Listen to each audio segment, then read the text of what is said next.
Ho Chi Minh.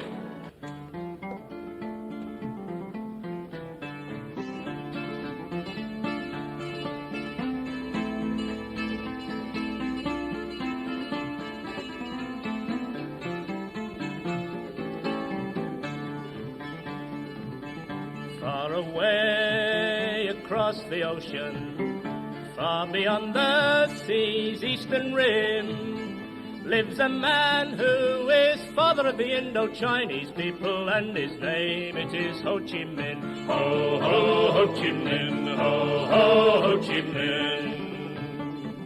From Vietnam to the Saigon Delta, from the mountains and the plains below, young and old workers, peasants and the toiling tan and farmers fight for freedom with Uncle Ho. Ho, ho, Ho Chi Minh, ho, ho, Ho Chi Minh. Now Ho Chi Minh was a deep-sea sailor. He served his time out on the seven seas.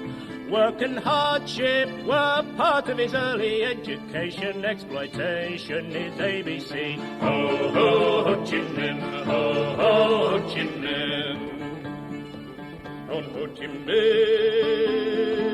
came back from sailing, and he looked on his native land. Saw the want and the hunger of the Indo-Chinese people, foreign soldiers on every hand. Ho, ho, Ho Chi Minh, ho, ho, Ho Chi Minh. Now Ho Chi Minh went to the mountains, and he trained a determined band. Heroes all who had sworn to free the Indo-Chinese people and drive invaders from the land. Ho, ho, Ho Chi Minh, ho, ho, Ho Chi Minh. 40 men became 100,000, and Ho Chi Minh. What's going on, everybody? I hope everyone's having a fantastic evening, a fantastic afternoon, a fantastic pre-noon, no matter where you are in the world. I'm Hassan Piker, and this is the HasanAbi broadcast coming to you live from gray and foggy California, Los Angeles. We're live and alive, folks. But I hope all the boys, girls, and MBs are having a fantastic one today, because today is yet another day as we truck on, as we carry on. From the rice lands and the plain of reeds, march the men and the women of the Indo-Chinese army, planting freedom with victory seeds. Ho, ho, Ho Chi Minh, ho, ho, Ho Chi Minh. Folks, from Vietnam to the it's Monday. March the armies of Viet Minh. Monday, or not Monday, what am I saying? It's Tuesday, October 10th. Fuck, my brain is mush. It's Tuesday, October 10th, 2023, 11:39 a.m., and I'm a little late. And, yeah, I'm not going to do the classic heist in it, it's Tuesday in it intro that I normally would do. Your greet and meet closed in seconds. Oh, yeah. We are coming closer and closer to TwitchCon, which is going to happen in Las Vegas. Unfollowed your Instagram out of fear last night because I had to give all my social media information to the ASIO. Wait, really? What the fuck? What is that?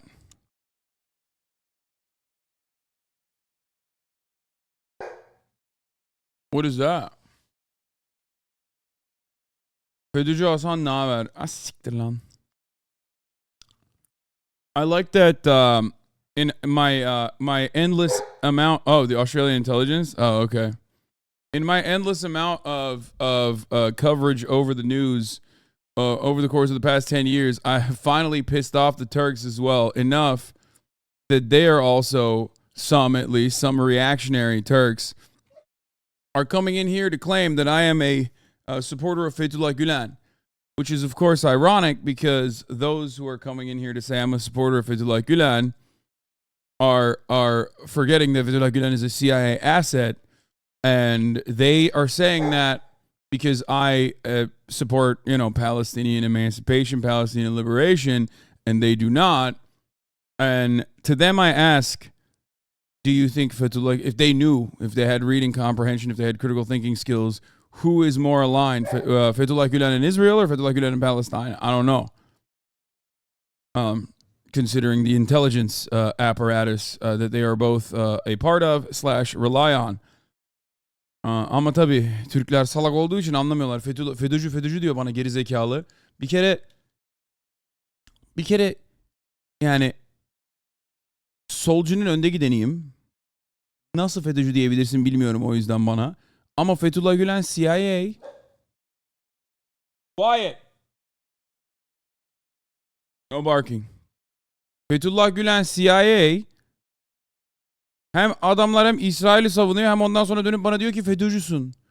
Ulan zaten Fethullah Gülen'le İsrail aynı CIA'nin adamı yani.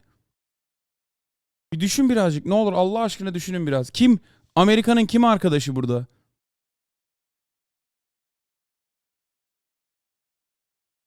Bir şey diyecek olsan, kızacak olsan PKK'lı dersin. FETÖ'cü demezsin. Geri zekalı. Bana FETÖ'cü diyor. Aynen. Elbiseli fotoğraflarım var internette. Elbise. Kadın elbisesi giymişim. Tırnaklarımı boyamışım. Hem bana bir yandan bunlar diyor ki sen gaysin, topsun. Hem FETÖ'cüsün. Nasıl oldu öyle? Anyway. Al bak FETÖ'cü. FETÖ'cü ne diyor bak al. Türkler. FETÖ'cünün önde gideni. Al işte bak. Ne diyor? Gerizekalılar.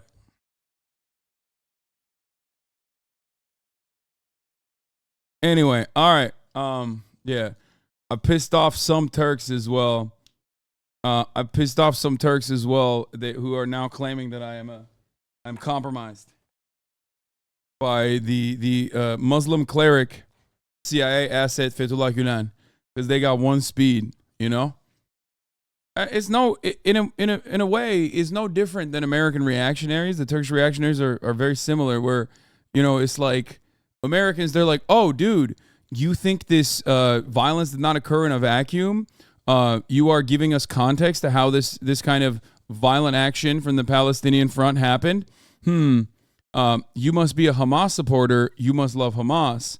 Oh, have you talked about how radicalizing existing in an endless array of violence is? Well, you must be a Taliban supporter. It's the same shit. It's always the same. It's always the same shit, dude. It's crazy. Anyway. Yeah, I saw the Atlantic Council guy who wrote about the Chinese surveillance of Uyghurs. I'm going to talk about that in a second. Fucking nutty shit is going on the timeline. But this is the part of the broadcast where I tell you a little bit about my personal news, right? Like what is going on in my life. What's happening in the world of HasanAbi Piker. In between the time period where I press the start streaming button and press the stop streaming button. And not much. Is Hamas the same as IRA? No, of course not. Hamas is not like the ANC. Hamas is not like the IRA. Hamas is Hamas. They are Islamist fundamentalists, okay? As far as their goals goes, it need not matter. It need not matter what their overarching goals are because they have nothing. They have no one on their side. They have nothing. The real issue is not to say Hamas bad, Hasan, you say Hamas bad. The real issue is to analyze how Hamas thrives, okay? Yes, their only parallels are fighting an oppressive colonial state.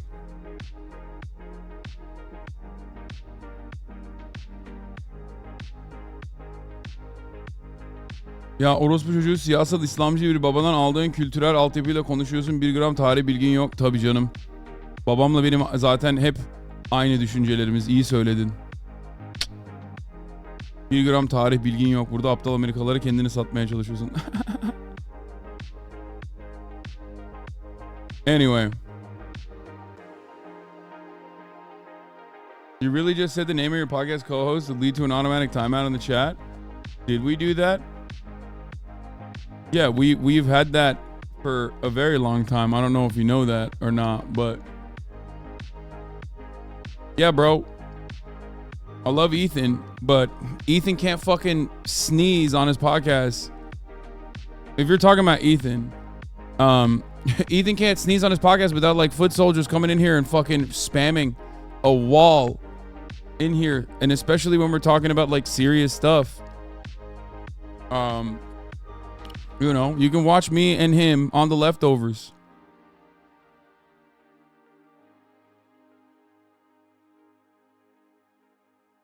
If you would like to know what our wait, I made it to r/public freakouts.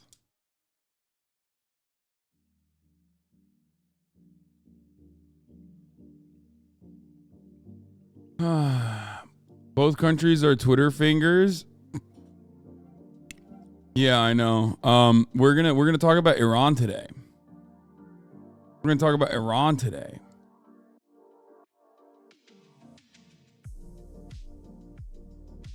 You never make Cutie Cinderella because she's too powerful and you're afraid of her, aren't you? Yes.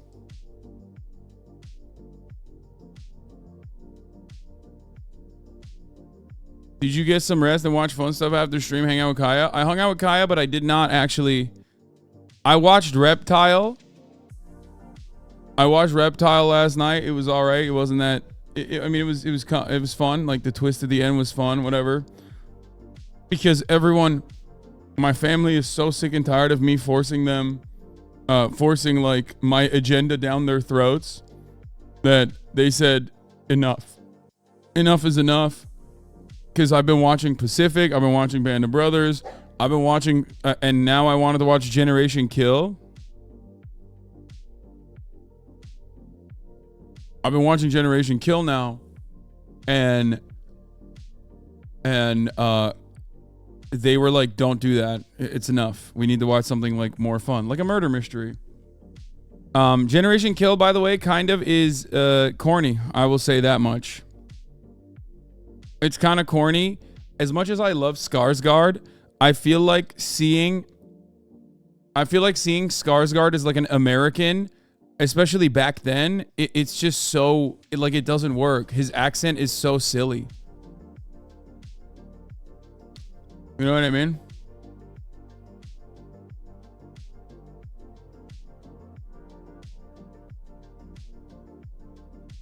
Hassan Biden is saying the Hamas is fighting Israel just because they are Jewish people. What is this guy saying, dude? Of course he's saying that.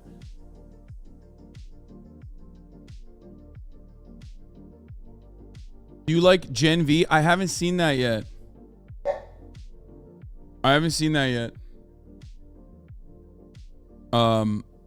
But I heard it might be good because my based god Hideo Kojima said it was actually good. So, but yeah, Generation Kill is like so corny. They say stuff like shiznit. They're so over the top racist that, like, as much as I don't have an issue, as much as I don't really have an issue with like watching that sort of stuff, it even made me go, Jesus Christ, dude. They're like I get it. It's like, it's the time and place, right? It's supposed to contextualize like the attitude that the Marines had in the, you know, when they were invading Iraq. But it's like, I get it. I know that that's what Marines are like. But it's like, man, I really get the Crayon Eater memes more after watching the first episode of Generation Kill.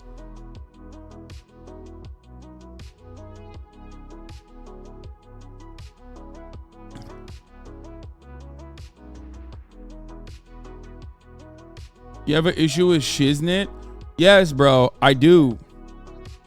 I do have an issue with the word shiznit. It's just like so corny. I feel like if the language was like if the language was like changed a little bit, it literally would have made it would have actually made it more timeless. Jarhead is like timeless, you know what I mean? Jarhead is not as corny. Bilmiyorum anne. Bence şu anda şımarıyor. Bir çıkarır mısın? Bence şımarıyor. Ama bir çıkar. Ondan sonra bir geri getir. Eğer bağırırsa kapatırım kapıları. Belki şu anda çıkması lazım. Bilmiyorum. As a vet, the way they talk is tame compared to IRL. No, I know. It was more corny. I don't even have an issue with it's not necessarily the racism itself, because like if it's obviously historically relevant, or not even historically relevant, but like that's just how these people talked, and it's a real document that is like turned into a movie. It's one thing. It was just like really corny. That was my problem. Anyway, what is this? Jab for Ludwig! I don't even know if it's possible. That's the thing about I've never attempted this before. Oh my god. Oh shit. Oh, he's gonna pull something. Oh, I'm sore. This isn't going to happen, is it? Oh, I don't know if it will. Why can't you use your knee? My knee? I think it's weaker there. My max power comes as close to my gooch as possible. Now that he's warmed up, Ludwig will show you how to crush a melon with his thighs. Ludwig's issue here is that he tried to crush a melon instead of a watermelon. The smaller it is, the harder it is to crush. That's so funny that he thought, yeah, brother, that is a much denser and much harder to crush thing. Both because it's a different type of fruit, and also because it's much smaller. Okay? I don't understand how people don't realize that. They literally think, people unironically think, oh, smaller melon means easier to blow up. No, the bigger it is, the easier it is that you can fucking blow it up.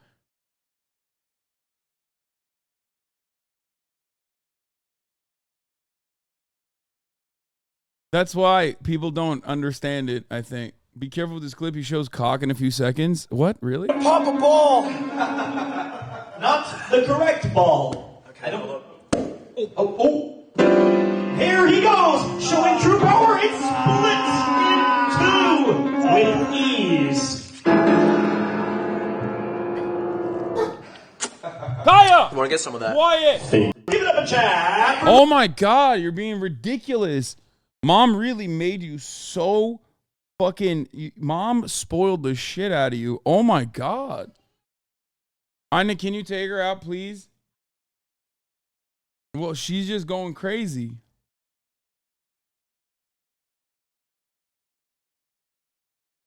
Do you eat the crust off the pizza? Yeppers. Who doesn't eat the crust off of their pizza? Crazy people.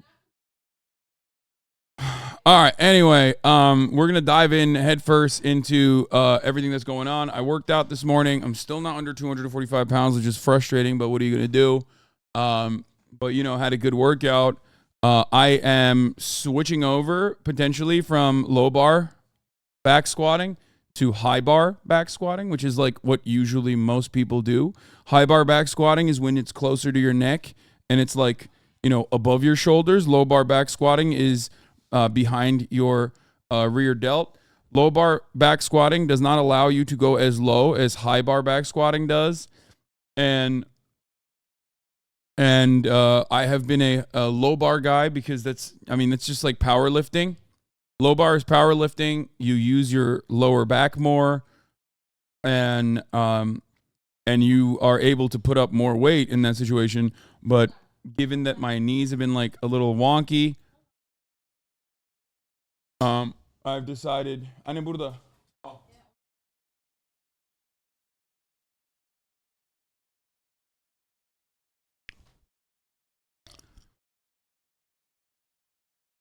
Yeah, but now you can 10K steps a day? Absolutely not. Your 145-pound weight will even out when you change up your routine, including subbing at the top of the hour and low bar squatting to avoid hurting yourself. That's really good that you said that, but we're only 30 minutes in and I haven't even blasted off yet, so I'm not going to run a 3-minute ad break here. Remember when you broke your rib? How's that going? Nah, it's gone. It's done. We've done it.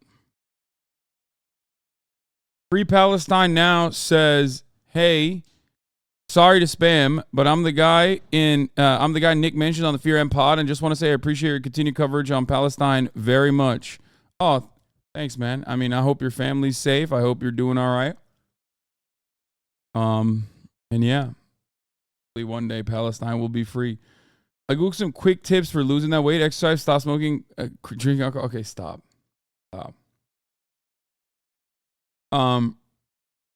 You tell me you got the knees of an active duty military member. I mean, I do have a really terrible knees, because imagine carrying a rucksack every day for your life, for your whole ass life.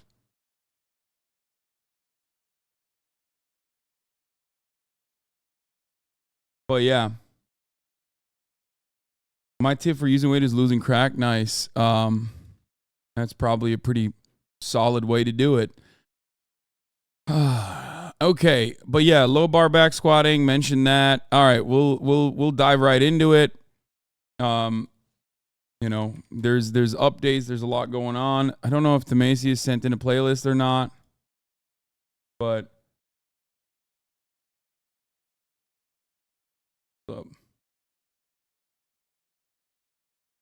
Israel isn't an apartheid state, apparently. Yeah, not according to every single person that is knowledgeable on the matter, including former Israeli officials. So no, that I do not agree with. It is an apartheid state. Crazy. Okay.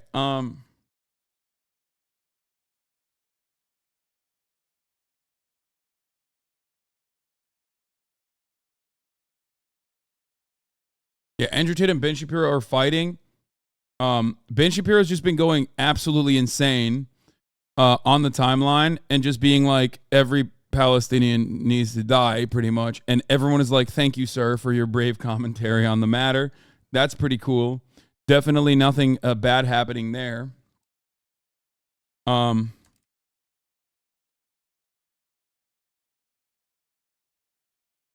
know. So Israel continues bombing Gaza. Takes back southern towns. Biden makes insane statements.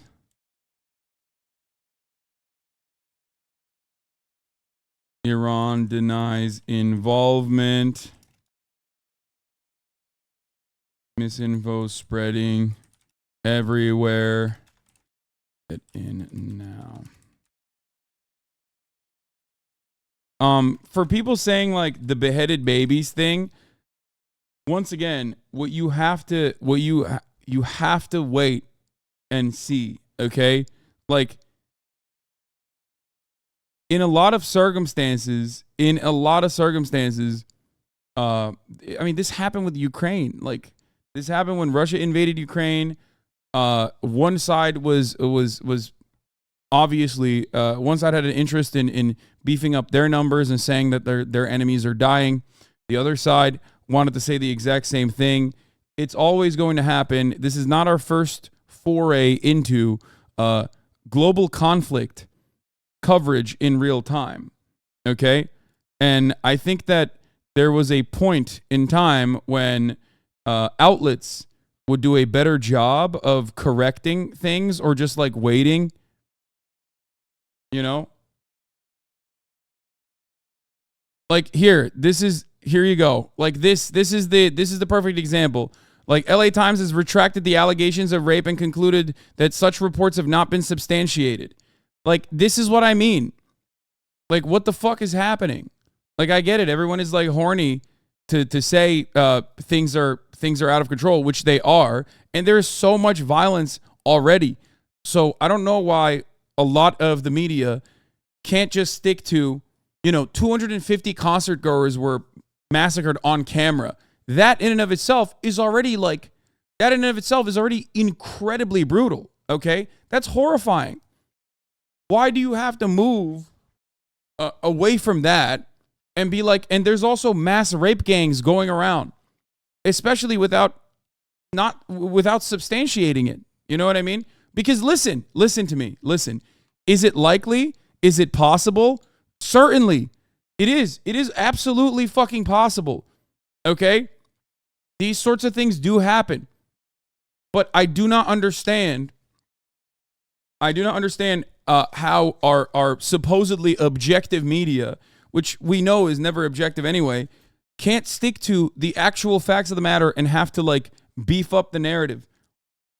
It's already fucked up. It's already bad.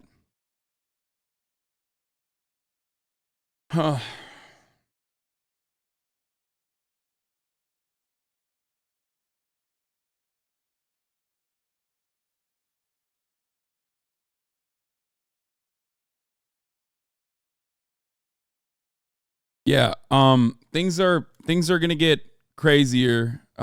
Things are gonna get real fucking crazy. Israeli army tells Anadolu that they have no information confirming allegations that Hamas beheaded babies. It's weird because the other Israeli spokesperson, the other IDF spokesperson, is where the beheaded babies narrative came from. I don't know why people are not. I do not understand why people are not fucking dialing back and waiting. Okay? I do not know why people don't realize that in a situation like this, there is always going to be, especially on Twitter, like we know what Twitter is like, man. We know what Twitter is like. People just fucking lie on there all the time. They lie for fucking clout. They lie for any number of different reasons. They lie for free. So why the fuck are people just like immediately going, well, there it is. I mean, this corresponds to my personal biases, so it's definitely happening. I saw a French reporter confirming they had seen the images and the videos, but not sure if it was legit. No, there was a deeper investigation into it. It can be real. I'm not even saying that it's not. Okay, I'm not saying that it's not real. Like, guys, some of the Palestinian forces that entered into Israel literally fucking killed like 40 Bedouin. Okay, they killed Arabs living inside of the Israeli borders too. Okay. It's so odd that that people just like immediately go off of this. Wait, hold on 1 second. I gotta talk to my moderators real quick. Yo, check mod chat, guys.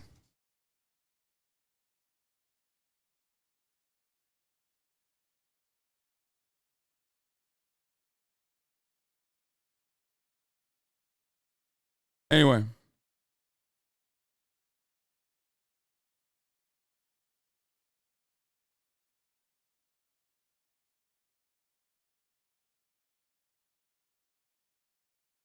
You know exactly why the point is to purposely spread propaganda as much as possible. The thing is, like,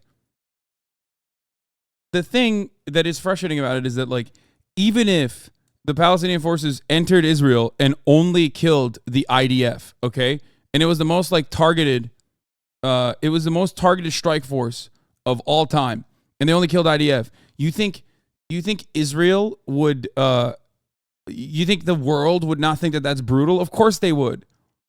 Okay, of course. And beyond that, they also killed civilians too. So obviously it's like that kind of bloodshed is already enough. So I do not understand why the fuck people go, oh, look at this. This is like, look at how bloodthirsty these monsters are. Like, first of all, yes, there are people who are bloodthirsty because they're out for vengeance, okay? For sure.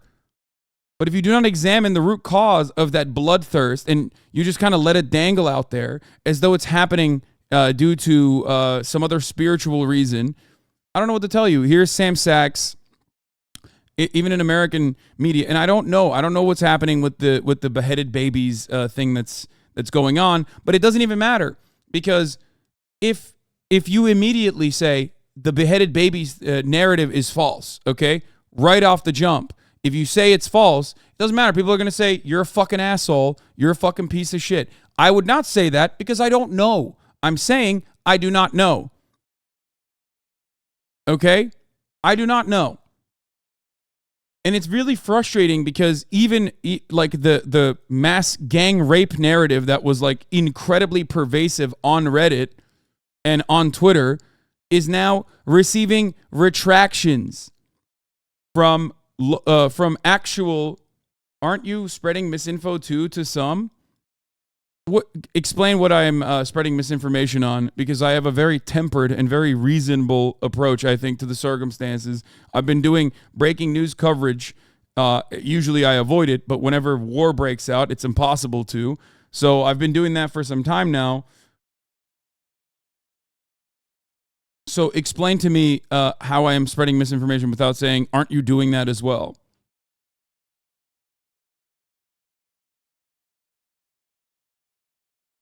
Yeah, we are officially at the heart of the post 9/11 hysteria.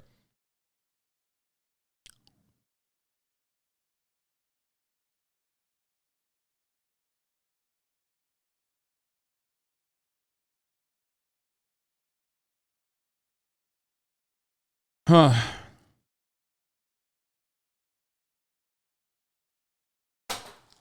Öyle mi? O ne? Oh, thank you for that one. Okay. All right. Maybe we need to close the kapıları kapatalım o zaman. He's not going to respond. Motherfuckers are in here for years and still don't understand how you preach media literacy. Yes.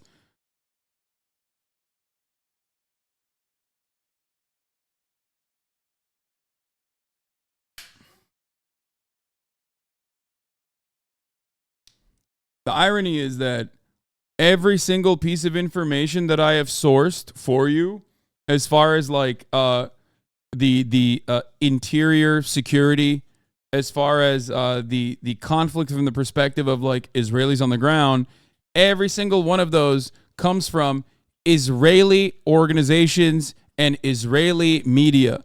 Okay, Haaretz is supposed to be the New York Times of Israel. Okay. Like, yeah, it's definitely more liberal. It's definitely more leftist in certain instances. But like, this analysis isn't fucking coming out of my own perspective. These are still Zionist institutions and Zionist outlets that are personally saying that the Israeli security has been compromised due to the actions of hyper-reactionary far-right sickos.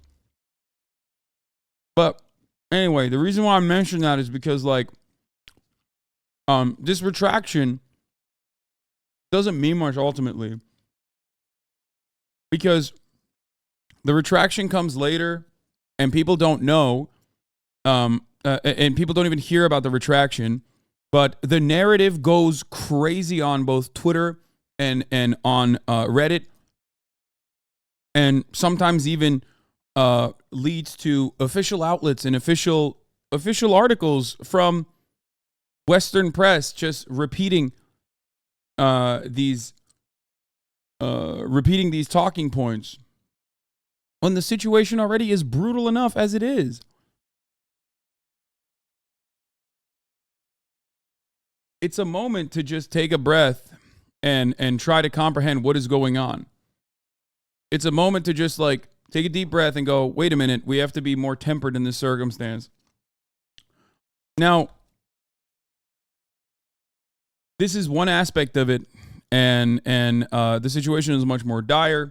It will continue going. It will, continue to escalate as the violence on the ground escalates. Media Matters guy claims the beheaded baby's claim has been confirmed. He cites a French reporter who claims she cross-referenced images. Where are the images? Spoke with unnamed courageous reporters. Who are they? And heard from the IDF and Israeli intel. Slam dunk. So, French journalist confirms Hamas terrorists beheaded babies after Kfar Aza. Sources includes courageous journalists from the foreign press who were able to agree with their own eyes on the bodies. That's what she said. Infants and children under 2 years old were beheaded by Hamas in the kibbutz of Kfar Aza. It's a horror, a massacre. For those asking for the source, there are multiple. Israeli Army, Internal Intelligence Agency. Like, could be real. Okay? Could be real. It absolutely could be real. Or it could be a not well-sourced piece of information that immediately fucking travels through the internet. Okay? People were linking pictures on the Reddit live thread.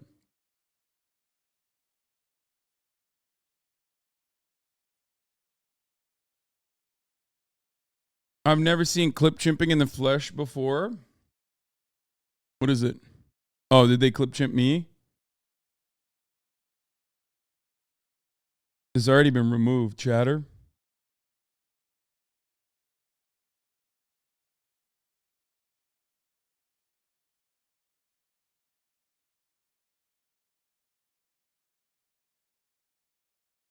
I don't know.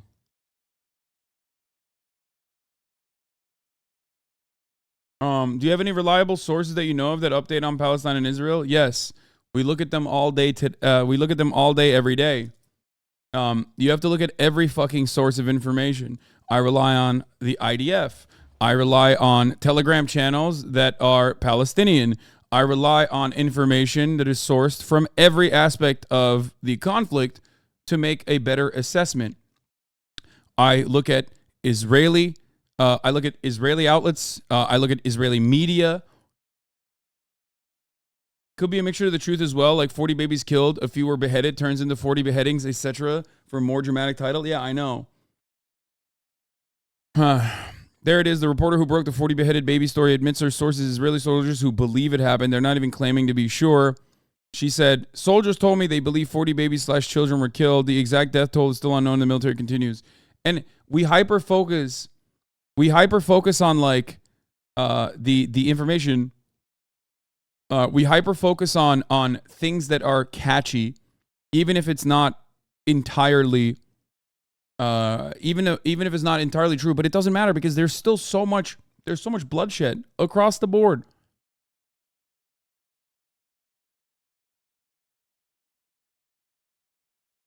Does that make sense?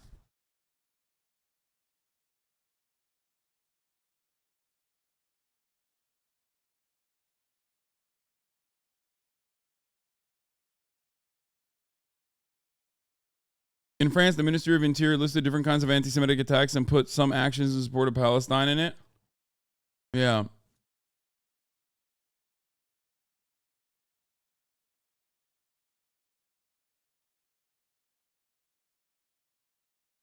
Anyway,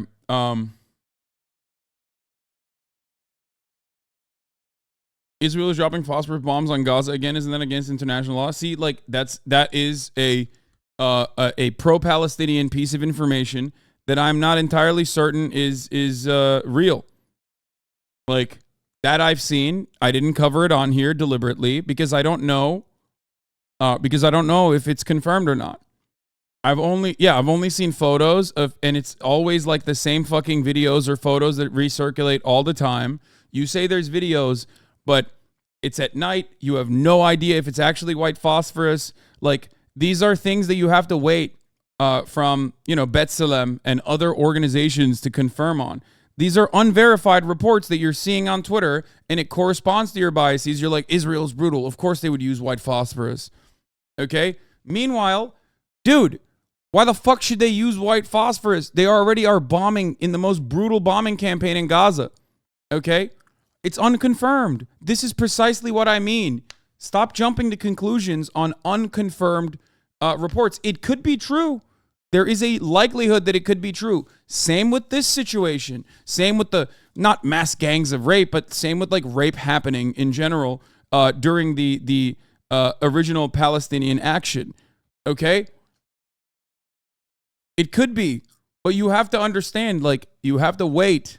You have to wait and you have to clarify. You have to make sure that these reports are verified. Okay?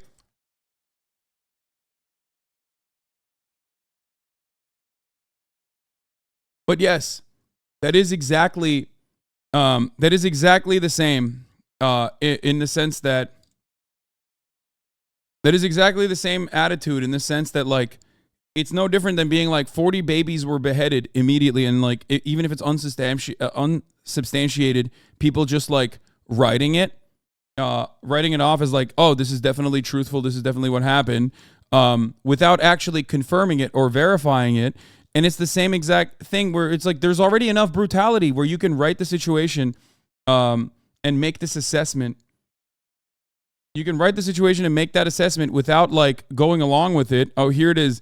This is like, she's not even saying she saw it now. She's saying soldiers told me they believe 40 babies and children were killed, and the exact death toll is still unknown. And the thing is, like, that's already fucking brutal. That's already brutal. You don't have to go to the next level. It's already brutal that, like, yeah, do I think that children were killed? Yes, I do. I've seen it. I saw it happen. Okay? Yes.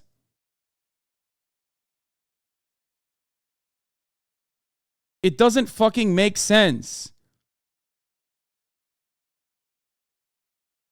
It doesn't make sense unless your goal is to just basically say, these guys are fucking ruthless barbarians. Let's not examine where this came from. Let's not look at the violent actions and how they fester, or what it's just a vacuum. October 7th is the first day that Palestinians fought for no reason in an unprovoked attack. And that's not the case. That's not the truth. You are not being truthful. And if you're not being truthful and you don't want to examine the history of it, and you want to just fucking screech about blood and soil, okay, and you talk about like how it's time for a genocide on the Palestinian population, then you're not a good person. You're a bad person. I will say that. Okay, that's number one. And number two, without a full-blown genocide, you are only going to continue the violence because there's going to be violent retaliation, no matter what. Do you really want that? Do you really want that? Do you think that this is the best possible way to go about the situation?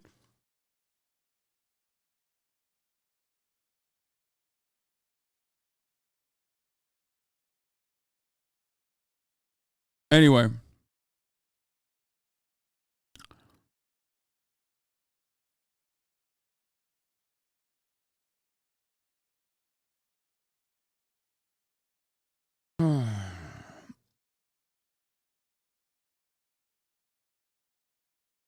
So, let's continue. Let's start off with what Brandon said, because he had some takes. He delivered a remark on the Israel-Hamas conflict.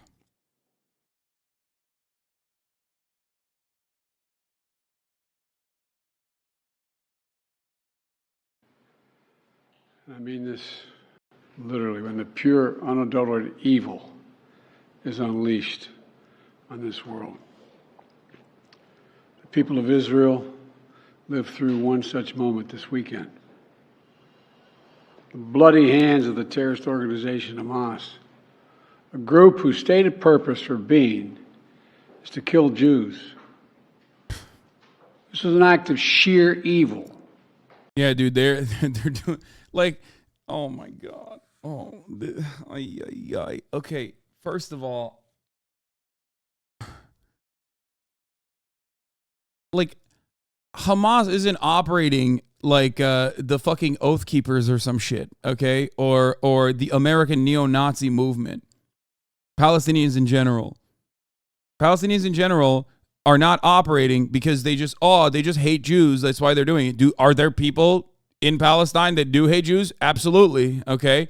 But if you identify and then reduce the problem to like, oh, they just hate Jews and that's why they're doing it, and not like the fucking occupation, then you've lost the plot. Bro wants the viewer to believe him but doesn't believe the president. What? Are you new here? You what? Why the fuck would I believe Joe Brandon? More than 1,000 civilians slaughtered, not just killed, slaughtered in Israel. Among them, at least 14 American citizens killed. Parents butchered using their bodies to try to protect their children. Stomach-turning reports of babies being killed. Entire families slain. Young people massacred while attending a musical festival to celebrate peace. Women raped, assaulted, paraded. Yo, my boy is doing like, dude, you're the president, dog. You're doing, like, this is stuff that you see on Reddit, dude. That's crazy. Trophies. Families hid their fear for hours and hours, desperately trying to keep their children quiet to avoid drawing attention. And thousands of wounded, alive but carrying with them the bullet holes and the shrapnel wounds and the memory of what they endured. You all know these traumas never go away. There's still so many families desperately waiting to hear the fate of their loved ones, not knowing if they're alive or dead or hostages. Infants in their mother's arms, grandparents in wheelchairs, Holocaust survivors abducted and held hostage. Hostages whom Hamas has now threatened to execute in violation of every code of human morality. Wait, what the fuck? Okay, agree or disagree. I mean, there's a lot of the stuff that he mentioned is real, okay? Most of the stuff that he mentioned is real, that did happen. So I'm not going to hyper-focus on the stuff that is unsubstantiated. However, that is, unless you're trying to karma farm on Reddit, like, there's a specific reason for that. Okay? Agree, disagree, doesn't matter. The specific reason was, and this was very deliberately mentioned from the jump, that according to the Palestinian authorities, that because they understand that Israel does not see them as human beings or treat them as human beings, and they will bomb them relentlessly, the goal was to, one, engage in a prisoner swap, and two, to ensure that Gaza was not reduced to rubble because there were Israeli citizens inside of Gaza now. And once the bombing did not stop, they said they were going to start executing the prisoners unless the bombing stopped. They didn't just say, "Oh yeah, we took hostages, so we're just gonna kill them." It also still corresponds to these people are engaging in this behavior specifically because they're like violent and crazy and don't have like any other they don't have any other real like tangible goals at all. It's just they're barbaric, they're bad, and they're barbaric and bad, and they're doing this specifically because of their barbarism and bad behavior. Are their actions actually gruesome? Abso-fucking-lutely. Okay? They are. But you're not analyzing the situation at all. And what's more important here is that I feel like the Western media's perspective on the matter is literally different than even some of the Israeli media I have seen.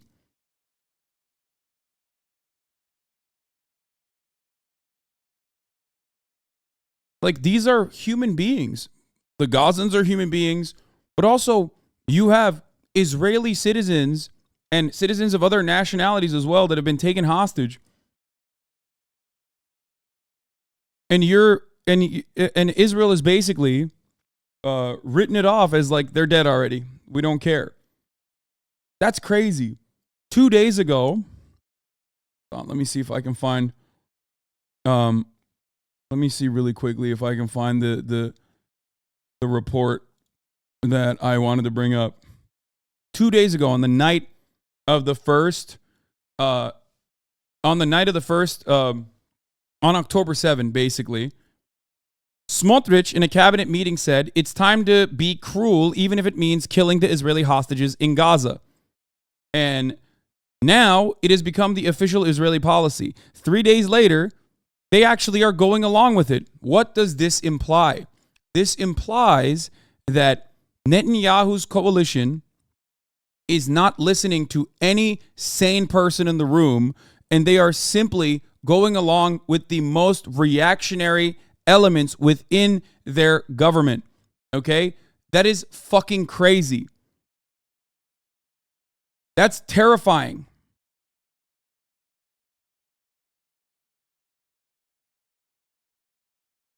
People in Gaza thought maybe they won't snipe children if they walk to the fucking border wall. They were wrong about that. Then the Palestinian coalition or Hamas thought maybe they won't bomb their own citizens. And they were, boy, were they wrong on that too. Like, people basically thought, I mean, I assume they falsely believed that the Israeli government would take extra care and consideration to ensure the protection of their own citizens, which is why I thought that they would at least try to do a ground war and more tactical excursions rather than just indiscriminate bombing. Okay? And it turns out, no, they're going with the final solution.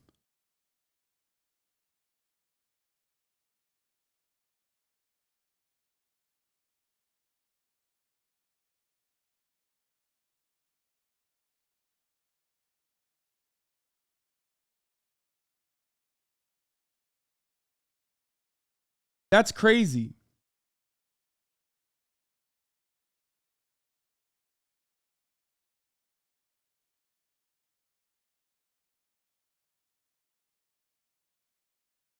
And it's not like they're hiding it. Like, they're openly stating the Israeli army is launching a full-scale offensive on the Gaza Strip. We have abolished all the rules of war. Our soldiers will not be held accountable for anything. There will be no military courts. You know what I mean? They're very actively saying that, no, they're going in there to kill every single person. So the unconditional support that you hear, rather than a more tempered approach and calls for de-escalation, okay, it's gone. No one is trying to be a sane person here. No one is trying to scale it back. Every single person that is involved in this on the Western Front is basically saying, go buck wild, fuck it, kill them all, genocide. We are watching genocidal actions unfold in front of our eyes, okay? Hamas, of course, is not blameless in the matter, but it is ridiculous. It is ridiculous to think, like, if you have this opinion and you think civilians dying is horrifying and bad, you cannot, if you can't extend that to the children of Gaza dying because their homes are being reduced to fucking rubble, if you cannot extend it to the other side, it's very obvious how you operate. You do not think that these are people. Now, maybe you got to that point because you're angry, or maybe you got to that point as a combination of being angry and also on top of that you were misinformed your whole life, or maybe deliberately you just didn't see anything. You thought that this was in a fucking vacuum or some shit like that. But this is genuinely psychotic behavior. It's almost as if they were attacked first. Yeah, it would be like that, except that's not the case. Okay? This goes back to 1948. Like, what the fuck do you mean? It's almost like they were attacked first. That is so insane. Yeah, the people of Gaza were just like going, oh, we hate these guys. We hate these guys for no fucking reason. Like, what are you talking about? Attacked first. Yeah, when Iran, Egypt, and Palestine invaded Israel. Yeah, exactly. So why did you skip past 1948 for some reason? Why did you skip past Nakba, the actual inception of the Israeli state? Is there a specific reason for that?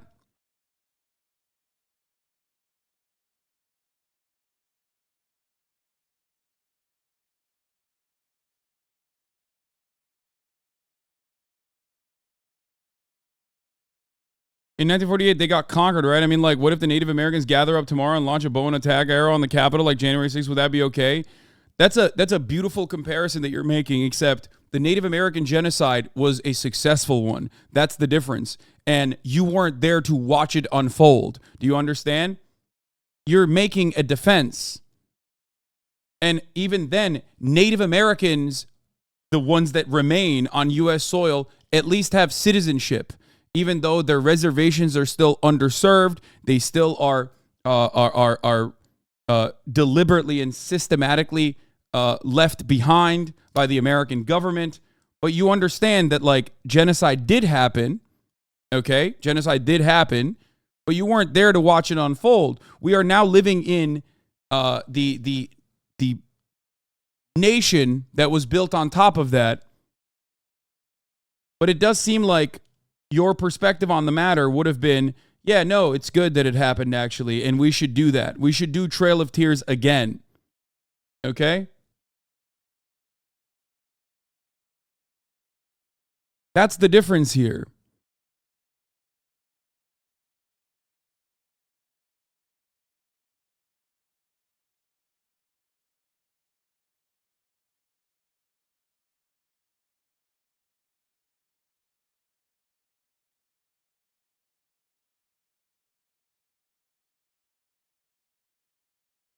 If Hamas didn't attack Israel, then Gaza would not be getting bombed. Crazy take. Yes, that is a crazy take.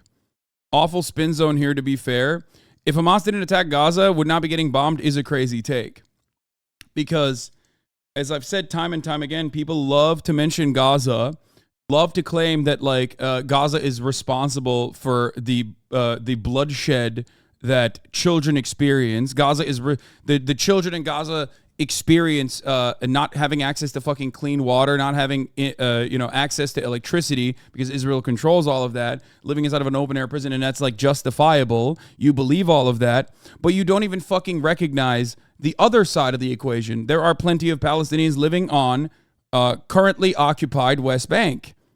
Okay, those guys didn't do anything. Neither did the kids in Gaza. Okay, but those guys didn't do anything, and their situation is dire as well. So peaceful coexistence has not worked out for them either. And this is not my assessment. This is the assessment of Shin Bet. Even Israel's own internal intelligence agencies recognize that the consistent death and destruction that befalls the Palestinian people is creating a security threat, okay? It is very difficult not to meet this reality, but somehow plenty of people on the West refuse to see that.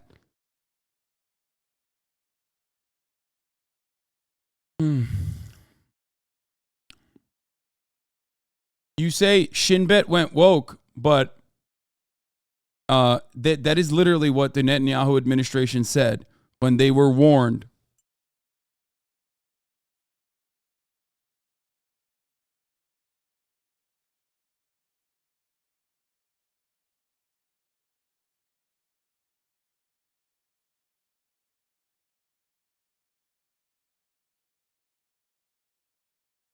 I'm Israeli and I wasn't allowed to see the 1948 ethnic cleansing happen as well, though. Why do people want me to die for it? That's a beautiful question, my friend, because I never said you should die for it at all. I simply stated that Palestinians shouldn't die and you shouldn't die either. So I don't know why you're making it seem like that is my perspective. Okay? I never said that. I don't believe you should die. Why the fuck would I? Why? Why would I say that? Everyone that comes in here loves to shadow box with like some made up or basically some real supposedly leftists on the internet that's always like every Israeli deserves death right now. You know what I mean?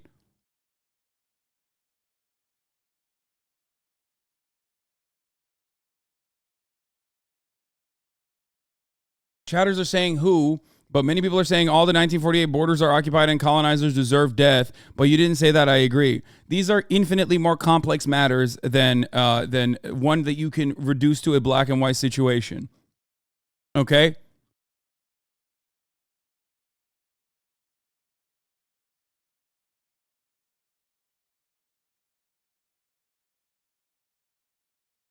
Does this prove Kayan's argument that media is controlled by the Jews, free Palestine? Man, shut the fuck up. It's such a, it is, I have the least amount of patience for motherfuckers who look at a situation where so much death and destruction is happening and they go, how can I make this about like being a Nazi in America and being anti-Semitic? Yeah, man, you really got it. Yeah, no, totally. Totally. Israel controls American media. What are you fucking saying? Like, this is childish, dude. This is childish.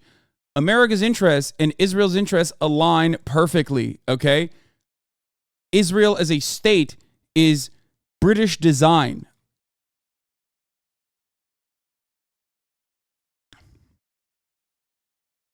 The media is controlled by capital owners, okay? Not by Jews. There is no monolithic Jewish understanding of Israel. Even Jews inside of Israel do not agree with all of the actions of the Israeli government, let alone Jews in America. Shut the fuck up. This is so stupid.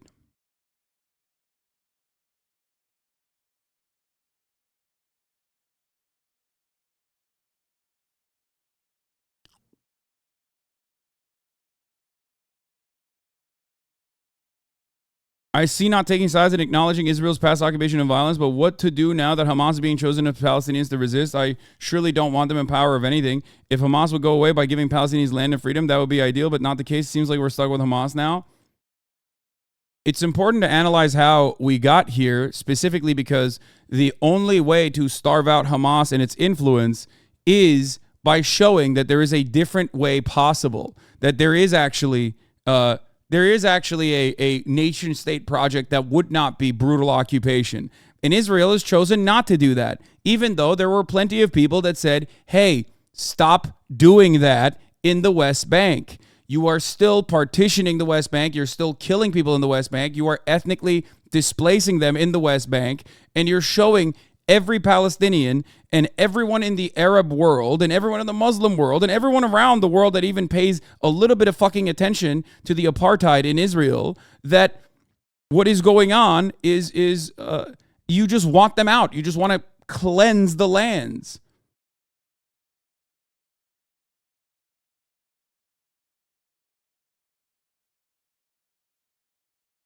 This is why in closed-door meetings in 2019, Netanyahu very openly said that we only deal with Hamas because Hamas is the perfect villain to maintain the reality that there will never be a Palestinian state. We want to thwart every effort of building a Palestinian state, and the best possible way to do that is by specifically dealing with Hamas. That's why the people of Palestine, Palestinian people, do not like the Palestinian Authority, because the Palestinian Authority is what happens when you collaborate with Israel. Now, does Israel not recognize that there is an opportunity there if they wanted to legitimately allow Palestinians to coexist? Of course, but they don't want that. They want to say, look how barbaric and look how ruthless and look how violent these Palestinians are. It's a two-pronged approach. On the one hand, you keep bombing them, you keep hurting them, you keep killing them, you keep humiliating them. And on the other hand, on the second prong approach, you show that, yes, if you collaborate with us, we will keep doing that to you. Because Gaza is what happens when you don't collaborate with Israel, okay? When you fight back against Israel through violent means. And the West Bank happens when you try to collaborate with Israel. And both of those circumstances are dire for the Palestinian population that is being ethnically displaced. So if that's the case, then of course Palestinians are going to look at that and go, slowly but surely, even if we do not agree with Hamas in general, they are seen as the only people that are able to fight back.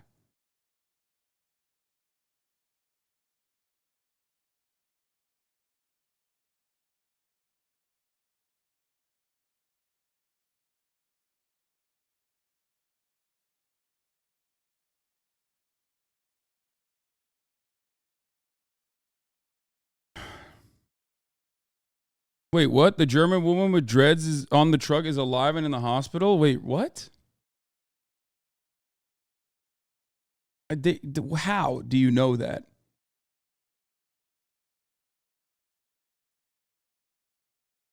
Where is that coming from? Shani Louk.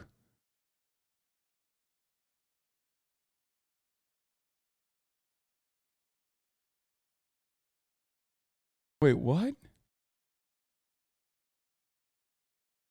In a glimmer of hope for the family of missing German Shani Nicole Louk, the 22-year-old is said to be seriously injured in a Hamas hospital. The mother, Ricarda Louk, addresses Bild with a video message. In it, she begs the federal government for help. You have to act quickly and get Shani out of the Gaza Strip.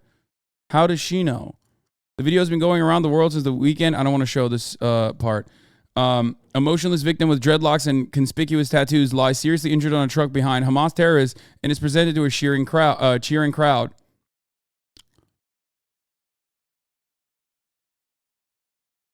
Bild is not serious news. Yeah, Newsweek is not serious either.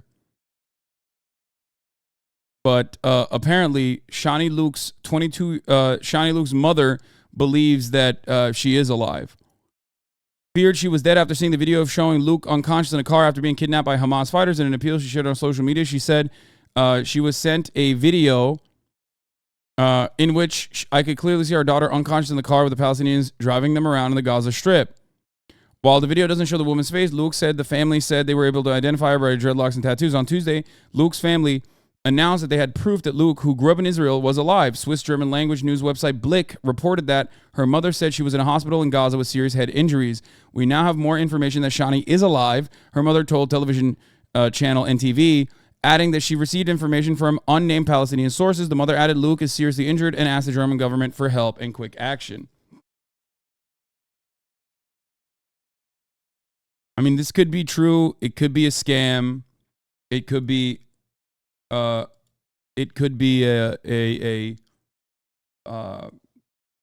I don't know. It's again.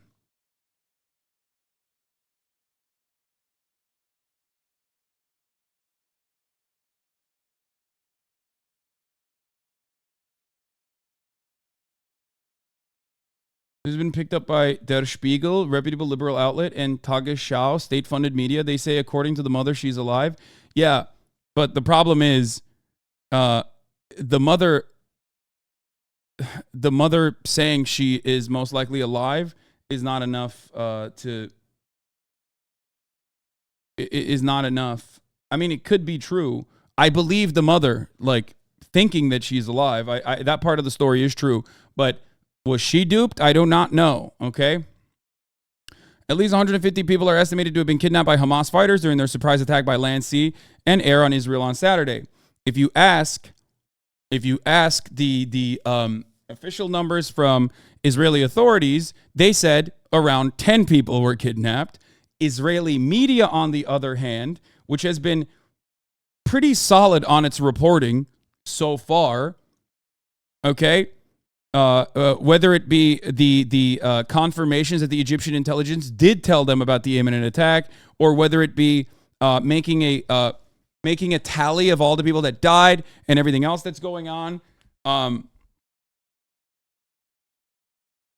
I think that overall, the Israeli media's tally shows that more than 100 people have been kidnapped. And Palestinians are saying that it's even larger than that. She's not just German, she's a dual citizen Israeli. Yes.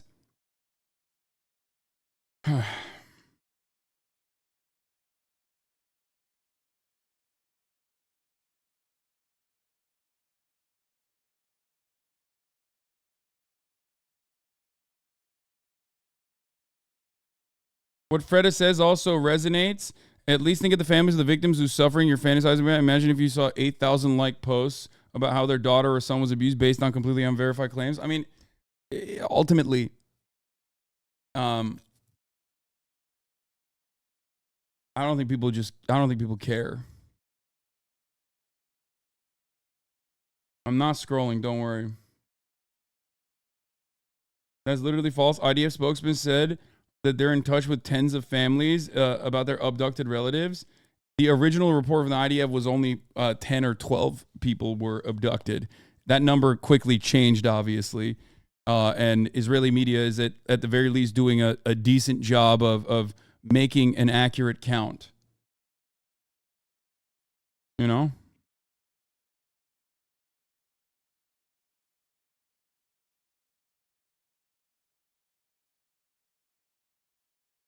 I hate the fact that they keep mentioning the targeted citizens.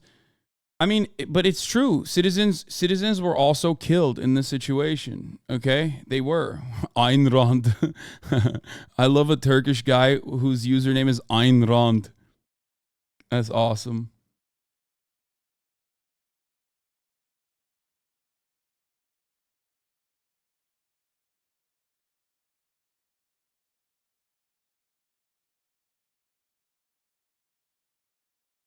Anyway, why do you think Israel is showing restraint compared to the reaction to Gaza, to the escalation happening around its border with Lebanon? Does Iran's backing of Hezbollah carry that much weight? Yes. Where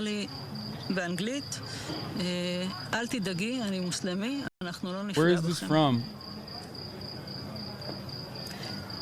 This is one of the mothers that was captured. הדבר הראשון שאני אומרת להם, לא, באנגלית. הם מסתכלים, ואז אחד אומר לי, באנגלית, אל תדאגי, אני מוסלמי, אנחנו לא נפגע בכם. זה... She was not captured?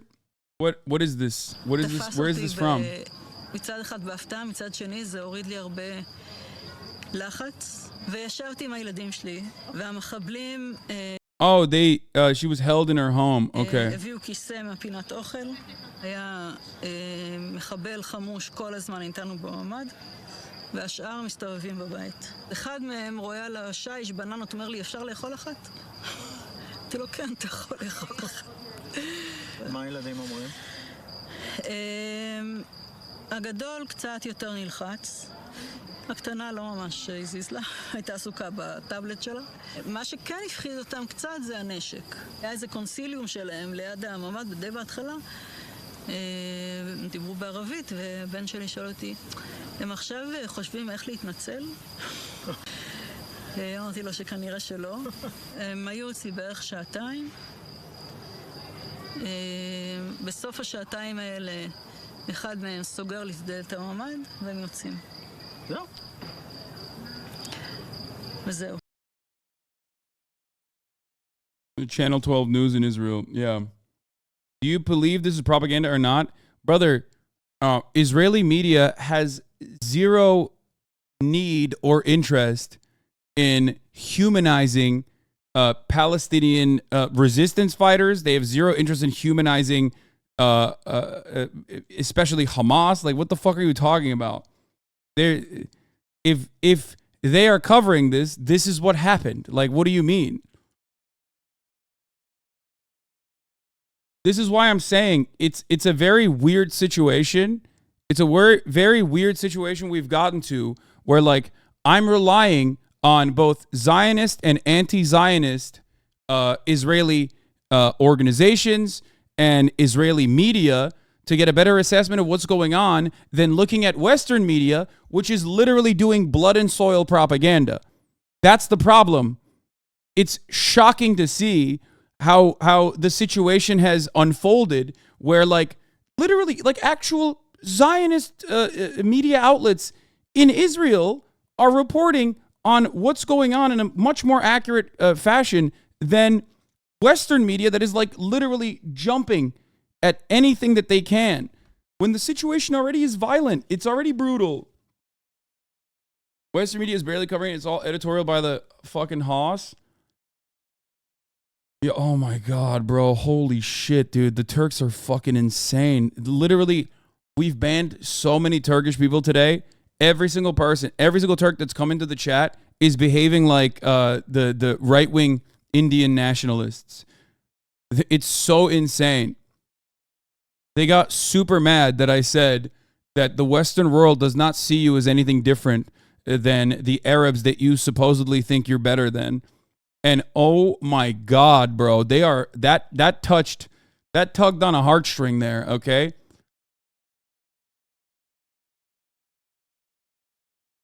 Every single person has been like, I'm going to fuck your mother to death.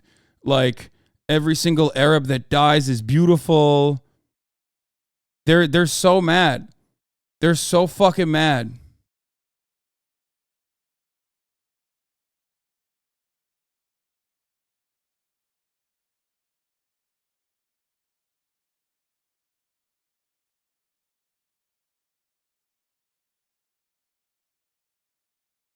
Oryantalist bir bakış açısı geliştirmişim. Peki.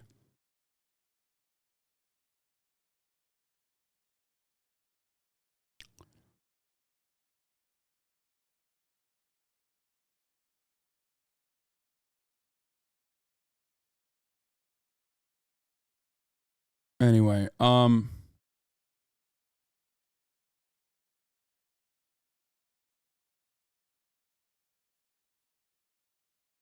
Posse92, thank you for the 10 gifted subs. You know you can't strike that nerve. What's next? You're going to tell Dominicans of the West thinks they're black? I mean, I'm not touching any of that with a 10-foot pole, okay?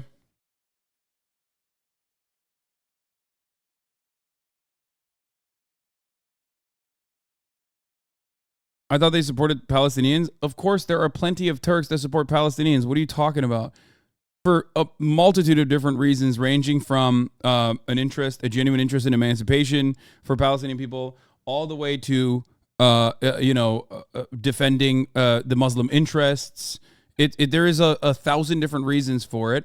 And then there are people on the other side, even on the liberal side especially, that are very anti-Arab, or for different reasons. They believe that, like, some nationalists think that it's good that Israel helped Azerbaijan. So it's too complex for Americans to comprehend immediately. And a lot of Turks didn't understand what I was saying. And now they're just mad from like every different avenue. The people that are defending me would normally shit on me if they knew what my perspective was on Recep Tayyip Erdogan, for example, or like Islamist fundamentalism in general. Some of those people are defending me right now because they only hear that I'm defending Palestinians, so they just think automatically that I am on their side all the time, unconditionally. Some of the people are attacking me because they do not understand what I'm saying. There's no nuance to it, okay? And most people are just saying, you don't know anything about Turkey, don't ever talk about it. You know, the very same people that were probably the reason why they've been following for a while is because they were like, oh, wow, I'm proud that there's a Turkish guy who's so successful in America, or I'm proud of the efforts of this community in raising, almost $2 million for the earthquake relief funds after Turkey, are now coming in here to be like, we love watching the Arabs die on television. We love watching blood and soil. Some of them are, not every single one. So it's just very, I followed and unfollowed you so many times. Yeah.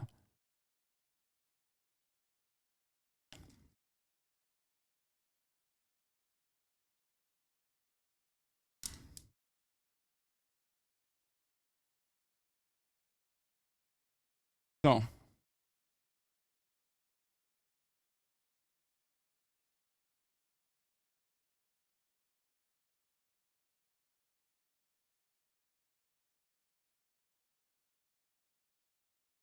But the worst thing I could have ever said that would have pissed off every single Turkish person is I said, the West sees you as the same as Arabs, no matter how much you think you are a Westerner.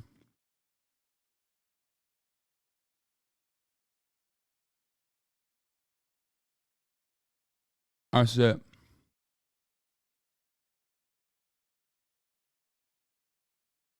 even though you are right, you are missing the nuance about what immigration did to Turkey in the last 6 to 8 years. No, I am very aware of what it did. I know. I think a lot of people forget that, like, my entire family still lives in Turkey. I know. I see it. Bana Amerikan uşağı demeniz çok komik. Günün sonunda. Evet. İsrail'i savunmadığım için Amerikan uşağıyım. Peki. Bir düşün. Biraz düşün. Biraz düşün.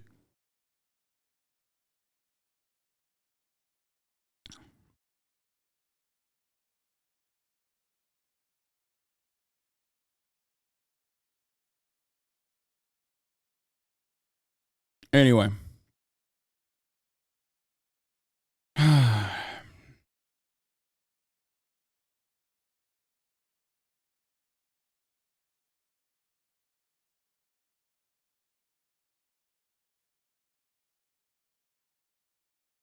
Anyway. Holy moly.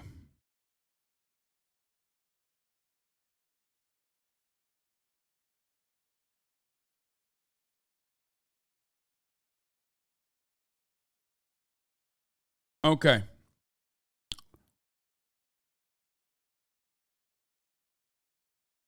So, Turkish liberal leftists are extremely racist and hostile to anyone perceived browner than them. I've lived in Turkey for the last 9 years and learned the language to C2 level, but alhamdulillah, I'm leaving to Europe soon because some of y'all are unbelievable.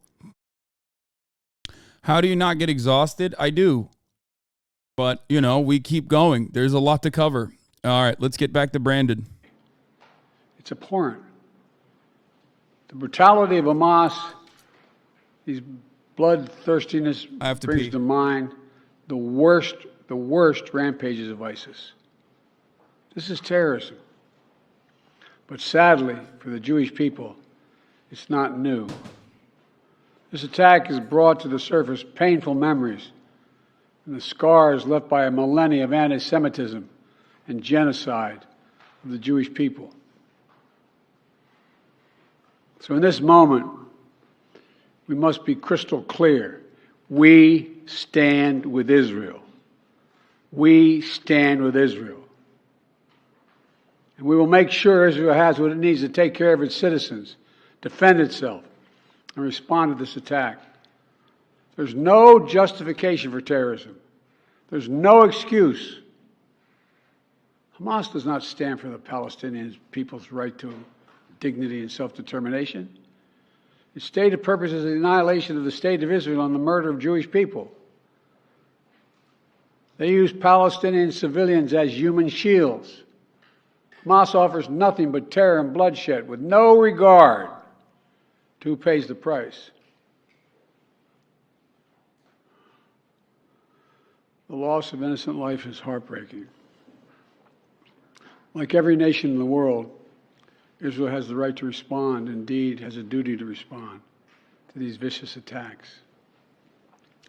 I just got off the phone with a third call with Prime Minister Netanyahu, and I told him, the United States experience what Israel is experiencing, our response would be swift, decisive, and overwhelming.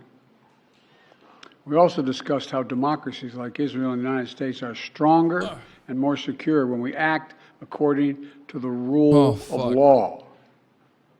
Terrorists purposely target civilians. Damn, bro, he couldn't get that. He couldn't get on that good Adderall for this, dude. He couldn't even get out of bed for this one. Anyway, listen.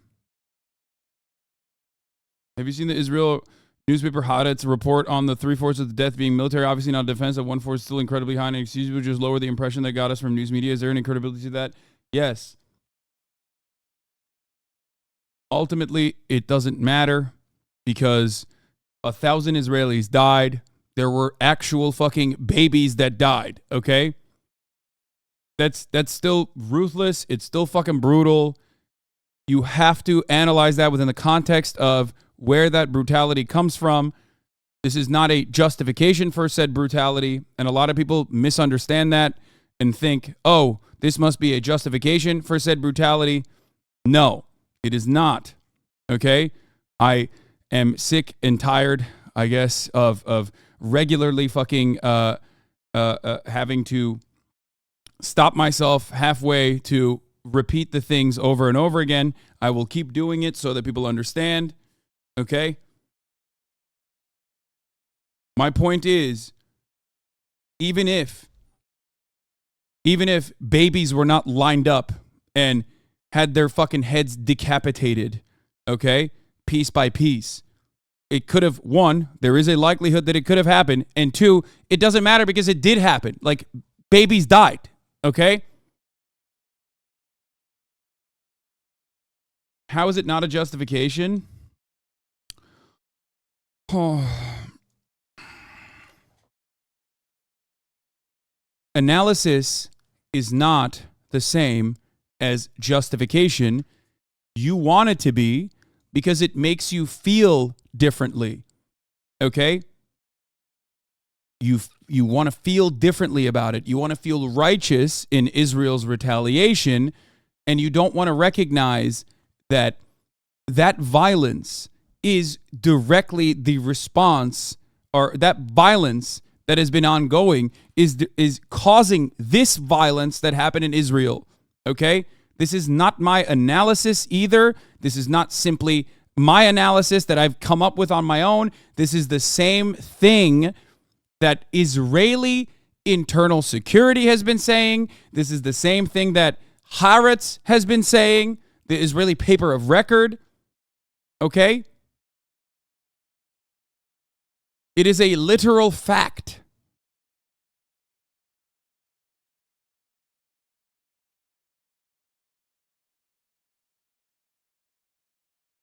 the reason why we must be tempered in this situation and look at it and analyze it is so that it does not continue. Because if violence begets violence, and the apartheid occupation has been increasingly more violent towards the Palestinians, okay, and Palestinians feel as though they have no other method but to push back and to fight back as a consequence of the violence that they experience on a daily fucking basis, okay?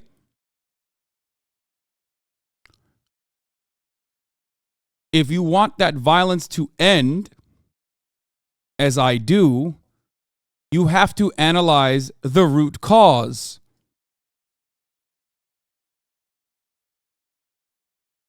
That's it. And no, the Anadolu Agency saying that Hamas beheads babies is not correct doesn't change the reality that babies were still killed, okay? Like, that is a real thing. That is a real thing that happened. Children died. Children died. Babies died. This is not up for debate in that regard. That part is true. Just like children and babies die every fucking day in Gaza and have died by the hundreds since Israel retaliated in the way that it only knows how. Endless bombing campaigns inside of the open air prison that they operate.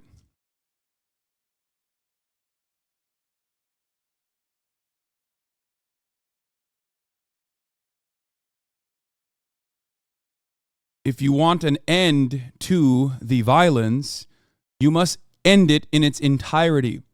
And the maintenance of an apartheid state requires consistent violence. That's it.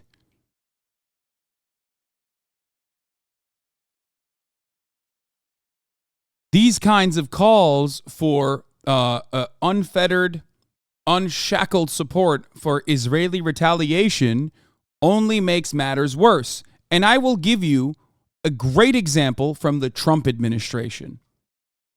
In 2018, after the Trump administration passed new laws that required that required that Muslim operatives have to pay their victims of terror, whatever the American State Department decided was like their responsibility, money before they could ever receive aid. Okay? Now, of course, that never existed for Saudi Arabia. It was specifically used towards whoever they declare to be doing terror and doing terrorist activities, specifically Iran, Iran-affiliated cells, maybe Lebanon, but also the Palestinian Authority. Okay?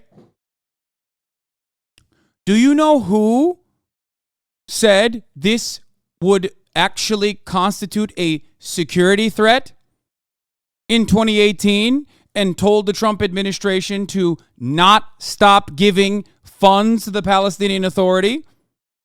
Israel. Because even they, back then, recognized that this level of aid is a necessity. Do you understand?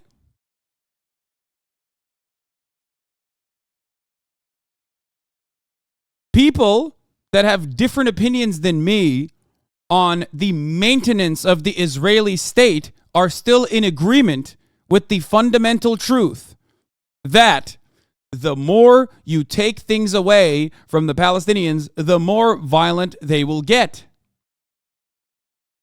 Okay? That this would constitute a security threat.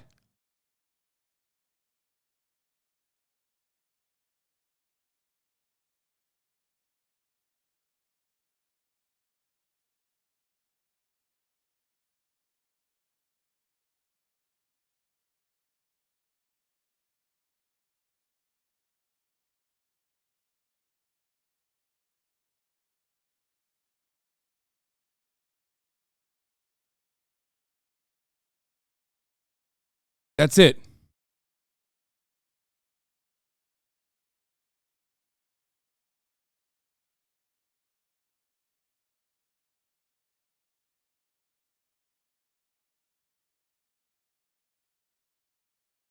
Nefret söylemi reported? What? Dude, I don't know what the Turks are doing. Like, what's happening? You guys are, you think like, what? You're going to report me and get me banned or something? I'm getting brigaded by Turkish streamers? Like, what's going on? You guys good?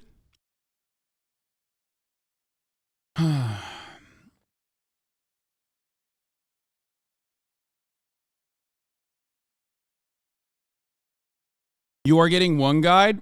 Brother, you do not understand. You do not understand what is going on in the chat because you do not speak Turkish. Okay? Fans of mine who do speak Turkish are completely familiar with what is going on in the chat.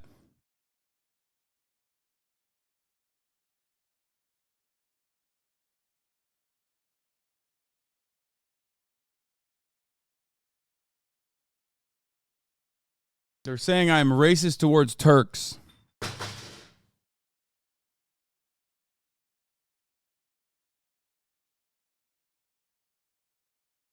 Anyway.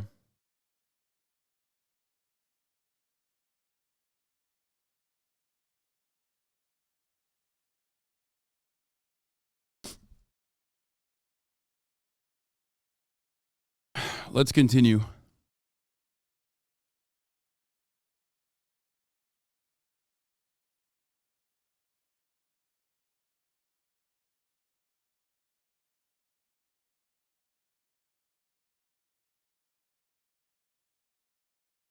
You need a Turk card to defend yourself?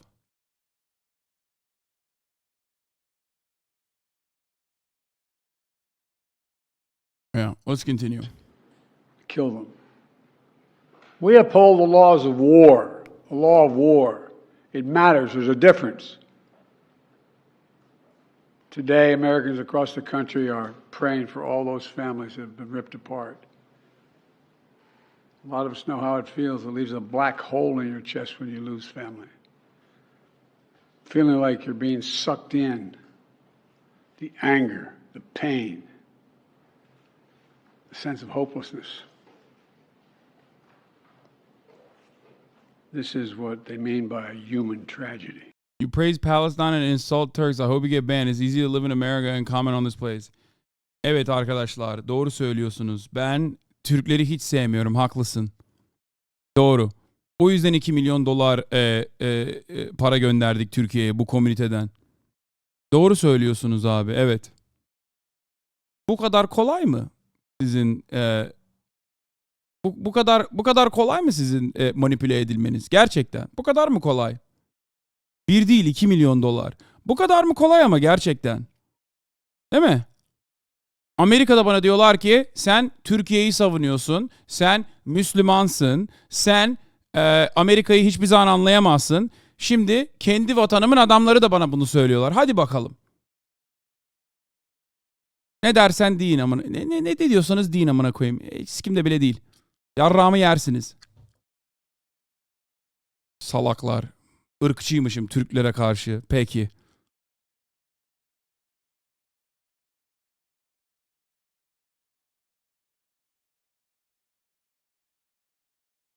Abi dediklerin ağır ama en azından ufak bir özür ortalığı sakinleştirir. Az siktir lan ufak bir özür. Ne için özür dileyeceğim amına koyayım?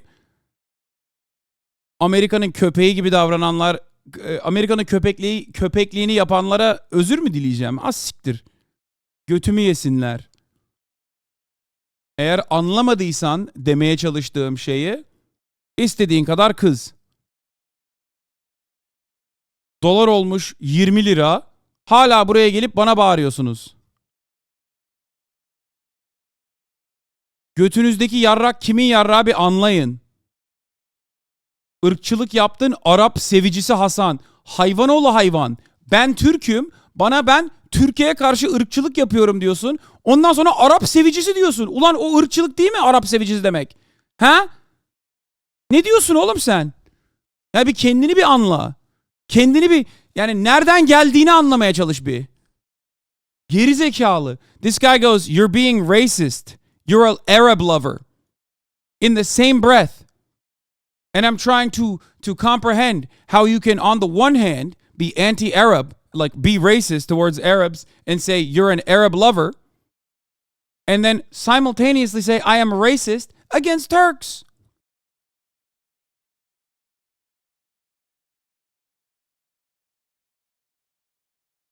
Bu toplum kendi polisini, savcısını terörist ilan etti. FETÖ yaftası yiyenleri anlarsın umarım. The funniest part is they say I'm a supporter of Fethullah Gülen, who is a CIA asset. They are the ones who are in agreement, which is weird, with the king, the most famous Fethullah Gülen supporter. Let's take a look. Here. To all the Turks coming in here because of my defense of Palestinians, saying that I'm racist, but also simultaneously saying that I'm a Fethullah Gülen operative. He is a Fethullah Gülen operative. Enes Kanter'le aynı düşünceniz var bu durumda. Haberiniz olsun. You're originally from Turkey and you have been a very outspoken critic of that government. And the Turkish president, Erdogan, recently met with the leader of Hamas in Turkey. So we'd like to get your thoughts about how the Turkish government protects and supports the Hamas terrorist organization.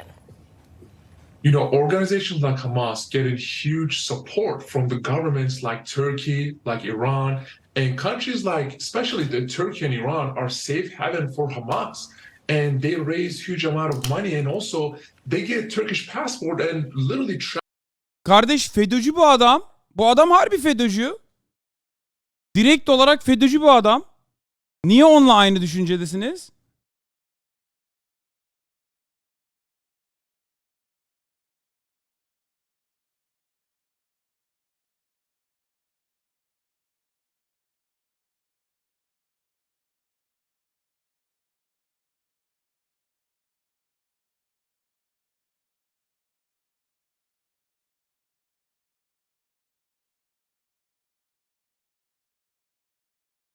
travel safety all around the world. So enough is enough.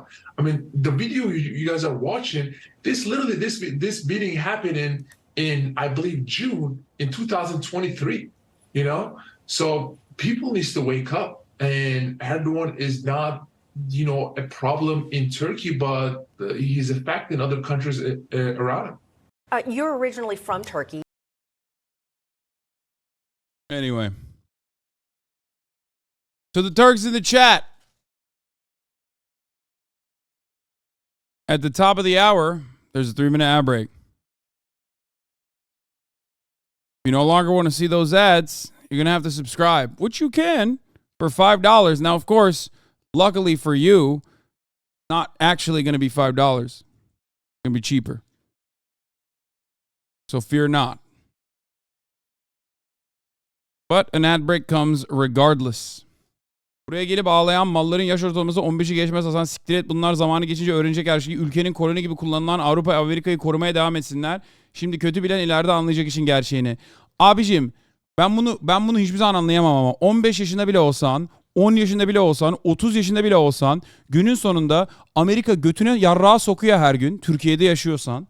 Ondan sonra bunlar dönüp bana diyor ki biz abi İsrail'i savunuyoruz ve Amerika'yı savunuyoruz. Ne kadar ya bu ne yapıyorsunuz abi siz? Manyak mısınız? Kafayı mı yediniz abi siz? İnanılmaz bir durum yani.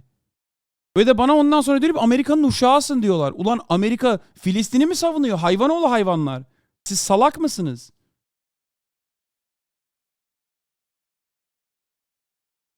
Günün sonunda ben Türk'üm. Amerikalılar ama sizi hiçbir zaman Arap'tan ayrı görmez. Bu sizin kendi düşünceniz değil. Bu Amerikalı'nın düşüncesi. Bunu anlayamıyorsan ve bana kızıyorsan bunu söylediğim için ne diyeyim bilemiyorum. Cahillik. Bu kadar basit. Cahillik. Yaptığınız tamamıyla cahillik. Türk değilsin. Ah siktir lan, Türk değilmişim. Yarrağımın anteni.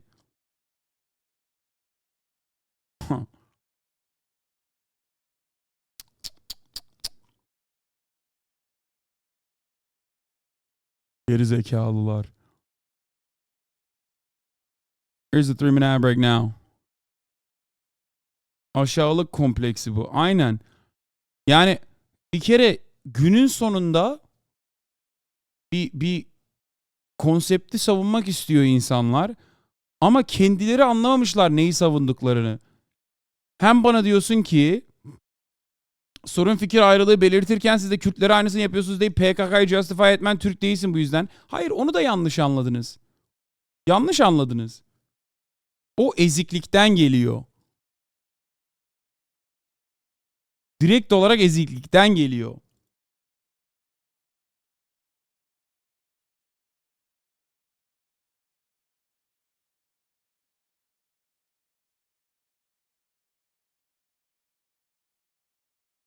Ermeni soykırımı var diyen Alagavat sen Türk müsün? Evet. Ama bu doğru. Ona istediğin kadar kız yani günün sonunda.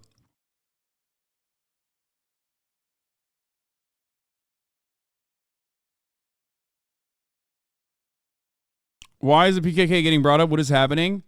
Every single Turkish person is very upset because I said in their minds they feel as though this is comparable to what happens to Kurds inside of Turkish borders, as I've described before.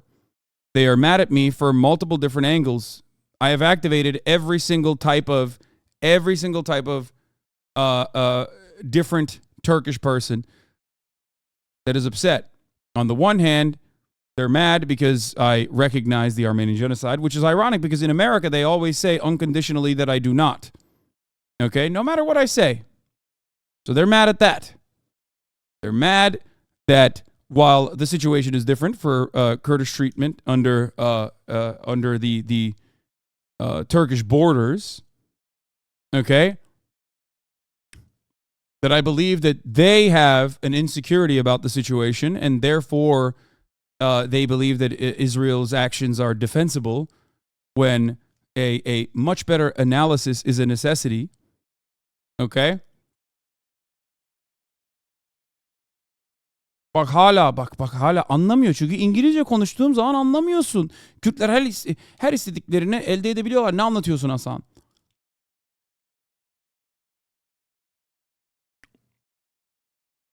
From a non-personal political take, the world wants to avoid putting any blame on Iran due to oil prices right now and the recovery happening. There isn't a concern over an embargo like the one following the Yom Kippur war, as the Mideast was more individualized economically, but Iran and BRICS are the concern. Just something to add. I think that is actually a fairly reasonable assessment. I also think that they do not want to draw Iran into battle. I think America and Israel is fearful of drawing Iran into a potentially 3-front war for Israel. They're already fighting Hezbollah on the Lebanese side.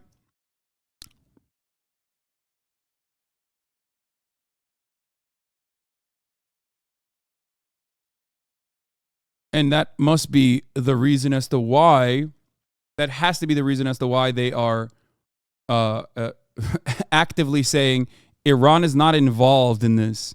Because as we all know, one, Iran of course is involved in sending weapons, sometimes training, and also sending supplies into Gaza. Of course. Having said that, however, the fact that both the IDF and the American State Department and Iran itself has said that Iran has said that while they support the actions of Hamas, they were not involved in this one, is truly unique. And I think the major reason for it is that they... Oh my God, I can't even pay attention to fucking what's going on. The chat is unbearable right now. My brain is breaking. They do not want... I think the major reason is because they don't want Iran to join the battle. An atrocity on an appalling scale. We're going to continue to stand united supporting the people of Israel who are suffering unspeakable losses and opposing the hatred and violence of terrorism. My team has been in near... Yes. Oh, there's a language filter. Yeah, let's do... Fuck, you're right. Yeah. Flip on the language filter for Turkish. That would eliminate like 90% of the fucking hate rate. What the fuck? Almost all of it. Constant communication. Half of those motherfuckers don't know how to speak English. So it's great. Faşist. Ben faşistim, öyle mi? Peki.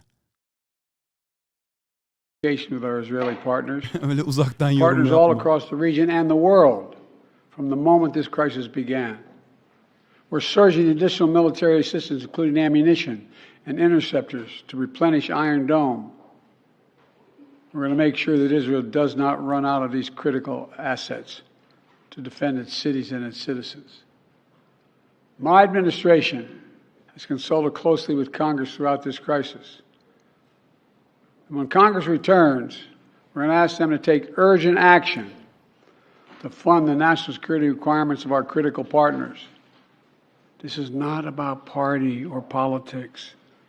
This is about the security of our world, the security of the United States of America. We now know that American citizens are among those being held by Hamas.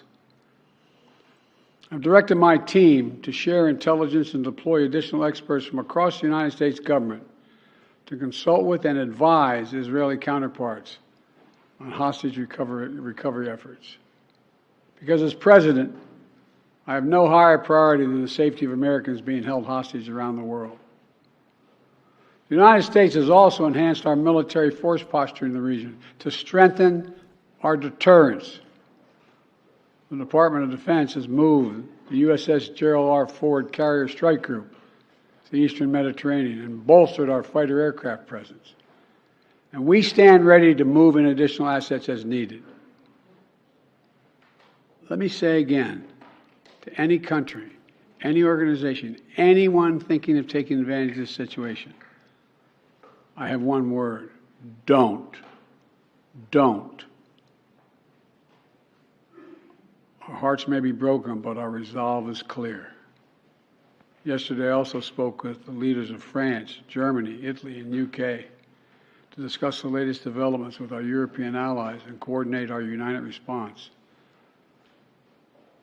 This comes on top of days of steady engagement with partners across the region.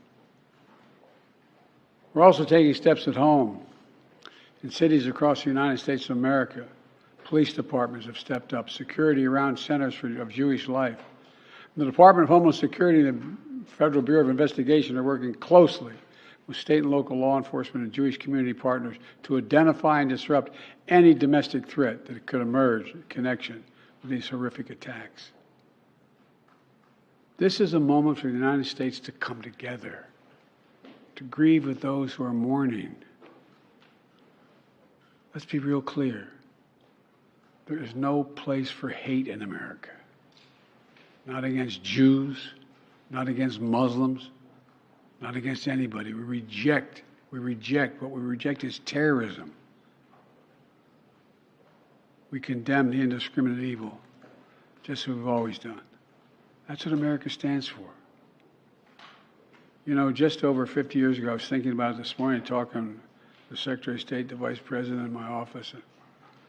Over 50 years ago, as a young senator, I visited Israel for the first time as a newly elected senator. And I had a long, long trip, a meeting with Golda Meir in her office just before the Yom Kippur War. And I guess she could see the consternation on my face as she described. Yeah, I mean, listen, guys.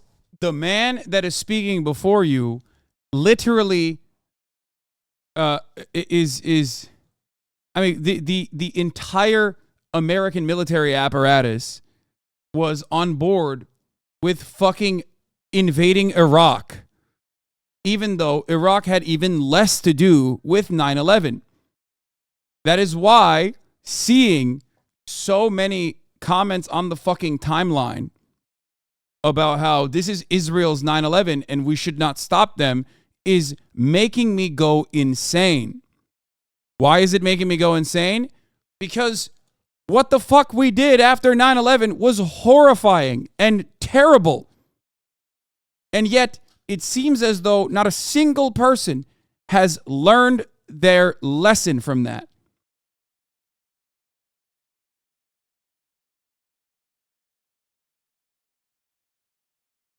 It's crazy.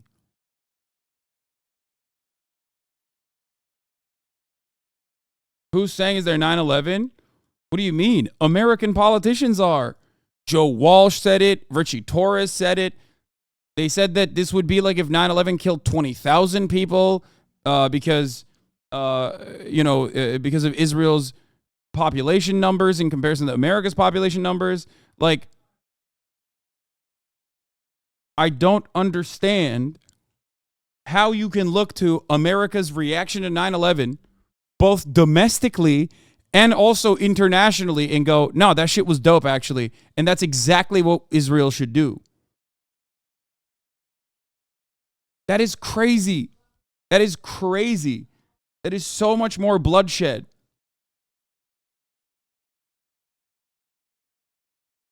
Describe what was being faced. They were facing. We walked outside in that sort of hallway outside her office to have some photos. She looked at me all of a sudden and said, "Would you like to have a photograph?" And so I got up and followed her out. We were standing there silent, looking at the press. She could tell, I guess, I was concerned. She leaned over and whispered to me. She said, "Don't worry, Senator Biden. We have a secret weapon here in Israel." My word is what she said. We have no place else to go. We have no place else to go. What? For 75 years, Israel has stood as the ultimate guarantor. Bro, this dude is done. This dude is so... Dude, his brain is mush, dog. I'm not even kidding. Like, I don't even know what the fuck he's saying anymore. I mean... Holy shit. The security of Jewish people around the world, so that the atrocities of the past could never happen again. And let there be no doubt, the United States has Israel's back. We will make sure the Jewish and democratic state of Israel can defend itself today, tomorrow, as we always have. It's as simple as that. These atrocities have been sickening. We're with Israel.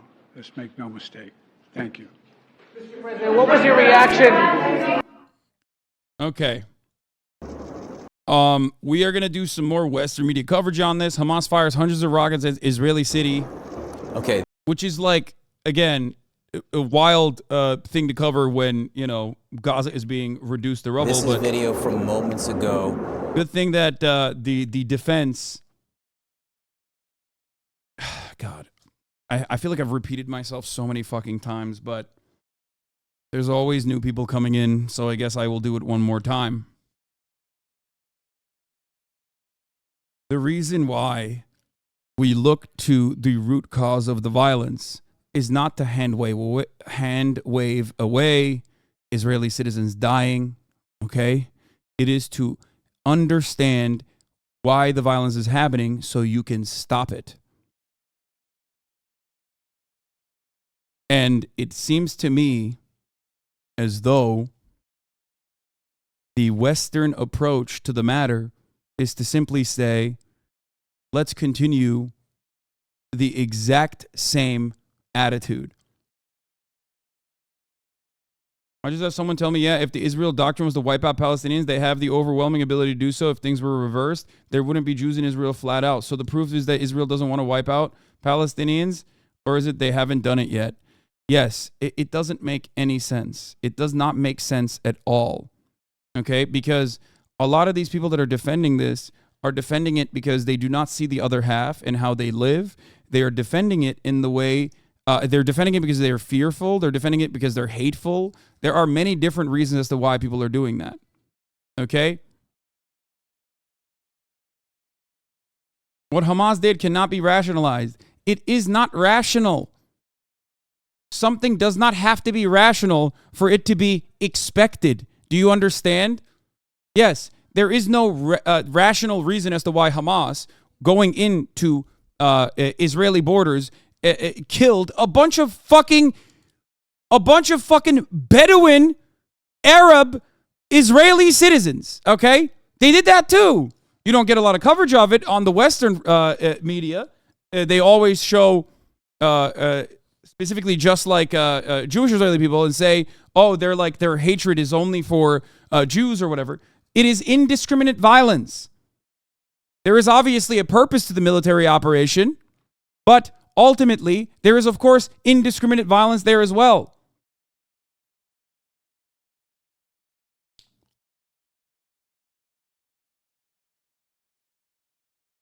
There is no rational purpose. There is no rational purpose to killing people. There is no rational purpose of killing people at a fucking concert. It's a prison break. Okay?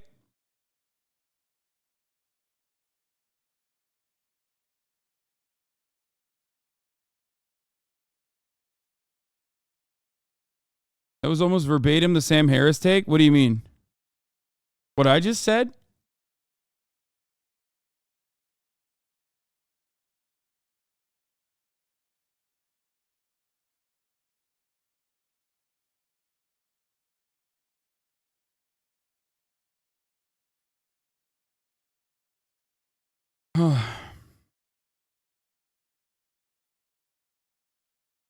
It's crazy.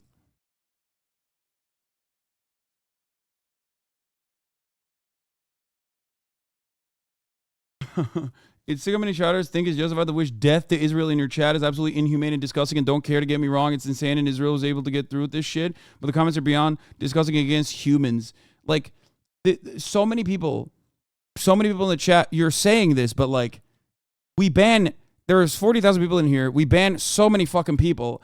I have yet to see that. And I do not know where you're coming from. Okay? Israel is a state. Israel's state actions are violent. Israel is a colonizing force. Israel is an apartheid state. And the maintenance of said apartheid state is violent. Okay? Saying these factually correct statements does not mean every person that lives inside of the Israeli borders deserves death. Okay? Of course not. There are plenty of people inside of Israeli borders that also currently recognize the writing on the wall. That there's only two ways out of this: full-blown genocide, which seemingly is the position of the far-right Israeli government, or a de-escalation to the conflict and an end to the occupation and apartheid. If you are conflating the criticisms of the Israeli state with anti-Semitism,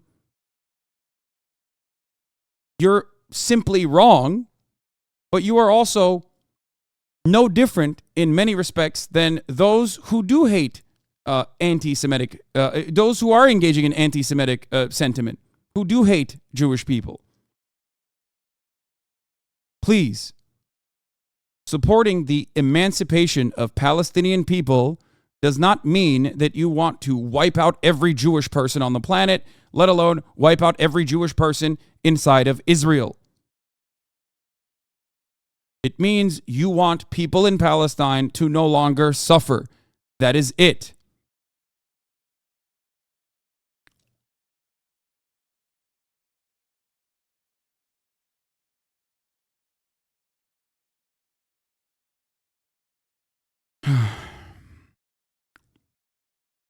That is not going to happen. Hamas fucked that up. That part is also incorrect. To say that it is Hamas that fucked that up is ridiculous. Okay? It's ridiculous. You are not seeing the fuller picture. It is not Hamas that has any power in this in this situation. It is an apartheid state that has carved out the peaceful coexistence project in the West Bank and routinely bombs the Gaza Strip on the Western Front. That has seen Hamas as the power player and has bullied the Palestinian Authority and used them as a part of its surveillance apparatus that continues to harm Palestinian citizens on the West Bank. That, in and of itself, is the real reason why, slowly but surely, especially since 2007, Palestinians have seen more and more violence every fucking day in their existence and do not see any way out of this as they are backed into a corner.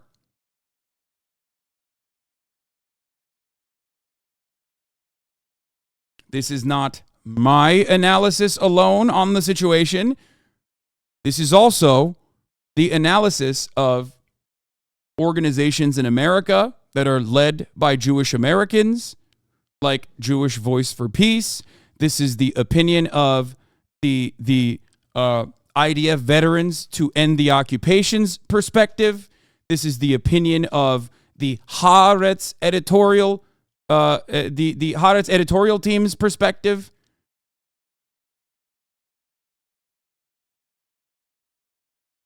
There are people who I do not agree with as far as their interests in maintaining Israel in the way that it exists currently, and yet we agree on one thing, and that is that increasing the violence and the brutality that the Palestinian people experience is only radicalizing them for understandable reasons. If you want the violence to end, you cannot continue hitting the blow up more Gaza houses and bully and kill more people in the West Bank button over and over again. That has been a demonstrable failure. Now, that is also not simply my perspective or the perspective of all of those other groups that I have mentioned, but it's also the perspective of the former Israeli state, the former right-wing Israeli state. Okay? The reason why I bring this up is because one point of contention in the EU was to stop offering any aid to Palestinians whatsoever. Okay? This was being deliberated on yesterday.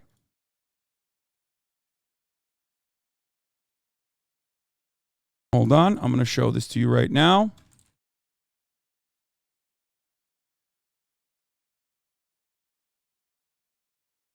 The European Union backtracked in disarray on Monday on an announcement that aid to Palestinians had been suspended in response to the attack on Israel by Hamas after EU countries complained the bloc's executive had overstepped the mark. Originally, they said, we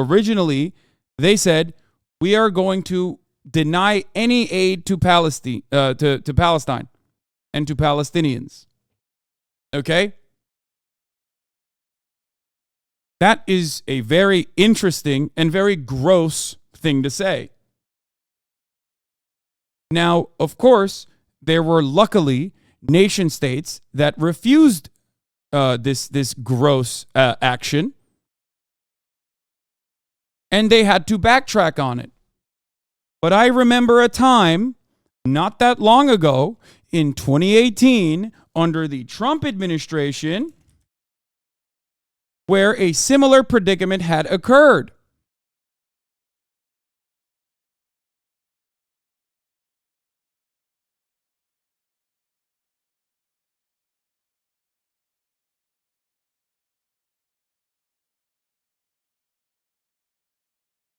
Trump eliminated U.S. funding for UNRWA and the U.S. role as Mideast peacemaker. Donald Trump and his administration I believe you're on the right side. Just the way you say things lacks a lot of the proper nuance. That's not true. How dare you say bully the leaders of Palestinians as an excuse for what Hamas does when they take UN Israeli money and supplies meant for humanitarian aid and instead use it for military tunnels? Yeah, got it. I like that I didn't have the nuance of I didn't have the nuance of like whatever you personally think is going on. Let me explain something to you. Okay? The reason why I'm bringing this up is because the Trump administration internally was criticized by a state that was an unlikely critique of this move. That state was the state of Israel. Israel criticized the Trump administration's actions. Do you know why Israel criticized the Trump administration's actions in eliminating funding for Palestinian for the PA, Palestinian Authority? Because back then, they also recognized that this would constitute a security threat. The more you increase the dial of violence that Palestinians are subjected to, and the less you offer them any aid whatsoever so they can live under normal circumstances, whatever that means, the more you push Palestinians into the hands of reactionary groups, reactionary formations. Only the people that the only people that will help them will be more and more fundamentalist elements.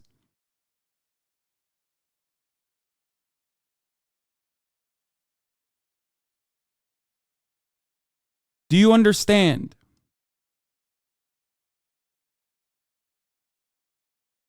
Because what you choose to see, what you fail to see, is what even the Israeli government recognizes. That if you cripple the material conditions, if you erode them further, people will become more radicalized. Trump administration to end U.S. funding on UN program for Palestinian refugees.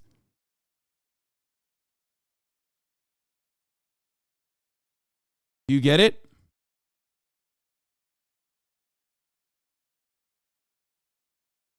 Do you understand?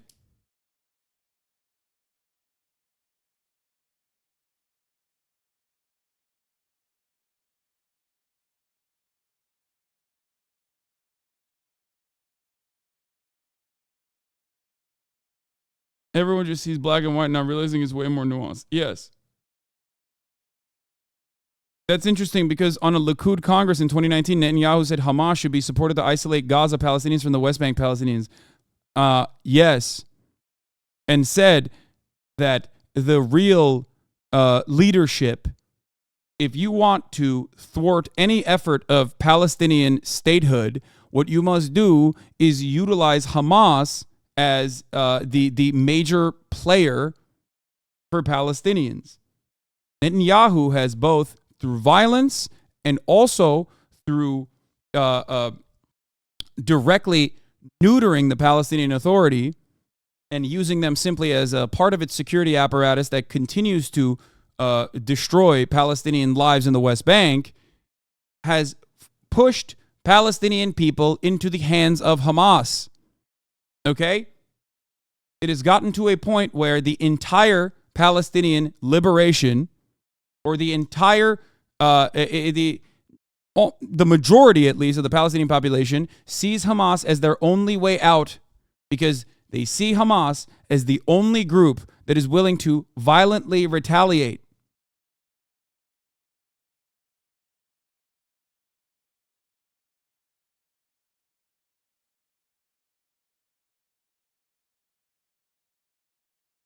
That's it. And this is an abject failure on behalf of the Israeli security apparatus, even from the perspective of trying to maintain some semblance of security within Israeli borders.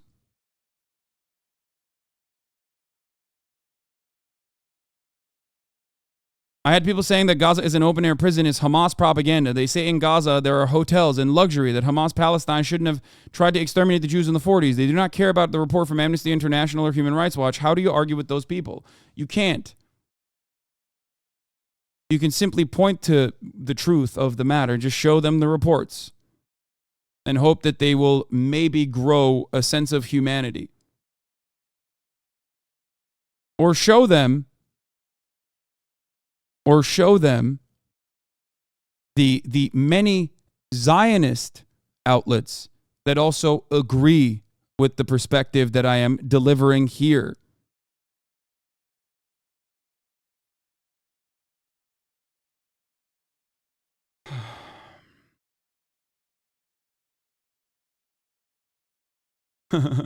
Israel is right. You're a filthy terrorist libtard. Now ban me, you fucking idiot. Nice, man. Thanks.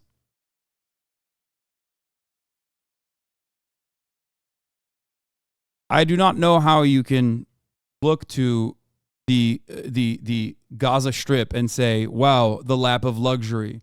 If it's so luxurious, perhaps you should go there. You know? Türkçiteyet etkilisi. Why you say Turks dog? I did not say Turks are dogs. I said Turks who cozy up to Americans behave like the servile dogs of Americans and Western interests. That part is true. Of course, you do not know how to speak English, most likely, so that is precisely the reason why you have no idea what I'm saying at this moment.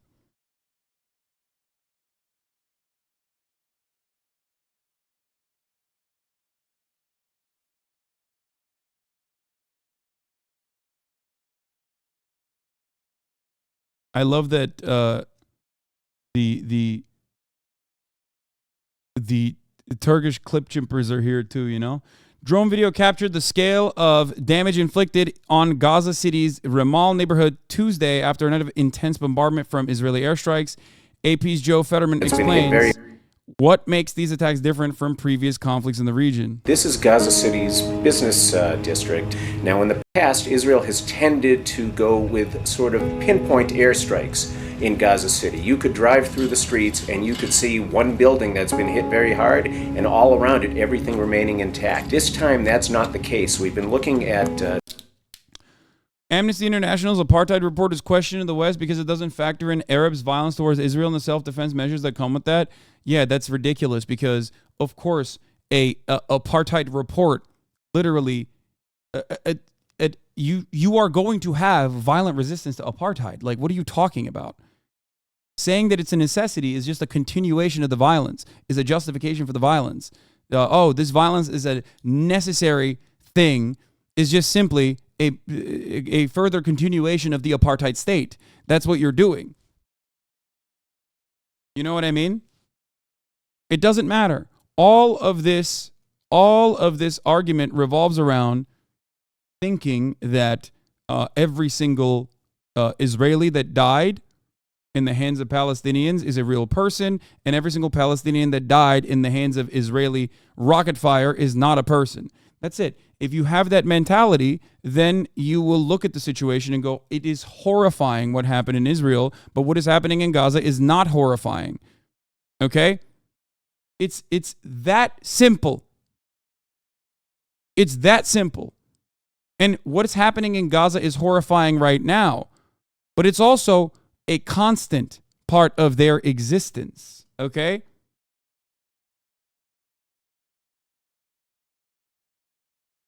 At the end of the day, when you look back at, the anti-colonial actions in Algeria against the French, or the anti-colonial actions in northern Vietnam against the French again, and against America after, okay? Or if you look at the anti-apartheid action in South Africa, what violence was worse? What was the bigger problem there? Do you look at that and go, actually, the Algeria or Vietnam remaining a colony, that was actually good, and fighting against that was bad?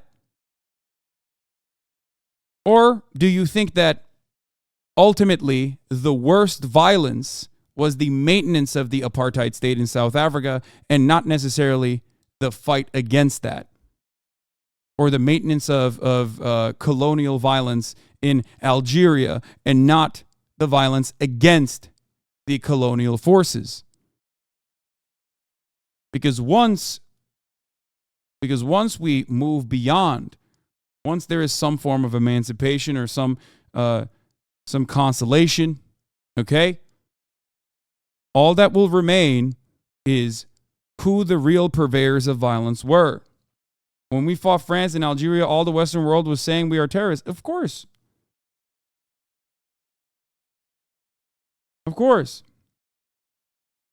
Nelson Mandela was a part of the U.S. terror watch list until 2008. He was democratically elected in 1994. Okay? And until 2008, he was still a part of the terror watch list. Please.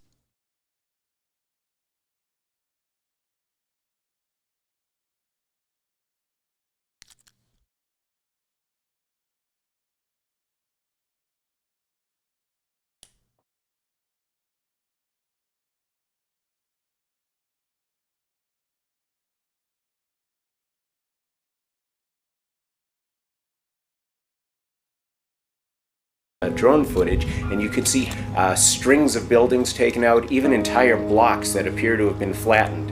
So that is a different type of tactic that we've seen in the past. I think it's a reflection on how seriously Israel's taking this attack, and it shows just how much damage could be inflicted in the coming days. So what we see now, and what we will see in the coming days, are shortages of food, of fuel, electricity, and so forth. I gave your opinions on Palestine some thought, but there's no way you can paint these guys as the victims. So you're looking at this and going, no, these guys deserve this? Really? Once again, 47% of the people living there are children. They are 14 and under. Okay? In all of this area that you are looking at, in this entire rubble, where they have no access to food, where they have no access to clean water, and they have no. Don't say complete lose-lose for all involved. Don't say that. That's cowardly. That's cowardly. You are being a coward. Say what you mean. You said you can't paint these children that are dying under this rubble as victims. Go ahead. Say what you actually mean. Don't fucking back up. You just justified collective punishment. Now explain what you actually mean. You can't switch the side and go, oh, it's lose-lose.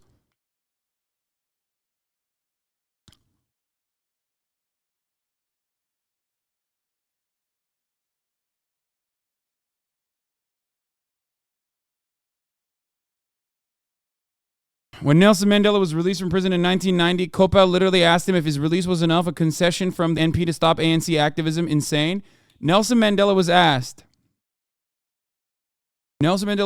multiple times throughout his prison sentence to condone the violence and condone Marxism, socialism, communism. He said no, and his prison sentence continued. Remember that.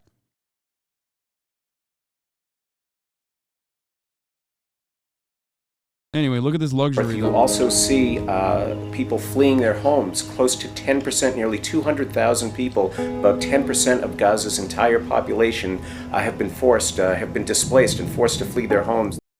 Yeah, 128,000 here. He said we were playing PlayStation when the roof fell upon our heads. كنا قاعدين نلعب بلاي ستيشن فجأة لقينا كل الدار نازلة علينا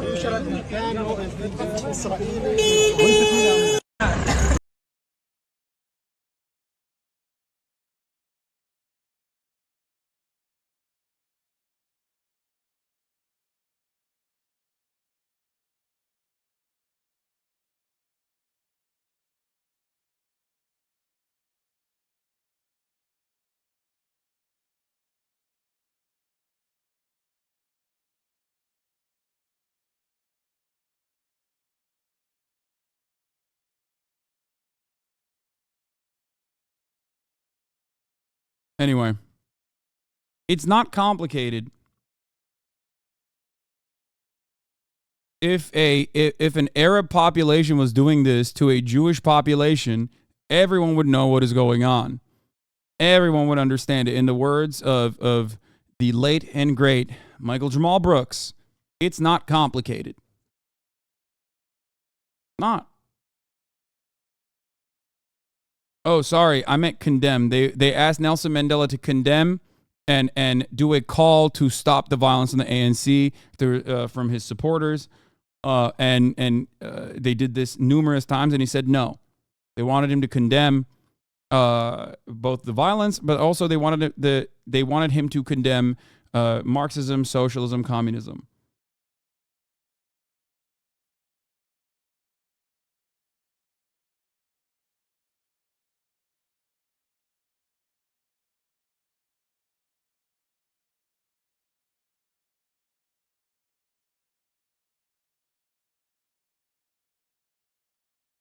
Okay, how they got internet while the whole city getting bombed? You're right, dude.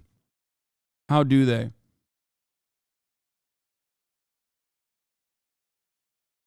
I'm from Israel. Can you tell me what is your solution to this? I truly want to know. Oh, dude, I've already mentioned it time and time again. Reparations for Palestinians. I mean, you're probably going to say absolutely fuck no to, but reparations for Palestinians, allowing Palestinians the right to return, and allowing Palestinians to coexist peacefully in a one state, in a singular secular state, not a Muslim state, not a Jewish state, but a secular one. This is beneficial for all parties involved. Okay? Equal rights, an end to the occupation, an end to the apartheid, equal rights for all, reparations to the Palestinians that have suffered, that have been harmed, and a right to return.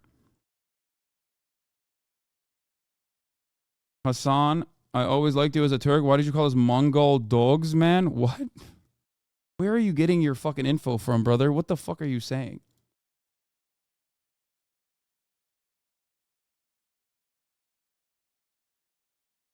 Israel tried to do peace multiple times and Palestine refused. Yeah, totally. If Israel... Did you just send me a PragerU link?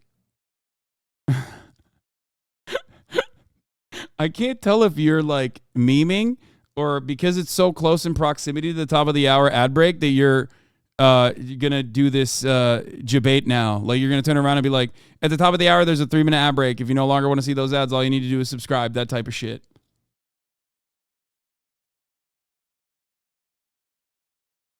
There's no way this dude just dropped a fucking PragerU video and bounced. That's awesome.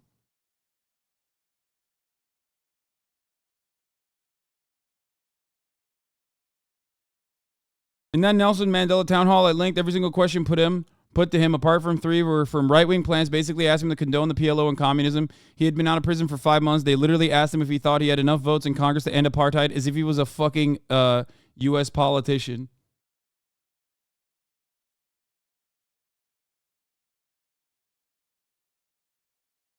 What do you do with Hamas, though? Brother, the funniest part about this is that, like, Hamas and its involvement and its influence is directly the result of both Israeli violence and also direct Israeli interference. Like, its inception is the responsibility of Mossad. Okay? It was propped up as a counterbalance against secular PLO and secular revolutionary communist and Marxist forces inside of Palestine. But even then, there have always been secular alternatives. Israel just refuses to even deal with them as equal partners and basically uses them as another part of their security apparatus.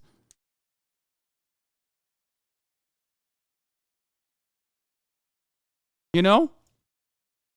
And whenever you say killing innocents is not going to give a good message too, yeah, no shit, except, you know, exactly. Israel is not exactly a willing partner in this situation. They're doing it on the Gazan front, and they're also doing it on the West Bank as well. So if you're Palestinian, why the fuck would you ever think like, oh man, Israel definitely wants our best interests at heart? They don't. They've shown that they don't.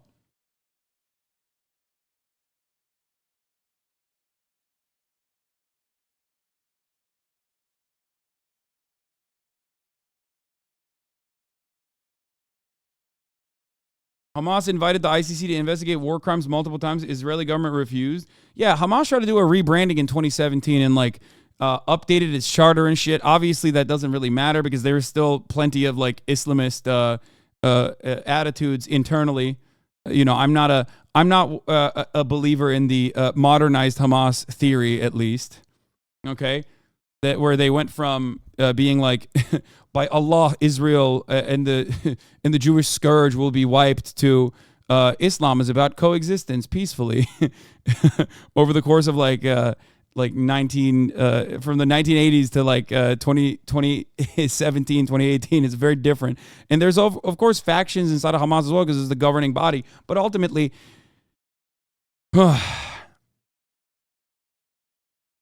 the only reason why the more fundamentalist elements take root and take hold is because it is seen as the singular emancipatory force. Okay? I am going to Christ U.S. knock Folger.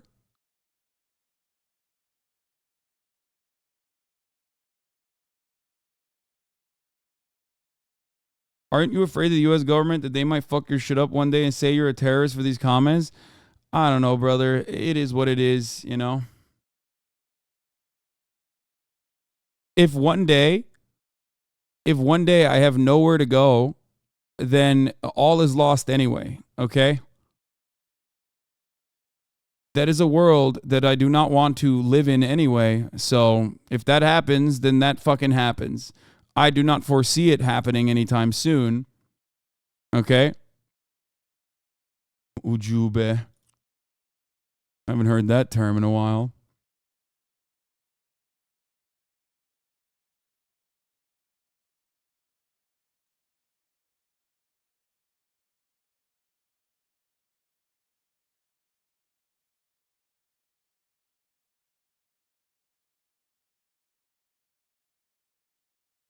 So,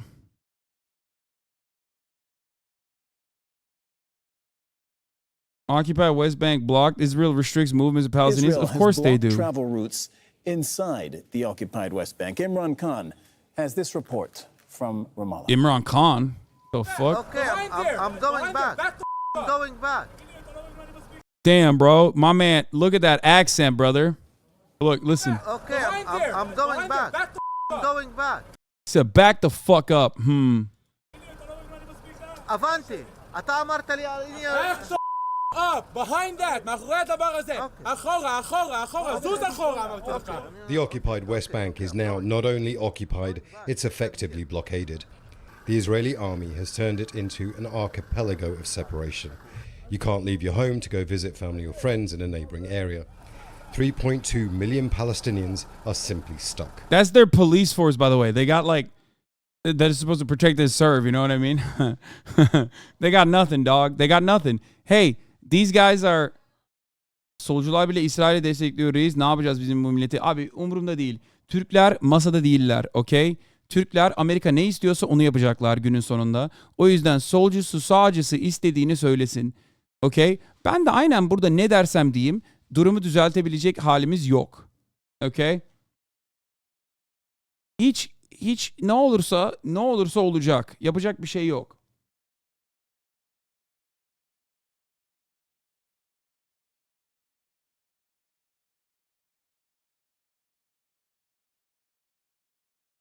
Hamas found out the hard way that no level of victimhood that the public opinion in Western countries can save them from the brutality of Israel. They chose to stop being victims so the Western socialists can feel good about supporting them and have decided to lash out like a dog back in a corner. Their violence is understandable. I don't think they give a fuck about, I don't think they've ever given a fuck about, like the opinions of Western leftists or whatever. I think that, the rebranding in 2017 and then the march to return and the lack of interest from the Western world and like seeing them as human beings basically solidified that like any kind of reckoning with the Israeli state was only going to come through potentially violence, and if that violence didn't work out and they all died, then at least they died on their own hands. rather than on their knees. That's like the attitude pretty much at this point. It's people with no options. Apparently, Israel using phosphorus bombs, recent news. Yes, I've seen this on Twitter. I have not seen this substantiated. I do not believe at this time that there is evidence for it. This is similar to like stuff that you hear about, like Hamas came in and did rape gangs or whatever the fuck. It's like it corresponds to your biases, but I do not know if there is evidence for it. Now, the reason why I'm saying this is similar but on the other side, okay, is because they do not need phosphorus to fucking kill every person in Gaza. Okay? Yes, I know that there are videos of it, but they might not be from this time around. Okay? You have the fucking Israeli security official telling Israel's Channel 13 that Gaza will eventually turn into a city of tents. There will be no buildings. There is no reason to move beyond that and say, oh, they're also using white phosphorus. It's the same as there is no reason to extend the brutality and violence by making up stuff or exaggerating things. When Philip DeFranco is saying there's proof of rape, yes, I don't know where that is. I looked for it as well, and the only thing I've seen so far is the Los Angeles Times that previously said that one of the hostages was raped, actually had to retract it due to not having enough evidence for it. Do I believe that could have happened? Of course I do. Absolutely.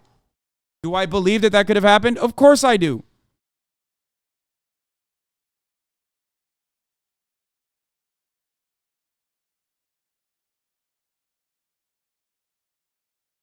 But without actual evidence on the matter, it is deeply irresponsible to report these stories with no substantiation.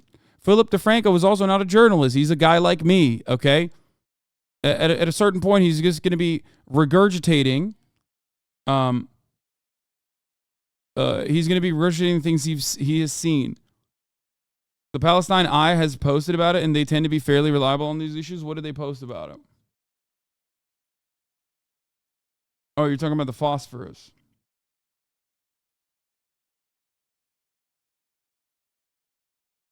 Yeah, I think we all forgot that our friend of the show, Brace Belden, was able to get American news to believe that there was an Ebola outbreak in Burning Man, okay? And cover it as though there was an Ebola outbreak in Burning Man from the comfort of his home. And that wasn't in fucking Palestine. That was in Nevada. So Twitter and how quickly misinformation spreads is a genuine concern. Even when you have access, you have telephones, you have access to the fucking people that are there, and yet still mainstream media can get shit wrong. I left 10 minutes ago. I have to pee. I am sick, but they're not letting me in. This is worse than when we used mules to move around in the old days. Now we can't even get anywhere with cars. Israeli forces have also severely restricted the border with Jordan, the only crossing point for Palestinians who want to travel abroad, leaving thousands stranded. Suhail Khaliliya is the head of settlement monitoring at the Applied Research Institute, Jerusalem.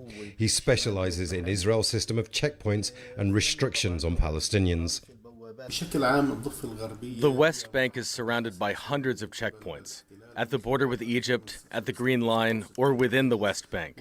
These new restrictions have turned the West Bank into small prisons, and the occupier controls all entries and exits.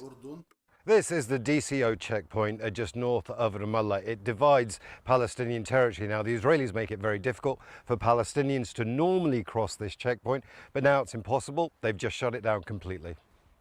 In the Palestinian town of Huwara, this road that runs through it cannot be used by Palestinians. Sometimes the Israelis make exceptions for medical or family emergencies, but even that small concession has now gone. If you're Palestinian and you visited a neighbouring area on Saturday, you're now stuck there. Many here feel this effective blockade may not be temporary, that it's simply a precursor to even heavier Israeli restrictions that may well become permanent. Imran Khan, Al Jazeera, Ramallah, the occupied West Bank. Sir Geoffrey Nice joins us from Canterbury, UK. He is Emeritus Gresham Professor of Law. Sir, I had a long list of questions for you, but we just heard the U.S. President. He said a short while ago from the White House, quote, "We uphold the rule of law and the laws of war. It matters. There's a difference," end quote. Presumably, he was drawing a distinction between the legality of Hamas's actions, Hamas's attack in Israel, and Israel's attack on the Gaza Strip. Can you help our viewers navigate this? What is legal and not legal in what you've been watching over the last 4 days? He may well have been drawing that distinction. And before I come to the specific answer to your question, I was inclined to make deeply moved by Gabor Mate's wisdom and truth. But I'm personally a Holocaust survivor. Oh God, it's fucking Russell Brand. Look how long it took for Palestinians to elect Hamas after the Nakba to see who's been trying to solve things peacefully the whole time before being forced into violence. Yeah, I mean, they'll say that like all matter of emancipatory action pre-Hamas is also violent though. I saw this, yeah. This genocide was sponsored by HelloFresh. Enter code human animals for 30% off your first month and a special falafel recipe to enjoy while you watch children getting bombed. Israel is partnering up with BetterHelp, which is, you know, a company that partners up with YouTubers. What the fuck is going on on the planet? Capitalism unironically erodes our normal existence on a fucking daily basis, okay? What the fuck is going on? That is crazy. I do not know what.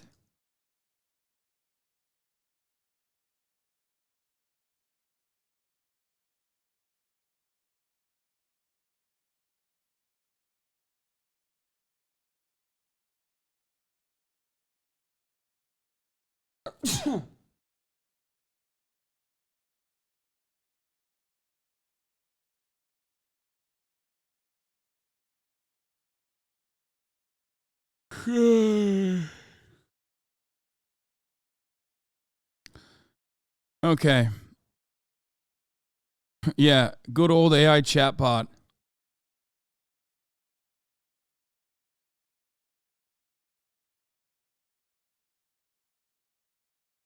Never let a good therapy get the waste. Weapons manufacturers hate Ilhan Omar. Yeah, I mean,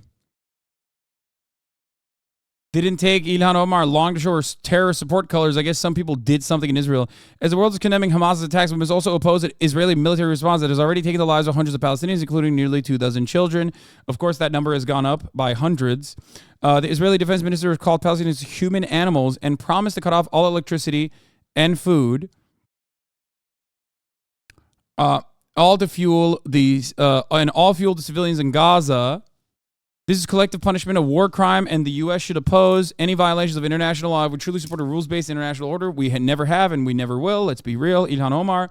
This guy is president of World Strat and former Army Special Forces guy, weapons guy, chief editor for Middle East Forum, author of multiple books, and co-host. That's great.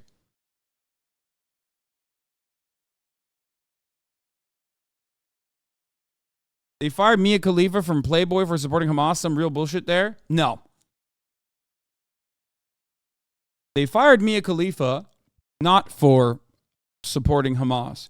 They fired Mia Khalifa for speaking about Hamas in the same way that defenders of Israel and its violent actions speak on behalf of IDF. Because she was being callous. At a time when, 900 to 1,000 Israelis were dying, okay, she thought she could be as callous as those who support Israel can every single day. You can't do that. You can never do that. And I'm sorry, but every single long historied activist on the Palestinian side knows that reality, okay? You are not judged on the same metrics. After all, literally look to the media, the Western world, and our leaders right now in the way that they are baying for blood, the blood of all Palestinians, talking about full-scale genocide as the only solution, the final solution, the only option out of this situation.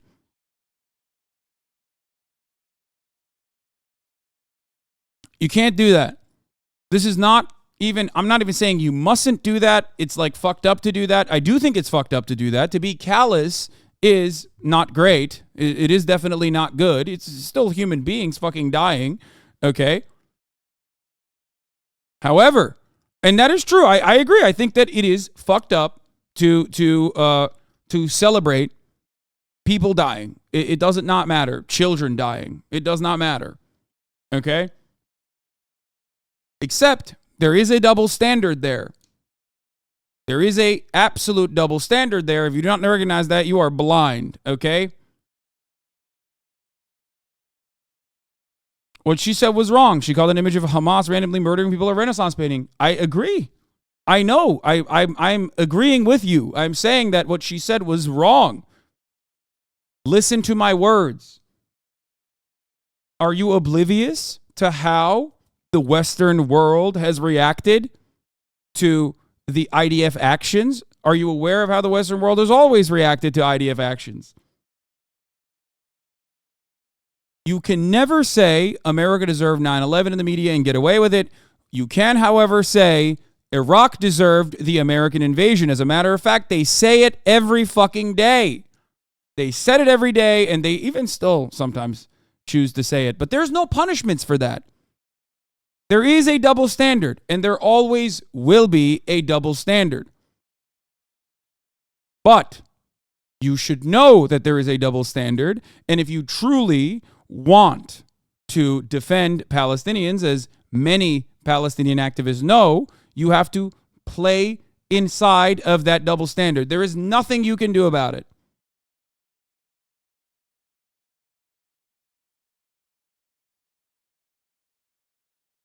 Okay?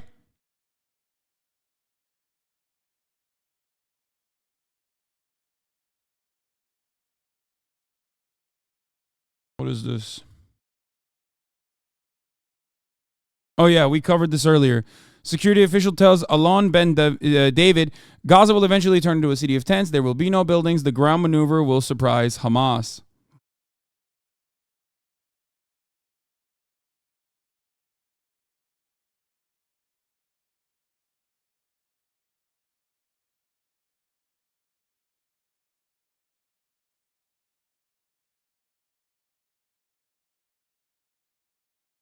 So, understand.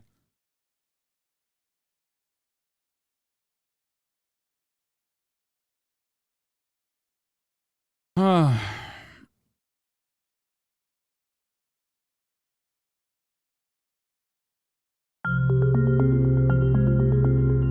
I mean, Israel's total Gaza blockade of war crime is true. It is true. It is a war crime. By the way,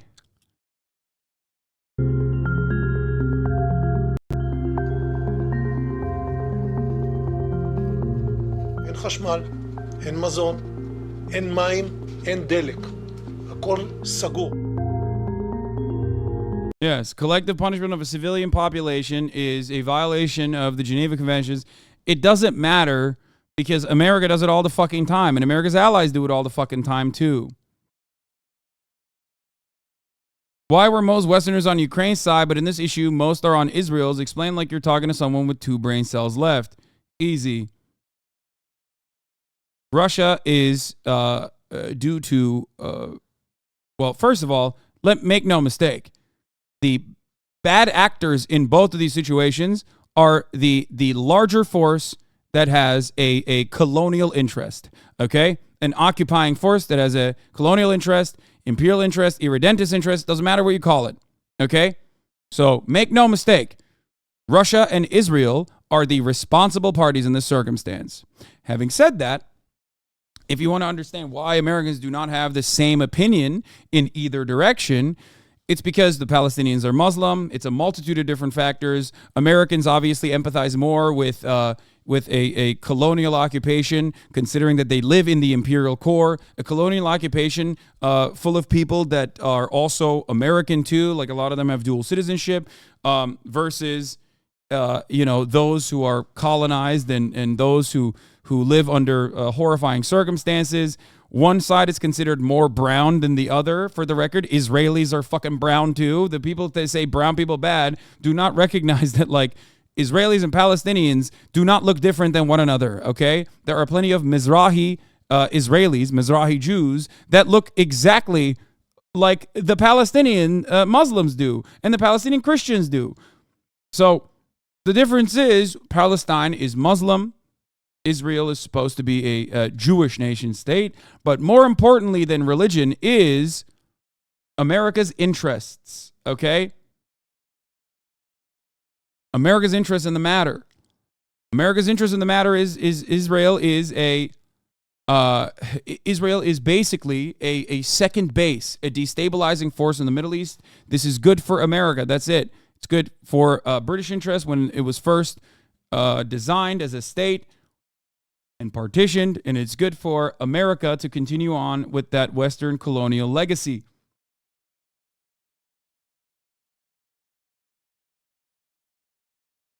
Have you seen the Hamas charter? Actually, some insane stuff in it. Yes, I have. I have seen it. I've seen the original charter, and I've seen the revamped charter as well. It ultimately, to me, even the revamped, more liberal charter that talks about a peaceful coexistence that they rewrote in 2017 is also not exactly real, okay?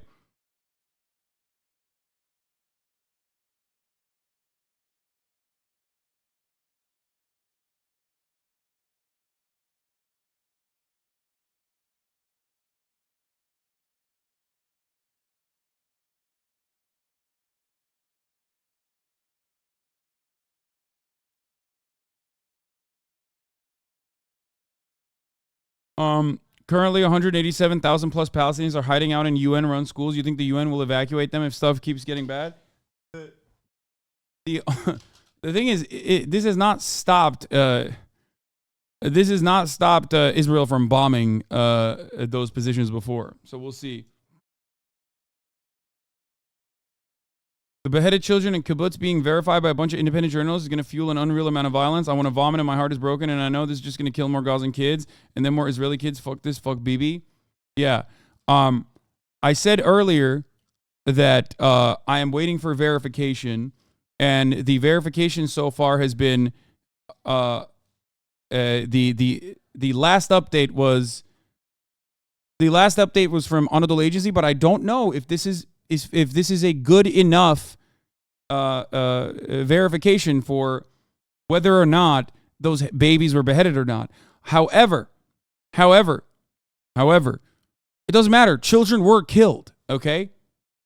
They were. Having a conversation about like whether they were beheaded and lined and beheaded or they were simply just shot is insane to me, but here we are. I will inform you when more information comes out. Okay?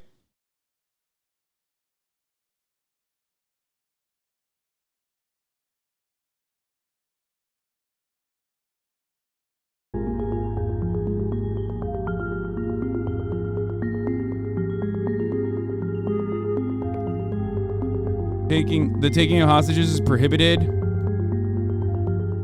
This is not a war between Netanyahu and Hamas. Gaza is full of 2.3 million Palestinians. What would you... All member states of the international community, according to the 4 Geneva Conventions, have an obligation to respect and ensure respect to protection of civilians. Every Palestinian today is target to the Israeli military machine. Do you think something like they will behead the babies and frame it on Hamas? No, man. What the fuck are you talking about? No.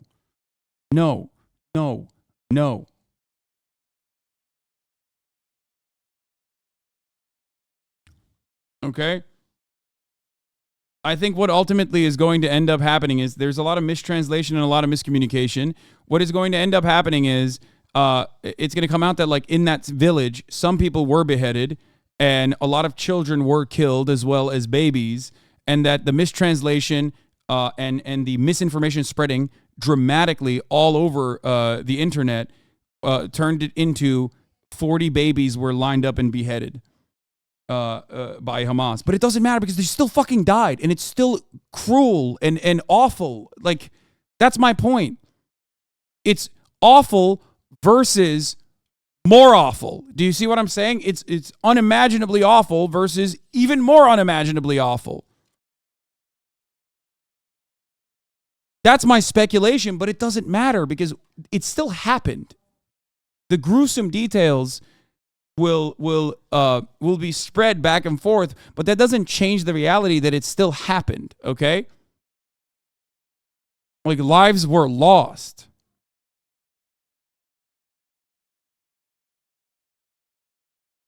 Who says that 40 children actually died, though? There's no evidence of them dying yet. No, not all 40 are going to be children.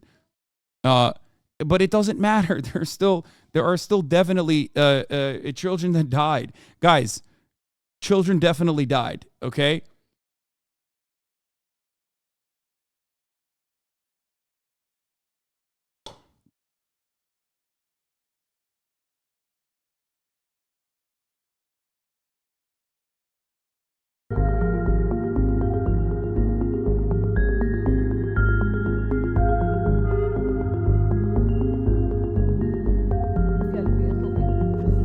Israel says it blocked its borders to protect its citizens from Hamas. We are looking at increasing amounts of violence, but also an unrestrained Israel that is now getting a carte blanche from the international community rather than hold Israel to account. All law must be enforced through political will. And so the more political support we see in this moment for a just solution that addresses far more than the current crisis, but also addresses the structure of violence. It does matter because there is a media war going on that will affect the public opinion. Brother, you are crazy if you think that like this is going to move the needle in either direction and even have like some kind of change in what America was going to do anyway. I'm sorry, maybe I'm a little bit more cynical than you are, but you must recognize that America already sent the fucking carrier into that part of the Mediterranean Sea. All Western leaders have gone so far as to not only say Israel's violent retaliation is totally just and we're 100% in support of it, but also on top of that, some European leaders tried to cut funding to Palestinians across the board in an extension of with an extension of the cruelty. Like we already in the Western world have a lot to do with the situation, okay? But on top of that, we're like, oh, we can't go there and directly bomb Gaza, so we might as well also try to help out with the death and destruction as best as we can.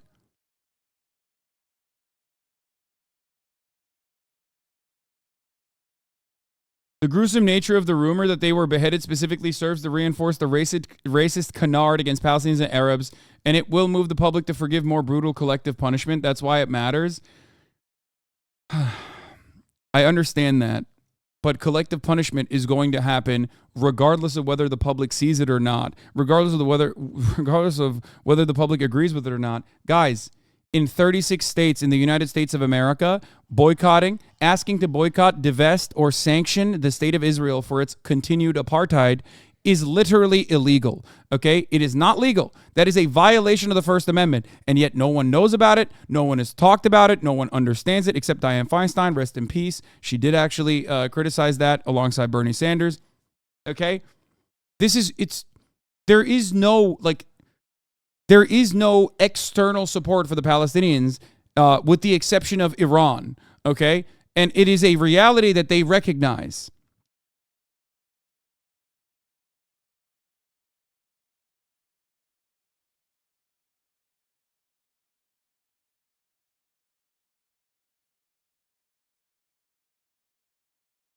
They recognize it.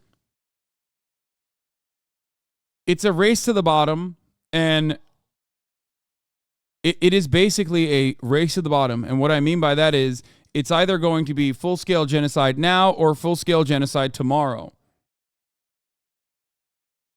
Okay?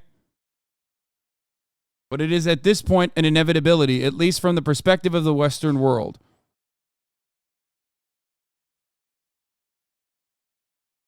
The distinction between whether you're right, the racist canard of beheadings of babies is true or not is simply for internet arguments.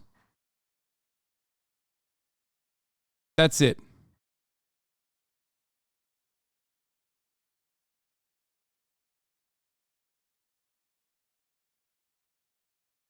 More likely we're going to see the law be useful as a tool, not necessarily as a savior.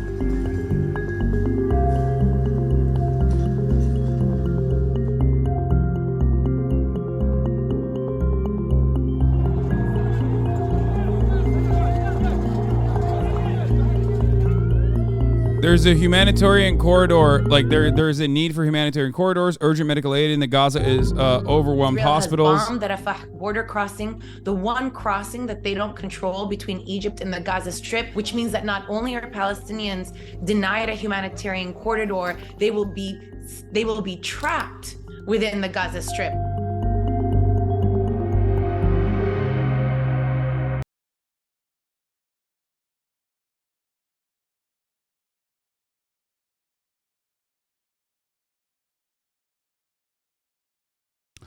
For the record, I am warning you now. Obviously, this is not going to end well. But while what is happening in Gaza is continuing, there's another side to this story. As far as I understand, Ben-Gvir has authorized the arming of settlers in the West Bank. Settler terrorists in the West Bank are now armed, and they were already armed, but now they have even more small arms. And the violence will escalate in the West Bank as well, and those people have no recourse. They have no way to defend themselves. So that is also coming.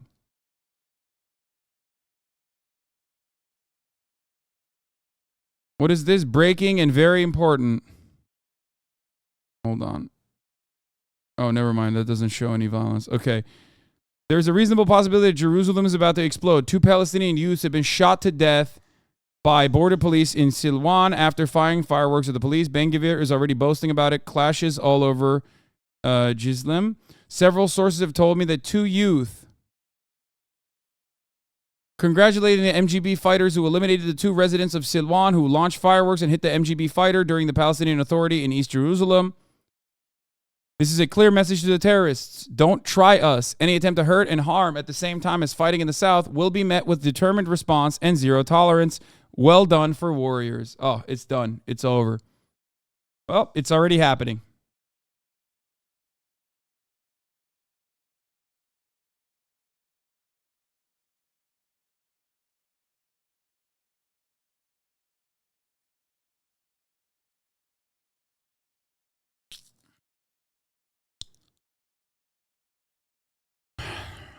This is a genocide.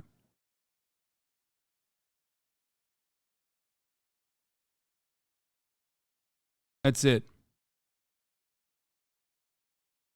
And remember,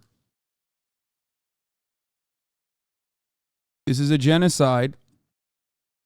The West Bank is occupied, just like Gaza is. But the West Bank is technically supposed to be the peaceful collaborative effort between the Palestinian Authority and Israel.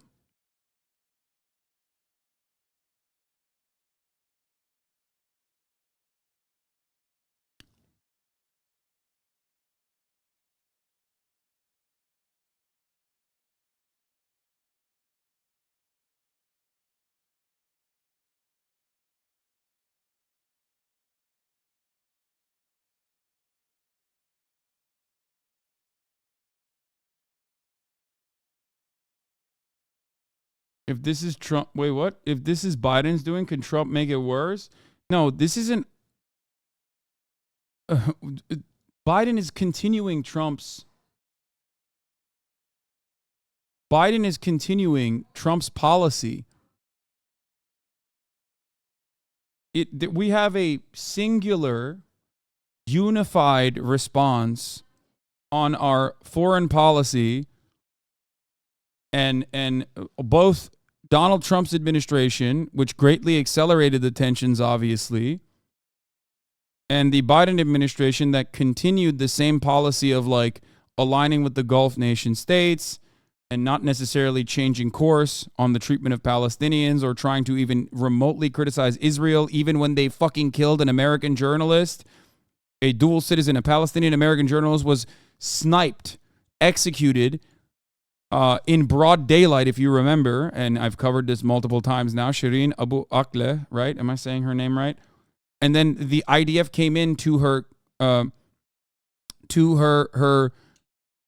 funeral and beat the shit out of all of the people that were trying to mourn this loss.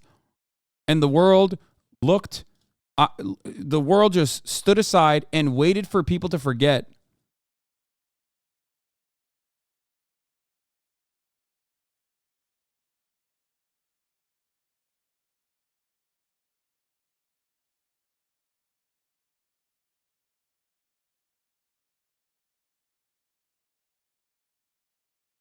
Yeah. But what I saw, hundreds of terrorists with full arm, full gear, with all the equipment and all the ability, make a massacre, go from apartment to apartment, from room to room, and kill babies, mothers, fathers in their bedrooms. You were telling me some of them, when you went in, their hands were tied together. Some of them lock themselves in the protection rooms, so they burn their house, and people run out with their children and they kill them. They kill babies in the front of their parents and then kill the parents. They kill parents, and we found babies between the dogs and the family that killed before him. They cut head of the people. And this is the first time. I mean, when did you? Yeah, this is why I think. No, I don't think he's lying, man. Shut the fuck up, chat. What are you talking about? Like, listen, I don't trust the IDF at all, but this is, you know, this is most likely real. Okay, calm the fuck down. The difference is, this is probably where the confusion comes from and how it spreads from, you know, people were killed, some people were fucking beheaded, and babies were dead, to 40 babies were lined up and had their heads cut off, okay? That's the difference. You secured this area here. It was late last night. So we fight here, wave after wave of terrorists until last night. And is this area here? We're looking at. Yeah, I mean, I've seen the dog get shot. Like, I know that part. Is this completely clear? Can you be 100% sure no Hamas activists here? I learned in the last 3 days that 100% it's not part of the game. 40 babies was their maternity ward? No, it's not. But that's what people are saying. But we try as we can, and now it's more secure, and we wait to the switch. To switch ourselves from the defense to the attack, because, you know, we defend our people, and till now we collect their body. And when you say you're going to attack, will you be going into Gaza? So we can see it here. Look, it's you know, on the now horizon. I look to the next 100 yards. This is my You mission. take care of the next 100 yards. Next 100 yards, and I fight to the next 100 yards, and then look forward. Did anything in your career prepare you for what you saw here? I mean, we've come in and houses are blown apart. So first of all, I prepare myself to everything, and yes, I have all the skills also, but I never saw and I never imagined. There was no mistranslation. Just soldiers said it as clear as day in another interview. This is just propaganda. Wait, what? This is the POS that started the beheading rumor, by the way. Yeah, he said it to a fucking French journalist, to I-24. I think that's where the beheading stuff came from.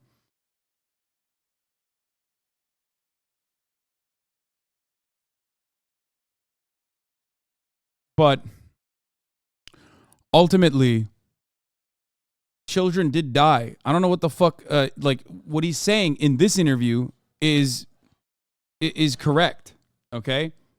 It does not matter that IDF lies all the fucking time. We know that they lie all the fucking time, but he is not lying here. It's ridiculous to say that this is a lie in and of itself, okay? I don't know why I don't know why people say this is a lie. First of all, part of the reason why I know this is not entirely untrue is because I saw the videos as well. Okay? The other reason why I'm saying that is because, yes, 1,000 Israelis were killed. Okay? And now, in retaliation to that, in the past couple of days, through a relentless bombing campaign, 700 Palestinians have been killed, murdered. Okay? I think people misunderstand my perspective when I analyze where this violence begins. And so far, yes. So far, it's over 800 now? Okay, so far, it is going to get much, much worse.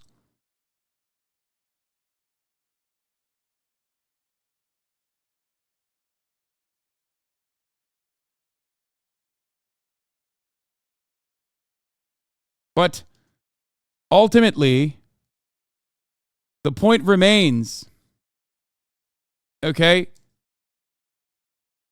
Do you believe that when one side's babies are fucking blown up to bits by bombs, that is justifiable? Okay? Or do you believe that neither is justifiable and there's only one way out of this cycle of violence? And only one group has all the power to stop said violence.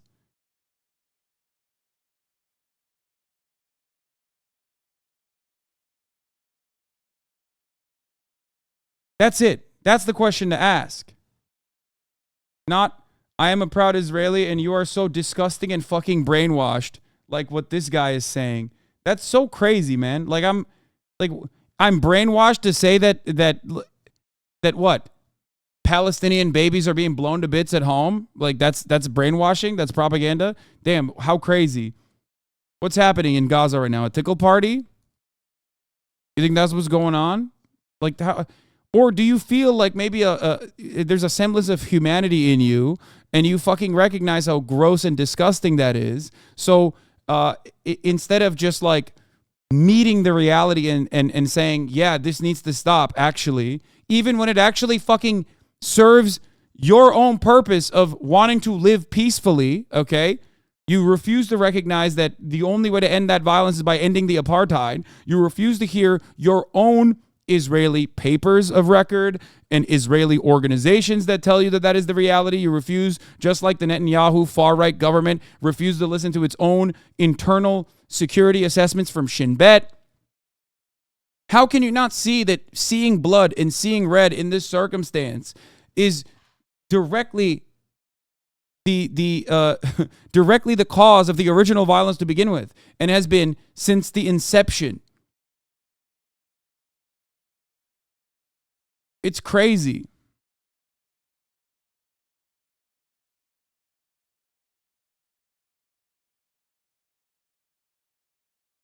Why did the Palestinians decline the offer of separate states 5 times? I love this question. Look to the West Bank right now. Look to the West Bank. Do you feel the Palestinians are free in the West Bank? Do you feel like that was a genuine offer? It's 5 times now. Tomorrow it'll be 10 times. Palestinians have declined 10 times. Palestinians have declined 100 times. Palestinians live under Israeli occupation in the West Bank every fucking day of their lives. Do you think that being fucking partitioned off and having a bunch of rabid, psychopathic settler terrorists, okay, control their lives, kill them, bully them, take their homes, have bulldozers come to their fucking houses and destroy it with the occupying force coming in and protecting those terrorist settlers is a peaceful coexistence? Is that what you think? Do you think that is a decent way to live? Do you think that Israel has made a genuine effort in allowing Palestinians to live? If that is the case, why do they have an open ethnic cleansing agenda in Jerusalem where they say we want to make Jerusalem 60% Jewish, which is like the mandate of the government, And also on top of that, have ethnic displacement measures in place in the West Bank, where if you are a Palestinian living in your family home in the West Bank, you fly away from the West Bank, you cannot come back in. But if you're from fucking Brooklyn, okay, if you're a Jewish guy living in Long Island, living in Brooklyn, living in Massachusetts, and you fucking fly to the West Bank, the government will give you a fucking house and will defend you? You think that that system is not a direct and open way to ethnically displace Palestinians from their own fucking homes? You think that that is just? That's peaceful coexistence for the Israeli state.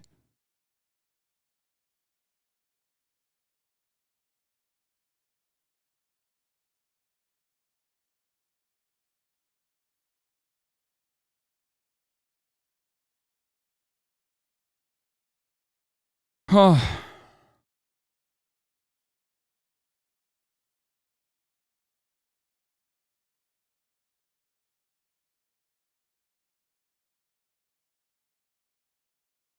What is true and what isn't true? How can we figure out what's going on? I've seen so many different reports of what's happening in Gaza with the hostages, and also hearing that it's all lies. I don't know what to believe about what Hamas is doing.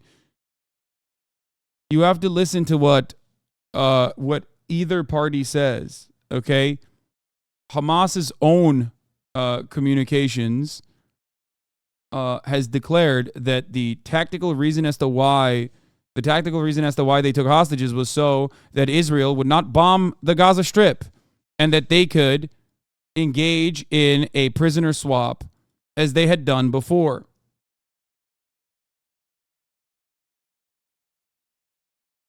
They did not think that the Israeli policy would be to declare the hostages as good as dead and choose to bomb areas where there might be Israeli hostages anyway.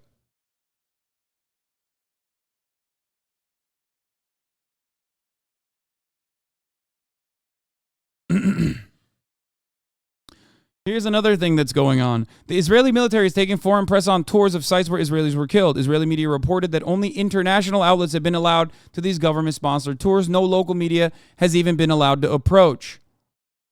Foreign press taken to towns where Israelis were slaughtered. Rocket fire persists. IDF is bringing international press to massacre sites near the border. They're not letting their own local press get there. At the same time, no foreign press are being allowed in the Gaza. And so, audiences in the West are constantly being fed constant images of their favorite reporters cowering on the ground to take cover from rockets being fired from Gaza. It's why we're seeing countless reports like this one, where journalists are regurgitating lines and talking points fed to them by the Israeli army about decapitated Israeli babies, claims that are going unchecked and unverified. Not only that, but you don't even see the fucking Palestinian side of the situation on the ground, because the remaining Palestinian journalists don't even have fucking access to the internet and are dying due to constant fucking shelling.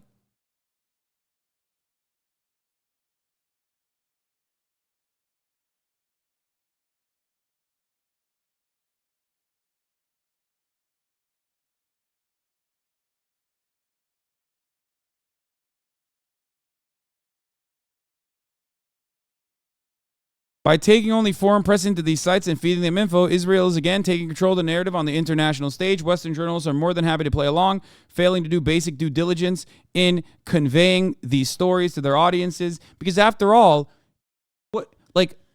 nobody wants to be the fucking guy who's like, wait a minute, you're saying mass rapes have happened and hundreds of people have fucking died. Is it true that, is there any evidence on this? Like, can we investigate this a little bit further? No one can be that person in that situation. One, because there's no energy or no interest in that. And two, it doesn't matter because so much chaos has occurred already, whether there was a rape or not. So the non-outlets, the non-news media can go along with the racist canard of Muslim mass gang rapes occurring in Israel, as though they're doing tactical rapes or something, okay? And then the media could at the very least say, we think that rape did happen here to this one person, and then retract it quietly, just like the Los Angeles Times did. But guess what? The fucking president repeated it, so it's over.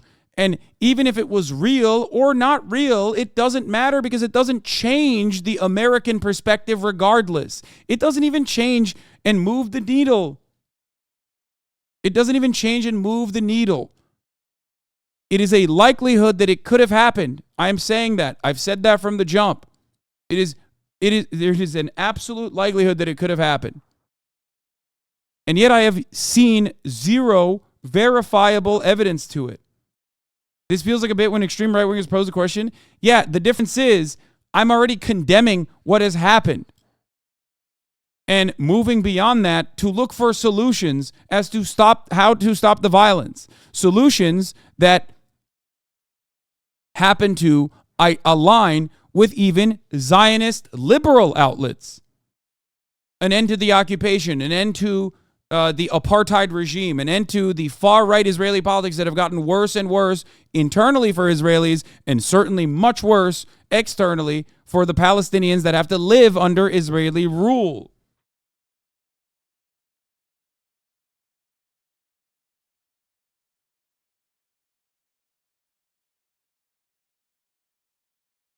None of what I have said over the course of the past 3 days has been an endorsement. Not a justification. It's not an endorsement. It is pure analysis. And not only that, but also it's due diligence. It's demanding due diligence from the fucking media. So much misinformation has spread so quickly. It's fucking crazy. And by not allowing local Hebrew-speaking media into certain areas, Israel is shielding itself from the criticisms and growing frustrations of a population that could easily eventually turn on the government for failing to protect them. That is what is going on. That is the other side of this. The Israeli media right now is literally more to the fucking left than Western media. Israeli Zionist media is more critical of the Israeli government right now than American media. Think about that. It's nuts, dude.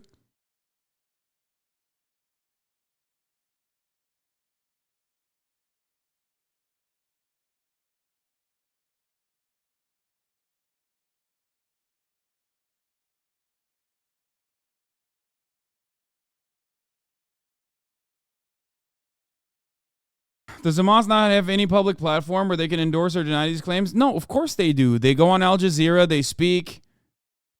Nobody believes them. It doesn't matter. They still have the hostages. And even when I look to what Hamas's takes are, and I bring it up, everyone goes, oh, you're justifying what the fuck they're saying. Yeah, of course. Their take is we have hostages specifically so that whatever violence you subject us to, they experience as well. If you blow a building and if you blow a building and an Israeli person is inside of that building, that person is going to die alongside the Palestinians. And it doesn't matter because Israel has decided, like I showed you even 3 days ago, the immediate retaliation and reaction was, okay, those guys are as good as dead. Okay? The far right was saying those Israeli hostages are basically dead. We have written them off. Okay? That is now a matter of official policy. Okay? They thought maybe the baby human shield thing wasn't working, so we might as well use the Israeli human shield technique, and Israel did not give a fuck. So then Hamas said yesterday, Hamas officials said yesterday that we will start executing hostages if you keep bombing. Okay? It was a miscalculation on their behalf. A grave mistake.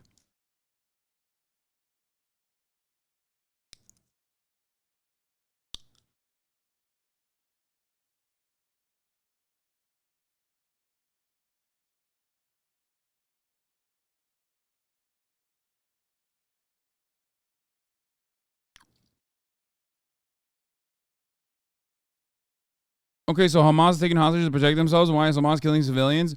Because they are irrational. They are not a rational force for like, they're not making this. They're not like, oh man, we sure did a tactical mistake, or this is a tactical misstep. They're breaking out of a concentration camp. They are irrational and reactionary. Of course.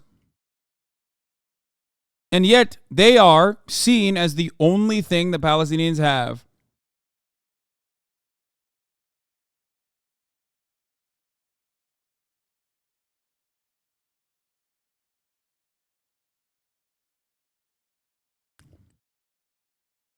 When you treat someone like a cornered animal, eventually they will lash out. One important lesson here, in my opinion, is that perhaps organizations funded by Raytheon, Lockheed Martin, oil firms, Gulf dictators, and Western governments, as the Atlantic Council is, may not be genuinely committed to human rights. Here is a fellow at the Atlantic Council. Oh, I love this. Does anyone have the original post? Here's a fellow at the Atlantic Council who wrote a book about surveillance, openly stating that he sent screenshots of social media posts of asylum seekers of the FBI so they can get deported. Yeah, this guy wrote the book on like Uyghurs being genocided by China, only to literally tell the FBI to not let those Uyghurs seek asylum in America because they were supporting Palestine. Awesome. Awesome stuff.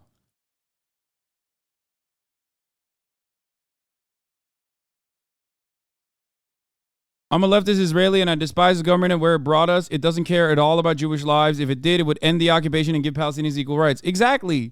Exactly.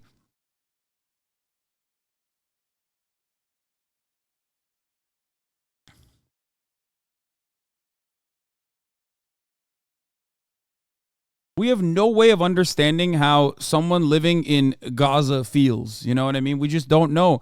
I live in Los Angeles, okay? The most oppression and cruelty I face is you know, when my Uber delivery goes to the wrong house. Like, what the fuck are we talking about? Like, we have no way of comprehending this. Of course they're fucking radicalized every goddamn day. You're out of your goddamn mind if you think that you would be normal. Oh, here it is. Here it is. Oh, so fucking good. When I wrote The Perfect Police State, I hope to help shine a light on the genocide that the world had overlooked, the largest internment of a people since the Holocaust. Now I write with deep disappointment of so many friends in the Muslim, Uyghur, Rohingya, and Syrian refugee communities who stand with Hamas, praise the violence against Israeli civilians, and advocate for the genocide of the Jewish people from the river to the sea. That's always also funny. From the river to the sea, Palestine will be free. Oh, that means genocide. Or, no, that means the people that live in that area will be free. You are the one who is dropping the genuine opinion that you have, which is that, like, Israel will never let these people be free. It can only mean a genocide in either direction. I love that is, like, legitimately a take that people have that has been so... That is so strong that people legitimately believe it. They just believe it. They straight up believe it, and they think that is the case, and that's what that means. And there's nothing else there. He said last year the FBI contacted me to give a talk about the Uyghur genocide and ask for advice on vetting refugee applications. They asked about how to identify spies, saboteurs, and terrorist sympathizers among the sea of legitimate asylum seekers. You should know better. For those of you who have open asylum applications, I have taken snapshots of your deplorable posts and advocating for the death of Israelis. I have sent them to my contacts at the FBI, whose job is to flag asylum candidates for special review and deportation proceedings. If you stand with terrorist violence and genocide, you're an enemy of the state.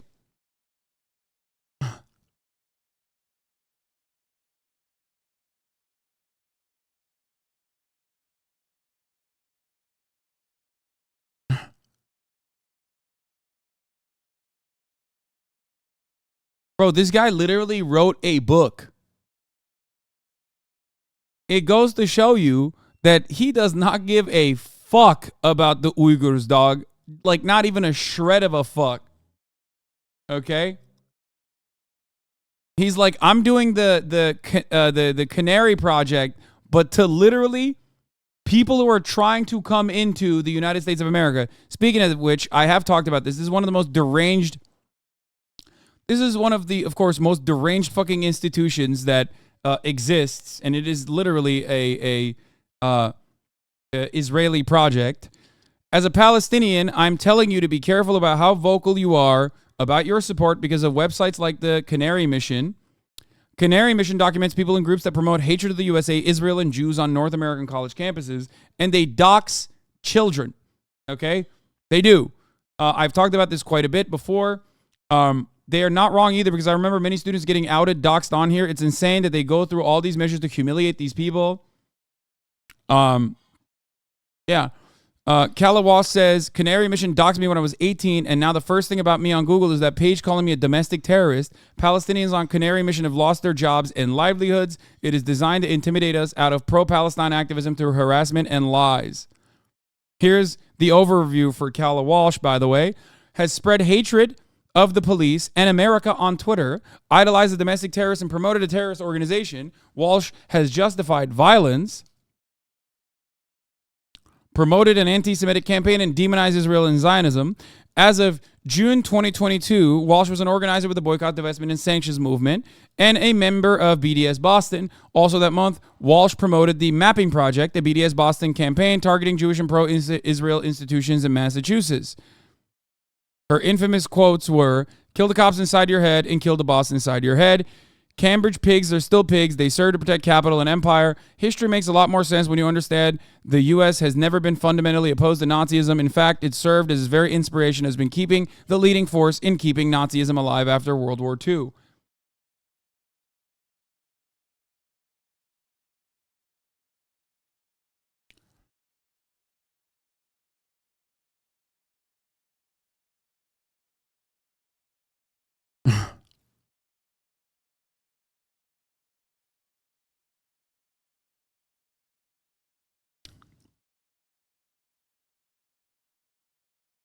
Yeah.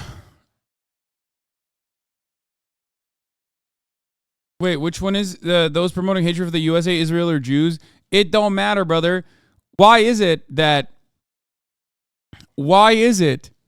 this insane doxing apparatus that they've created to dox students, nurses, teachers, and the like, why is it allowed to operate inside of U.S. borders? Why is it allowed to operate in the way that it does?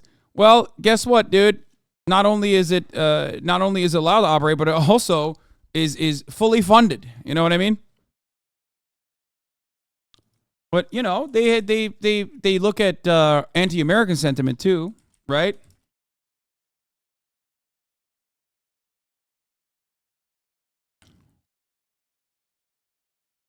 Yeah.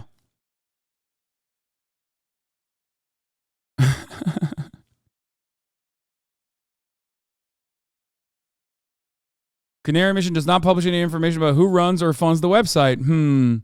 It's a non-profit organization and is registered with the IRS.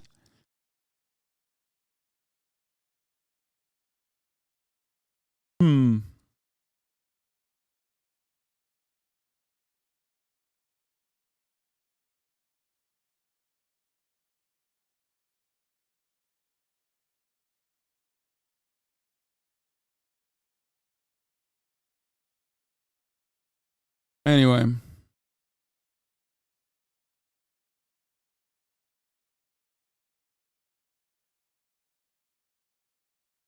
Controversy.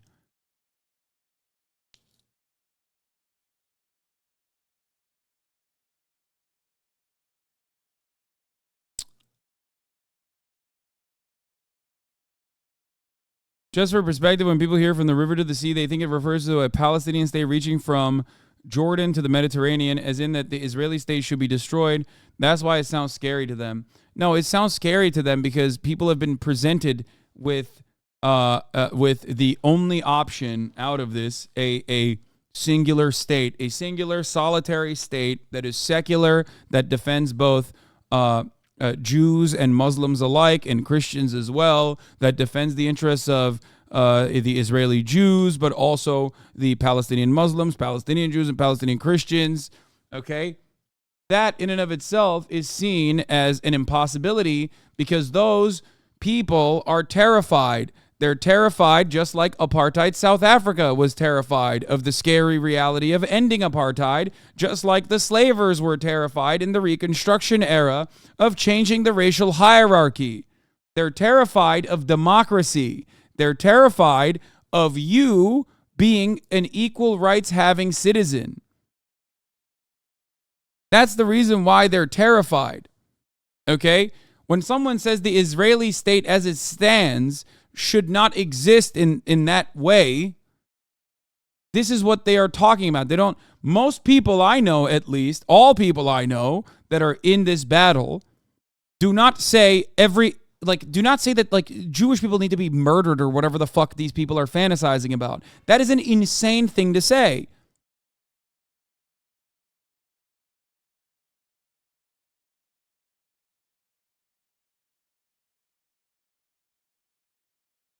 To them, equality is oppression, yes.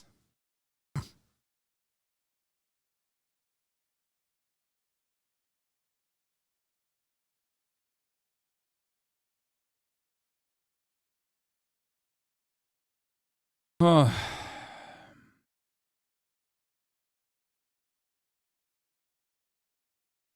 think that the reality is not that ultra-Zionists are afraid of the past. I think they are afraid of those who have done cruelty to turning around and doing it to themselves. It is no different than like some American conservative white people who are racist, thinking that if white people are no longer the majority, then they will be treated in the same way that white people historically treated minorities. This is an unfounded fear based in hypotheticals about a possible future, and it's purely motivated by projection.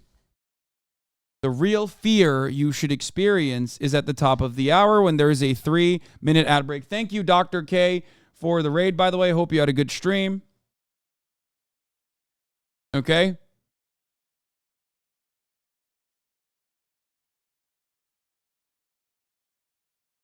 And if you no longer want to see those ads, all you need to do is subscribe for $5 or for free with a Twitch Prime by connecting your Amazon Prime account to your Twitch account. You get one free Prime subscription a month. You can also get gifted a sub.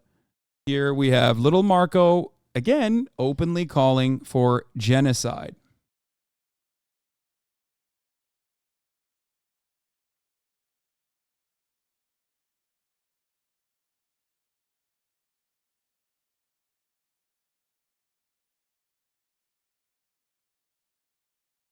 Here's a 3-minute ad break now, by the way. Aisha Esquire, thank you for the 10 tier 1 gifted subs, allowing 10 people to no longer see the ads at the top of the hour. By the way, the white phosphorus footage is being paraded on the Ynet app front page, so I doubt it's really white phosphorus. Like I said, there is going to be misinformation on both sides. This is not a centrist take or anything like that. This is just normal. It happens. And I do think that I mean, I don't know. I don't think that like Israel needs white phosphorus to fucking eviscerate Gaza. They are already eviscerating Gaza without white phosphorus. It just adds to the additional cruelty. It could be real, just like all of the other things that I've talked about before. It could be real. There is a likelihood that it could be real, but I have yet to see evidence. It is not confirmed.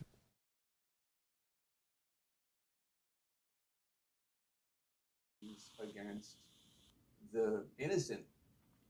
Israel has used white phosphorus before in their 2009 war in Gaza and is well documented. That's part of the reason why I think they're using old footage as well.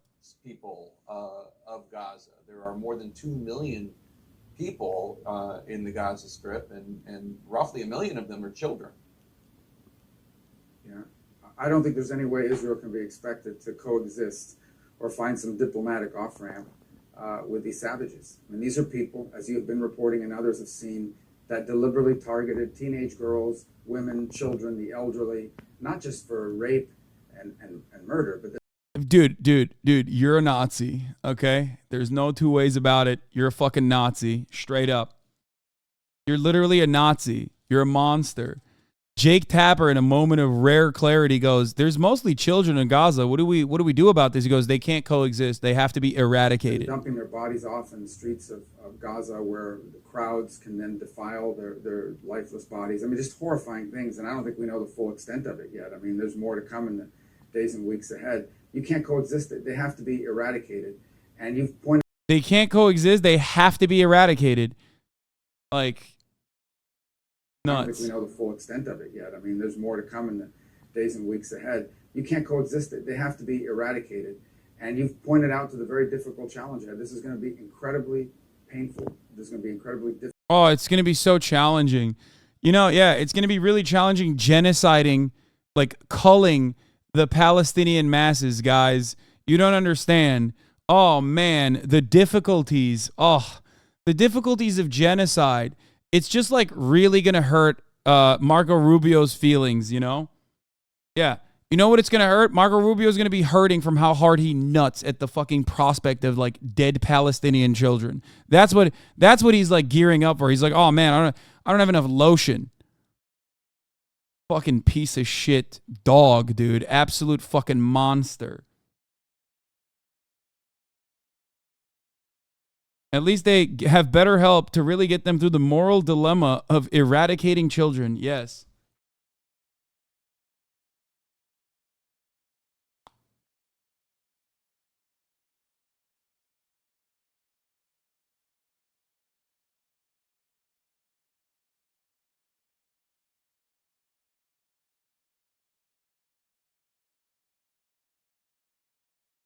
Palestinian Health Ministry says the reports that 900 people have been killed and 4,500 wounded in Israeli strikes in Gaza since Saturday. Among the dead are 260 children, according to the ministry statement this afternoon.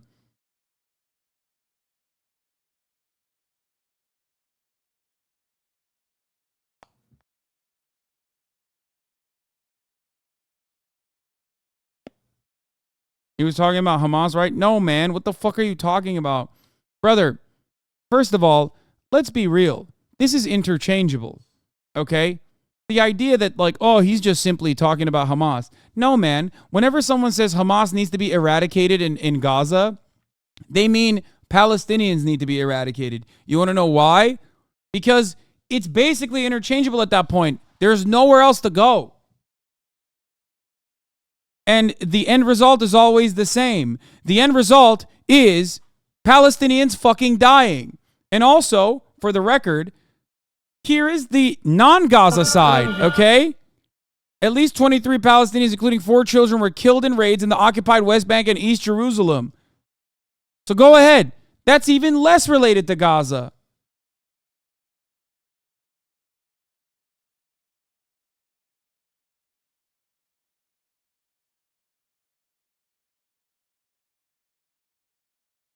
So how does it work? What's the two-state solution right now? btselem said, the Israeli Information Center for Human Rights in the Occupied Territories, by the way. It is an Israeli, anti-Zionist Israeli group, organization, and they're very good.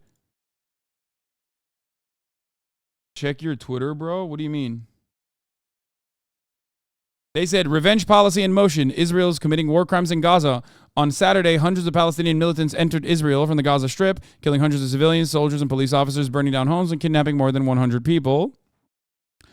The full extent of these horrifying crimes is slowly coming to light. At the same evening, Prime Minister Benjamin Netanyahu stated that Israel is at war with Gaza and will forcefully avenge. He promised to reduce Hamas locations to rubble and told Gazans, get out now. We will act everywhere and with full force.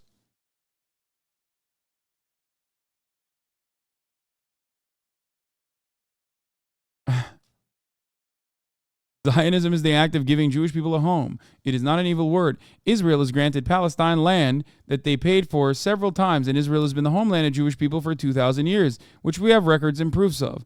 I am Jewish and proud to stand by Israel. Hamas livestreamed the beheadings of toddlers. I feel for the innocent Palestinians. No, you don't. No, you don't. I wish this never had to happen. No, you don't. You wish this would happen. You just wish it would have happened more fully in 1948, so you didn't have to fucking deal with like even the morality of the afterthought of Palestinian babies being fucking burned by Israeli munitions that I paid for with my taxpayer dollars, by the way. That's the other part of this process. No. Israel saying that, oh, we have been living there for 2,000 years also immediately gives the fucking game away, okay? Yes, there were Jews living in Israel and peacefully coexisting alongside Muslims and Christians under the Ottoman Empire. So that part is true. But since British occupation and the UN Charter, that existence has never been peaceful. In 1948, the Nakba happened, after all, where almost 1 million Palestinians were forcibly expelled from their homes. Okay?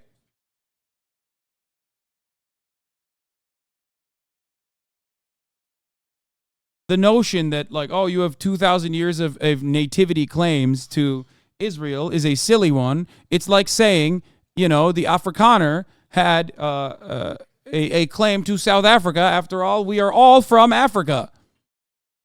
Nuts.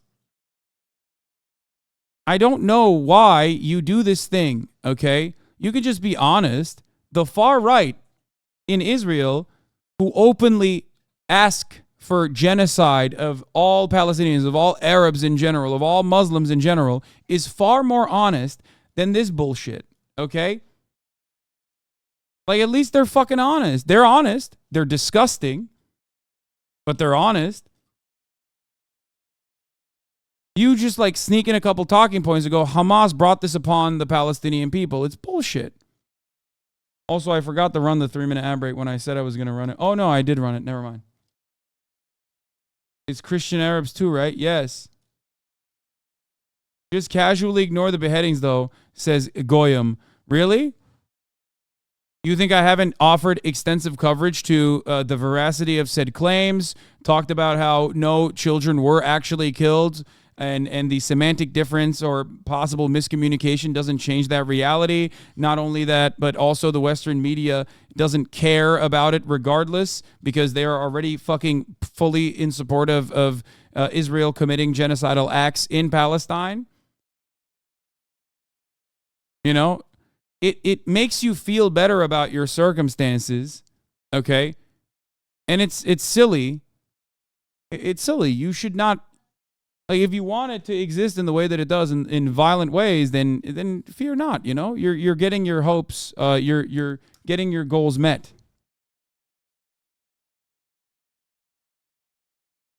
Geliyorum, dur.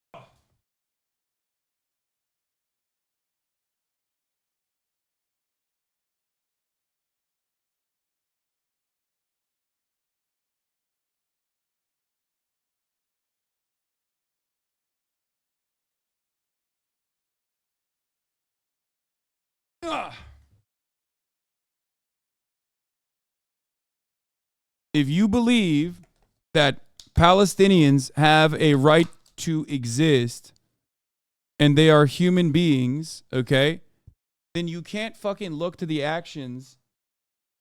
You can't look to the fucking actions of the current Israeli government and say, no, they're actually forcefully retaliating. They have to do this. They simply have to genocide the Palestinians. You don't think every life is the same. You do not value it in the same way. I do, but you don't. What did this guy say? His name was Goyim, which can go in either direction. 40 infants beheaded, Jesus fuck. I am pro-Israeli for thinking both sides are fucking disgusting for involving civilians, and does that make me anti-Palestine? Serious question as a second-generation Jew from Poland.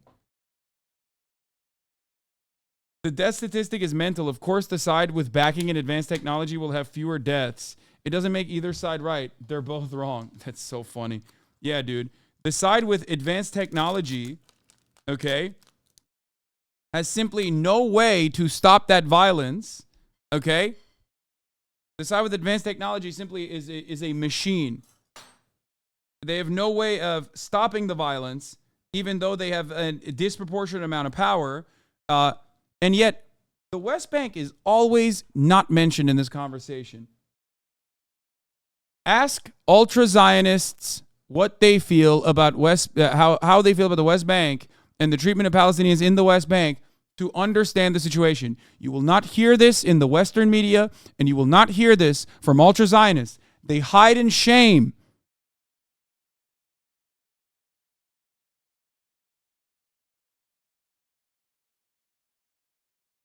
Because they have done a quiet ethnic displacement in the West Bank. Ask them how they feel about peaceful coexistence in the West Bank and how that has turned out for them so far. It's insane to say, of course, the side with better technology is just better at killing. It's ridiculous, dude. It's ridiculous. If you are the occupying force and you have the capacity to fucking dial it back and you don't do it, then you are at fault. You can see rockets being fired from Gaza. Our reporter, Nick Robertson, is just over the border from Gaza in Israel, in Sderot. Nick, why don't you tell us what you're seeing? Yeah, we're seeing a massive barrage of Iron Dome intercepts in the sky.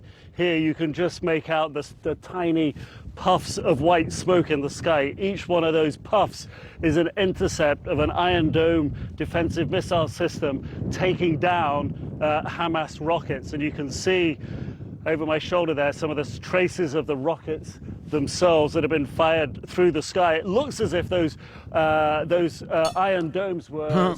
You're right. After killing 1K Israelis and kidnapping about 100, Israel should just chill. Yeah, I am right. That is my take. Not only chill, but also scale back the violence that it's currently dishing out. Yeah. Yeah. I said the same thing about 9/11 too, by the way. You can suck my entire dick if you have a disagreement. I've been writing about this for years and years and years, as a matter of fact. Go back to fucking 2017 and you'll see my Huffington Post article about 9/11 was terrible. What we did after was significantly worse.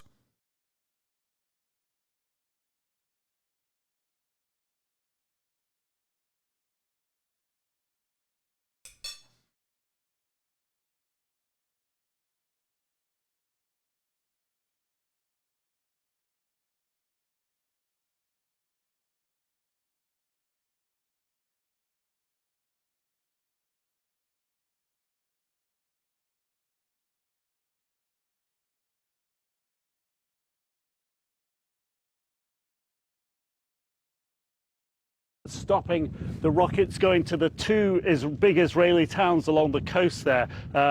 Ashkelon with the power station and Ashdod further up the coast there. You could see the missiles coming out from the Iron Dome and intercepting with the rockets in the sky. So literally in less than an hour from here, there's been missile attacks, Hamas missile attacks on this town, Sderot. There's been missile attacks on Tel Aviv as well. We saw those rockets going out.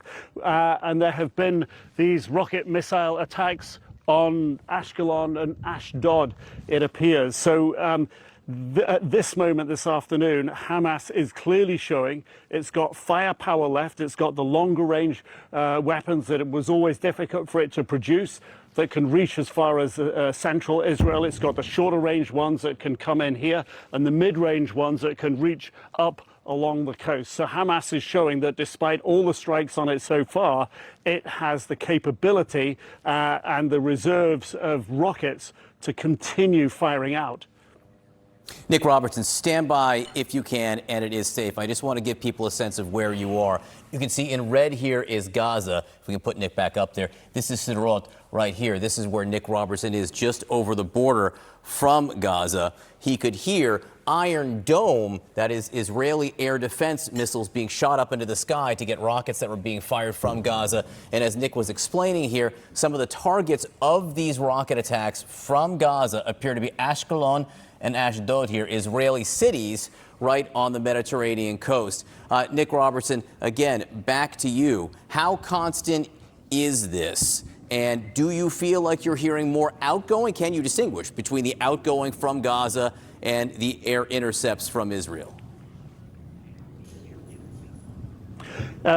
Yes, the outgoing from Gaza you see because there's the white trails behind the rockets. So you see them, particularly the longer range ones. At night you see them outgoing because of their sort of the orange burner trail on the back of the rocket.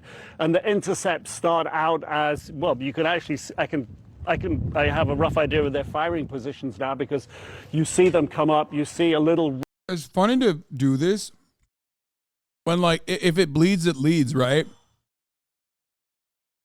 Like, there's plenty of blood that you could fucking cover in Gaza, but instead they're spending the limited amount of time they have in covering everything with, like, an ad for the Iron Dome. But I guess, like, it makes sense. We did pay for it after all, right? Red dot flying through the sky, then it explodes into a puff of white smoke. You hear the percussion from it when it intercepts with that rocket. So the dynamics of how this works, we have a very good vantage point here. All right, Nick Robertson, stand by. You're in Sderot. Let's go over Clarissa Ward. We can see her shot up right now. Clarissa, if you can hear us, you're in Ashkelon. Also rockets firing. What are you experiencing? Yeah, so Kate, we had seen on the Hamas Telegram channel that they were warning that there was going to be some kind of a threat, that they told people. I didn't say the Iron Dome was bad. The Iron Dome is great. I think the Palestinians deserve an Iron Dome too. If I'm paying for it, might as well, you know, level the playing field a little bit, right? People to leave by 5 p.m. We got here literally at 5 minutes to 5. Air raid sirens sirens started going off. We were immediately dragged into the bunker by another person here, and massive amount of missiles just slamming in all around. We also heard, hi Fred, we also heard, there's other journalists here as well, obviously. We also heard the Iron Dome intercepting some of them.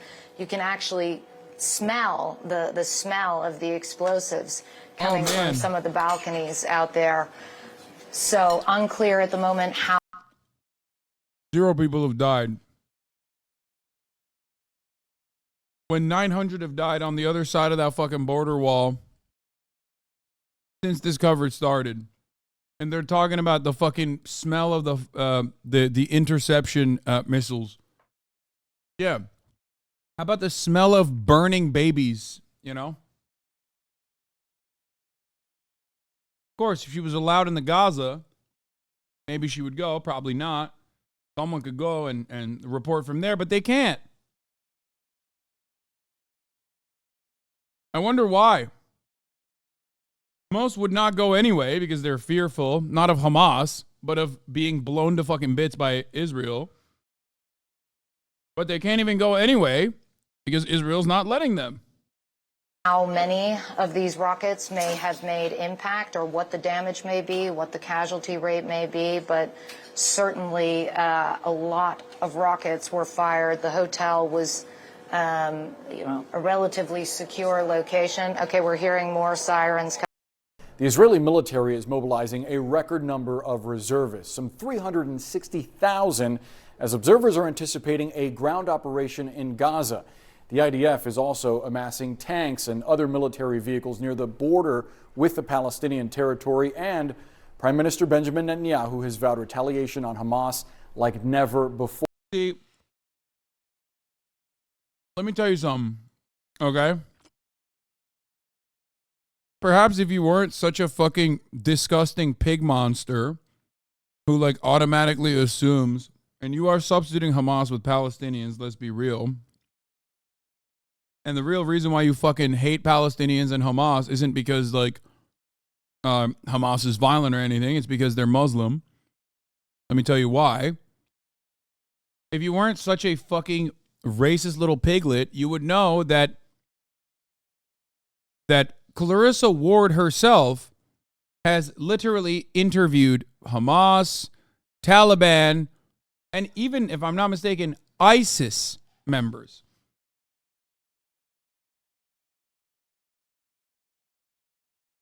You could also perhaps look at one of the most famous Palestinian journalists in the entire Muslim world, Al Jazeera's very own Shireen Abu Akleh, who was viciously executed, mercilessly murdered by Israeli snipers.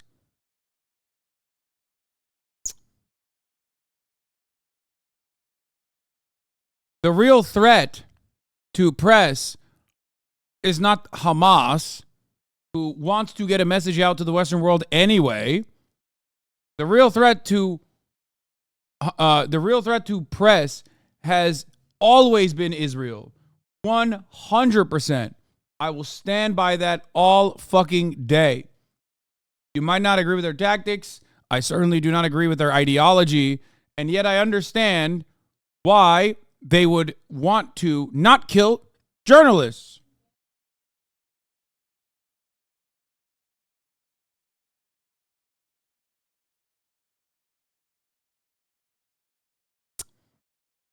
But again, it's your invention in your mind that is more important. I'm not going to pull up the list again of like the hundreds of journalists that were killed by Israel, okay?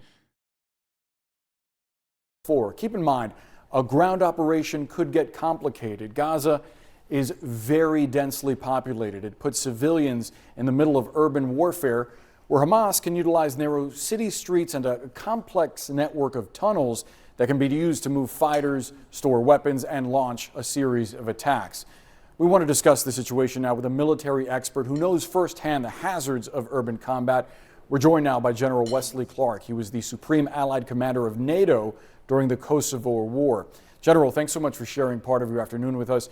We saw this drone video of Gaza earlier today. This is the aftermath of the operation. Harm armored vehicle city, snipers and other people on the high ground. Now, you've created a lot of rubble in the city right now, so you got to stay away from those streets if you're trying to move harm armored vehicles in there. So that adds to the obstacles there. It's going to be a very tough, slow, painstaking operation. You've got to do it with maximum protection for your own troops, because you have to understand that Hamas, this is not going to be a surprise to Hamas. They knew that this is what they were going to get. This is what they want. They want to bring that Israeli ground force in and attack it from every direction and put more casualties on it, show that it lacks credibility. So Israel has to do this, has to do it well, has to maintain its military credibility. It's an extremely difficult operation coming up. General, you described the targeting of tunnels and areas along that border. There were civilians in Gaza that were trying, or rather were told to evacuate a certain crossing, and this Rafah crossing right here. And it's been complicated partly because it was dude, I love, listen. Hamas does unjustifiable shit. Okay, the media's like, they're literally doing nuclear holocaust to Israel. Israel does clear-cut definitional war crime. It's really complicated how the Israeli War Crime Brigade did yet another war crime, but I will do everything I can to not say that it's a fucking war crime. Dude, they bombed a border crossing. What do you say to that? It's not complicated. It's a fucking war crime.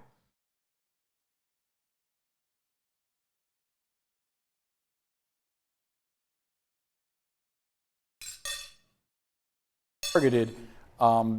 Obviously, you mentioned some of the complications regarding a ground operation. What about the fact that Hamas is holding some 100 to 150 hostages, potentially some American citizens? How does all of that, the difficulty of getting civilians out, and the fact that there are hostages in Gaza, alter the calculus for the Israeli Defense Forces? Well, obviously, you'll have teams standing by that could do an emergency hostage rescue operation if you could identify where the hostages are, if you could get entrance into that area with sufficient force to rescue them. But those capabilities will be there, and we'll be monitoring all the electronic and visual intelligence we've got. We'll be looking for other people talking and communicating, people on the ground. We'll do everything we can to locate them. But, you know, it's in Hamas' interest not to execute those hostages. Yeah. They need those hostages He's as right. bargaining leverage at the end. So you're going to hear a lot of threats.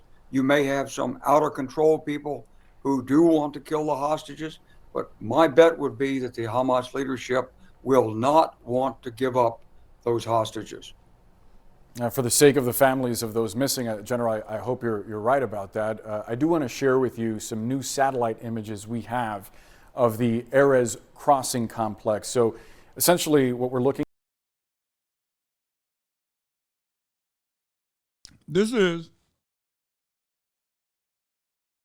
the most honest assessment I've ever seen. This is the first time I've seen in Western media where they're even talking about like Hamas as like a. I mean, obviously they're saying Hamas is bloodthirsty and whatnot, but at least they're like recognizing that there was like a tactical purpose. This is a military guy, so he has to fucking be like, here is the tactic as to why they're doing this. Everywhere else, including Joe Biden, has been like, no, they just took them because they're like horny to do like gang rapes on all the hostages or some shit. Looking at this right here is Gaza, and this is Israel. This is part of the border, and on it you can see craters in some areas where Israel launched retaliatory strikes. What really stands out to me are breaches in the border wall where Hamas broke through, and you can see them in these circles I'm drawing. This is where Hamas militants were able to get into Israel. It's striking partly because of the scale, General, of the attack. They executed an attack unprecedented in the history of Hamas without Israeli intelligence having a clue that this was going to happen. How is that possible? It's possible by just working with people you trust, keeping the circle of knowledge small, and only talking face to face. No electronic communications, nothing in writing that can go out. If you do that, you can maintain security. But, you know, Hamas has been there for a long time. We cannot underestimate their sophistication. It's a mistake to think that they're just terrorists out there waving AK-47s. This is a sophisticated military force. It's had training. It's had assistance from the Iranians, maybe some Russian equipment in there. True. For all we know. They can monitor communications. They have cyber. They have anti-aircraft missiles. They have anti-tank missiles. Got a lot of stuff buried underground. They prepared this for a long time. So I think, you know, we have to anticipate this is not like going when the United States Army raced through Baghdad in 2003, shattered the Iraqi guards, and the people in Iraq were like, hey, well, some of us liked him, some of us didn't. Let's see what happens now. That's not what this is. This is a fortress area that's been prepared. Now, how many Hamas fighters are there? 15,000, 20,000. We saw maybe 2,000 committed in this operation. So they've got lots of forces left behind and ready, and no doubt will. He's literally 100% right. Except for when he said Hamas is very well trained. I think this last military operation was the first time Hamas, or at least all the Palestinian coalition, the Palestinian forces, looked well trained. But every other aspect of it is correct. Yeah. I don't think he was right when he said Gaza is a fortress. No, he's right when he says Hamas and Gazan forces are preparing for a ground invasion.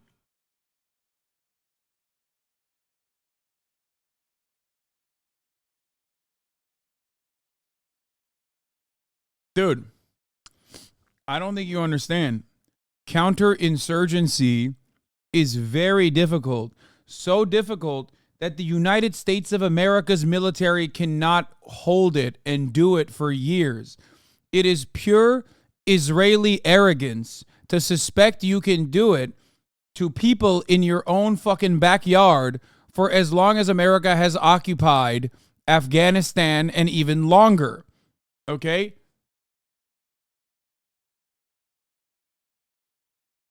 It is delusional. There is no good mechanism to consistently occupy a nation state that does not want you there, or to consistently occupy people. The only thing you could do is slow ethnic cleansing. Cannot win a counterinsurgency. You cannot win with counterinsurgency. You cannot win against an insurgent movement unless you just nuke it. That's it.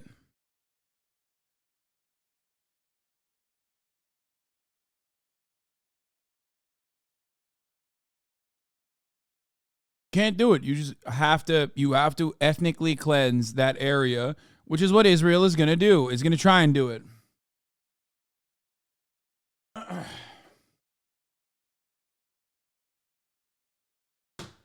Or just put a wall around and starve it. I mean, they did that. They've been doing that. And now they're doing the other thing because that demonstrably didn't work. It didn't work well enough. They did it so fucking hard that even their own internal security said, stop doing this. You're hurting our own security apparatus.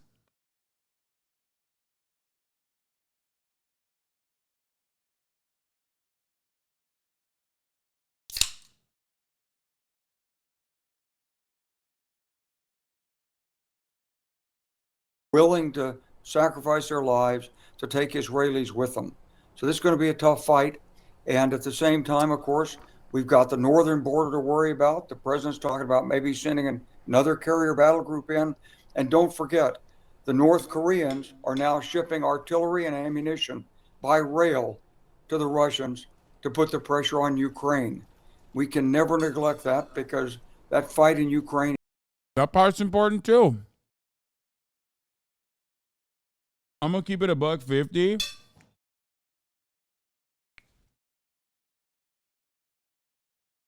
Like, America is spread too thin, boys. I'm telling you. America is spread too fucking thin. We don't have enough munitions to supply Ukraine. We have to go to our client states to help to supply Ukraine. We do not have infinite resources. And here it is. Well, meanwhile, this is important too, because even Iran is saying Iran was not behind the Hamas attack on Israel. That's what Khomeini said. Iran's supreme leader has denied any involvement in the Hamas attacks on Israel. He told an audience at a... All I'm going to say is this. If China doesn't make a serious move towards Taiwan in this period of time, everyone should remember it as an important, a critical moment, and one that is truly a sign of goodwill, I would say.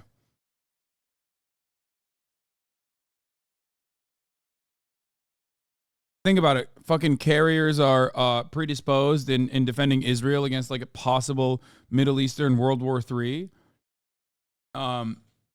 America doesn't have infinite resources. Like, there is no better opportunity for China to just be like, hey, Taiwan's ours, by the way. It's always been ours, but like here it is. It's definitely ours 100% now.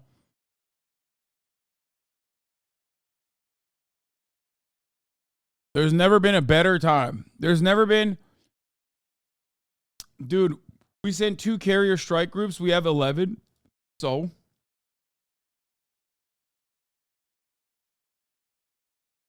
Like, bro, at a certain point, you're going to run out of bullets. At a certain point, you're going to run out of fuel. At a certain point, you're going to run out of munitions.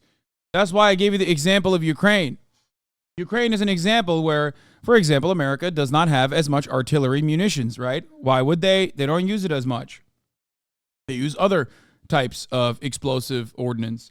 So they ran out of artillery munitions, despite the fact that we had a decent amount of them. So we had to go to South Korea, who has artillery. South Korea has artillery because of the DMZ. South Korea and North Korea both have a shit ton of artillery pointing in either direction as a security assurance for either party. So now Russia is getting their artillery from North Korea, and Ukraine is, at the behest of the United States of America, getting its artillery from South Korea. This implies, to me at least, that there is only a finite amount of resources, and that eventually, if war is never ending, especially if there are unforeseeable circumstances like the one that we just saw, with a contingency plan, certainly, which you are experiencing at the moment. Like, their contingency plan is sending 2 fucking carriers to immediately control the area and defend Israel. What are they going to do if China moves at this very moment?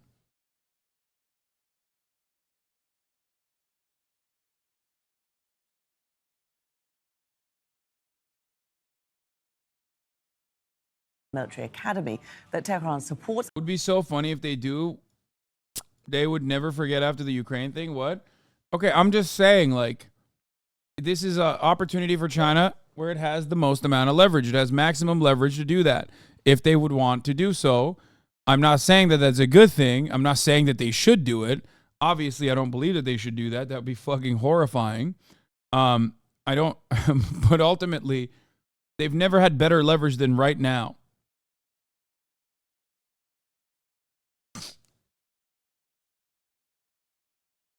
So if they don't do it now, that means, that's a demonstration of good nature, in my opinion. And defends Palestine and its resistance.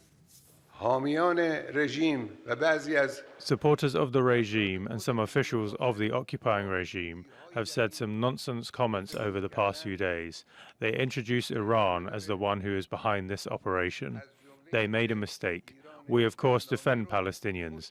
We kiss the forehead and arms of the brave fighters and youth of Palestine. Yes, it's true. But those who say that non-Palestinians were behind what was done, they do not know Palestinians well. They have underestimated the nation of Palestine. That is their mistake. John?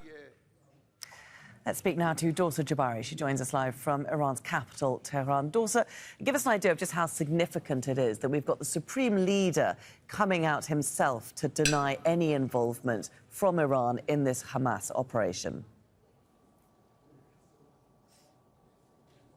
Well, it's certainly significant. The Supreme Leader, Ayatollah Ali Khamenei, is the commander-in-chief of the country's armed forces.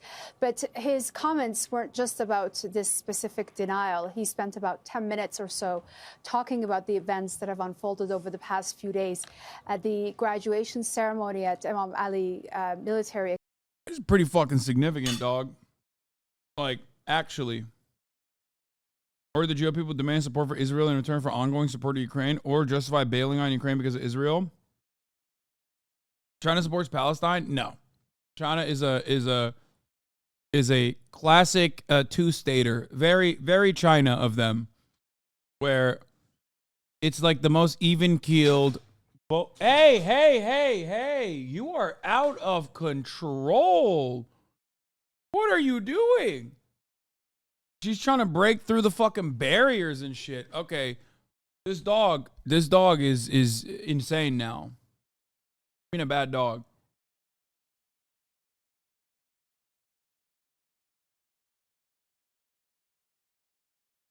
I think you're definitely right about U.S. and Israel not wanting Iran to get involved. Iran is a much bigger player than Hezbollah and Hamas. It literally trains them and many other militias in the region. Plus, Iran has a much stronger economic ties to China, especially with Russia, that they wouldn't want to risk a war in the West, so they could get them involved in as well. Isn't Iran the only state that supports the one-state solution? Iran and myself. academy here in the capital. He highlighted the fact that there was many people are calling what took place a failure in terms of the Israeli military intelligence, but he said it's irreparable what has happened, meaning that the Israelis will not be able to fix the damage that's been done to them. He also highlighted the fact that this was by the will of the Palestinian people themselves who carried out the attacks. And he said that right now what is happening is that Israel is using the narrative that they are the oppressed. They've turned things around. See? If China doesn't invade Taiwan now and they have supposed leverage, they never will, and it continues to prove that the economic bottom line is the only thing that matters. I'm pretty staunchly anti-China, but even I know they have logical concerns. Thank you. And Show Sleepy and I have duked it out before. Exactly. China responds to provocation more because they just want to keep doing what they're doing. I think it would be very shocking if they were like, yeah, we're going to take advantage of this and like go fucking take over Taiwan when America is spread too thin.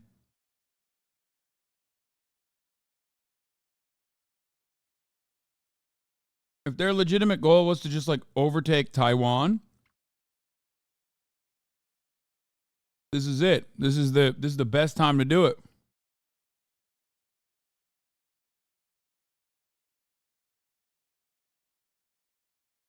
What would be the nightmare scenario right now for Israel? What do you mean? The nightmare scenario right now for Israel is one that most likely won't happen, which is every Gulf state turning on Israel and like magically deciding and turning on America and magically deciding that like they're going to align with Russia and Iran to wipe out Israel. I mean, it's a fantasy. This would never happen. This is pure insanity.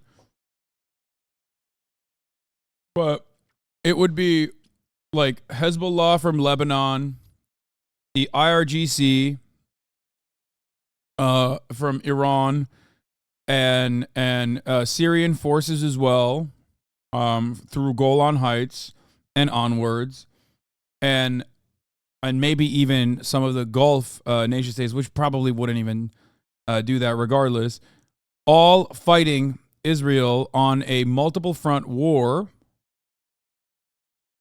backed by Russia, backed by China. That would be its nightmare scenario. The other nightmare scenario for some Israelis is a end to the apartheid regime, an end to the apartheid, and a one-state secular nation that protects all citizens under the historic Palestinian borders unconditionally and offers reparations to Palestinians. So those are the two like scariest options. I think the second one I just described is probably even more terrifying. The thought of like living next to Palestinians who have the same rights as they do. Oh my God, I can't even imagine how scary that would be. But I will not stop wishing equality upon them. But yes, you have Syria, you have Hezbollah, you have Iran engaging in a multiple front war against Israel. That would be the most terrifying prospect for Israel. The oppressors have become the oppressed, and he said they're using that as a justification to carry out the strikes on Gaza. And he said that this will also see a harsh blow to them, really serving as a warning to the Israeli officials who have been pointing the finger at Iran and the supreme leader himself. Not to get too like spiritualistic about this and idealistic, because like everything is rooted in materialism here, but there is something to be said about the will of the people. Okay, there's a reason why we live in a post-colonial world, unless like conditions are at least somewhat better for territories that the United States maintains. Like it's fairly difficult, if not impossible, to maintain colonies. You can engage in neocolonialism, neo-imperialism. You can, do other things. You can hurt people through trade. But it is really, really difficult. It is really difficult to occupy a nation, especially when you're like really far away or even right next door. It's really hard. If America can't do it, nobody can. Okay? You just have to do full-blown nuclear holocaust. That is the only way to permanently occupy a space, I think. Or through the way France maintains its colonies, economic control. Because or through the way America maintains its CIA client states. We don't say colonies because they're not black. So we'll say client states instead, you know, because we at least see the humanity of America's allies globally, but we don't see it if you're, you know, a French colony, of course. And in that circumstance, the client states are maintained through more peaceful means, mostly economic control, military bases, and that kind of thing. But if you are to go and add on a country that does not want to be a part of your world, like Afghanistan or Iraq, and they refuse to privatize their extraction industries like Iraq, for example, and you want to privatize them forcibly, you could just go and do war, build certain areas, build an extraction industry, privatize it in its entirety, and then move out. But you cannot occupy it permanently. Israel cannot permanently occupy the West Bank and Palestine and Gaza. That much is clear. Himself taking the opportunity to deliver his own warning back to them. And the Supreme Leader also expressing solidarity with the Palestinian people. Just tell us, give us an idea of what support Iran actually gives. Well, officially, Iran has not admitted to providing financial or military assistance to the resistance groups in Palestine, but they have said that they do provide humanitarian assistance over the years, and that it will continue. The Supreme Leader highlighting the fact that it is the duty of all Muslim nations to come to the aid of the Palestinians in whatever shape or form they require. So he really left it very vague in terms of how, in what form the assistance would take place, but he said that it is their duty to do so. I think it would be up to the Palestinians to decide what they require and what they ask for. But I think it's certainly the relationship Iran has had with Palestine has always been very strong and very close. No, Israel cannot go too far in the West Side. What do you mean? Look at the last couple of days, brother.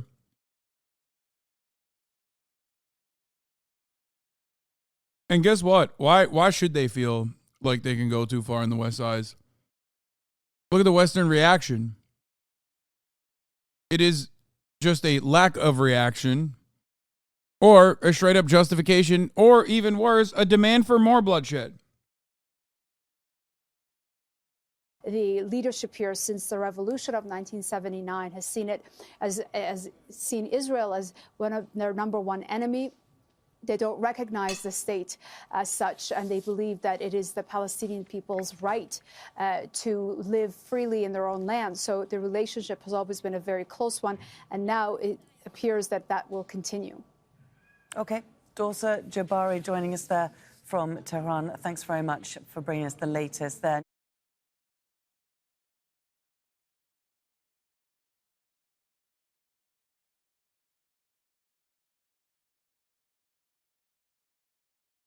You were explaining this, but you were explaining China's stance. No, China is a two-stater. They're shit libs. That's China's stance. We want to get right to our top story, breaking at 8. The war in the Middle East is escalating. Death toll is climbing on both sides, and Israel is now preparing a ground incursion. 300,000 reservists have been called up, and many concerns that hostages could be executed and the conflict could spread. Bro, everybody's saying GL. Dude, Israel's got a lot of surveillance tech, baby. They got a lot of startups. They got a lot of surveillance tech. You fucking kidding me? Iranian here. I have a short clip to demonstrate in American words why this whole thing is failing.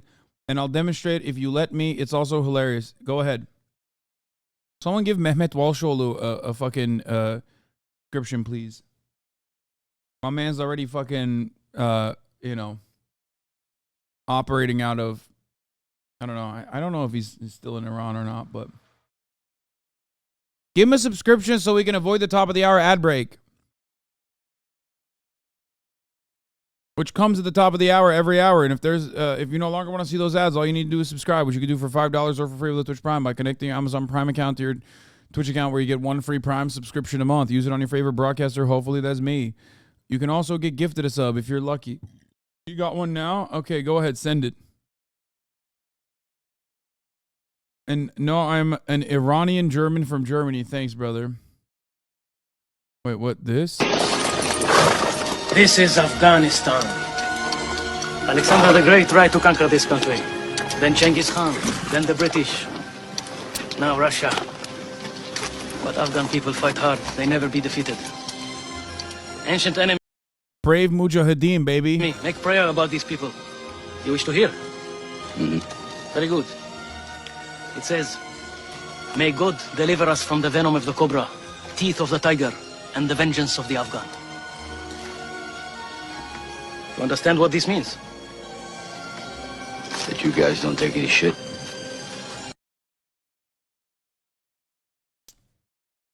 Yeah, I mean, people's perspective can't be shattered. You know what I mean? It's not so easy to break the will of people, no matter how hard you try, especially when they have more skin in the game.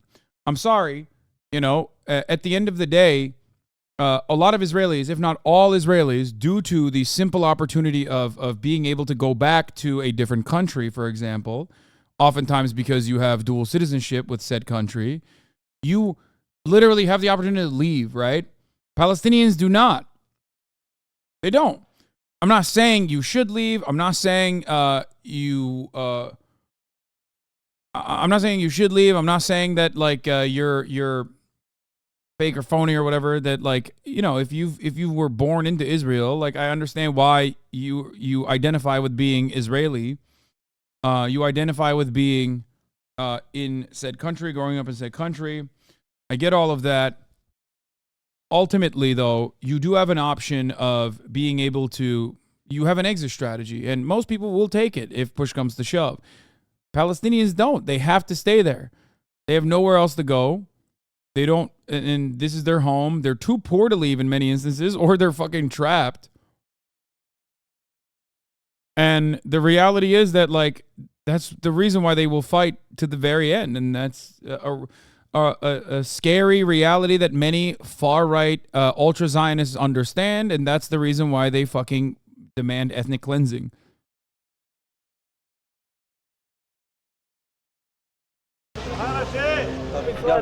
Yeah, I mean, the problem with all these Gaza and documentaries about the West Bank and shit is that there's a lot of TOS, chat.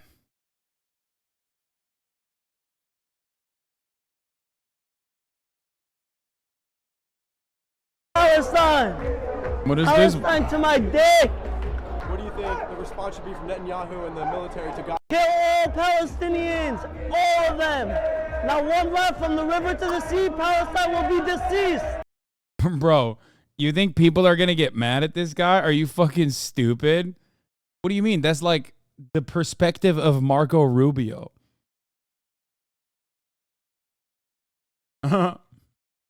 There is no singular standard for this. No one will denounce this. Get the fuck out of here. Why would Israelis denounce this? They've been saying it openly in the fucking chat. And Israel need to do like this. You see? Now Gaza. Like this. Gaza need to do like this. Or like this, but all this Jewish. Two options. What do you think the response should be to Gaza? We gotta wipe them off the fucking map. I'm talking about every fucking flatten them like a parking lot. Yeah, wait. Flatten them out once and for There's all. Get rid of that. nothing else you can do. They proved to us there's nothing. I mean, I'm sorry. This is not. I can't even feign shock here. Okay, I can't feign shock here at all, bro. I've heard this so much. Come on, dog. Like, it's fake. If I sit here and go, wow, how disgusting that these guys are saying such genocidal things, then I would have to act like I didn't hear the Israeli government say these exact same things. I would have to act like I didn't hear every American fucking politician say these things.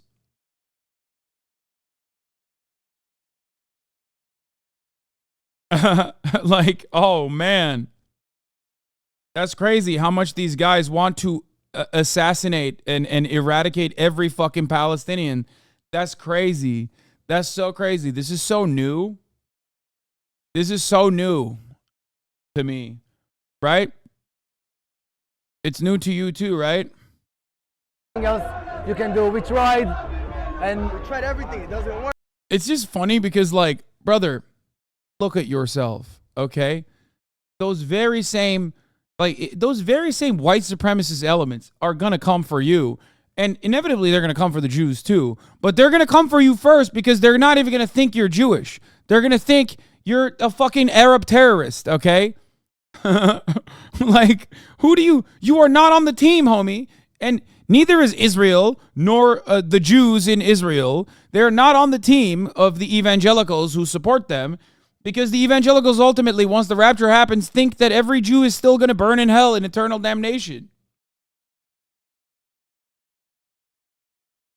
IDF would take him by mistake? No, IDF would not take him by mistake because he would be dressed up in IDF colors because IDF also looks like this. That's my point. If you have ever seen like how diverse Israel is in general, okay, you would understand what I'm talking about, with the exception of like black people.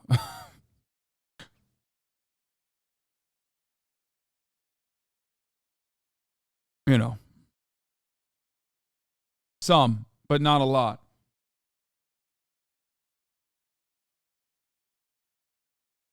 And we tried everything. It doesn't work. We have to wipe them flat off the fucking map, like a fucking parking lot. I'm not stopping till all Arabs are wiped out.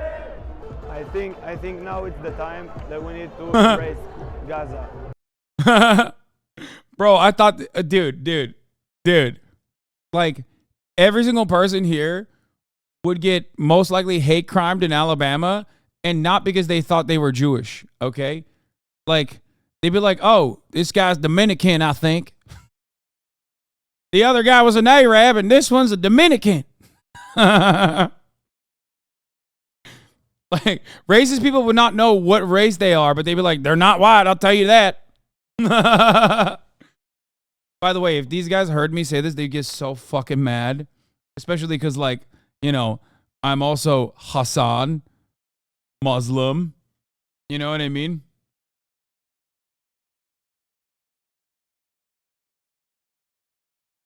But it is pretty funny. It is pretty funny when, you know, you hear this kind of thing. And then you learn about like the internal conflict amongst Mizrahi Jews and Ashkenazi Jews in Israel, and you know, get a better understanding that fascism is inherently self-defeating. It's a cancerous ideology that will always look for a different outgroup. So all of those allegiances can be exploited, and all of those allegiances are on borrowed time unless you move towards peace. There is people inside, our people inside, that kidnap, and now we need to kill all of them and free Israel. All of their belief is killing Jewish and killing and murder our people. Flatten it, flatten Gaza.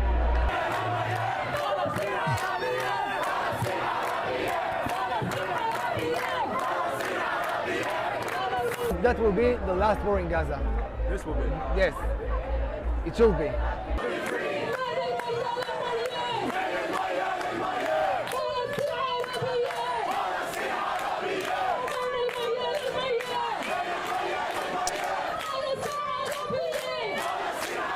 Bro, they got the NYPD drones and shit.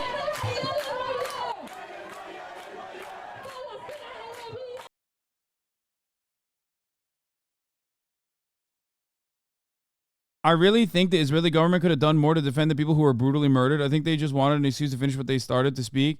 No, man. No, I think it's arrogance. I think it's negligence. I think it's arrogance. I think it's probably not an NYPD drone, by the way. I don't know what kind of fucking drone that is, but I think it was arrogance.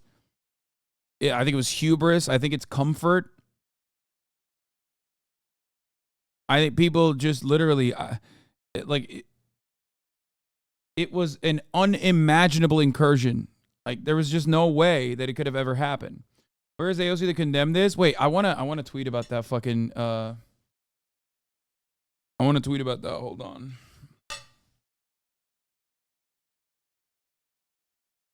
Explain your one-state solution, please. Bro, I did. Oops, I had the wrong thing. Isn't it Control-Shift-T?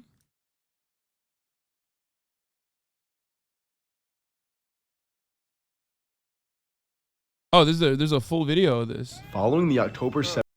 Oh, we saw most of it. Never mind. Protesters with Israeli flags in hand organized a counter-protest and followed the Palestinian activists across Manhattan. By the way, this is a counter-protest, dog. Like, they didn't even need to be there. Like, they just chose to be there. Hold on, I'm going to tweet about this in a second. I have to go pee so fucking bad. Hostage fears as Israel ramps up attacks.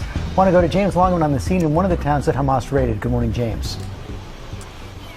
Yeah, good morning, George. The bombardment of Gaza continues this morning. Entire neighborhoods have been wiped out. There's mounting concern about those hostages in Gaza. Hamas saying they will execute them if their demands aren't met. Meanwhile, here in southern Israel, we're hearing extraordinary stories of survival.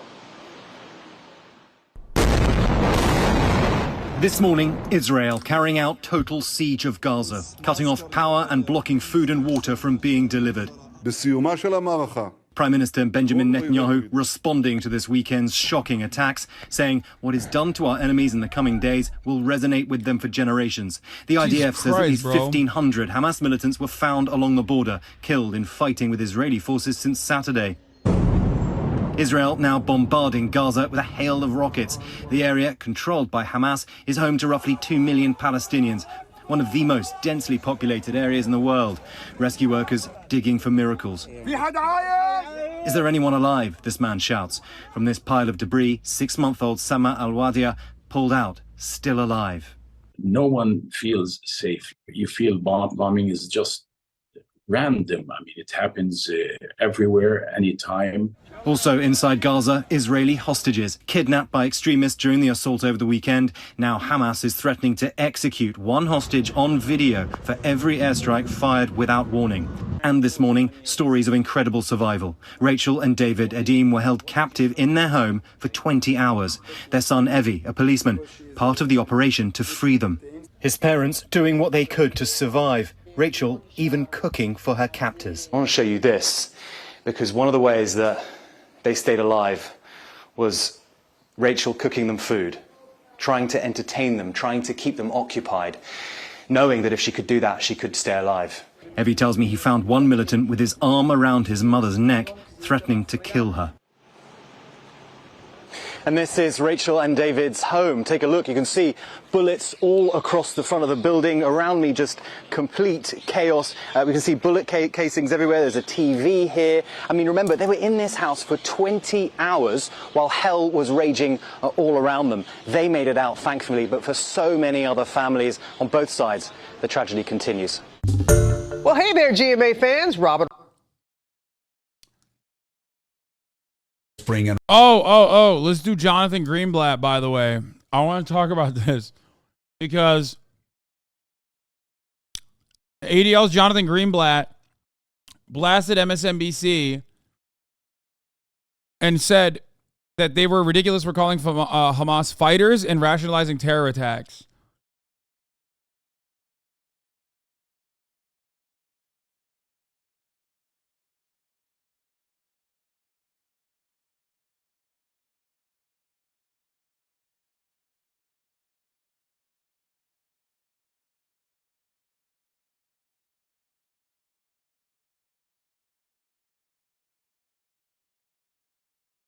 They're explicit. Sorry, I'm tweeting.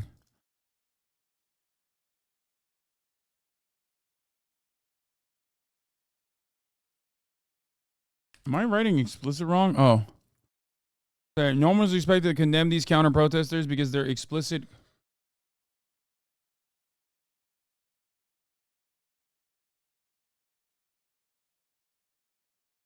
Are championed through. Did I say championed? Our mainstream media. Our entire.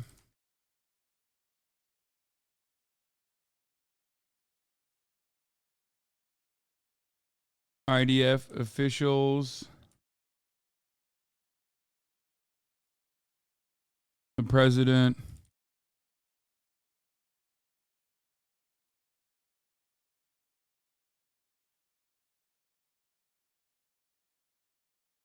Single elected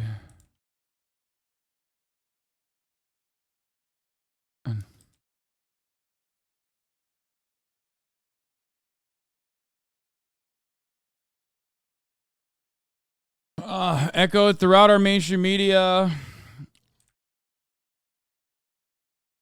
by IDF officials, the president, and almost every single elected representative.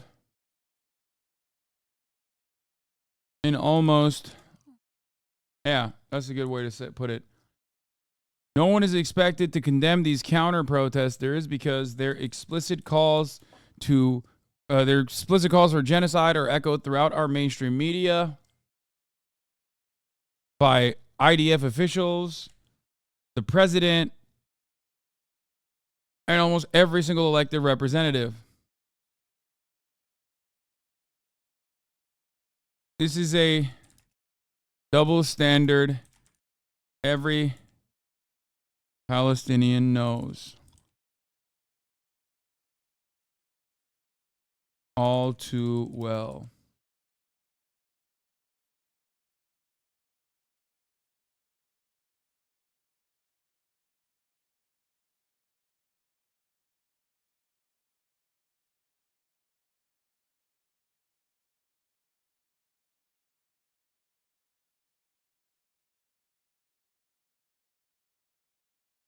Remember what I said earlier today. Remember what I said earlier today, chatter. Remember, I told you, I don't agree with what Mia Khalifa said, okay? But make no mistake. If Mia Khalifa was a defender or supporter of Israel and she said those things about Palestinians, she would not have lost her job. 100%.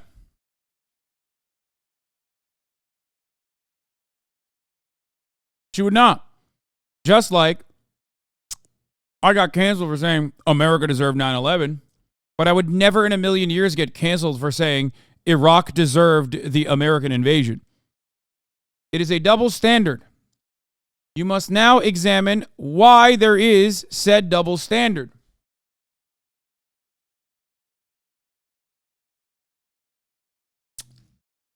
How is a porn star's opinion relevant on the matter? It's not. She just was very callous about openly supporting Hamas and openly supporting Palestinians when they were killing Israeli citizens. She said it was like a Renaissance painting and asked them to flip their phone to horizontal so she can watch it better or something like that. And the thing is, like, I'm pretty sure she just thought, and for the record, sex workers can have well-read and well-thought-out opinions, okay? So saying that, oh, she's just a sex worker, who cares, like, ridiculous. Don't shit on sex workers. That's number one. And number two,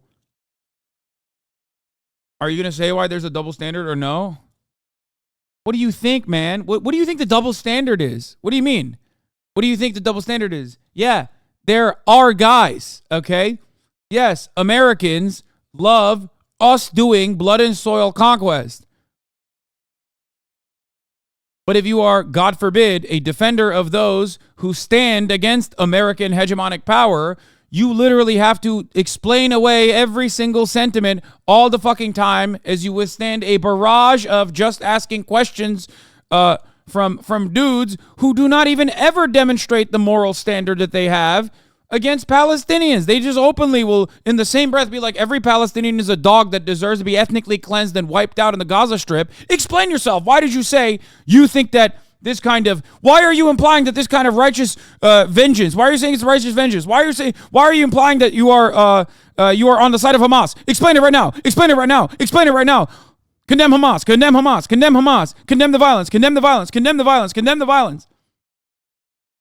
Just curious. Why won't you condemn the violence? Just curious. Why won't you condemn the violence?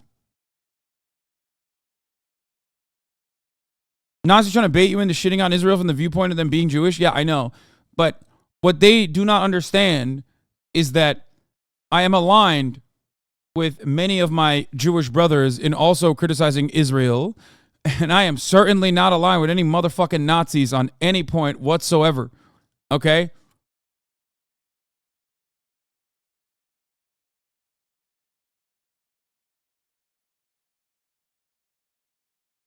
What comments Mia Khalifa made that you disagree with?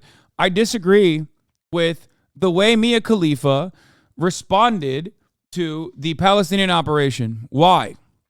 Because I have been an advocate for Palestinian liberation and Palestinian emancipation for the past 10 years very publicly. And if you have been in this fight for a very long time, you should fucking know better. Okay? You can't be callous. What did you think? You were defending Israel? You can't talk like that. You can't say things like that in the Western world. Are you out of your fucking mind? Are you crazy? I also don't agree with her. I don't think that it's like, I don't think that it's super sick to see random fucking Israeli civilians dying in the streets. Okay? I don't. But even from a tactical perspective, she can say what the fuck she likes. No, you can't. Because every activist, every anti-Zionist activist knows, okay, that you have to always be on a fucking tightrope. Always and forever. That's why whenever people go, Hassan, why hasn't the ADL come after you? Because, like, what do you mean? I will not be caught slipping. And that's precisely why so many of my fucking haters have been trying desperately to find something that they can shit on me for, and they can't, so they move beyond, like, clipping me out of context to, like, talking about how my audience is, like, reacting in a certain way or whatever the fuck. You have to be very precise. Every single fucking... Did they Photoshop me? Wait, they did? Wait, what did they Photoshop me as? What did they Photoshop?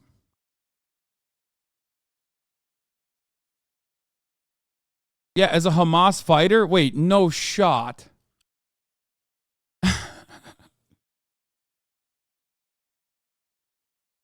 That's funny. I mean, well, yeah. I mean, it's very racist, but it's whatever. You know, I'm used to it. Again, you will eat a metric ton of bullshit.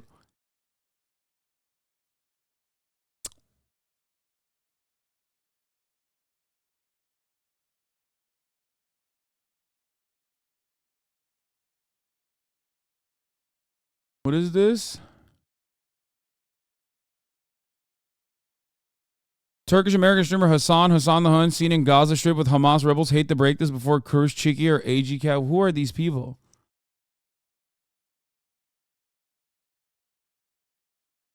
Yeah, your biggest op posted it this morning. He's such a cornball. Nice, dude. Good one, dude. Thanks.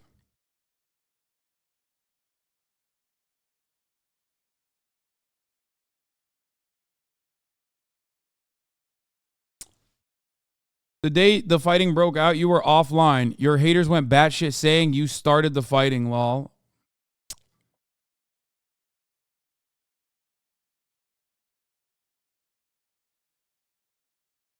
People are calling me HasanAbi too, I think, right?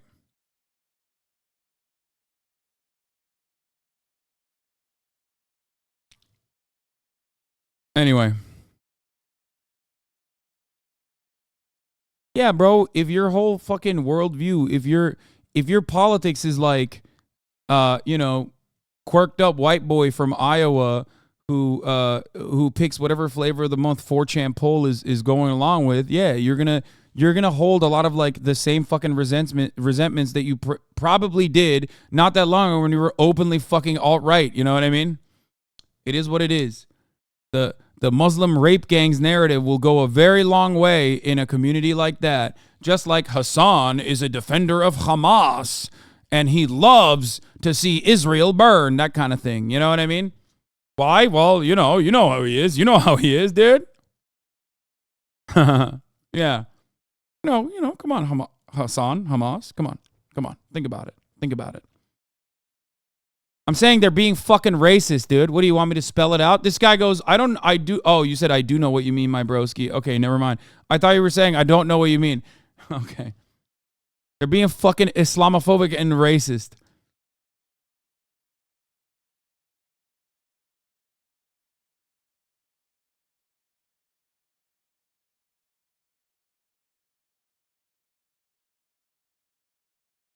Yeah.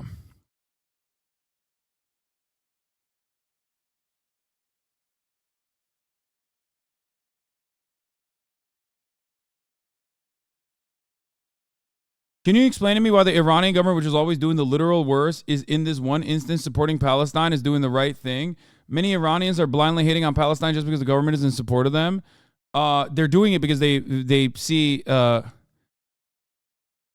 I mean, in a way, it's kind of like America with Ukraine against Russia. It's a destabilizing force for Hamas. I mean, Hamas and Palestine is seen as a destabilizing force against Israel. Israel is their enemy.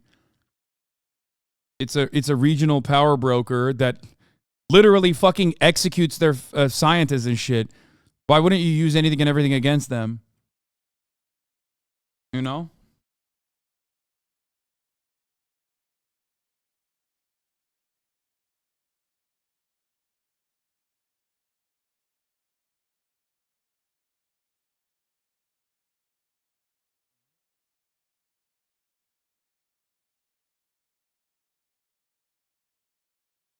Don't let Hassan see this. What is this? Oh my God. Let's make one of our last snacks together a good one. Oh my God, this is literally, oh my God, this is me and Kaya. Where did you guys get this footage? Where'd you guys get this footage of me and Kaya? The Bears are going to go to...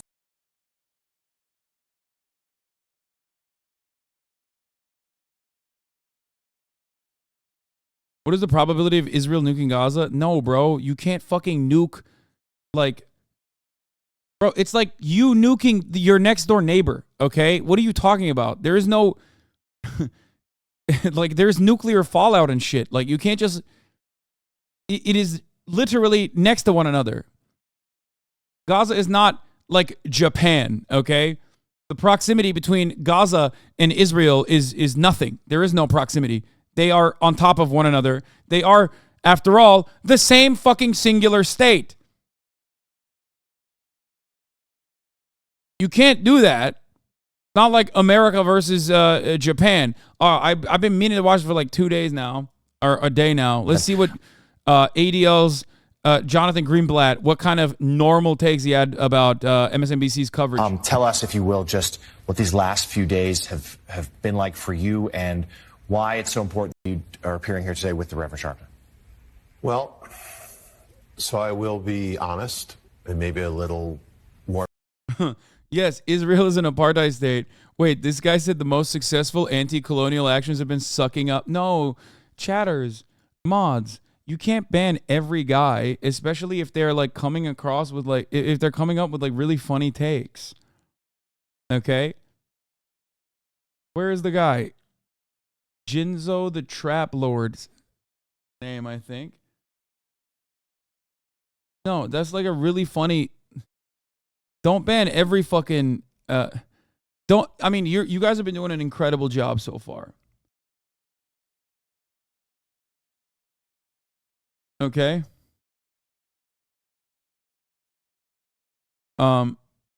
But this one was like really funny.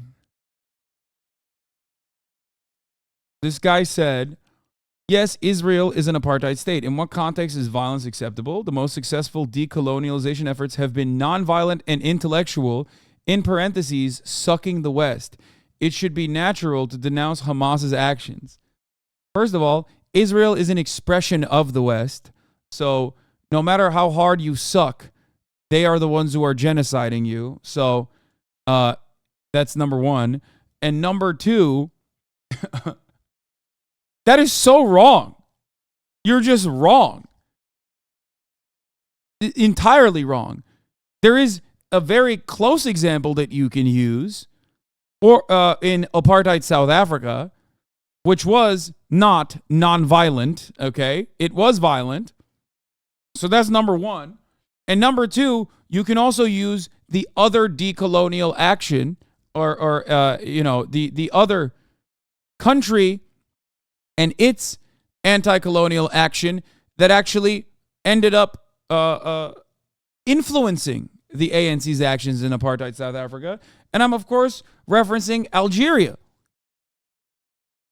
against France or Vietnam against France. There's a lot of France happening because they're not great.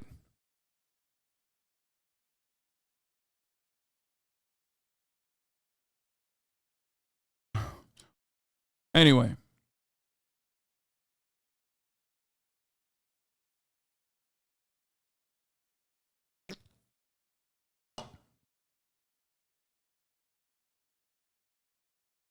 So, let's hear what ADL had to say about this. These have been some of the hardest days of my adult life.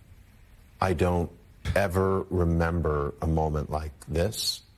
I have family in Israel right now under siege and being deployed to the front lines. I have staff who can't locate their family. I have friends who are gone. Like, if this is, it's so hard for me to be like, it's hard for me to feel bad because it's Jonathan Greenblatt, okay? These are still human beings. His friends are still human beings. And his employees are still human beings. But like, his entire job at the ADL is to literally say any kind of anti-Zionism is anti-Semitism. You know what I mean? Like he's like, oh man, my life is so hard. You're literally describing the Palestinian existence, the Palestinian daily existence, whether it be in the West Bank or whether it be in Gaza, with no opportunity to relocate whatsoever for either of those people, especially as like a person who has quite literally played a fucking significant role in making sure that any kind of counter protest, no matter how peaceful, is immediately slapped with the anti-Semitism sticker and has to be squashed. And I think Ambassador Danone put it well in a context that Americans can understand. 9/11, the evil that was perpetrated here. But the scale, Jonathan, the right comparison is Nagasaki.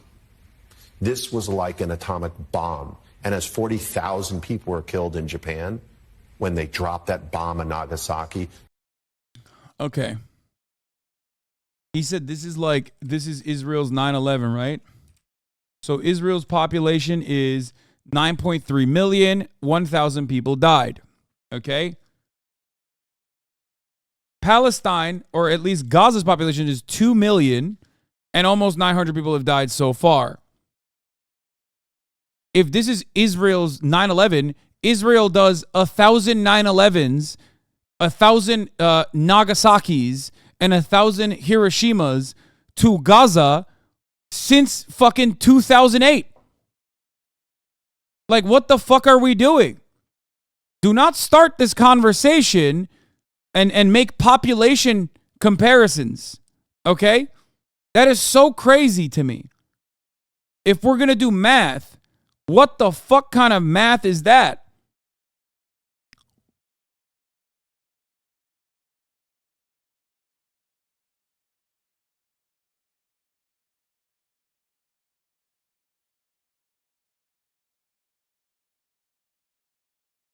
So too with the hundreds upon hundreds upon hundreds of people who were killed in Israel. And So while I am sad and trying to cope, I'll be honest, I am angry. I am angry with the world that allowed the dehumanization of Israelis and sanitized the terrorism of Hamas, I must say. I'm not kidding, bro. I swear to God, like, you swap the words Israeli and Palestinian, and all of a sudden, I think you have a more coherent argument, okay? I do. I legitimately believe that. Because the numbers show that. Like, what the fuck are we doing?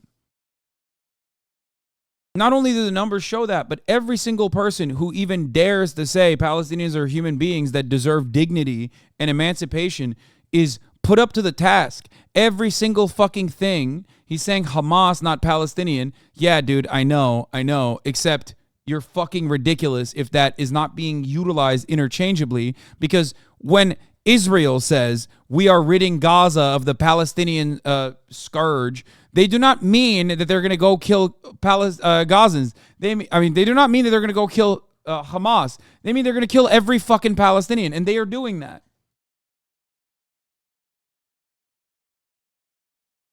I love this show, and I love this network, but I've got to ask, who is writing the scripts? Hamas? The people who did this, they are not fighters, Jonathan. They are not militants, and I'm looking right at the camera. They are terrorists. It is a barbarian. Meh, not true, but okay. Bro, come on. Come on, chatter. Okay, what about the West Bank? Are they also Hamas? What about the West Bank? Are they Hamas? Are they ruled by Hamas? Is Hamas there? So why has there been ethnic displacement there for the same duration that there has been ethnic cleansing happening and a siege occurring in Gaza? What is going on there? Are they also Hamas, or are they just simply Palestinian, which is the worst crime that you can ever do, is exist as a Palestinian inside of historical Palestinian borders? Come on, dude.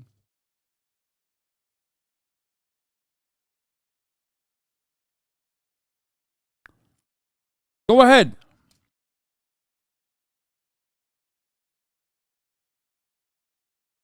Who rapes and brutalizes women, who kills children in front of their parents, and then brings them over to Gaza, who literally, we've heard all these reports, and we know these aren't just reports. These were filmed gleefully by the... What is this? So if I send you a video of an IDF soldier laughing after killing a child in 2018, will you change your mind? When does every Israeli deserve death then? Because that did happen. You can Google that.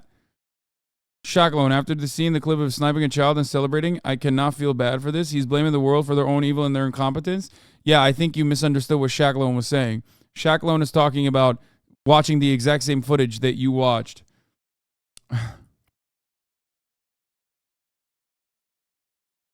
Wait, isn't Shaklon the one that always shits on me too?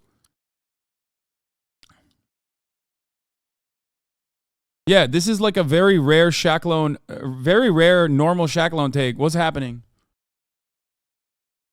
That's crazy.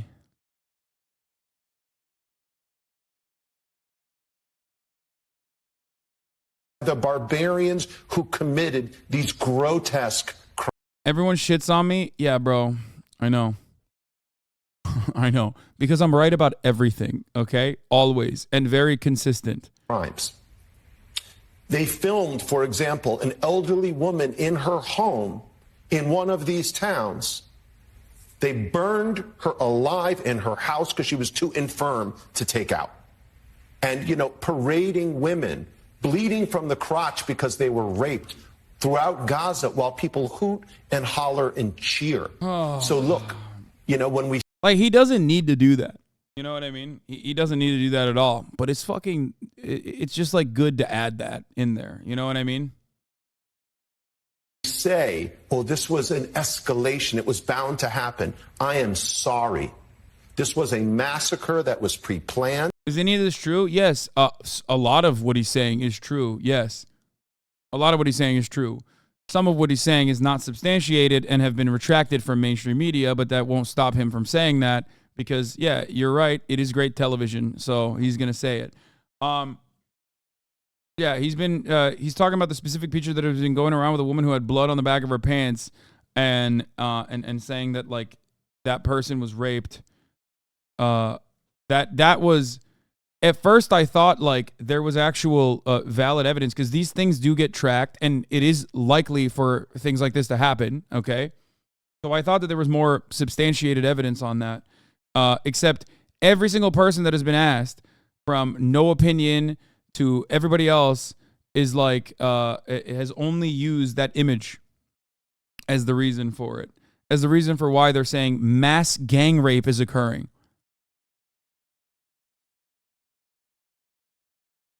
Surprisingly based Gal Gadot. Wait, what? What is she saying?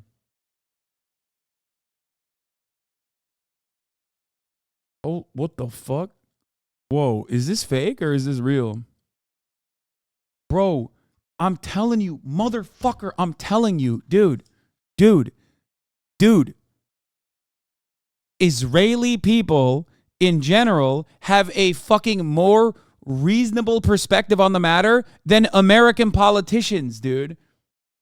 There are Israelis in this chat that have a more reasonable perspective on the matter than American politicians. I wonder if it's from today or from before, from a different time. I don't know what's going on, but I'm telling you.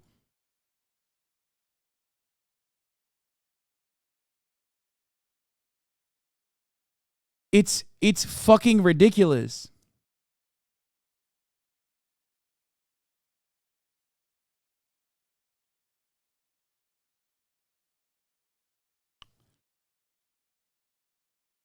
I don't know, it's not on her story, but she has all this.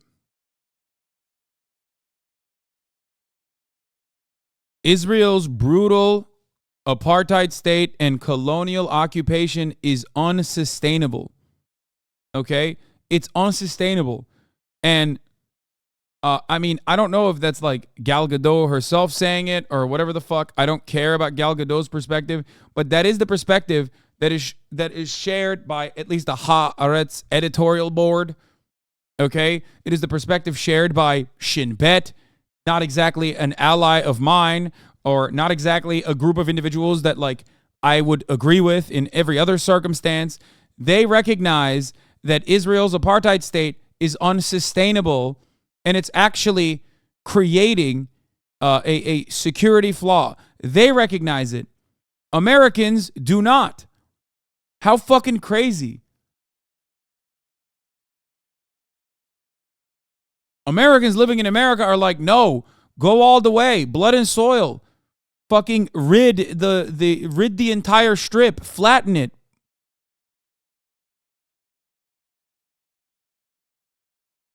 It's crazy to me that Americans watched Israelis fucking duke it out in the streets with their own police and security apparatus because they were frustrated by the Supreme Court decisions, or they were frustrated by potentially neutering the Supreme Court that is seen as like a secular institution, okay?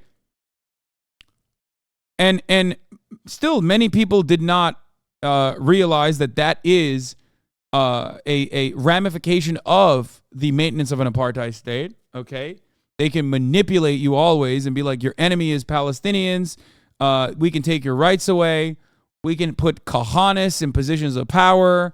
Fuck you. Before you know it, there's blood on your hands as well as everybody else. Okay?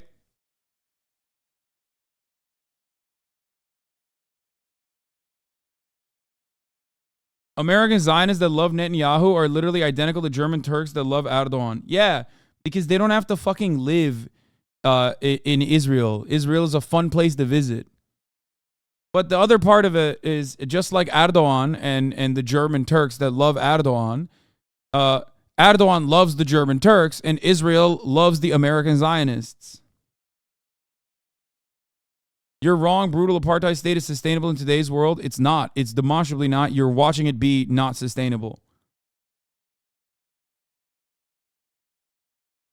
It's odd when I see someone who is a Zionist living in Israel okay, have a more reasoned fucking take on what's going on in Gaza than the motherfucking Miami Heat. You know what I mean? Like, what the fuck's going on?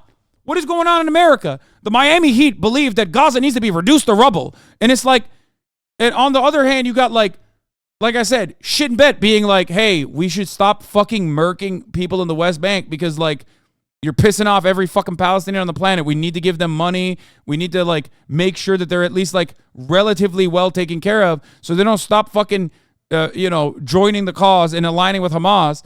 Meanwhile, Miami Heat is like, reduce it to rubble now. Gaza must be purged. An aberration that must be excised. It's like, why is the Miami Heat taking this position? What the fuck is going on? It's crazy. It's crazy. It's so crazy. And this was not destined to happen. It is not normal to shoot teenagers in the back, hundreds of them. So I just think, like, guys, get the story right. And all these pictures of like Ben-Gvir getting dumped into QRTs by Israelis after gloating about border police killing kids in the West Bank. Yeah, that happened today. Dude, I don't know, man. I don't know.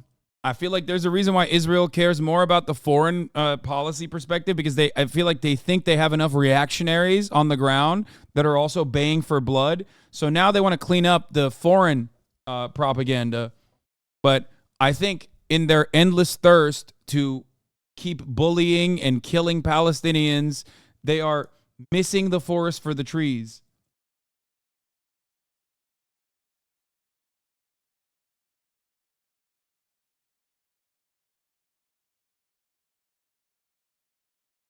Hundreds of them. So I just think, like, guys, get the story right. And all these pictures of like, missiles or the rubble in Gaza, please talk to the Israeli mothers and fathers. Bro, what are you talking about? Have you seen mainstream media? This motherfucker's only watching the HasanAbi broadcast, I think. Outside of like Al Jazeera and myself, I feel like most of the footage is just that, right? Am I crazy? I've yet to see mainstream media cover. I think he is. He's just simply just watching me, I think. He must be. Who lost their children. Talk to the grandchildren whose grandparents were seized as hostages. And please stop calling this a retaliation. This is a defensive measure against an organization that is committed to one thing. This is an American Jewish thing. I was always taught that the media is biased against Israel. I know. I mean, another like super far right ultra Zionist take is also hating Barack Obama. Like, Barack Obama sucked for Israel. And I hear it all the time. And I'm like, what do you mean, brother? He gave $38 billion to Israel. Like, what the fuck do you want? What are you talking about? Nah, he hates Israel.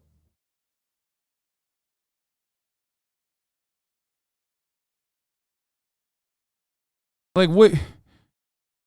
I still don't even understand where the Barack Obama hates Israel came from. I guess maybe, is it because he's black? Like, I don't know.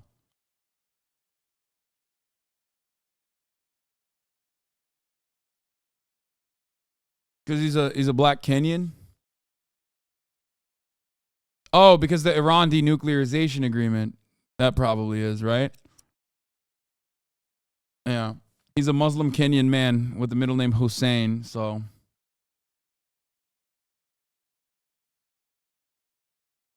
Israelis are pissed at Bibi and Ben-Gvir. Says, Mr. Prime Minister, go outside, face the media and apologize. 1,000 people were murdered on your watch, sir. And where were you, Ben-Gvir? You're the world champion in bullshitting. Where are you, Mr. Handgun on Twitter? We will never forgive you, never.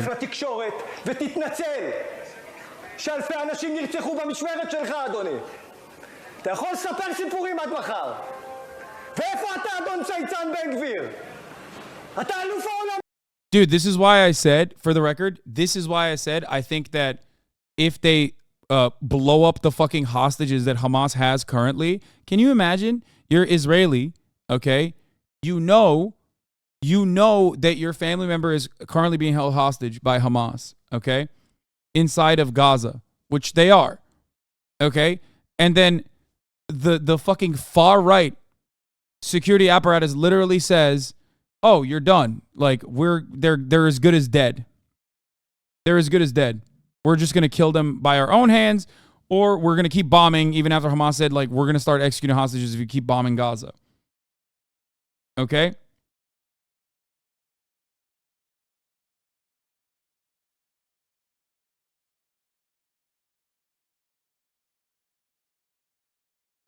That's why I said I don't believe Israel will be the same after that. I know that there are a lot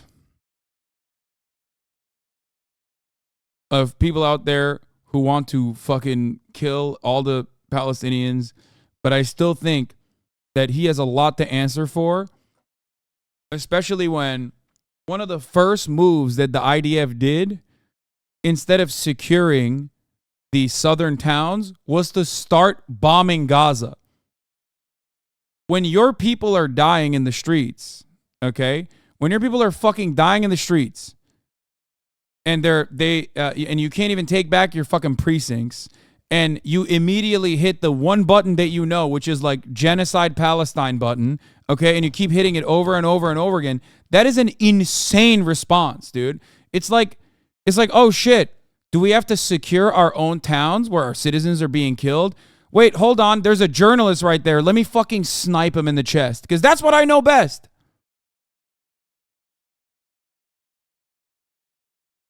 Like, that's insane. What are you doing? That is not a state. That is basically, at that point, not a state that cares about its own citizens, a state that cares about anything but genocide. Because Bibi Netanyahu doesn't care about anything but his own fucking ass. That's all he gives a shit about. All he cares about is maintaining power. All he cares about is literally staying in power. That's why he put Ben-Gvir and many other right-wing, further to the right people in his coalition. Okay? Yeah, here is the former Israeli Defense Minister Moshe Ya'alon, who says, "I call on the opposition not to form an emergency government with Netanyahu, but to demand his resignation. He was warned several times. He did not let the chief of staff speak to the cabinet. There is no trust in him. How can you lead a people to war like this? Every hour he remains in office is a detriment to the country." Literally, like, he's not even good at doing the apartheid state at this point. Like even other people who are like, dude, what are you doing? Like, let's do the war, are like, you can't even do the war. He even proves it in this video. Why are you guys spamming me? A leaked video from 2001 shows Israeli Prime Minister Netanyahu talking about how Israel intentionally strikes Palestinians painfully, how he deceived the U.S. to break the Oslo Accords, and how Americans will always support Israel if it faces backlash.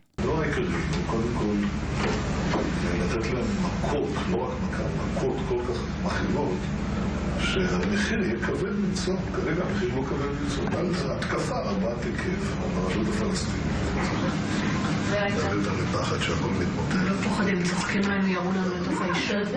Hold on, but then again, the world will say that we're the aggressors. I mean, yeah, because you are.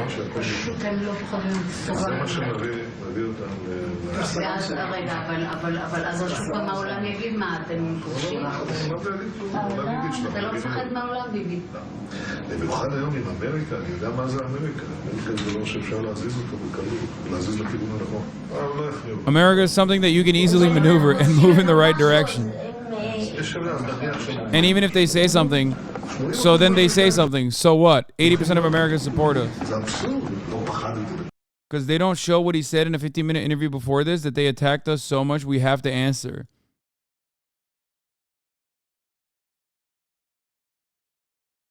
Okay. Wait, I don't get it.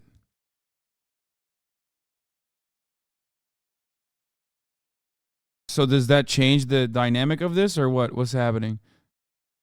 Bro, dude, stop saying dumb shit like this, bro. Jesus Christ. I feel like ultra Zionists have one speed, you know, where they always go, it's a retaliation. He's saying we need to give reaction to Hamas, not innocent Palestinian people. Bro, he's not saying any of those things. The fuck are you talking about? He's currently talking about how we can do whatever the fuck we want. I don't know why. I don't know why you even still try to maintain the presence that like there is no genocidal appetite in Israel or specifically the Israeli fucking cabinet and the IDF. I don't know why you're still trying to maintain this appearance. This is in 2001, brother. What the fuck do you mean? He's talking about 2001. He said, I wasn't afraid to confront Bill Clinton. What happened with the Oslo Accords? The accords which were ratified by the parliament, I was asked before the 1996 elections, will you fulfill them? I said yes, subject to reciprocity and minimizing pullouts.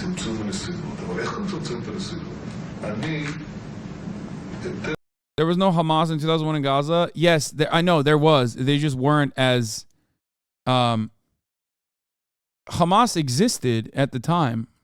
It was just like incredibly marginal, nowhere near as popular as or as organized as it is now. They were just a party. I give my own interpretation that will allow me to stop the race back towards the 1967 borders.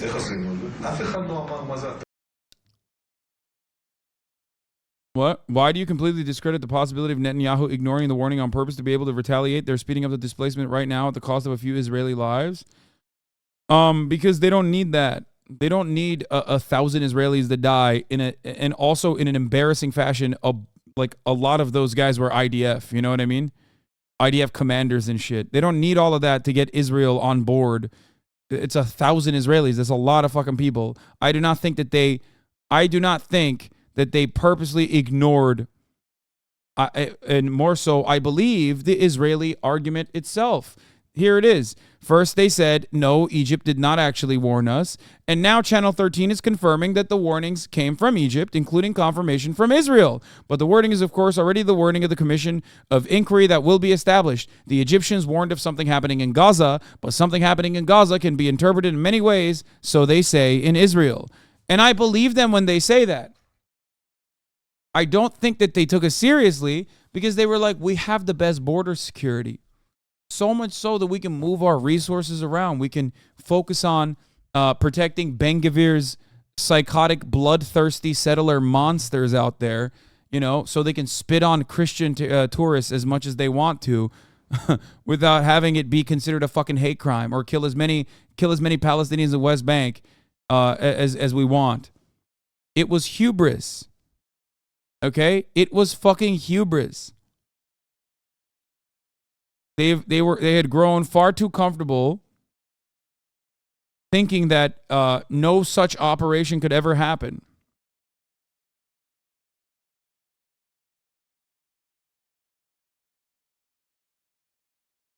Strawman donates and says, Hassan's arguments are strawman and videos that support his cause. He does not entertain proper arguments against his view. It is anti-intellectual. It is very sad that the American youth turn here for information. Hassan is not a scholar. Yeah. There you go. I read the donation. Shit's getting crazy. Majority reporters like the only channel that thinks raising Gaza is bad. Even Soyboy David Pacman is apologizing for Israel's attack on Gaza. Wait, what do you mean? David Pacman has always been more liberal than other, like, than mainstream media. What? I don't get it.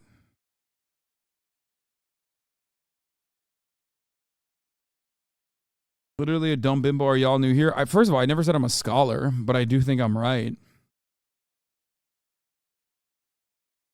I'm a scholar and I agree with Hassan. Thank you, real Parmesan.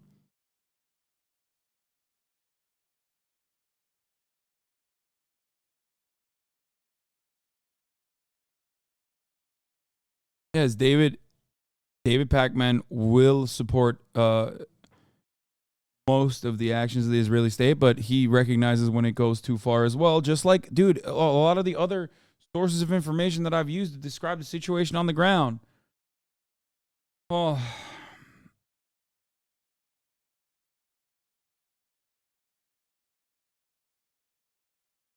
I had to say this, but your own uncle says apartheid is an exaggeration. Yeah, I don't give a fuck. I've debated him every single time I've had him both here or even in general. I do not agree with many things that he says.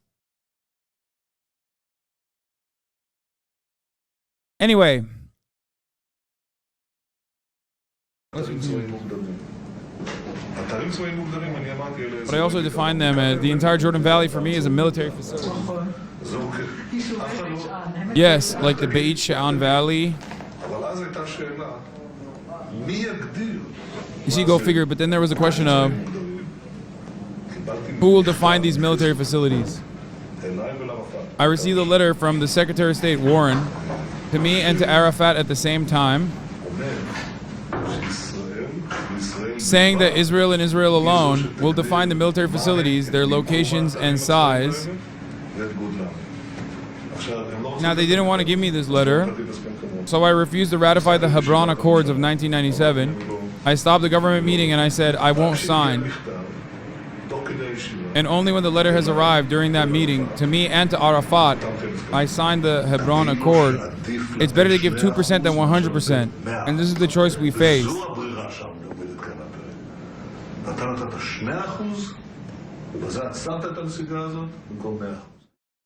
It's pretty funny because a lot of people are like, well, I don't know what you're talking about, but like Netanyahu's always been pretty open about his perspective of like never wanting the formation of a Palestinian state, leaning on Hamas to ensure that that never happens. Like it's not like he has to hide it. I don't know. I feel like we rely on him speaking in English a little bit too much. Like, just because he's from fucking Philadelphia and speaks very differently when he speaks English to the American media does not change the reality that he's very open.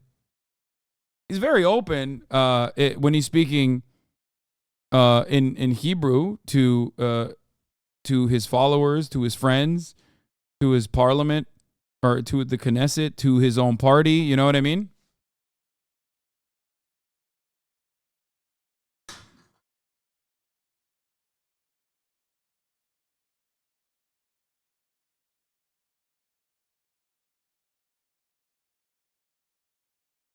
Why do you keep saying he's from Philadelphia? Wasn't he born in Israel to Israeli parents? I don't know, man. Look up where he's from.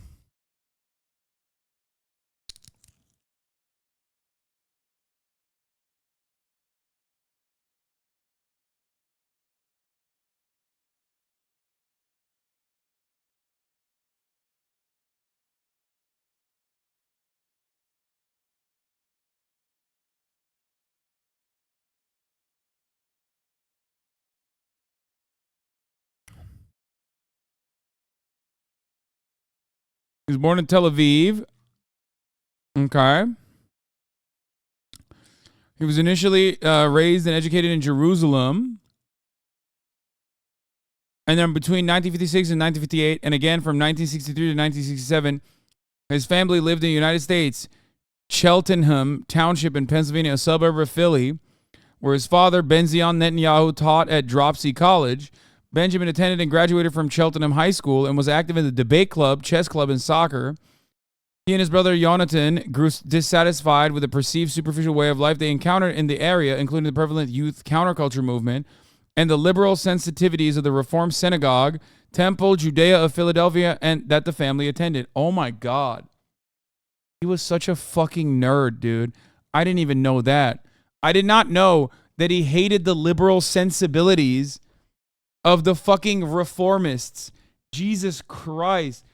Like, when you're a kid, how do you behave like this as a child? I will never understand this. How are you such a fucking reactionary at a time when it's like, I don't know, like a young Ben Shabibo? Dude, Reform synagogues do like trash cleanup and food drives. Can't imagine hating that so much. Yeah, no, he's like, yeah, he hated concepts like egalitarianism and wokeness. But yeah, after graduating from high school, he joined the IDF. Yeah. His brother died in the IDF. We've covered that before. He almost died in the same operation, but IDF had a policy at the time, and I think they still might, where two brothers from the same family can't join the same operation if they, because they don't want to wipe out the bloodline.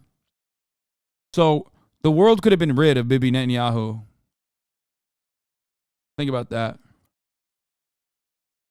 Can you comment on my past statement? Please comment on my past statement. Can you comment on my past statement? When Algerian revolution started, French authorities labeled the rebels as thieves and burglars. Nelson Mandela, an icon of freedom, was still the U.S. wanted list in America until 2008. Do you see the resemblance between the situation in Palestine and the revolutions that came before it? Yes, bro. I already did cover that, all of that. But yes, you're right.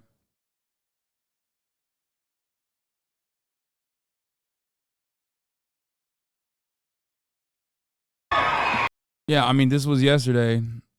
Israel bombed the only road in or out of occupied Gaza after telling Palestinians to escape through it. Oh.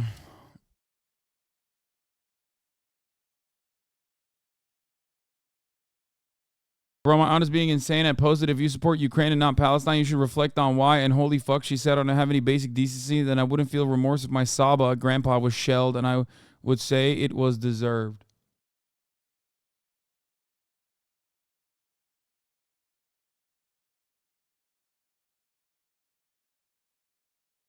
Oh, this is another. Of course. This guy is popping off again. And yet again on British media.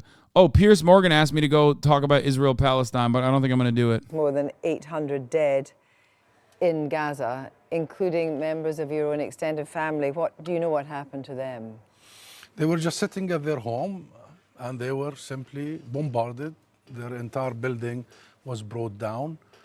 My cousin, Aya, her two children, her husband, her mother-in-law, and two other relatives died immediately, were killed instantly.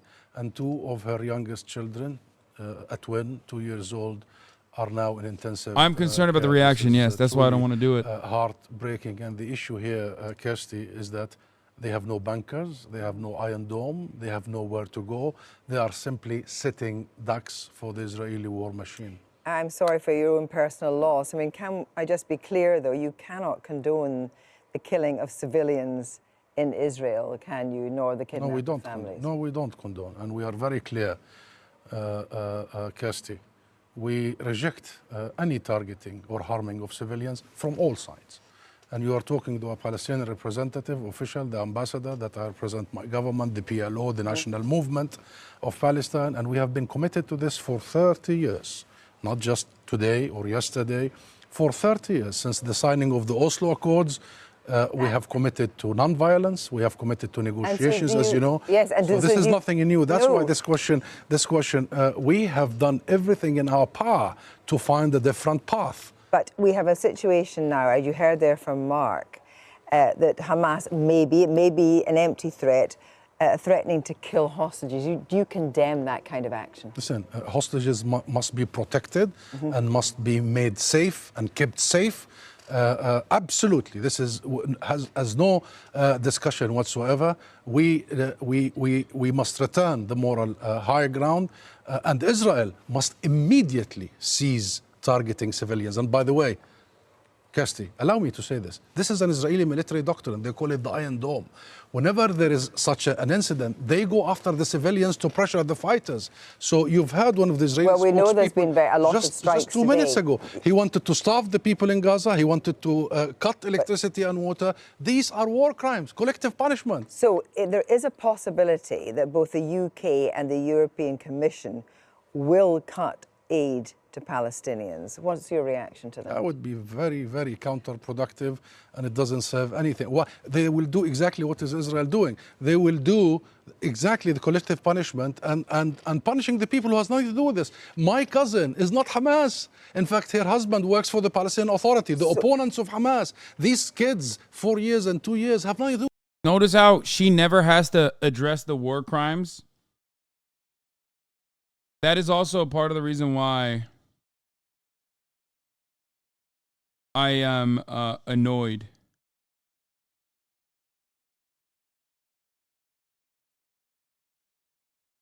That's also part of the reason why I feel Like it's just bullshit to talk to these fucking people.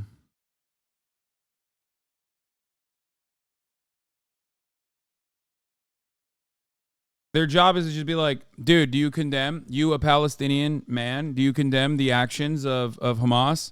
That's all they want. They want the soundbite to be like, look, see, here's the Palestinian person saying Hamas is bad. Let's move on. Okay, nothing else.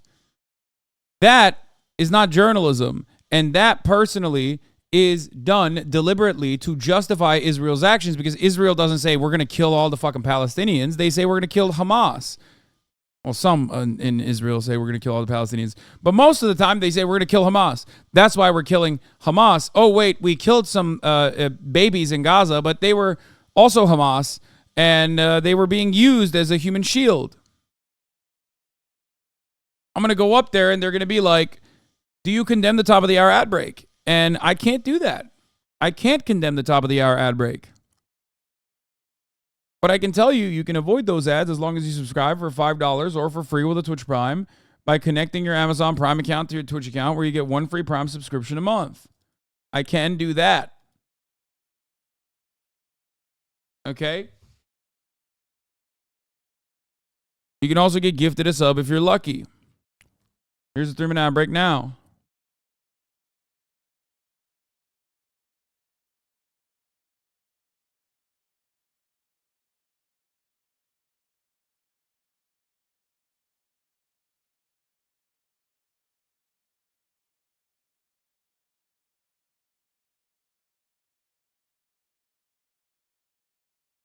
Anyway.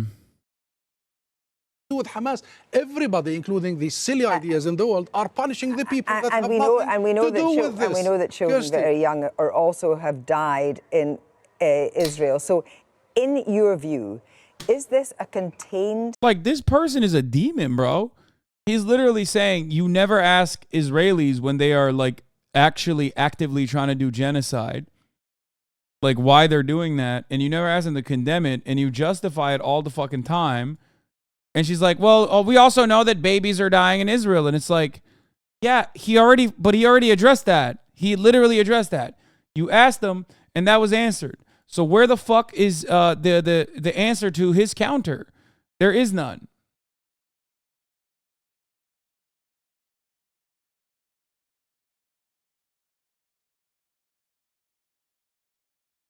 This is a very liberal way of just being horrifically, monstrously racist.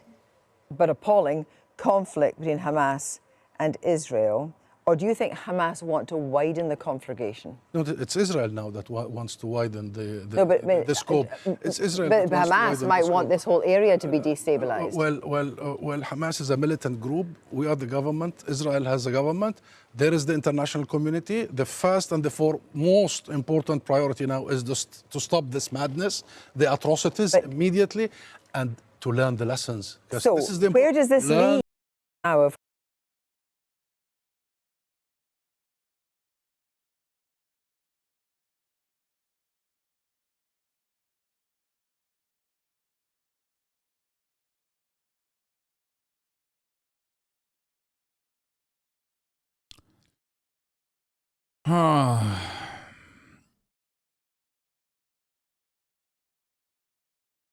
Okay.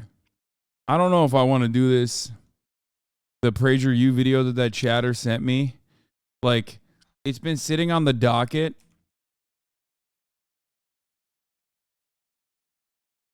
And I feel like it's going to kill me if I watch it.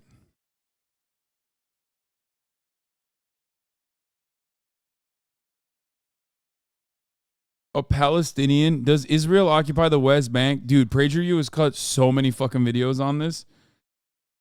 Holy shit. Look at this. The Middle East Conflict Part 1, a video marathon. The Middle East Problem from Dennis himself. Why isn't there a Palestinian state? The Middle East Conflict Part 1 marathon. A Palestinian explains Hamas. Does Israel occupy the West Bank?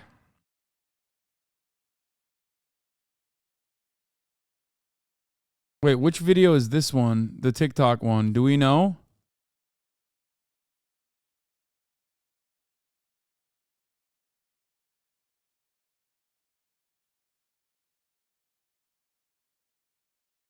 The most common one going is a Palestinian explains Hamas.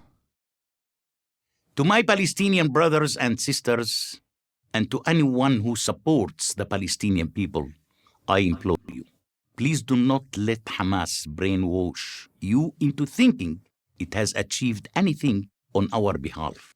It hasn't.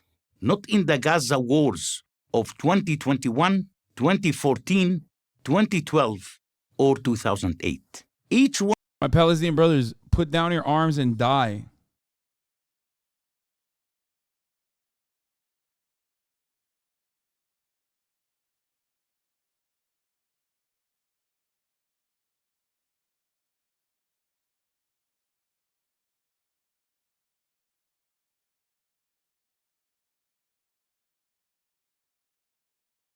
One of these pointless conflicts has been.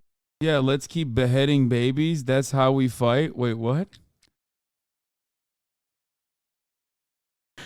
I can't tell if you're joking or not. Catastrophe. There ain't no way you're in here fucking being like, Brager U is based, right? Costing us dearly in lives and treasure. Hamas is us dearly in lives and treasure. Wow. Dude, this is awesome. Yeah, these pointless conflicts have been a catastrophe. They just keep killing us extra hard. That's cool. Okay. Hamas is not a social justice movement, and it certainly does not care about the Palestinian people. It is a criminal gang that only cares about increasing its own power. Israel is not the main cause of your suffering. I was about to be like, where is he going to go with this? Hold on. Hamas is the main cause of your suffering, not Israel? Bitch, who fucking helped prop up Hamas? Hamas is the main cause. Israel is not your jailer. Hamas is. It was Hamas. What?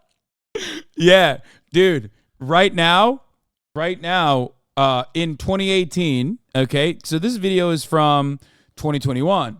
So in 2018, when people inside of the Gaza borders were like peacefully walking to the Israeli border, which by the way, Hamas apparently guards now, it wasn't the IDF snipers that sniped little babies and little children personally. It was actually Hamas.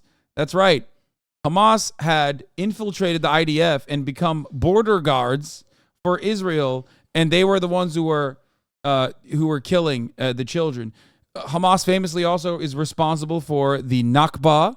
Hamas is also famously responsible for the blockade.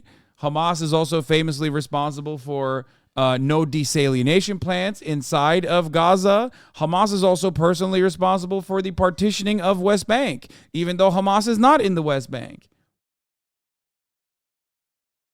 Yeah, it was super sick when Hamas was like, let's do the Nakba. Hamas that led you into this most recent disaster. They told you that the Israelis were evicting innocent Palestinians from their homes in the Sheikh Jarrah area of East Jerusalem. Wait. Wait, what? So who was doing that? Easy lie. The people living in those homes weren't tenants. They were squatters. Yo, dude, this guy is awesome. Okay, I mean, this is literally basic. This is super fucking ultra Zionist propaganda. He's just doing an accent. That's the only difference. He's like, I've heard this like 1,000 times over. I guess it hits different when it's like someone who says that they are Palestinian. I guess he is Palestinian. That's it. They hadn't paid rent for decades. They told you that the Israelis plan to destroy. Yeah, dude. Yeah. Palestinians that watch this will definitely go, yeah, no, you're right, actually. I can't believe that. That's why some guy from Long Island should live there instead. I got it.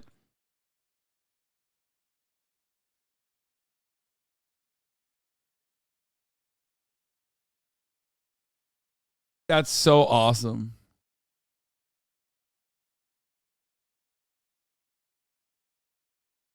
Destroy the Al-Aqsa Mosque.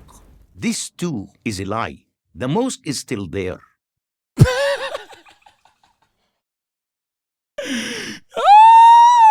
It's just that when you try to pray during Ramadan, or if you want to go to the mosque from Gaza, it's impossible. If you want to go to the mosque from even occupied West Bank, it's still entirely too difficult. And once you finally get to the mosque, they'll beat the shit out of you. Sometimes kill you, but it's still there. It will be there tomorrow. Say what you want about the Israelis. They are not stupid.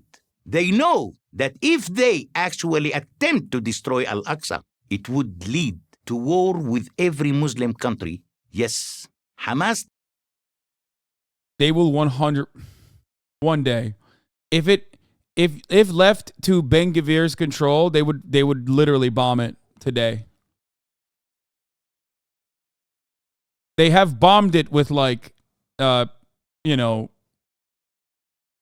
hand grenades and shit like that. I'm talking like straight up destroy it entirely. Take actions and thus look strong next to its rival, the corrupt Fatah party. But the only act... I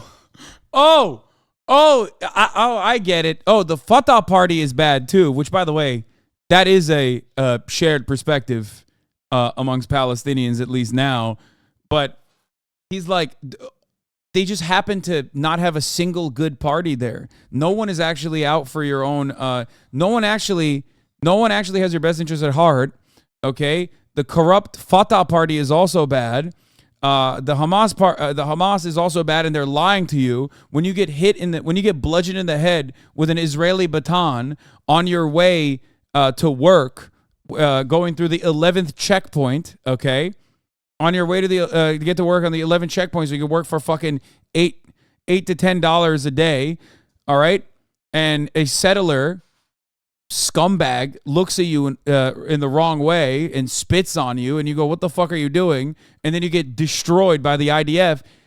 Remember, that's just a lie. Hamas made that lie up. Okay, remember. Do not believe your eyes. Do not believe your ears. Do not believe your skin. Do not believe the feelings that you have in your heart and your soul. Believe me on YouTube at PragerU.com.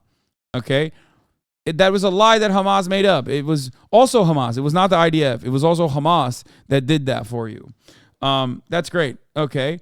And then he says the Fatah is bad too, which, he's probably not going to say it's bad for the reasons that Palestinians think Fatah is bad, but let's see. Action it takes is to lead us into chaos. Hamas has no ability, and in fact... Oh, he just said they're bad and moved on. Never mind. No desire to govern. The water isn't safe to drink.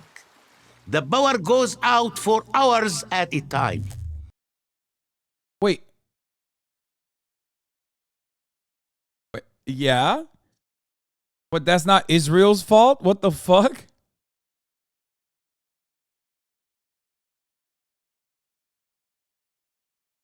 Raw sewage washes up on your beaches. The Israelis are not responsible for these dismal failures. What? Hamas is.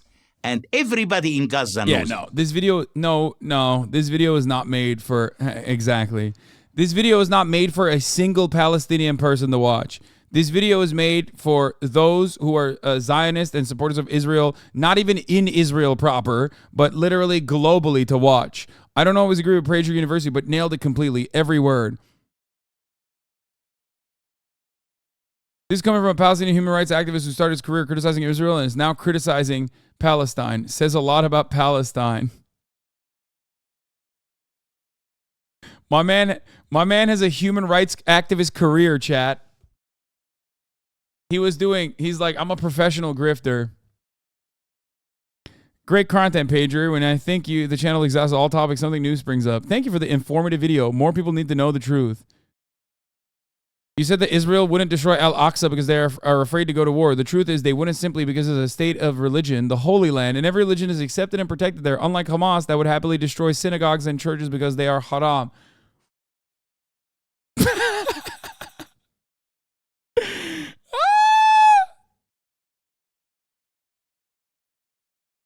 Awesome video.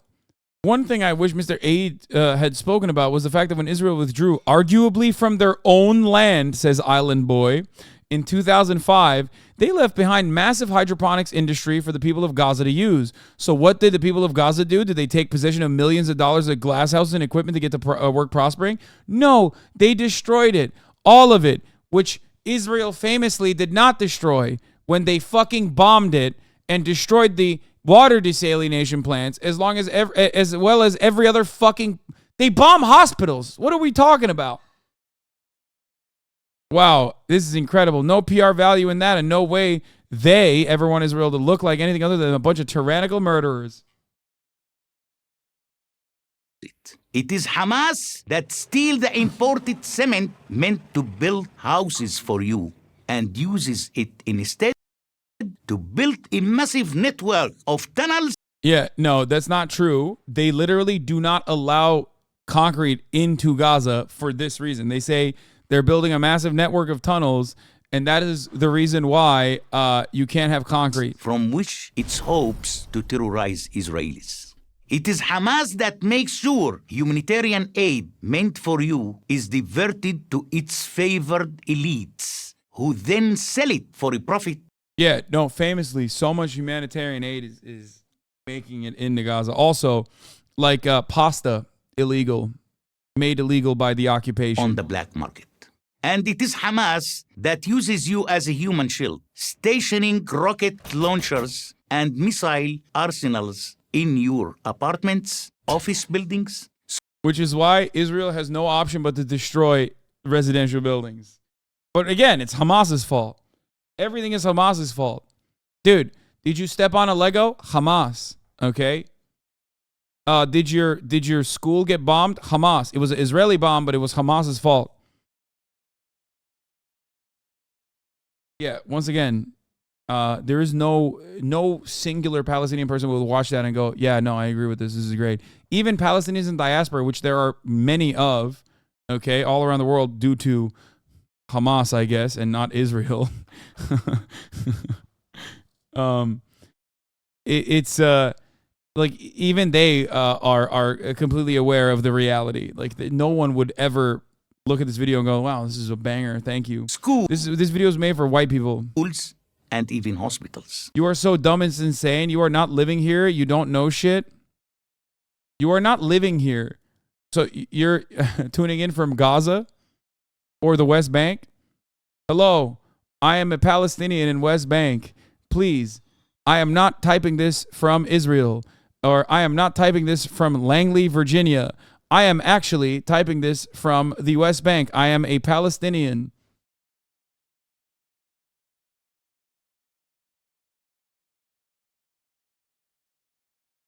Where you coming from? I'm from Israel, Mr. HasanAbi, proud guy.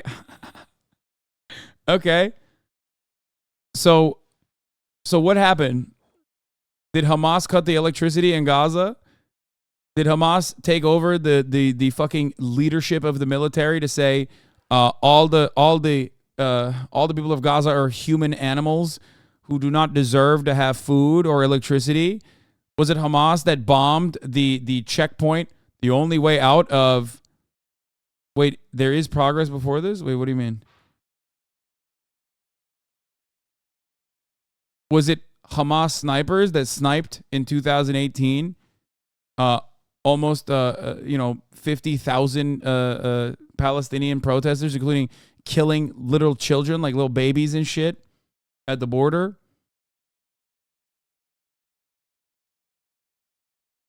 There was progress before this. What kind of progress has there been? The only progress, by the way, I love when people in Israel are like, Hasan, you're unfamiliar with this. It's like, bro, I am relying on, oftentimes, literal Israeli sources of information. Okay? This what you are saying betrays the notion of education. What you're saying betrays the reason for reading books, because you must see it with your own two eyes. Okay? You have to see it with your own two eyes.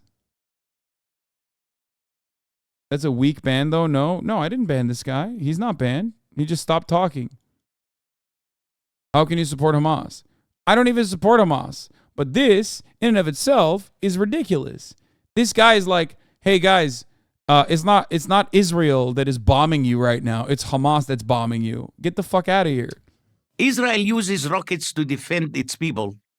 Hamas uses people to defend its rockets. As for its war strategy, Hamas doesn't have... Yeah, this guy can only do this if he is living in Israel. They're so progressive, they need to call Palestinians inside Israel Israeli Arabs so they don't feel like living among the terrorists. One, it fires missiles at the most highly populated regions of Israel with no specific target. Yet, I know from my sources... Bro, okay, give them better targeting systems, dude. I'm on board with that. I am down to give Palestinians... I already pay for the Iron Dome. I'm down to give the Palestinians the Iron Dome and better missile targeting systems so they can hit military checkpoints instead of indiscriminately firing rockets into random areas. Like, what's up? Yeah, okay. Straight up, let's level the playing field. America loves selling guns. Do it.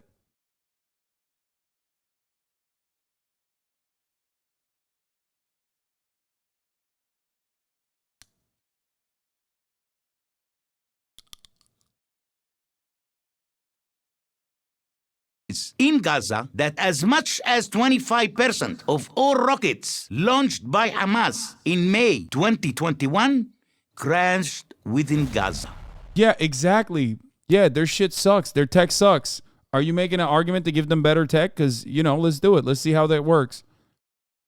Before this statement, you need to understand that the IDF doesn't want to damage the Palestinians. Yeah, you're right. No, you're right, man. Yeah, when the IDF said...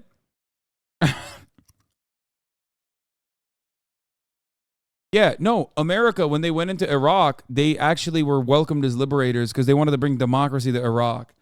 When the IDF sniper sniped a famous Palestinian American journalist in the neck, even though she had a press vest on and a helmet on, so like the only way that she could be effectively assassinated was her neck. That was actually done not because they just wanted to fucking kill a famous journalist, but just, I don't know really. Why? What does that chatter think? How did that happen?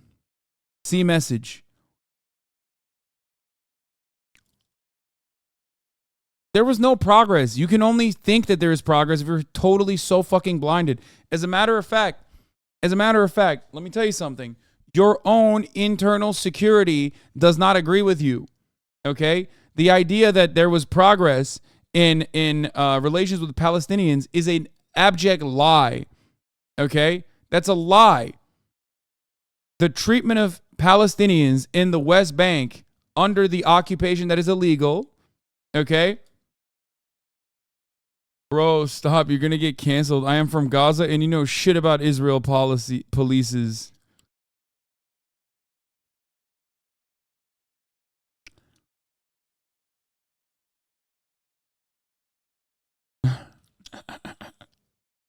I like when, listen. I appreciate ingenuity, okay? I appreciate it.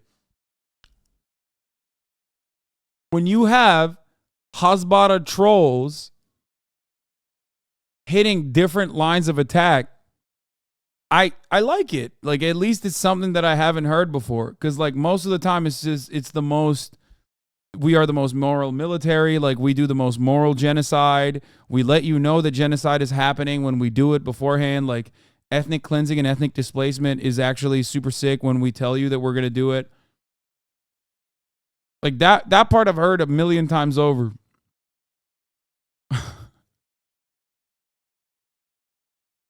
Okay, we're done. I can't watch the rest of this. This is so boring. Places like Jaffa, Abu Ghosh, and Lud. Yeah, he's literally saying Hamas missiles actually end up fucking killing like Arabs, which is true. That part is true. Again, give them better targeting systems. Okay, got it. Where Arab Israelis live. Palestinians living in Israel are as likely to be killed as Israelis there. That's actually a lie. There's a higher likelihood. Why?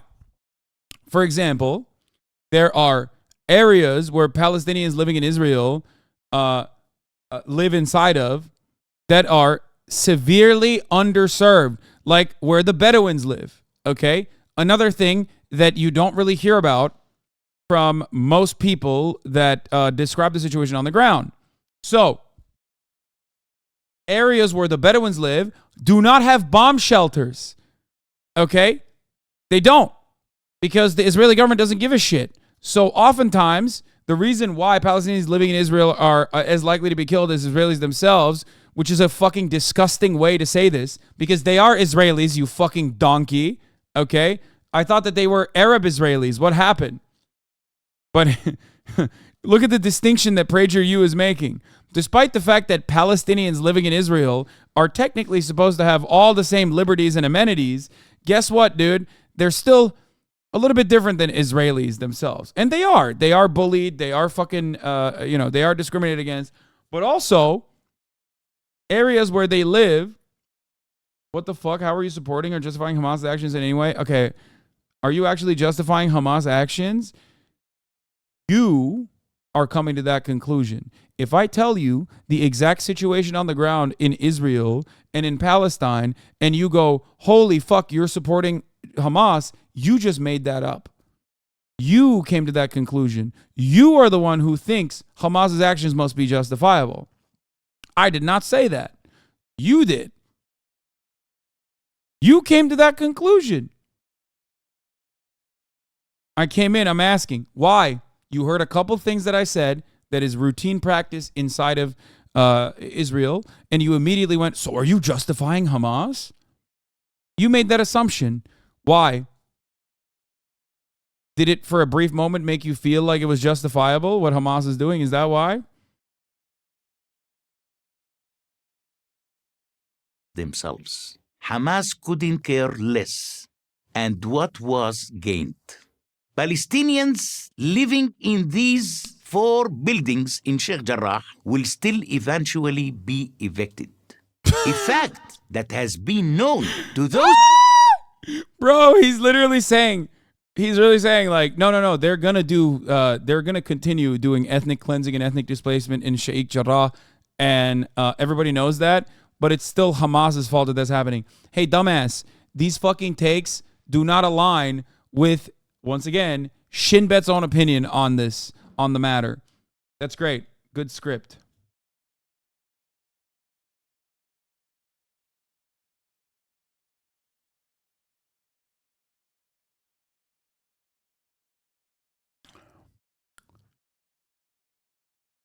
Hassan, stop praising China. I'm from China. You know shit about China. Thank you for saying I know shit about China.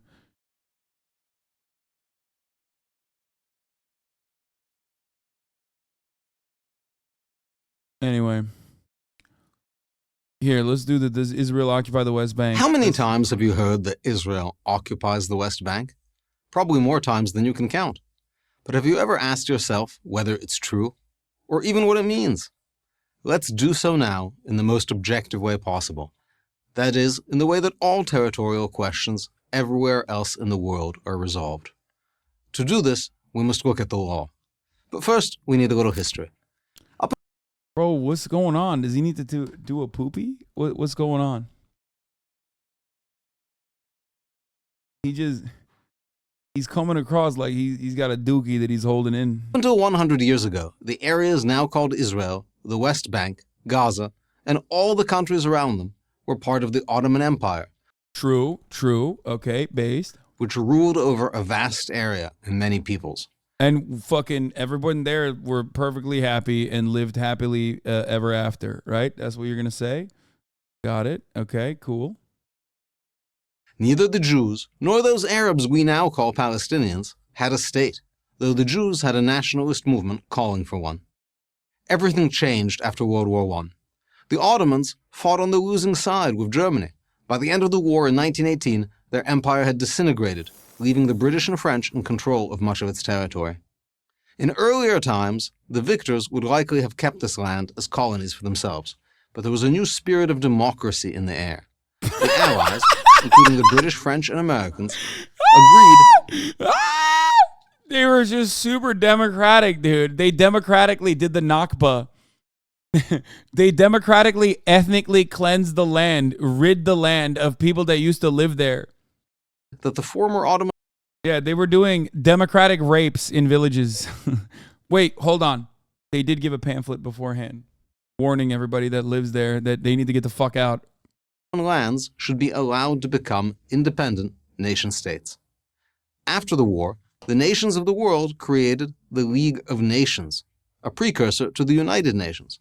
Meeting in San Remo, Italy in 1920, he just blew past, there are no Arab Jews. Dude, he's doing maximalist Israeli racism. They set up what was known as the Mandate System. The colonies of the defeated powers, Germany and the Ottoman Empire, were converted into distinct geopolitical entities, which became the countries now known as Iraq, Lebanon, Syria, and Jordan. None of this is controversial. There was one other mandate issued, the Mandate for Palestine.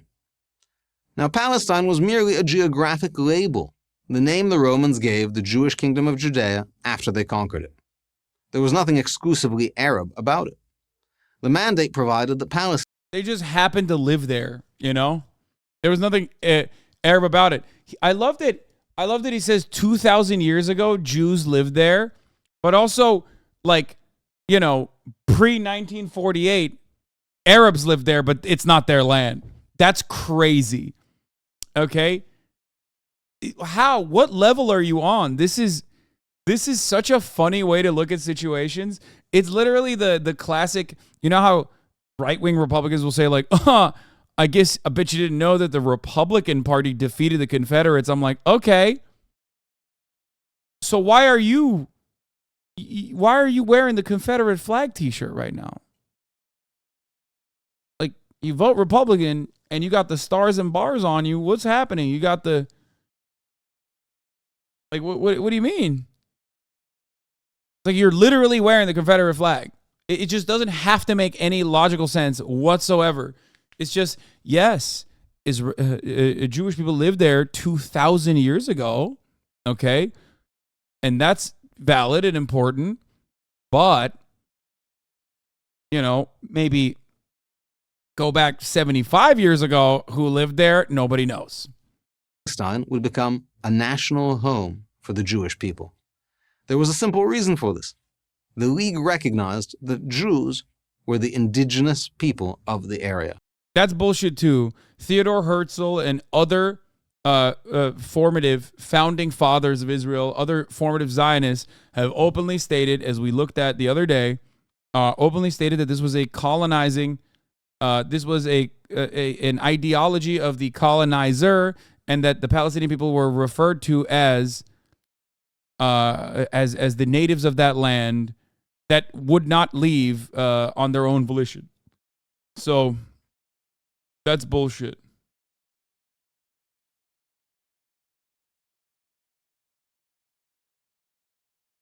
Palestinians being descendants of Arab invaders who didn't live in the land 2,000 years ago is a Zionist talking point, and it isn't even true. No, I know. That's why it's like Felix always makes jokes about Bibi Netanyahu finding fucking coins and shit to be like, this was my paternal familial coin that I found 2,000 years ago. This archaeological finding proves that I actually am not like from Hungary, and instead I'm or from Pennsylvania, and instead I actually have been living here permanently. Yeah. It's literally, it's this Joseph Smith shit, basically. Yeah. Things would have been anti-Semitism. Suck my dick, dude. Shut up. Shut up, bitch. Get the fuck out of here. Yeah, no, totally. You're right. There's anti-Semitism.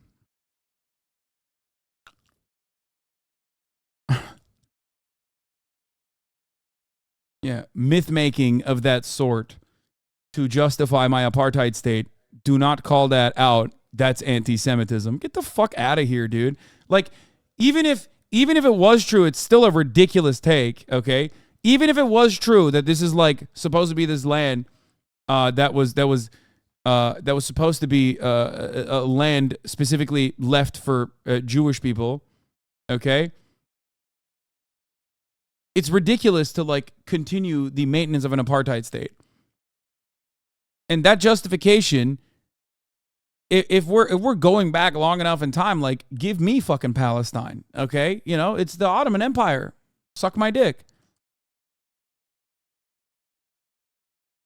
Yeah, give it back to the Ottoman Empire. It's not yours.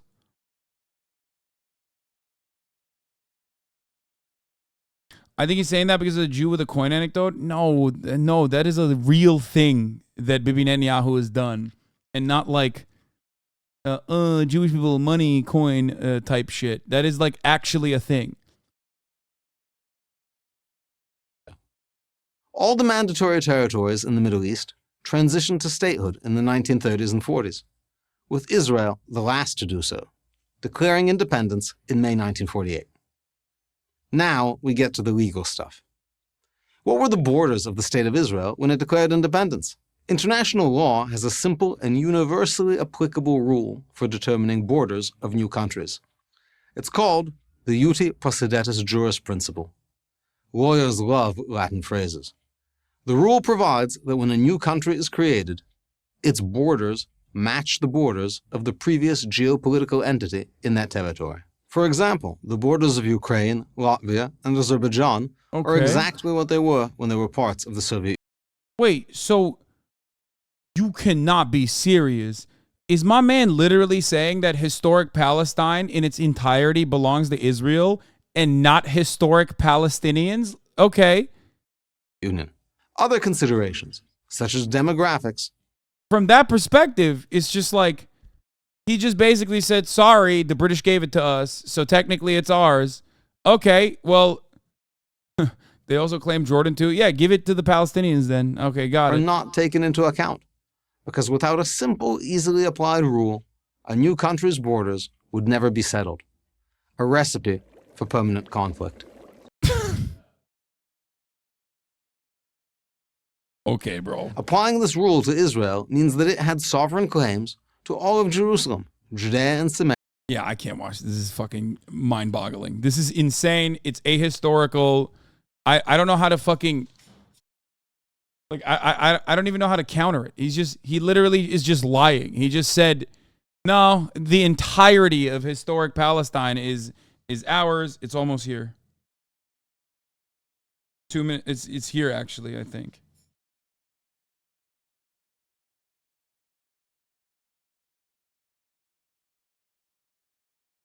No, he's right. Palestinians can argue with international law all the time. It was the law. First of all, international law is 100% on the side of Palestinians. It's just that nobody wants to fucking legislate it adequately. That's bullshit. That's exactly what they're saying. If you considered having a state that declares people that already live there to be second-class citizens, that might be a recipe for constant conflict. Yeah, he's making an advocacy for genocide, for the record. It's crazy. It's like trying to evict and steal the home of a dude from Ethiopia because all humans evolved in East Africa 200,000 years ago. Like what the Romans did 2,000 years ago was beyond fucked up. At some point, you're not native to the land anymore. Maybe Arabs living there continuously for 1,300 years are, lol. Exactly. He literally is brushing past like multiple generations. Okay? 50 fucking generations of history and saying that no, the actual historic Palestine borders are correct, which is what the Palestinians say, okay? But then saying it's actually Israel's, though. That's fucking psychotic. And also, international history doesn't agree. International law doesn't agree with him. That's why there are areas specifically designated for Palestinian people that, of course, he doesn't even abide by, I guess. International standards don't mean anything. But after all, why would it mean anything as long as America is the big dick daddy in the room that can just turn around and fucking say, no, we're going to veto everything you ever say. There is no mechanism to enforce that. All you can do at the end of the day is go, Israel, don't do genocide, please. And then Israelis can fucking cry about it and be like, oh God, it's so anti-Semitic that the same governing body that has no fucking power that gave us this fucking land is now also calling us anti-Semitic for further taking more land and doing active genocide. It's crazy. Because those were its borders according to the Mandate of Palestine. To be sure, the United Nations proposed a resolution in 1947 with different borders and a much smaller area for a Jewish state. But that resolution was a non-binding recommendation. Nothing more. It did not have the force of law. I love that. I love that some rules are more rules than others. He's like some of these legal justifications that absolutely zero people would abide by, I recognize as real rules, and other fucking rules are just simply suggestions. It's literally giving not Geneva Conventions, Geneva suggestions. That's what he's saying. We know what happened next. Upon declaring independence, Israel was immediately invaded by 5 Arab armies seeking to destroy it. Israel survived, but Jordan managed to seize parts of Jerusalem, as well as Judea and Samaria, which it dubbed the West Bank. Oh my God. All the Jews living in... It dubbed... Wow. It's weird that they dubbed that the West Bank. Wait, hold on. What did this map say real quick? Because it sure does seem like this was a forcible recognition of the 1947 UN partition. I don't know. It just looks exactly like the same on the fucking map. Why is he saying that? Dubbed the West Bank. All the Jews living in these areas were expelled, or to use the contemporary term, ethnically cleansed. What? Here. Okay, no, I'm done. I'm done. I can't watch this. I can't watch this. I will die. I will perish. I will cease to perish. He said Nakba never happened. And then he said, it's actually Jews that were ethnically cleansed from the West Bank. Oh my fucking God, dude. If there is a God, you should be struck down immediately. Oh my fucking God. Okay. Oh my God. Oh my God. Oh, wow. What the fuck? What the fuck? All right, let's watch this. This is what I experienced minutes after setting foot in my family. That guy's a professor. Bro, that he's saying the Palestinians are ethnically cleansing Jews from historic Israeli land. His hometown. We literally just got here. We went through the first military checkpoint and a bunch of soldiers stopped us, started yelling at us. I'm in the old city of Hebron in the occupied West Bank, a place that once bustled with life. But I'm about to see what Israel's occupation and settlers have done to the heart of this city. Yeah, that was a settler with a gun, just firing, by the way. He won't go to jail. And to the people who live here. I don't know if there's TOS in this. I'm a little scared. I'm a Palestinian American journalist, and I've spent much of my career reporting on the occupied territories. But Hebron, one of the West Bank's largest cities, is also my roots. My father was born and raised here. I've returned to learn how the occupation has decimated his beloved hometown, a place. The amount of American Jews I've seen on Insta saying never again is happening again. These people are lost in the sauce, bro. Yeah, no, totally. Never again is happening again. They're not wrong. It's just, you know, Israel is doing it to Palestinians. Straight up. Place he hasn't been back to in years. I had a mixed feeling, nostalgia with anger, despair over despair. What can I say? I know it's really hard for him to see this, and so it's emotional for me.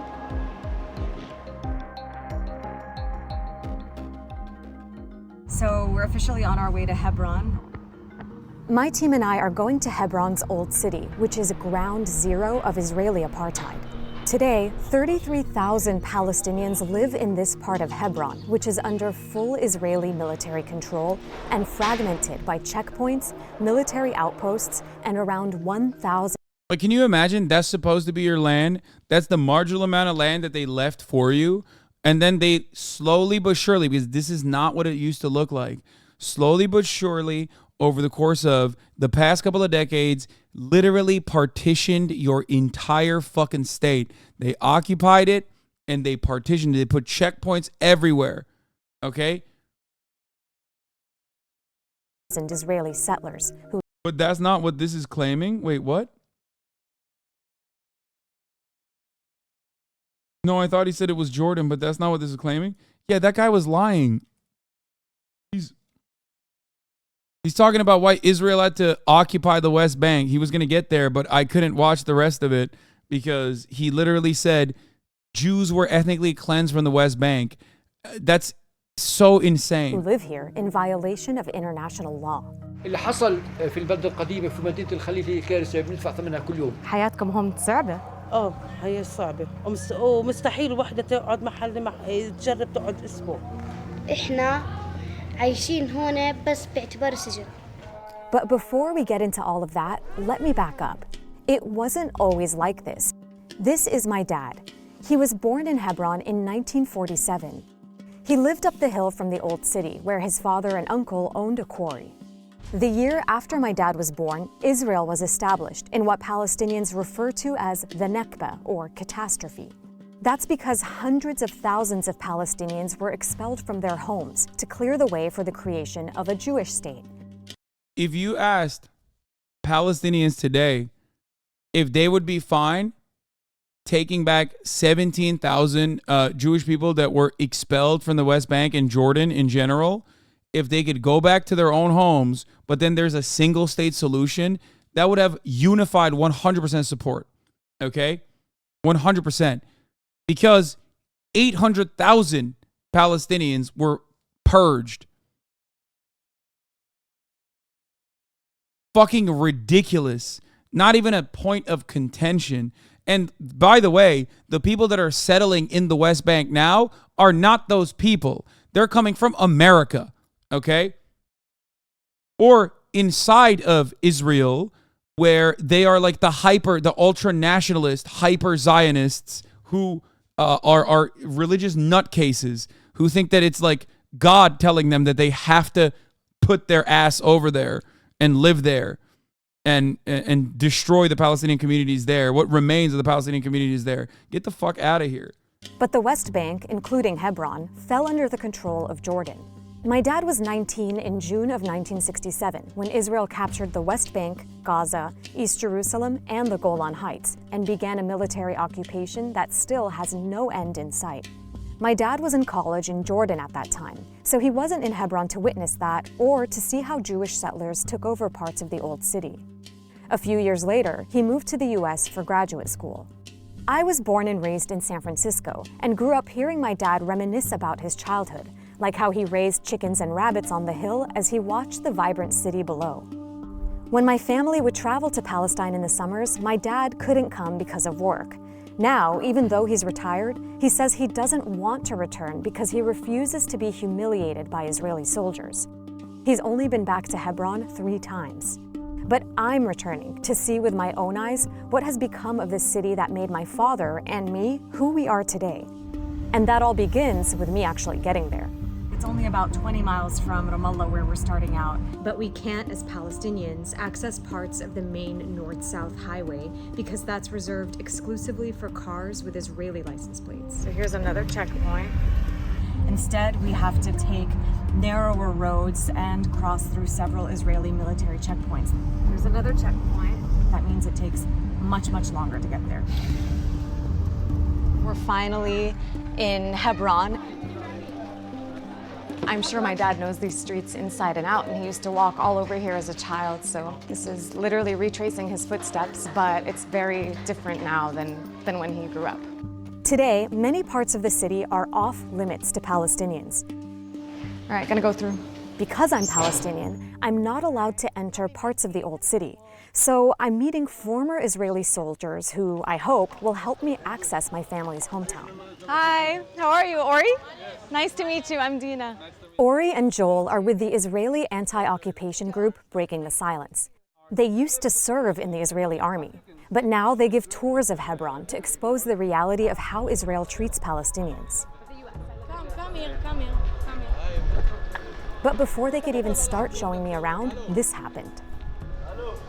היא אזרחית ארצות הברית ועיתונאית, כן? רק שתדעו. היא אזרחית ארצות הברית ועיתונאית. אין שום בעיה, הוא צילם עמדה ביטחונית, הוא צריך למחוק את הסרטונים האלה. אני לא צילמתי את העמדה, צילמתי רק אותך. לא, צילמת את עמדה. זה לא משנה, אם היא עמדה ליד העמדה, אתה מוחק... דבר ראשון, אתה מפריע לנו בעבודה, בוא תעמוד שם עם המצלמה. דבר ראשון. עכשיו דוחף אותי. Bro, that's an American Palestinian, remember. Well, they also fucking assassinated an American Palestinian journalist recently. So here are stars, baby. Here we go. My Palestinian film crew, who have the proper credentials, are sadly used to experiencing this kind of nationalistic harassment and taunting. So I've been in the old city for about 5 minutes, and we were already stopped by...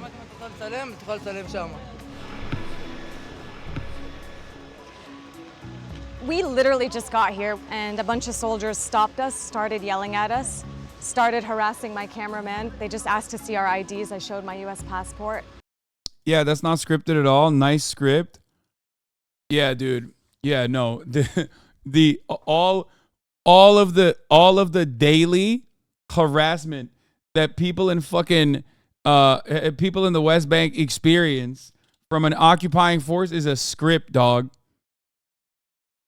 Just a script. Or maybe it is so fucking commonplace that, well, first of all, why the fuck would the IDF participate in that? Even if it was a script. It's just a prank, bro. Do you not realize both parties script a lot of this shit? Yeah, dude. Yeah, the IDF staged this to make themselves look bad.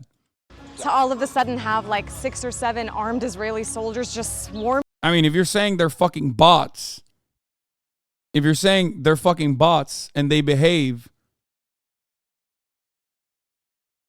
like a goddamn, if you're saying they're bots and they behave like fucking bots, okay, you're right. You're right. From you, it's honestly really upsetting that this is how you get welcome to your own home city. The former soldiers I'm spending the day with say this is a typical scene. When you consider the fact that they grew up in Israeli society, they have education and media and the political system, all of those elements are telling them that Arabs are scary, Palestinians are bad. And then they get an opportunity when they're in the army, they have power in their hands, and it's not surprising that they use it. Finally, the soldiers give us back our IDs. Let's continue, right? It's a very classic demonstration of one of the elements of the occupation, which is complete arbitrariness, right? And every soldier in the occupied territories has the authority on his own decision to detain anyone for 3 hours. Yeah? Awesome. So we were not delayed here for 3 hours, and we are going to continue our tour, obviously, but it's an example. But what a way to start the day. I'm about to learn that what I just experienced is nothing compared to what the Palestinians who live here go through every day.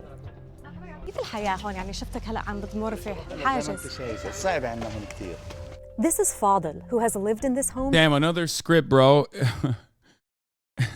Don't you guys realize this is another script? You know what I'm saying? Classic scripted checkpoint. That's not even a real checkpoint, actually. His whole life. In the 1980s, Israel set up this checkpoint in front of his house. Fadil now has to check in every time he leaves or enters his own home. كيف بضايقوا عليكم؟ زي ما انت شايفه بخلوش قرايبنا يجوا علينا. خطرة. يعني بنتي متجوزه مين مسموح لها تيجي جوزها لا. واو. وهلا لما بتمرق ايش لازم تفرجيه؟ اسمه ورقم هويتي. وانت بتقدر تمشي هون مش ممنوع؟ بس لحديتي. واو. هون ممنوع. Fadil isn't alone. Thousands of other Palestinians in Hebron are also forced to pass military checkpoints just to go home.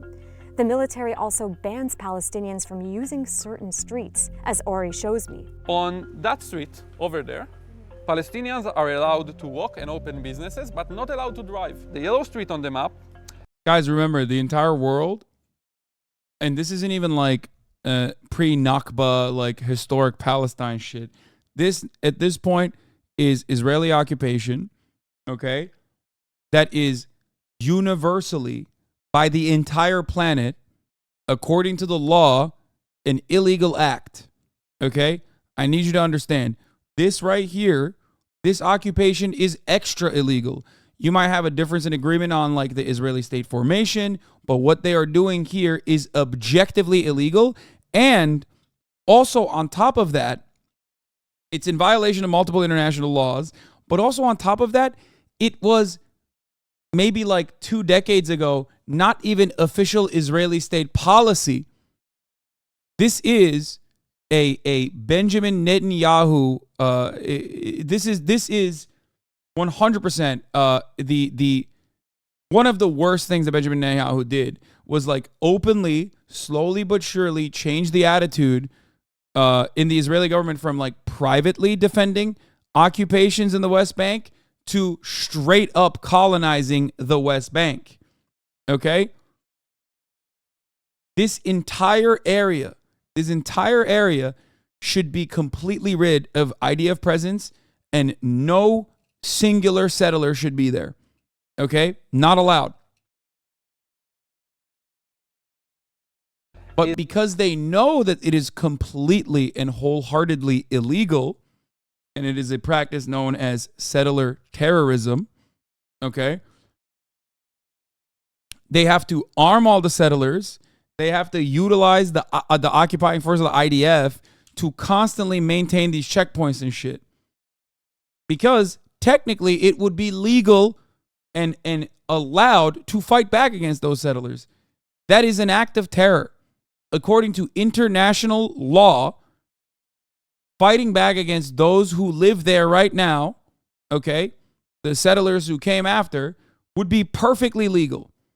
1,000%. Of course, Israel knows this, which is precisely the reason why, even if you look in the direction of a fucking settler, they will go in and they'll fucking harass you and they will arrest you. Is a street where Palestinians are only allowed to walk, not allowed to drive, and not allowed to open businesses. The streets that we're heading towards are mostly sterile, yeah, meaning that no Palestinian in the whole wide world can walk on those streets. If you do one step over here, no Palestinians are allowed here. If we take one step here, yeah, here Palestinians are allowed. And I don't know any other word to call this than apartheid. All these restrictions help Israel maintain its hold on Hebron. But they're also in place to protect Israeli settlers. And the ones in Hebron are known for being among the most violent in all of the occupied West 100%. Like, these are some of the most freakish of the ultra-Zionists, dude. I remember reading of a time when the Israeli government was conflicted, at the very least, or at least the Israeli people were conflicted about these guys going and living in the West Bank because they were seen as freeloaders.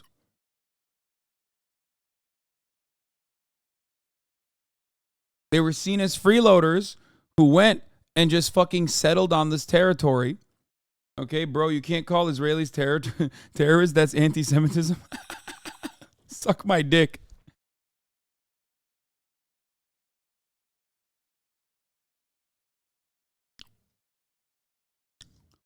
How do they tell who is Palestinian and who's not besides skin color? Great question. That is also part of the fucking reason why they have to have such rigorous checks and checkpoints and slap license plate stickers on Palestinian cars, because you can't tell who is Israeli and who is not. You can't tell. That's why they have to do constant fucking ID checks. Settler terrorist, wild phrase, but it's the truth. Yes, this is considered by the international community to be an act of terror.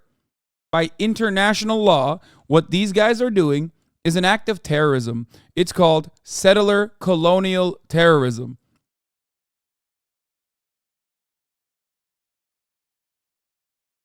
It demands, this apartheid state, unlike the apartheid state in South Africa, also demands round-the-clock surveillance. Now, of course, the apartheid state in South Africa also had round-the-clock surveillance as well, and they had different methods of finding out exactly how not white you were. Like I said before, the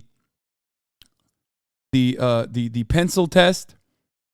Okay, dude, name language for a start. Yes, language. But if you learn Hebrew, how the fuck are you going to distinguish that? And also, name. Nobody's name is on their fucking forehead. That's why they need identification and papers all the time. That's the point I'm trying to make.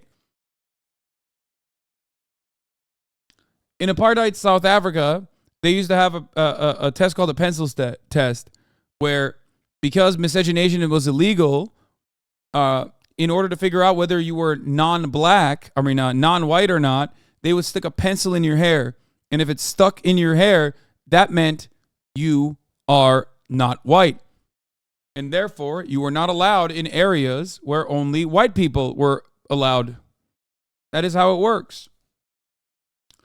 There are, and this is no different than the rigorous testing and the checkpoints that Palestinian people living in their own fucking land in Westbank have to go through on a daily basis. This is the peaceful collaborative project. Okay? Remember, this is the collaborative project. This is supposed to be what happens when you actually say that you can coexist with Israel. This is what Israel does to you.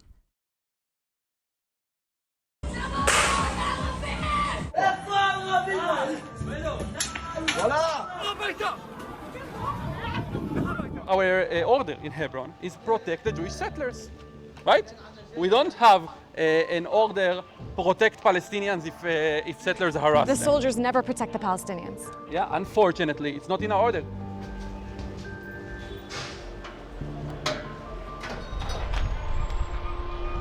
This is kind of a common sight here in the Old City. There's a Palestinian family that... Yeah, these are some of the most devout people. Don't they have an obligation to live their lives according to religious laws, such as life is precious? Yes, these are some of the most devout people. So one other thing I must explain to you, chatters who are unfamiliar with this, if you're Palestinian living in the West Bank, okay, and you've lived there your whole life, if you leave for any reason, you are not allowed back in to the West Bank. You're not allowed in. Because the Israeli state's official policy is forcible displacement, ethnic cleansing. Lives at the end of this alleyway. Above them is an Israeli settlement, and because the settlers throw garbage down at them, they have to put these nets here to protect them. يعني هون لما اجى اعتقلوني هون بالضبط اعتقلوني. كنتي هون بالضبط؟ كنت بالضبط. He was arrested. لما اجى اعتقلوني بالضبط هون كنت. The family at the end of the alley is the Sidrs. Just a few weeks before I arrived to Hebron, nearby settlers accused their 13-year-old daughter Selwa of picking a knife up off the ground.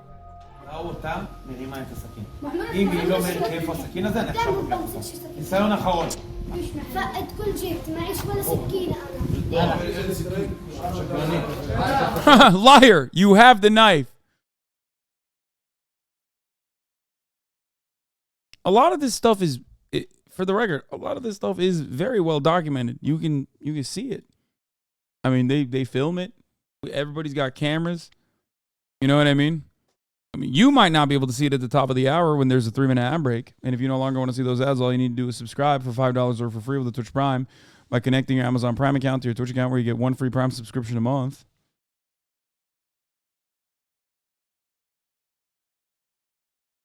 Like I said,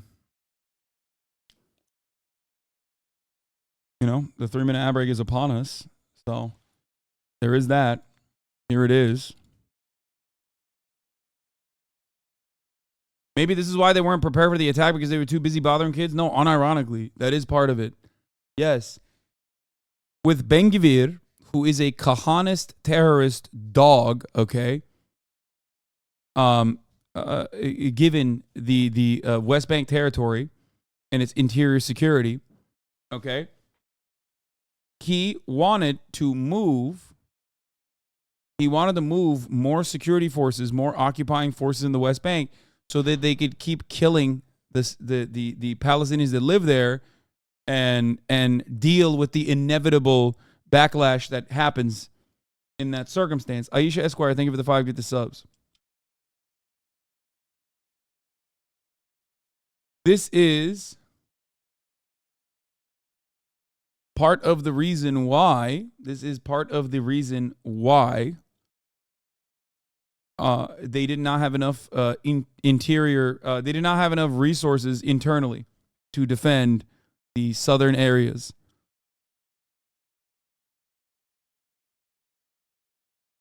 אבל שלא מלך. הכל זה אני עכשיו לוקח. איתי אצלי. יאללה, תביא הזיכרון, ממנוע. اعتقلوني واخذوني على عمل 6 ساعات. Oh, another fun fact, obviously, of course, the IDF trains the American police force post 9/11. So, you know, just remember that. Remember this insane Harvard professor spewing? You will say, what? You want us to make you look good?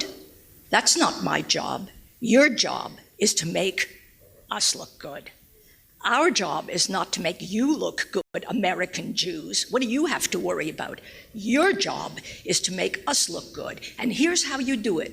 Every one of us has to serve 3 years in the Army, 2 years in the Army, some of us 5 years, and then for the rest of our lives, you have got to serve 2 or 3 years in the army of words. You've got to learn to fight the political battle, which is even more important at this point than the military battle that we are. We'll fight the military battle. We're not asking you necessarily to come and be lone soldiers, although some of you can. You've got to learn how to fight back on the campuses, how to make the arguments. Now, they keep shifting. It's pretty funny because, like, in spite of all of that, Israel has, unfortunately for Hasbara trolls, Israel's actions speak for itself. And if it wasn't for the mainstream media constantly carrying all of the fucking burden of manipulating people and refusing to cover the real situation on the ground, when you come into a community like this, you hear their arguments. It's fucking bullshit.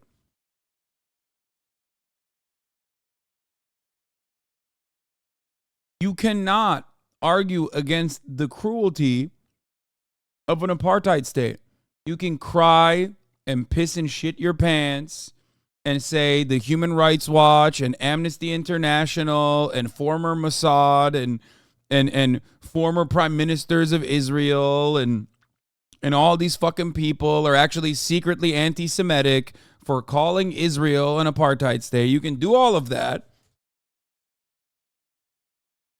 But the truth will still prevail when you say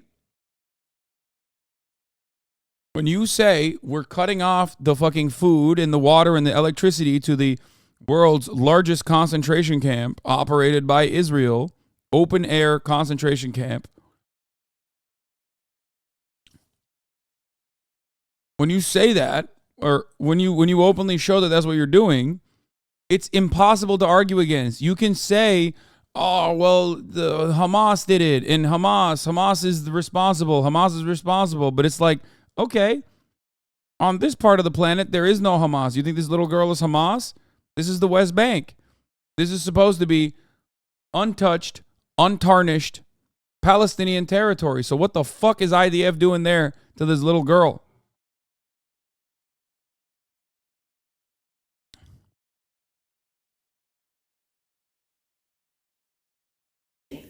You know, the ground keeps shifting under us. They keep changing the language.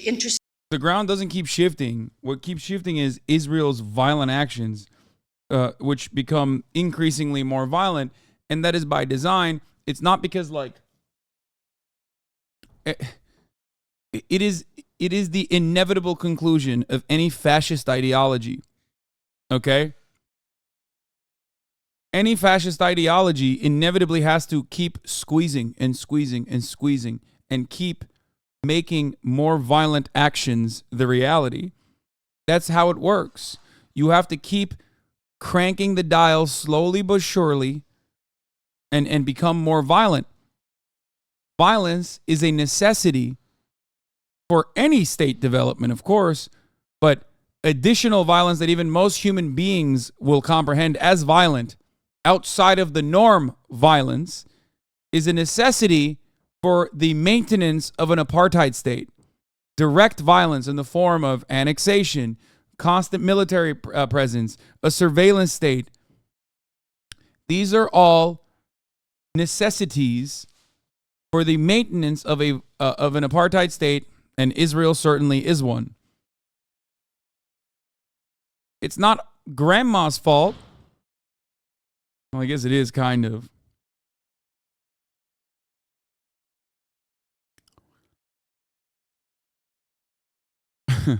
grandma's justifying it, so she's willingly a participant of it. But ultimately, this is a reality that everyone has to reckon with. This is a reality that people who are participating in this apartheid regime have to reckon with.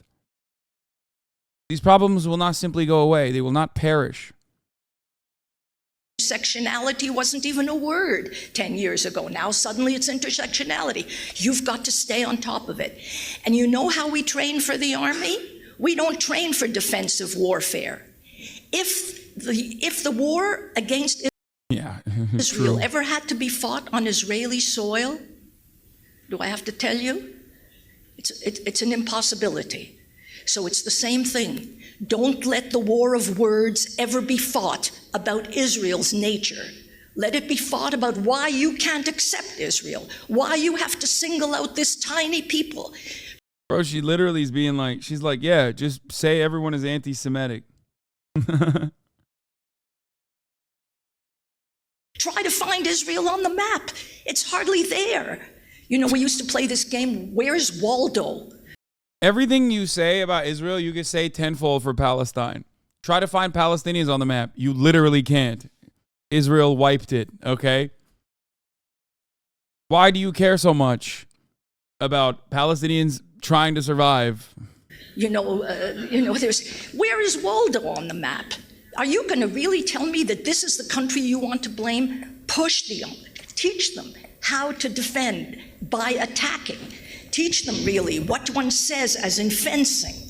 Oh yeah, by the way, she is a Harvard professor, tenured Harvard professor. You've got to make demands on them. They've got to serve for 3 years in the army of words. Well, I cannot even start with this to compete with this passion. Wow, thanks, lady. Anyway, let's get back to peaceful coexistence project in the West Bank with under the Israeli occupation. This is the daily realities of Palestinians living in their own fucking homes in their own neighborhoods. قعدت ساعة لما فلتوني قعدت ساعة لما فلتوني يعني كثير ساعات لما فلتوني وحققوا معي. بتخافي يعتقلوكي كمان مرة؟ أنا حسيت إنه وأنا نايمة حسيت إنه بدهم يعتقلوني بنص الليل. So we're standing here and I'm talking to her in front of her home, and every time we hear a noise she looks up, and I asked her, are you afraid the settlers are throwing something down at you? And she said, yeah, لأنه بصير كتير إنه بيرموا عليكم. كتير بصير. يعني إذا شفناهم بيلعبوا خلاص بدهم يرمونا بدهم يعملونا يرموا علينا. Look at that. Effective propagandist, this little girl, you know? I bet she actually scripted that, that Gestapo stopping her just so she could film it on a phone camera and show the world how fucked up the IDF is. It's just like they keep pushing us to do fucked up shit. It's fucked up. Scripted.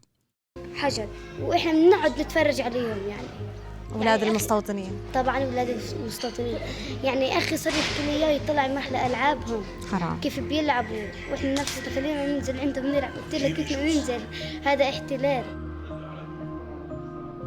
كمان احنا ما بنقدرش يعني ننزل من مره من هون 24 ساعه في الدار يعني زي باعتبار السجن.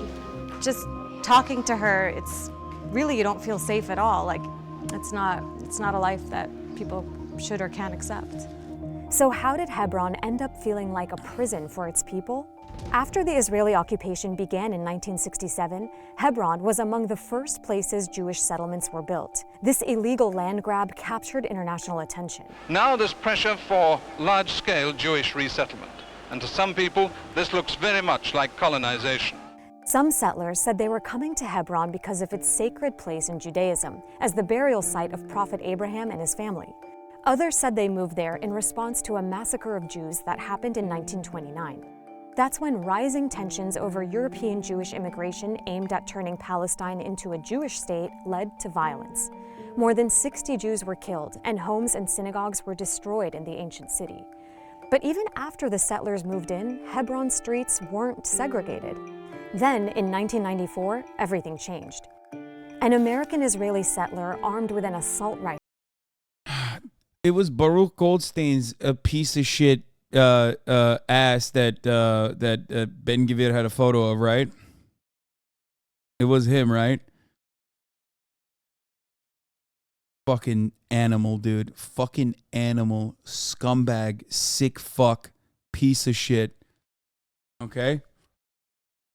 Just wait. Just wait. For those of you who do not know who this man is and what he did, it is the archetype of what I talk about regularly. Entered the Ibrahimi Mosque during Ramadan and killed 29 Palestinians. Palestinian fury as the victims of the mosque massacre are rushed to hospital in Hebron. Doctors say most were shot in the back as they knelt to pray. The shooter was ultimately overpowered by survivors and killed. But today, many Israelis in nearby settlements continue to honor him. In response to they honor him, bro. They honor him. Ben Gvir had a photo of him in his fucking house, bro. Once again, Ben Gvir, too extreme for the Israeli military. Ben Gvir could not serve in the IDF because he was a Kahanist terrorist dog, okay? Like, understand this. Understand where Israel is now politically, okay?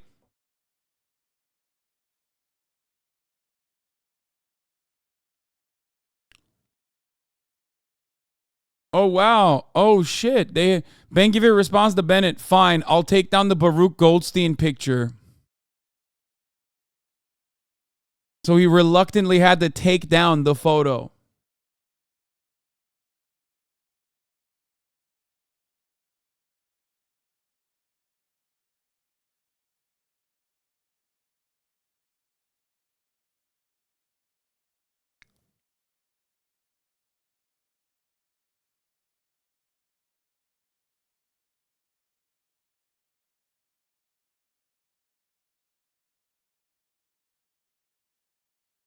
What are you doing?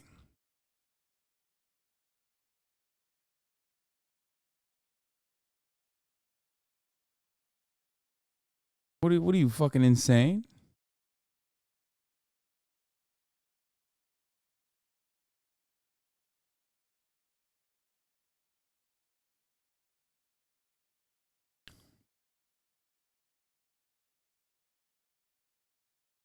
Yeah, it is. It is like being like, oh man, oh fuck, you really want me to take down the fucking photo of the mosque shooter, the Christchurch guy?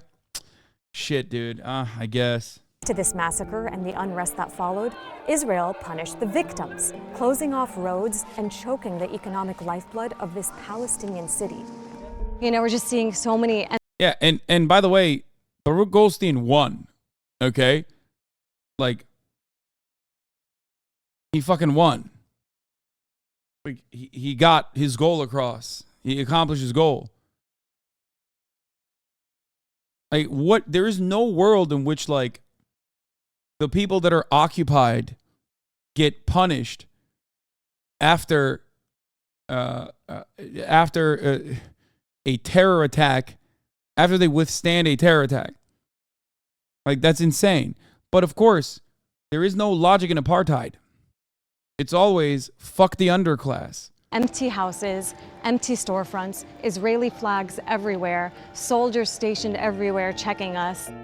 Since the crackdown, over 1,500 Palestinian-owned shops have closed for good, and more than 1,000 Palestinian families have moved away from Hebron city center. They have decimated the old city Israel has. And it's really unfortunate to see. I mean, this should be a thriving, bustling marketplace. Oh, for people asking who the fuck Ben Gvir is, he is the Minister of National Security. And Netanyahu gave him a fucking SS Praetorian Guard. Itamar Ben Gvir.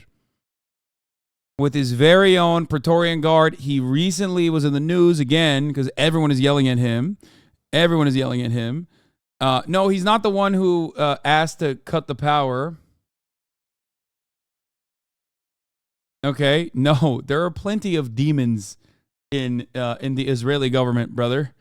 No, Ben Gvir is not the one who asked to cut the power. That's the head of the military. That one is also a psychopath. But Itamar Ben Gvir Itamar Ben-Gvir is the right-wing Kahanist terrorist extremist who was too extreme for the IDF. They would not let him serve in the military. He is a fan of Baruch Goldstein, who wounded 125 worshippers and killed 29 in Hebron, as you saw.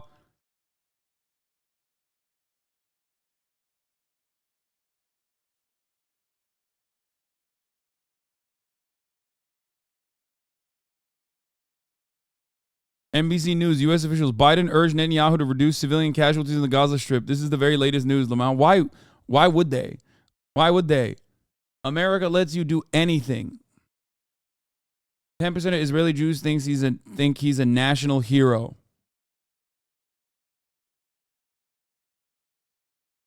For the record, just want to point something out here once again. This is too extreme for most Israelis, okay?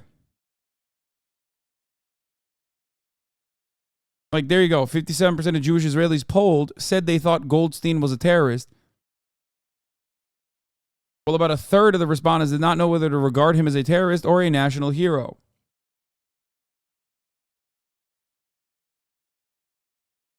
Like, it's varying degrees of Zionism in Israel. It's like from the most liberal all the way to the most reactionary. It only goes to the right for the most part. But, oh, this is what I was going to show you. Ben-Gvir says 10,000 assault rifles purchased for civilian security teams. These are guns, helmets, and body armor to be distributed to hundreds of residents of border regions, mixed Jewish Arab cities, and Westbank settlements. That's what he's doing.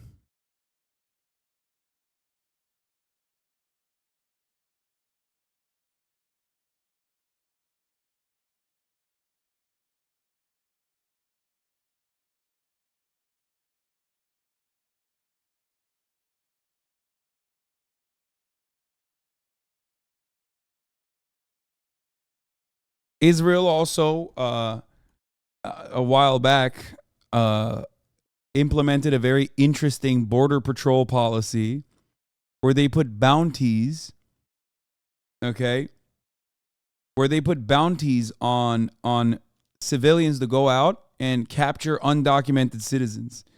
It was so well received by Americans that Tucker Carlson said we should do it in America.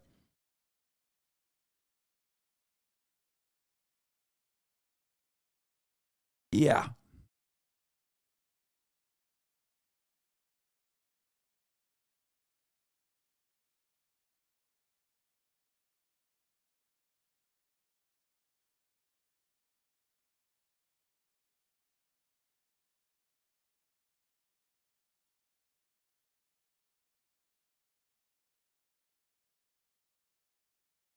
Doesn't America already do bounty hunters? No, this is specifically so you can forcibly detain and be rewarded by the government for detaining people you suspect are undocumented.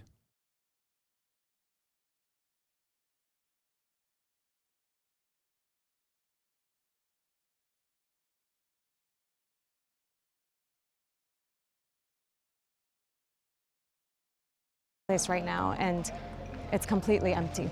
Look at these empty homes. Used to be the prime real estate in the West Bank. Here, She's harassing a Palestinian right now, just because he's basically sweeping. What sweeping. we can just see here. The Palestinians cleaning the street. They just tried to clean around the military post to do their job. Yeah, because this is still a street where Palestinians are allowed to walk. And this settler woman told them that they shouldn't enter. They shouldn't enter there. They cannot enter this, even though it's a military post. Please don't touch our camera. That's wild. The settler woman got mad at the Palestinian for sweeping the street, and then she attacked us and our cameras and tried to block us from filming. Many of Hebron's settlers moved here from the United States. Sadio came from Brooklyn a few years ago. Does it bother you that you're living somewhere so heavily militarized where Palestinians that have been here for generations are getting kicked out of their houses and can't walk on certain streets? So I'll ignore the use of the term Palestinian since there is no such nation or people. Dog, you're from Brooklyn. Shut the fuck up. You're from Brooklyn. Oh my God, I'm going to lose my mind. Oh my God. Oh my God. Oh my God. Oh my God. Oh my God, it's so hard. I knew there was going to come a point in the fucking conversation where they were going to talk to a fucking American settler and I was going to lose my fucking mind. It's always a guy, dude. There's always a dude. There's always a fucking disgusting American pervert there who's like, oh, sorry, dog. Like, fuck, this is my city now. Oh, I don't care that like your family supposedly lived here for hundreds of years. Okay, hey. We're manifesting destiny so hard that we're manifesting it here, dude, in fucking Israel, my boy. It doesn't bother me at all. Militarization is a thing happening all across the world. I'm not up to anything and nobody's... Yeah. It's like militarization happening everywhere, bro. This is how all states are formed. It's like, yes, but not in front of our eyes. You know what I mean? Invading my space for no reason, I don't care. يعني أكثر من مرة بأولادي الصغار كان عندي توم بوقف نزل المستوطن كان دا يدبهم على تحت. يحملهم ويدبهم؟ والله كان دا يحملهم على تحت. كيف بيعاملوك المستوطنين اللي عايشين هون؟ هون معاملتهم يعني من مرة مش بني آدمين يعني بعدوا بتفوا بضربوا البنت بتخاف تنزل المرة بتخاف تنزل. أنا بلقى كمان يوم أخوي. Yeah, you can't do shit too. They'll spit on you. They're fucking gross as shit. They'll beat you up. Now they have more guns than they ever did before. The IDF is there to literally defend them. They spit on you and then you get arrested. Once again, want to point out, this is not Gaza. This is not Gaza. Gaza is even worse than this. Gaza is what happens when you don't cooperate with Israel. This is what happens when you do cooperate with Israel. I need you to understand. This is the West Bank. This is where Israel should not even have the IDF positions. And yet, for some reason, year over year, they have developed directly inside of Palestinian towns and have put highways directly in between Palestinian towns, put checkpoints directly in between Palestinian towns, and then slowly but surely turned most villages into fucking parking lots so that people can get cheap and free real estate. حجر صوان هون انتفخ كمان. مين رمى الحجر؟ المستوطن. So why do you give these tours? It's extremely important to show people what the occupation looks like, because this word is very vague for most people, right? How do we know a one-state solution wouldn't lead to the same racist society? There's a couple different reasons. Because there's a fuck ton of Palestinians. That's part of the reason why one state is like not even discussed, and people consider that to be ethnic cleansing of Israeli Jews, because there's a lot of Palestinians. So if there was a democratic process, if there was a democratic process, they're worried that like Palestinians would have rights and therefore could stop this kind of partitioning from happening. But make no mistake, even when there were significantly less Jews, there still were Jewish people and Christian people and Muslim people peacefully coexisting in historic Palestine. Of course, before the Nakba and before the British occupation, British mandate. This is, the moment this stream died, Busty Jewish boy. What?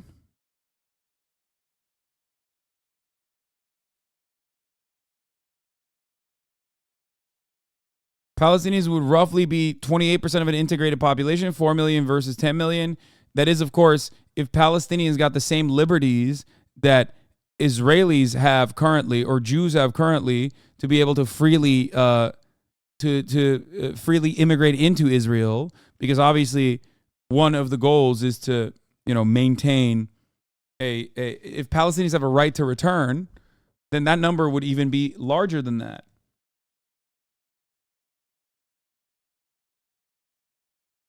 Yeah.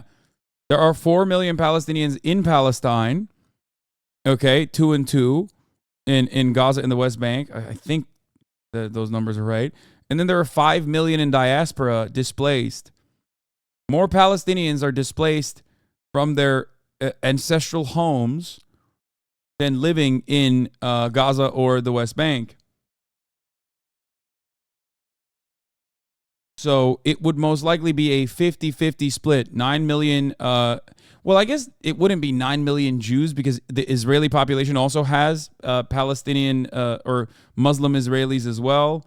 The 1948ers, the ones that actually did get the first and last time Muslim Arabs were given first and last time that Muslim Arabs were ever given citizenship. So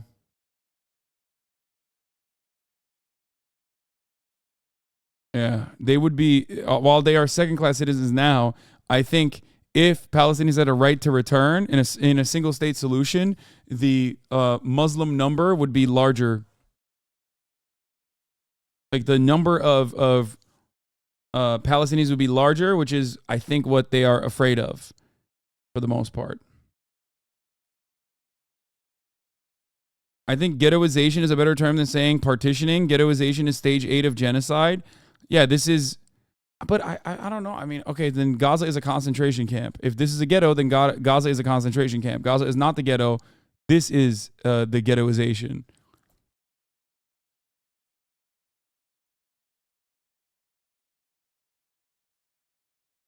Occupation. And when you see here, when you walk on those segregated streets, you cannot ignore the reality. But yeah, now you understand why the single state solution is not likely, because Israelis would never allow that to happen. And for the record, that would not yield a fucking genocide of the Jews or anything, okay? Because Palestinians just want to exist freely in their homes, okay? Without constantly having to struggle with an occupying force, bullying them, humiliating them, killing them, arresting them for no reason whatsoever as second-class citizens in their own fucking neighborhoods. The idea that this would like flip the script and that Palestinians somehow would treat Israelis in the same way that Israelis treated them is pure fantasy. It's a hypothetical. It is pure projection. It is no different than when racist white Americans think that when the white majority turns into a white minority, that the minorities will treat them with the same fucking viciousness that they showed other people, that they showed the minorities themselves. It's the same attitude that slavers had in the Reconstruction era, that we must restore the social hierarchy between black and white people in the Reconstruction South, because otherwise they'll fucking kill us. They'll kill us. They'll treat us. They'll enslave us. Most of these people who have been oppressed are not looking for vengeance. Okay? They're looking for equality. And I believe that it's my responsibility as someone who took part in it. The minimum that I can do is to try and show people what I was sent to do. I believe that any decent human being who will see this will want this to end. So we're gonna attempt to enter Shuhada Street right now. No Palestinians are allowed to be on that street, only Israelis and foreigners. I'm gonna enter on my US passport. Of course, I'm originally Palestinian, so we'll see how that goes. While all of Hebron's old city has been affected by the occupation, the most striking example might be Shuhada Street. It used to be the city's most important, vibrant thoroughfare. My dad went to middle. Yeah, one state solution that's a confederation of two states with self-autonomy, a national parliament that has 50-50 Israeli, Jewish, and Palestinian Muslim Christian representation like Lebanon, reparations for Palestinians, and free access to holy sites for all three religions would be the right thing to do. I don't even think that it should be a 50-50. I don't even think that it should be a confederation of two states with self-autonomy. I think it should be a singular state. School on this road, and his family owned shops here. But in the years following the 1994 massacre, Palestinians have been banned from walking on this street, even if they live on it. So the Israeli military welded these Palestinian doors shut. See? This is welding. We actually welded shut their doors. We send Israeli soldiers to weld shut those front doors of these families, while everyone else who is not a Palestinian can walk freely. This video shows what it takes for one Palestinian woman to leave her home. She climbs her roof and scales back down to the ground to exit on a back street where she is allowed to be. But if you're a Jewish settler, you can walk out in the front, in your front of your front door. Yeah. Look at us. Not only if you're a Jewish settler, everyone who is not a Palestinian. إمتى آخر مرة مشيتي على شارع شهداء؟ يمكن من 25 سنة. 25 سنة، يعني كل يوم تطلع عليه وممنوع.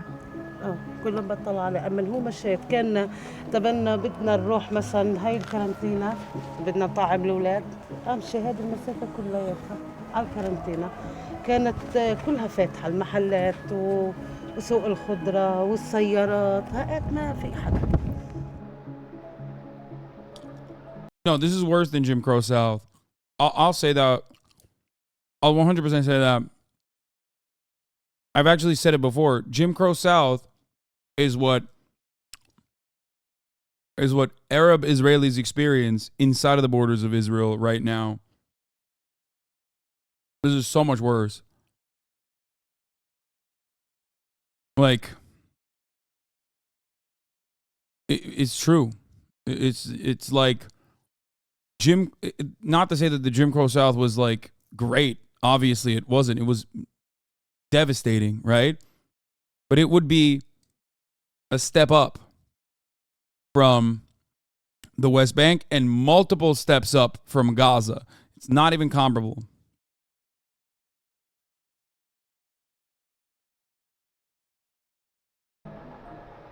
This is the old central bus station in Hebron, and they've turned it into a new military base that's under construction there, and behind it is a new settlement. Over here, we can walk and have a look on the old Julia. That's why Noam Chomsky says that the situation with Israel's apartheid statehood is worse than the apartheid state of South Africa, because the South African population was 90% black, 10% white, and the apartheid also had an additional materialist reason for its existence, where you could basically enslave black people, and black people comprised the entirety of the workforce.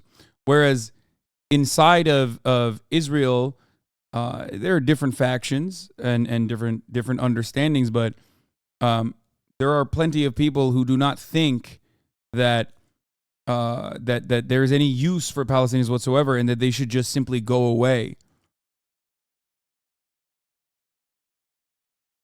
Market. This whole thing is a settlement. This is how absolutely devastated it is right now. Settlers came and just ravaged the whole place and destroyed it. This is the old fruit and vegetable market. It was here, and now what does the sign say, Ori? Now this is a settlement.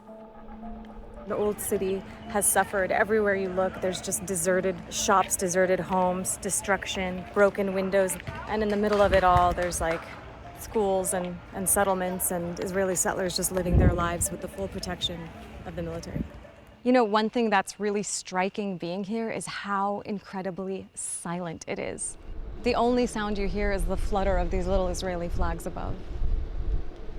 I keep thinking about how, you know, I directly descend from here. Not only is it like sad on just a human level, but there's a very personal element to this street as well. I don't blame my dad for not wanting to come back because it's that messed up. So I'm trying to piece together exactly where my dad grew up. You know, I've pieced together that that's where my family's home is. And the view is of a bunch of Israeli flags and a military outpost on the hill over there. And in between them, the cemetery where my grandparents are buried, and the home that my father grew up in. So, man, I wonder if he's awake right now. I should FaceTime him. Hi, Baba. Hi, good morning. Good morning. Good afternoon. How are you? Oh, I'm fine. I want to show you. I think this is where you grew up. Is this? This is Shuhada Street. Yes. Yeah, this is Shuhada. There's nobody here except for some soldiers and a few settlers. It's a total ghost town. During the days, you see the people in the market, and at night, I could see the singing and the dancing. It was like the heart of the city. Sad, so sad. It's so sad. I had a mixed feeling, nostalgia with anger. This is the old vegetable market. Does this look familiar to you? Exactly. I used to go sometimes in the morning in the summer to buy cactus pear. This is despair over despair. What can I say? How does it make you feel showing your dad?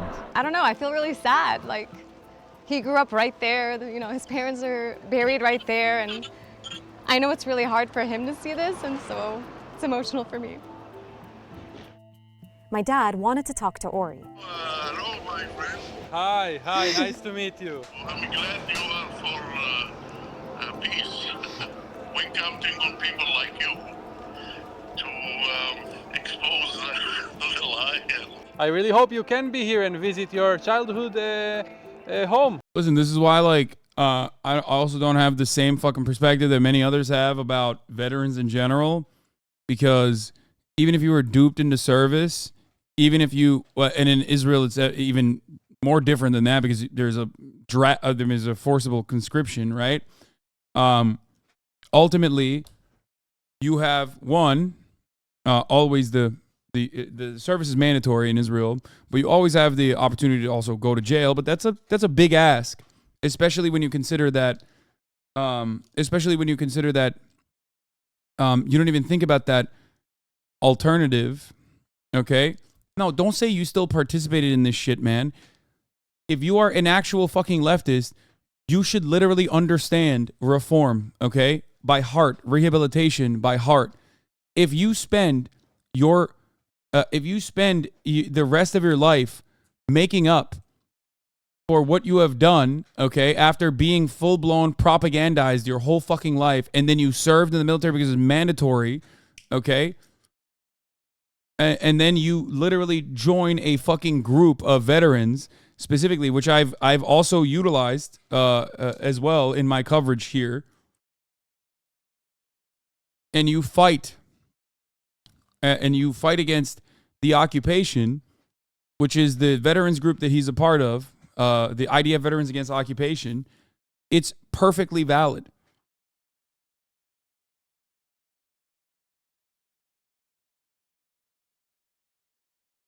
What are you supporting here? What's your POV? Is it common for all former IDF soldiers to go against the state and support Palestine after they serve? Fuck no. No, of course it's not.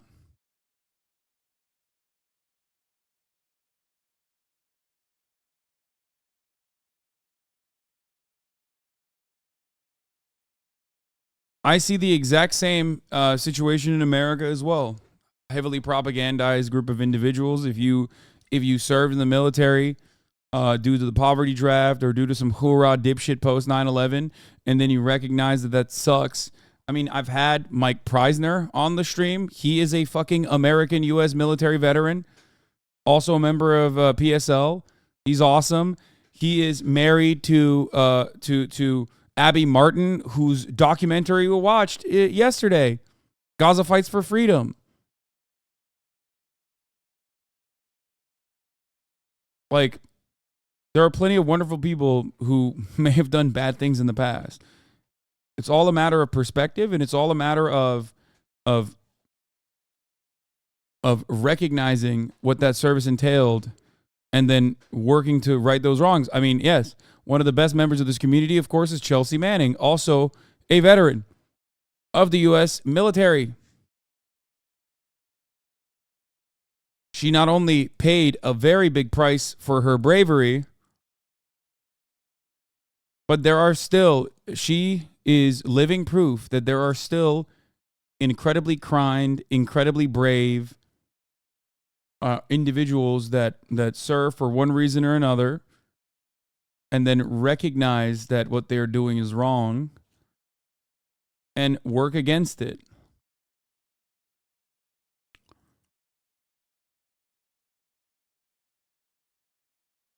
At some point. Really, really hope. You know what I do? I just keep looking at the pictures over and over and over again. I am physically in San Francisco, but spiritually and emotionally always in Hebron. I'm curious, how did you feel watching me talk to my dad and then speaking to him yourself? Like sad, responsible, that this is what the place that I grew up in, that I was so proud of when I was a child. This is what we're actually doing to people. And it feels horrible to feel that. What most haunts you and your conscience about what you did in your time as a soldier? For me, it's the routine way we control the Palestinians, right? A Palestinian can wake up in the morning and not know if he will be at work on time, go to sleep, not know if soldiers will invade his home. We basically control the most simple and basic elements of life. It's designed to break down the population of Palestinians and show them who's in charge and humiliate them on a daily basis. Exactly. How can we make 2.5 million Palestinians in the West Bank to feel that they cannot lift their head up? We will make them understand that we control their lives. Like, do you see? This is why. This right here. When the entire state tells you that this is normal and good, it takes a lot of bravery and it takes a lot of self-criticism to be able to like snap out of your daily life and everything that you've learned and be able to rewire yourself and go against your programming. Okay? That's why I don't have the same perspective that many others do, I think, when it comes to veterans. The segregated roads and the settlements and so forth, they exist all around the occupied territories. Military activity, home invasions, patrols, digital surveillance, they exist here and they exist all over the West Bank. The difference in Hebron is that in a very short walk, we can see examples of all of it. All of it. All of it. We saw all of it. It was a heavy day, but before it ended, I wanted to visit my father's childhood home. As I stood on the roof overlooking the old city, I thought about how the landscape today is completely different from the one he looked out at when he stood in this same spot. And I couldn't stop thinking about everyone I met and the price they're paying for remaining. رغم ذلك أنت ضايل هون. طبعا دارنا بيتنا وين نروح؟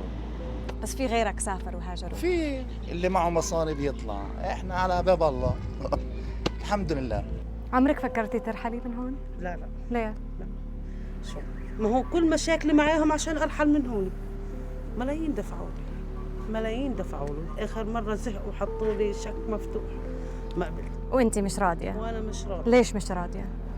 ما خلص. Yeah, by the way, this is why people say Palestinians are the most resilient people in the world. Because in the face of all this oppression, they say, no, we're gonna keep living our lives. إذا هذه راحت شو بده يضل؟ إذا أخذوا البيت شو بده يضل؟ لسه عمرك تخافي ولا عمرك عندك تخافي. أنا بحب بنتي تكون قوية. I want my daughter to be strong. يا لما أجي أعتقل بنتي أعطالي درس الاحتلال. أعطالي إياه إذا أنت ضابط إسرائيلي بتتعامل مع البنت هيك. شو بدك يكون بيني وبينك السلام؟ أنا أقول لك شغلة واحدة إذا أنا مش حامي حالي. يعني أنا Once again, peaceful coexistence project in the West Bank, run by the Palestinian Authority.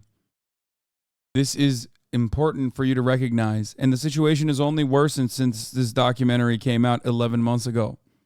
Okay? The reason why you have to see this, okay, is because Gaza feels so alien. It feels so foreign to people. Gaza feels like Iraq. Americans are so conditioned into thinking like death, destruction befalls upon the Middle East, on the Muslim people. They're barbarians. They deserve it. They're violent. Okay? So you look at Gaza and you think, oh, this is just like Baghdad when we bombed it. The reason why I wanted you to see this is because these people are not Hamas. People in Gaza are not Hamas either. But Israel can't even claim that these people in West Bank are Hamas. Okay? This is an even larger act of maybe not evil, but disrespect.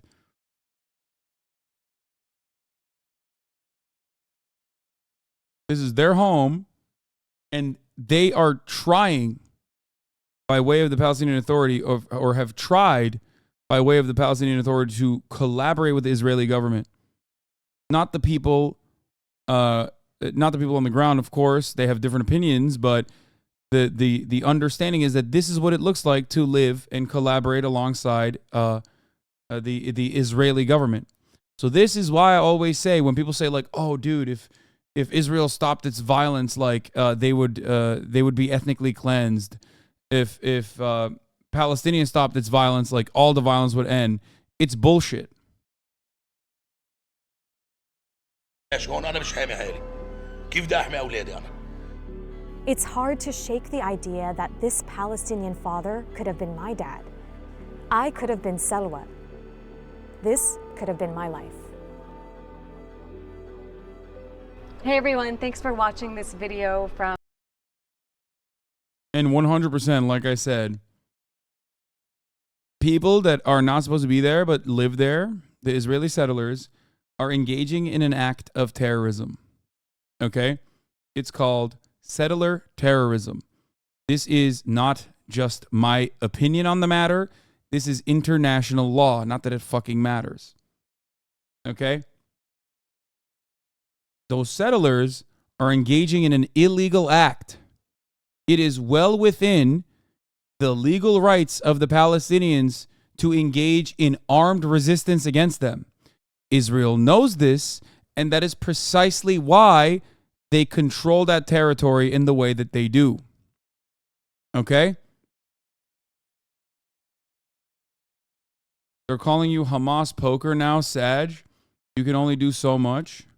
Oh no, a bunch of fucking antisocial personality disordered losers online that never go outside, that just make memes simply about whatever fucking new trend is out there, are calling me HasanAbi or Hamas Piker. Oh no, what will I do? What will I do? Okay. They're losers, man. What are you going to do?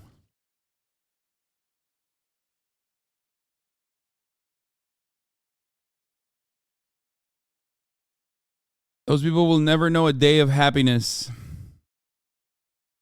Yeah. HasanAbi. I know. What is this? This German guy went to the West Bank dressed as a Muslim? So, a wonderful, beautiful day here again. This is not a prison. This is Palestine. What? What is he doing, a prank? Okay. Enjoy. Here in Palestine. I like Israel and I like Palestine. I like both. I wanted to see. Yeah, bro, when he sees the fucking German passport, he's in respect mode, homie. Bad news, the stinkiest person in your high school just called you a mean word. Yeah, exactly.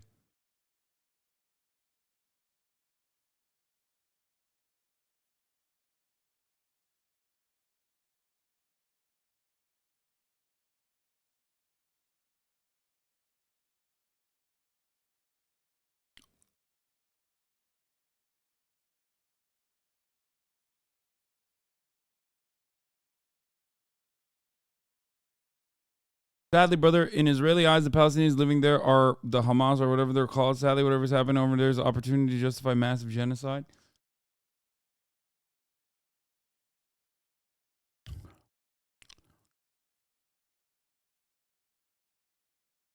Getting harassed by the IDF prank? Yeah. until they find out I'm German, and then they immediately respect me.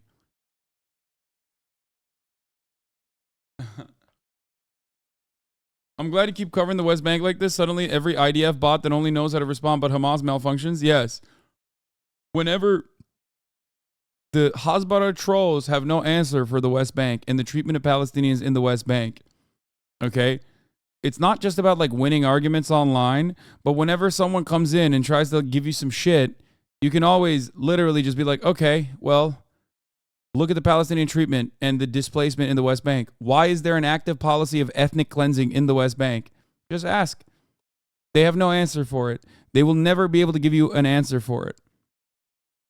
They don't, because it's cruel, it's unusual, and they can't even do the but Hamas bullshit. They can only just get incredibly fucking racist. Which, you know, most of this is racist anyway. Quick update from Israeli news. They say 1,200 dead and 2,900 injured now. It's confirmed.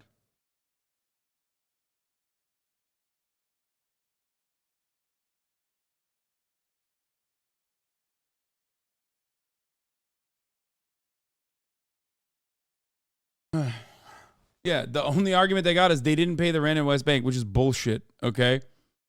They have, whenever someone says that or some shit like that, Remind them that there is no court process for Palestinians to be heard. There is no judicial process that hears Palestinians. There's no housing court, okay? No, motherfuckers just straight up come in from Brooklyn and go, this is my house now. What the fuck are you going to do? Nothing.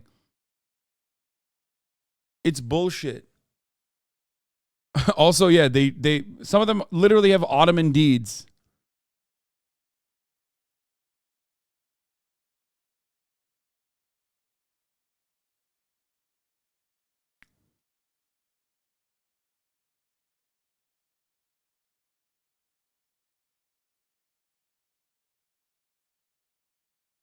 Oh, here, you wanted to see the other settler from btselem. This is from 16 years ago. Attitudes were very different. They were, I think that the Israeli attitude for settlers back then was definitely a little bit more, definitely more critical than it is now. Yeah, why are you here? We got King David's palace, fruit trees, you know what I mean? We got the top of the hour ad break and we don't even see it. At the top of the hour, there's a 3-minute ad break. And we don't even see that shit, you know? And if you also no longer want to see that, all you need to do is subscribe, which you can do for $5 or for free with the Twitch Prime by connecting your Amazon Prime account to your Twitch account, where you get 1 free Prime subscription a month. Use it on your favorite broadcaster. Hopefully that's me. Here is the 3-minute ad break now.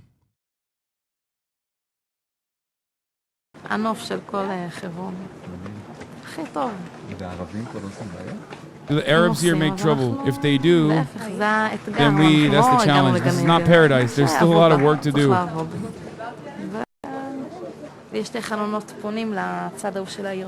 This documentary is this documentary is even older than 16 years ago. This is from the 80s. In the center of Hebron lies the Tel Ramida neighborhood. In 1986, new settlements were established as the heart of the neighborhood. The settlers in Tel Ramida, who known as particularly extreme, live on one side of a dead-end street. The Abu Aisha family lives on the other side.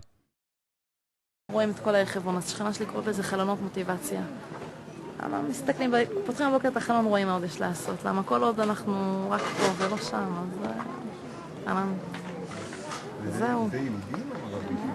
הבית הזה, בית של ערבים. ויש פה עוד בית שהיה של ערבים ויום הוא יהודי. אז עם הזמן התייהד. كلنا احنا على البيت. بديش اسكر البيت.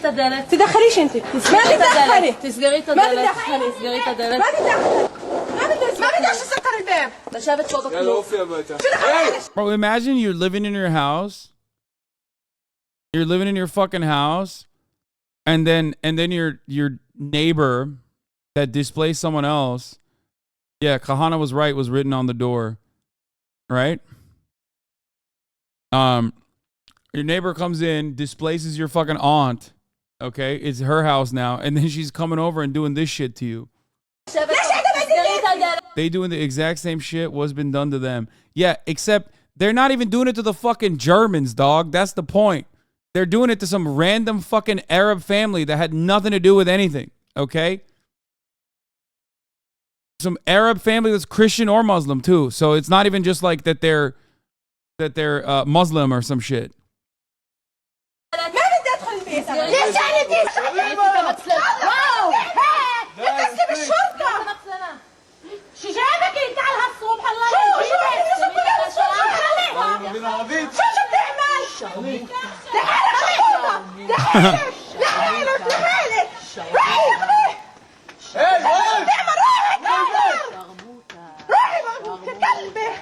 So it will be okay to do this to Germans in the immediate aftermath of World War II? Yes.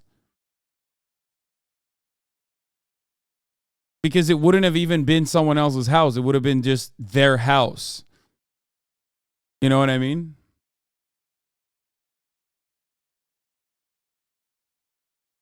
It would have made a lot more sense if it's your house. You know what I mean? The fuck do you mean? What are we talking about? They're gonna clip you? Really? You think people are gonna get mad at me for saying that settlers that were victims of the Holocaust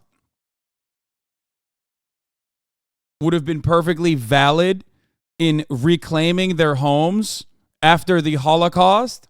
Really? Who's going to cancel me? The fucking Nazis? What are you, insane?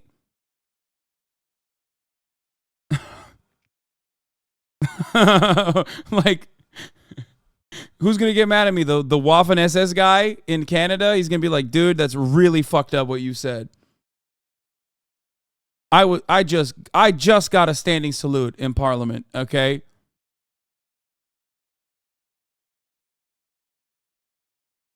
No modern settler was alive during the Holocaust? I know. I'm saying specifically, not this lady, you fucking weirdo.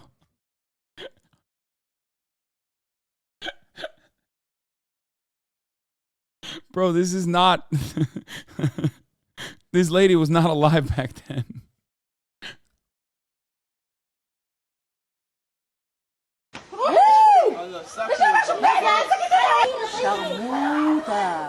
Sharmuta.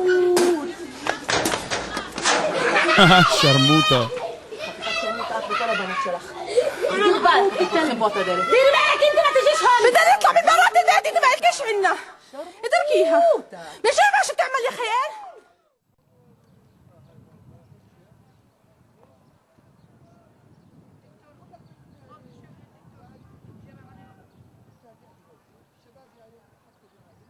The settlers of Tel Rumeida live on one side of the dead-end street. The Abu Ayesha family lives on the other side.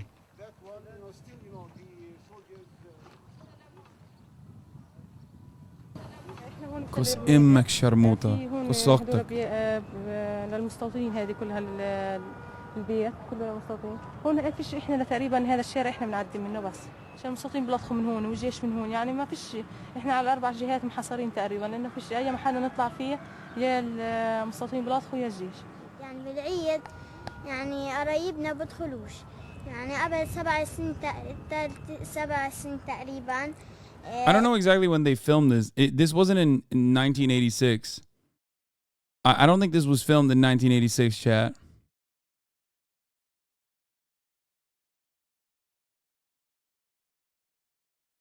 I think this is from 2007. There's no way. Because I don't think in 1986 you can digitize film. It is. Wait, really? No, bro. What the fuck? The settlement is from 1986, but this was filmed in the 2000s. Was the IDF in? I don't think the IDF was active and participating in the defense of settlers in 1986. And the clothes are not from the 90s. This is 2000s.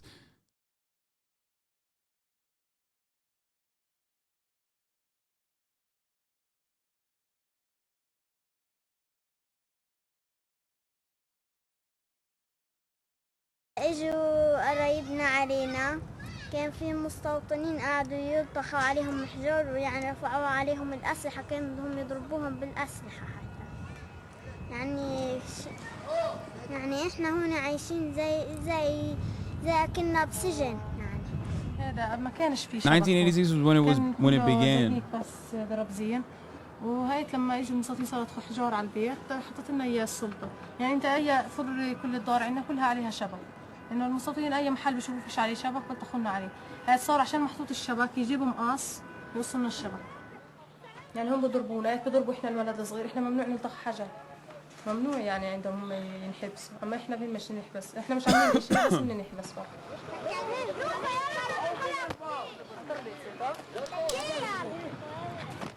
كلهم هذول شكاوي للشرطه عن المستوطنين كل ولد له شكوى كل هذول ساعن ولا شيء هذول في معابي كميه كبيره اللي مقدمهم ابي هذه كلها شكاوي للشرطه عن المستوطنين لو بدي انا اشكي كل حاجه بتصير عندي بتم قاعد في الشرطه ما بشتغل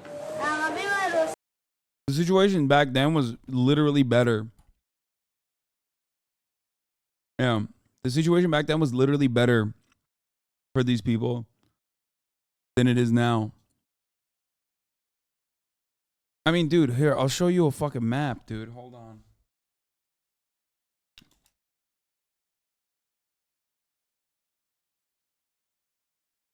Like, there has to be like a sliding scale of the annexation of the West Bank.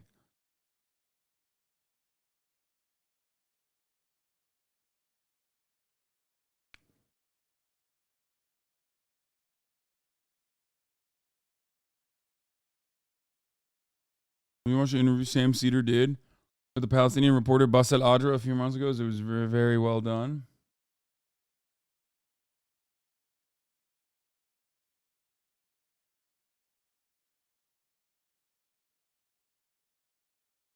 How the political maps of Israel and Palestine have changed.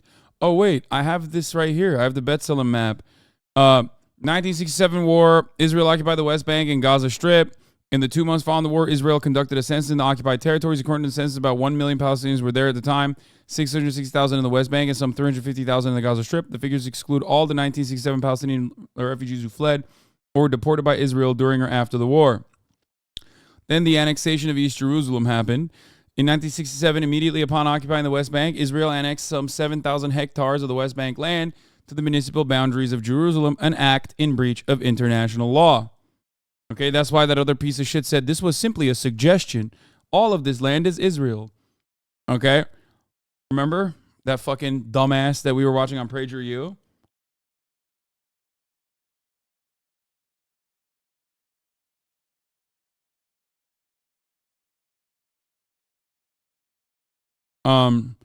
The new municipal boundaries were drawn largely in accordance with Israeli political and demographic and economic interests, designed to ensure a Jewish majority in Jerusalem. This is state design. The state openly claims that they want Jerusalem to be at least 69% Jewish, okay? This is a open state policy of ethnic displacement. Anyone that tells you otherwise is a liar. They state it. It's not like, I'm not making it up.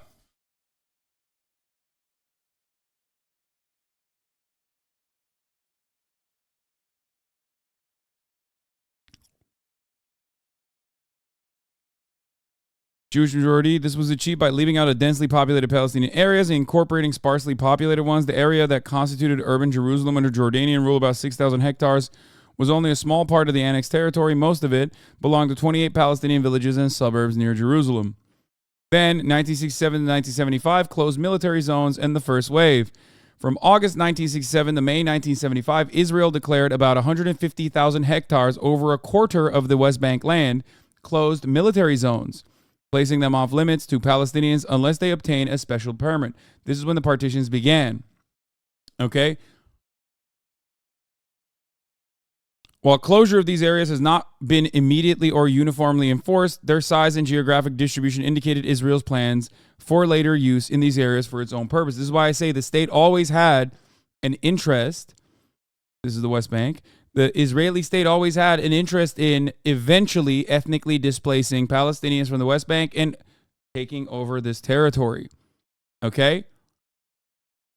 On August 1st, 1967, less than 2 months after the occupation began, Israel declared 9 large tracts of land in the Jordan Valley closed military zones. Shortly after, Israel issued 2 more such orders in the Latrun areas, as well as for a narrow strip of land running the eastern length of the Jordan Valley.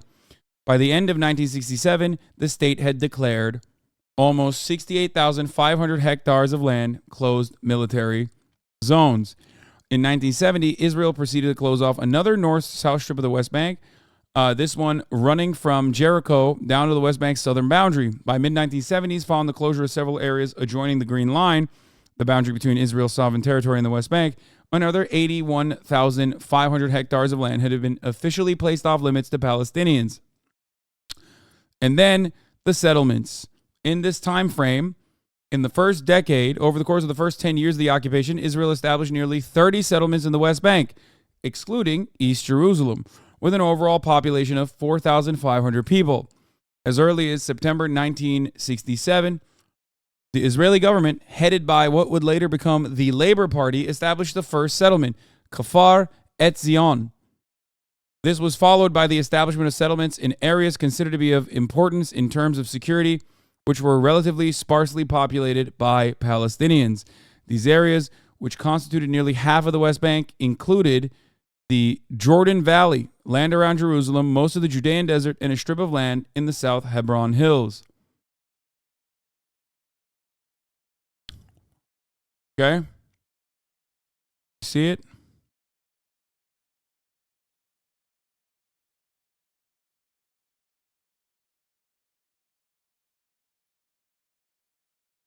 What is this? Warning to parents, dear students and parents, local psychologists have reached out to us and informed us that the Israeli government is urging parents to tell their children to delete Instagram and TikTok immediately. We strongly advise our students to do the same as soon as possible. Terrorists are expected to release distressing videos of hostages begging for their lives. People who follow Jewish or Israeli influencers may stumble upon them. As one Israeli psychologist has noted, the videos and testimonies we are currently exposed to are bigger and crueler than our souls can contain. Israel's so worried about social media building sympathy with Palestinians, they want young people to delete all their apps so they don't question bombing Gaza into oblivion.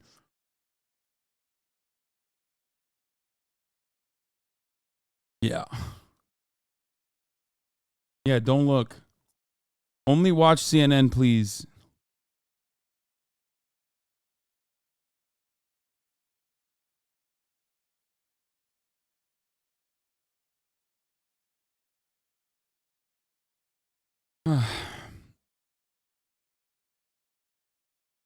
Footage emerges of the Israeli military using civilian concert goers as human shields as they confront Hamas. Yeah, dude, I'm sorry, but that's still bullshit, okay? Like, that's ridiculous. Like, they literally murked a bunch of people in a fucking festival just because there was cops there. It doesn't change the reality that they still murked a bunch of people at a festival, okay? Yeah, of course the fucking cops are supposed to fight back. They literally did. They literally did their job. That's what you're supposed to do. The fuck?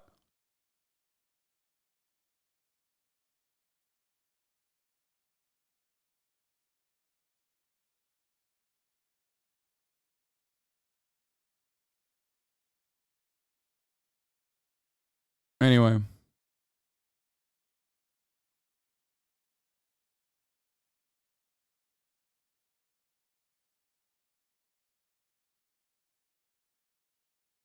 Anyway, let's continue. I don't know what this website is.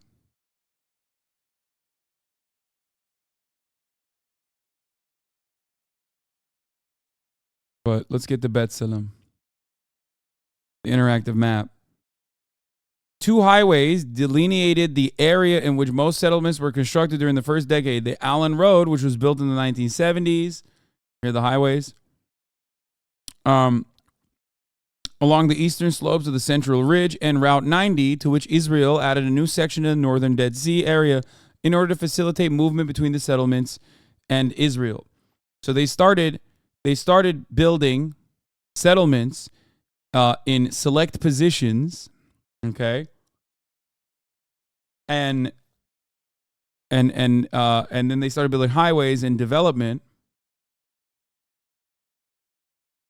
In East Jerusalem, the state expropriated more than a third of the area it annexed, most of it privately owned by Palestinians. It built 8 settlements on that land over the course of its decade, calling them Israeli neighborhoods. In the Gaza Strip, Israel designed its 5-finger plan with a view to breaking up Palestinian contiguity by establishing 4 settlement blocks on extensive areas of undeveloped land that Egypt, under whose rule the Gaza Strip had been prior to 1967, had classified as government property. The southernmost finger was to be built in Rafah salient, beyond the southern edge of Gaza Strip, on then Israeli-occupied Sinai. From 1970 to 1973, Israel built 4 settlements in the Gaza Strip. So they were also doing this in Gaza as well. Some of you might not even know that.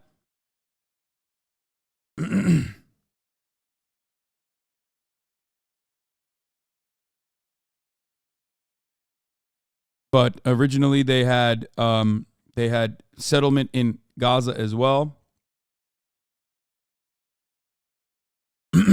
which they were forcibly taken out by is the Israeli government. Later, the Israeli army had to literally forcibly take them out because they were like, dude, we can't protect you here. We're going to keep bombing the shit out of Gaza. So remember that. There were motherfuckers that were like, no, dog, I'm going to live in Gaza. It is God's will. I have to do this. Anyway.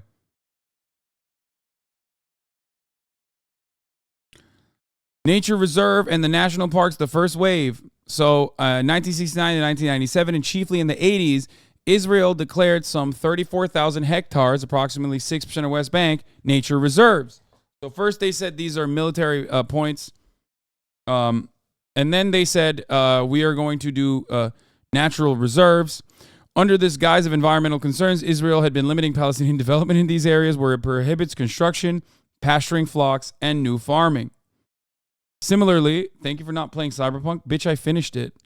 Similarly, in the area annexed to the municipal boundaries of Jerusalem, Israel relied on allegedly environmental concerns in order to limit Palestinian development. In 1974, Israel founded Jerusalem Walls National Park on an area of roughly 110 hectares, more than half of it on annexed land.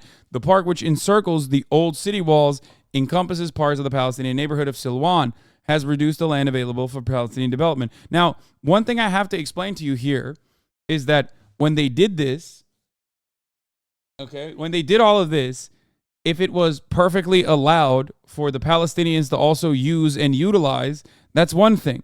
When you do this kind of development and you build a highway, for example, and you're like, oh yeah, of course Palestinians can use this as well. This is for all of us. We're just doing a nice thing for you. That's one thing. But they weren't doing it for that purpose. They were very openly doing it for a different purpose, to create the West Bank occupied territory that you saw earlier in the video that we watched. And then throughout 1979 to 1992, there was a declaration of state land. During the first decade of the occupation, Israel built settlements on privately owned Palestinian land, seizing it on the grounds that it was needed for military purposes. To this end, military seizure orders were issued to some 3,100 hectares of land in the West Bank. Okay? Over the years, Israel's High Court of Justice has avoided addressing the issue of the illegality of the settlements. Nevertheless, a ruling handed down in 1979 made it difficult for Israel to continue building settlements on privately owned Palestinian land. So even at the time, like I said, it was a relatively controversial thing. Israelis in Israel proper were frustrated with money going to these developments and money going to these projects. Some people had moral considerations, of course, and others were simply upset that Israel was facilitating what at the time people thought were fucking kooky-ass, crazy religious people that were going way too far.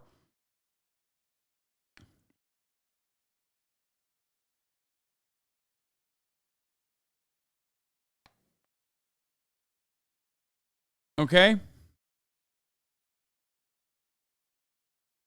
What?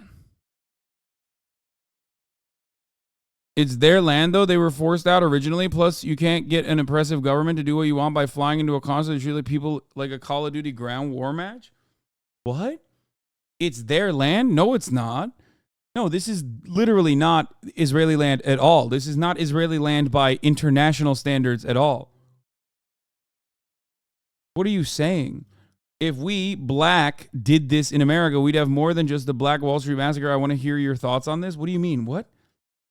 If we, black, did this? What are you talking about? Brother, I'm not even talking about Hamas. I'm not even talking about anything.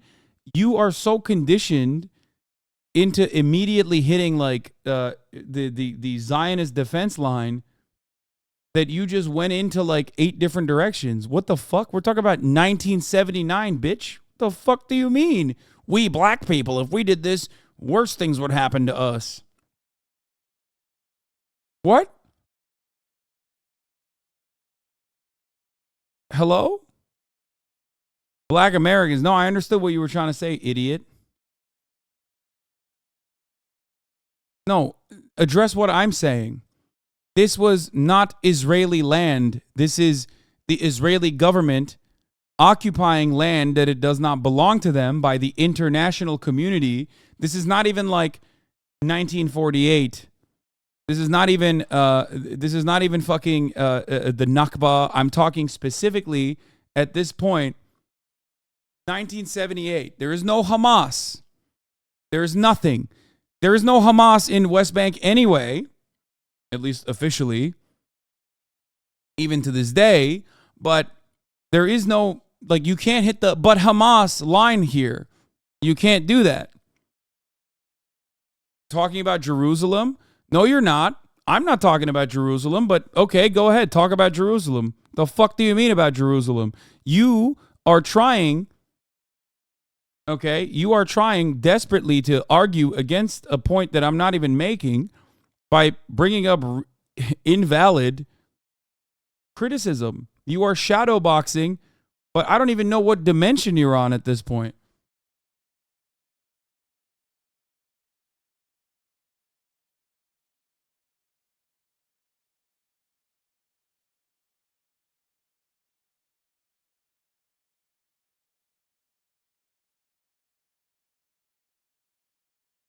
We still spend over $6 billion a year developing the settlements and guarding them per population. These people have more schools, doctors, nurses, etc. Yes, even to this day, settlements are relatively controversial inside of Israel with their existence, both as a security concern because the treatment of Palestinians inside of the West Bank is understandably a radicalizing factor that pushes Palestinians towards Hamas. So that's number one.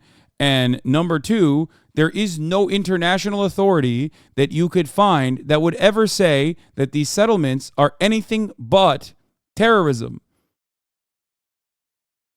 I'm telling you right now, the legal right of the Palestinians, if they were to go to these houses where people are living, and you could say it is unjustifiable, it's brutal, it's violent, but if Palestinians armed themselves and literally went into those homes right now in the West Bank and literally forcibly removed those people, okay, they would be in their legal right internationally. I do not care. Don't come to me with the morality of the situation. They literally would be well within their international legal rights to do so. This is precisely the reason why the IDF has to be there and has to literally maintain this massive security apparatus. You can say, wow, yikes, all day. It's 100% true. We're not talking about Israel now. I'm not even talking about, I'm not talking about fucking any other part of Israel. I'm talking specifically inside of the West Bank. What do you mean, wow, yikes? You can clip me all you want. It is 100% true. What answer do you have? Just super intense considering timing? Yeah, except it doesn't happen. And the reason why I'm explaining this, the reason why I have to say this is because the Israeli government knows that that is the reality. Okay, you can say, wow, yikes, sweaty all you want. What do you mean timing? Wow, yikes, timing. Look at fucking Gaza. Shut the fuck up.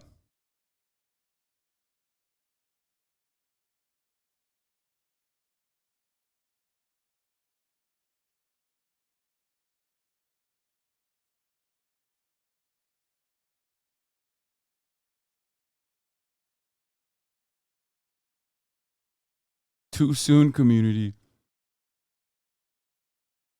The reason why this part of the story rarely ever gets mentioned is because it makes Israel look kind of bad, sweaty. And it's also a point of contention even in Israel.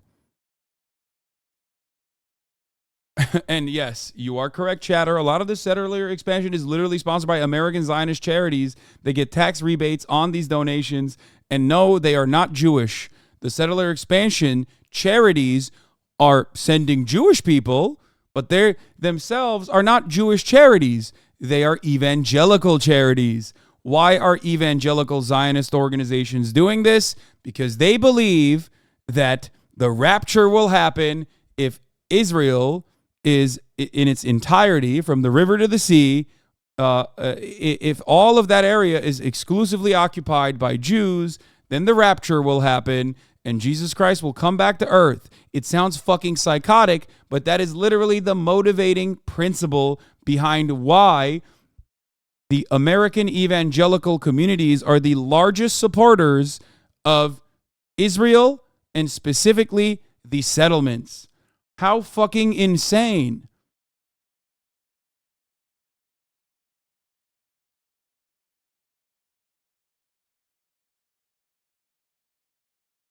Yeah, some fucking crazy ass anime shit.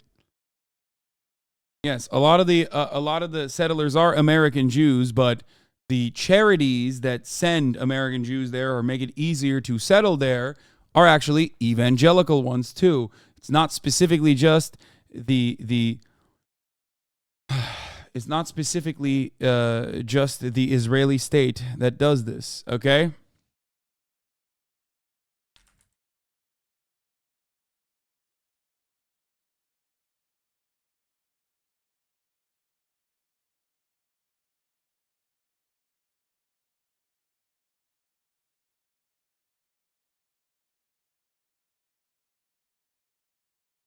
Anyway.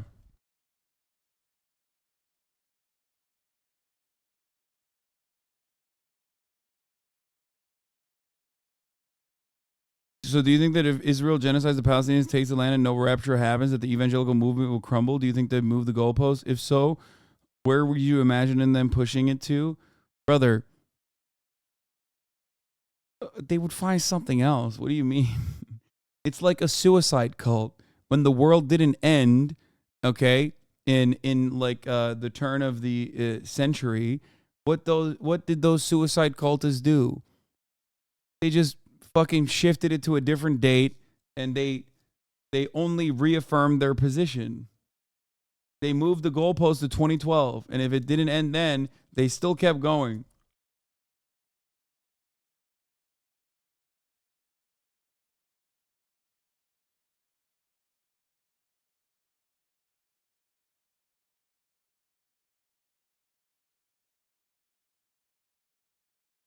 Anyway. So.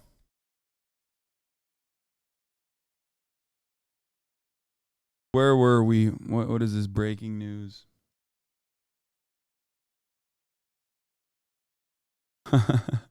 I saw this.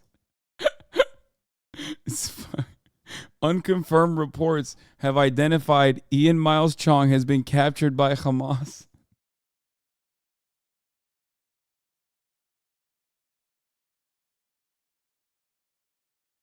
That would require Ian Miles Wrong to leave Malaysia, which we know he never has.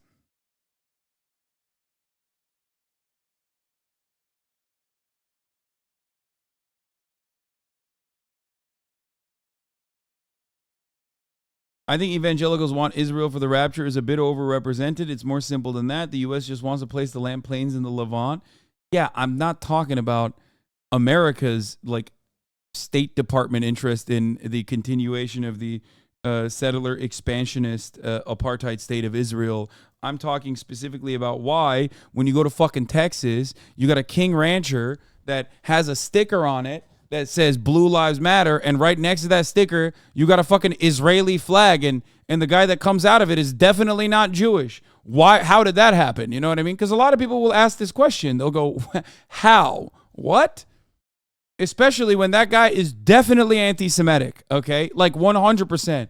Dude, I've heard some of the most insane shit from my Jewish friends that have traveled to the Midwest and to the South, where there are people who still believe Jewish people have horns and that they have to wear the yarmulke to hide their horns. Like, they have never encountered a Jewish person and are deeply anti-Semitic, but they still believe in the maintenance of the Israeli state and settler expansion specifically because the rapture thing that I just described. Yeah. Motherfuckers literally still in the United States of America, if you polled, especially in the South, like evangelical Christians who are hyper Zionists, like ultra Zionists, and if you ask them if they think like do Jewish people drink baby blood or fucking have horns, they would say you'd be surprised with the number of people who believed insanity like that.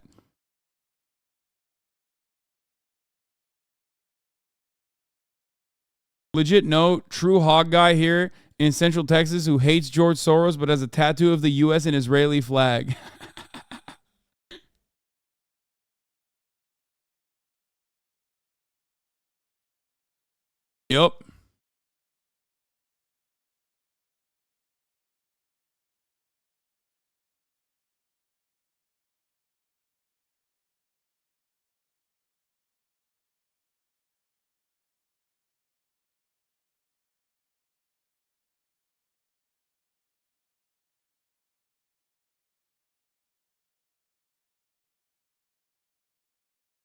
Anyway.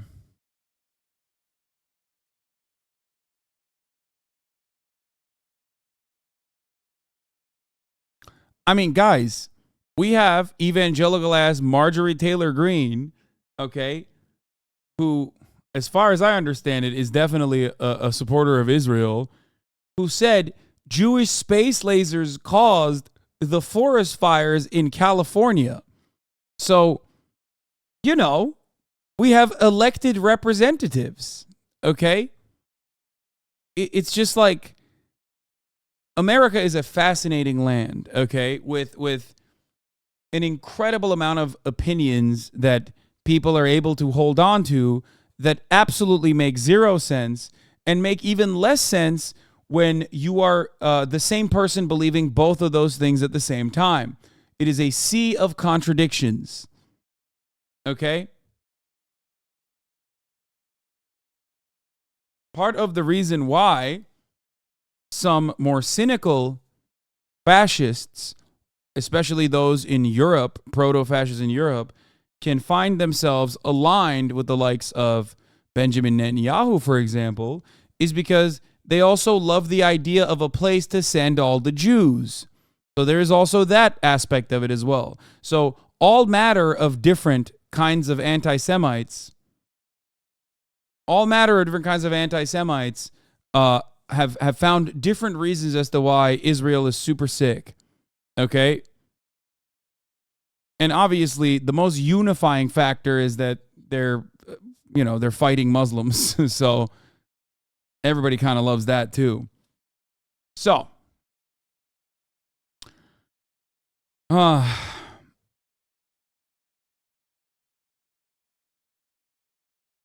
nevertheless, a ruling handed it down in 1979 made it difficult for Israel to continue building settlements on privately owned Palestinian land.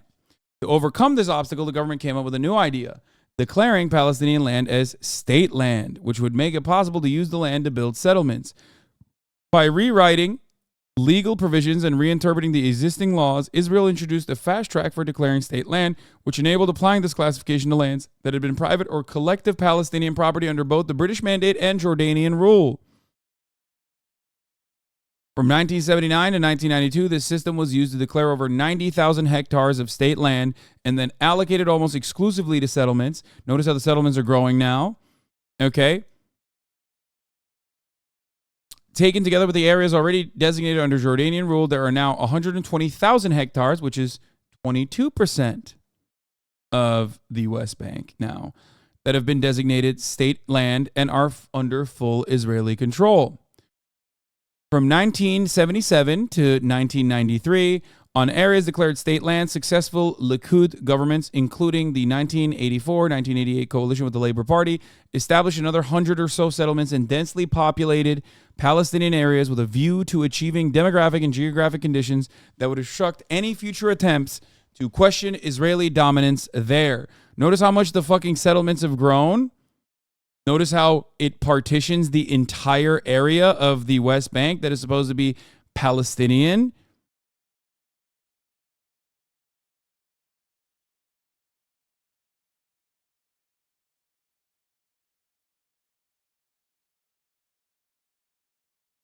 What point are you trying to make? Israel bad? You're nuts, dude. Most people in the South know what a Jewish person is. You have fucked up perspective where all Southern people are bigots and not educated. No, there are plenty of wonderful people in the South. They're just not conservative. The American reactionary white evangelical Protestant movement and American Baptists in the South are a blight on American civilization. I live in the Midwest in a thriving Jewish community. I'm proud of you and I'm happy for you, baby. Okay? Keep thriving. But if you look at this map right here, we're not talking about you, okay?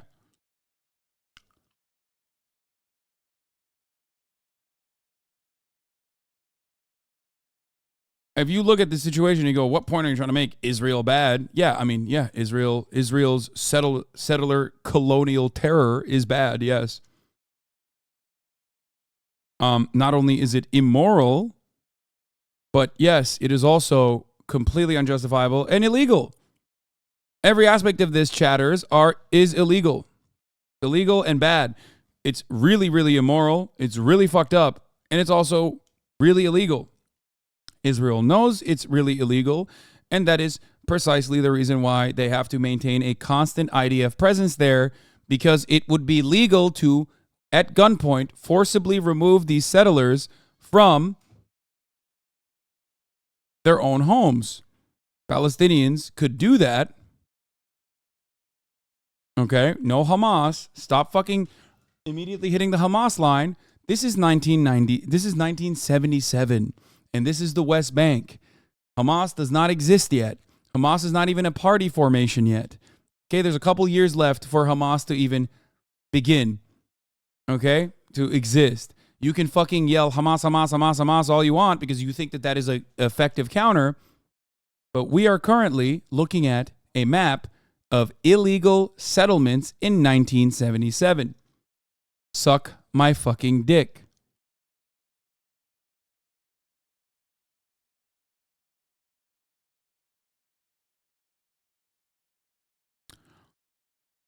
Notice how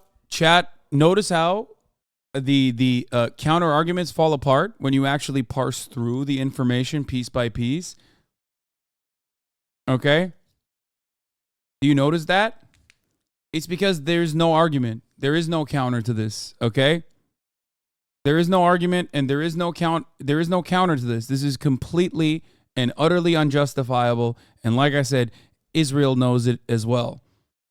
If it wasn't, if this was a peaceful coexistence, they would not need the IDF to push every inch of territory through violent suppression.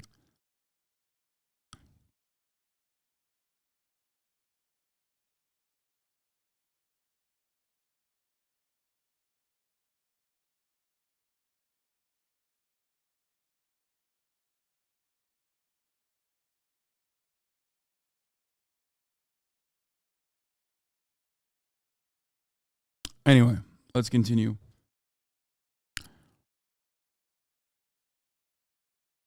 Including the Labour Party established another 100 or so settlements in densely populated Palestinian areas with a view of achieving demographic and geographic conditions that would obstruct any future attempts to question Israeli dominance there.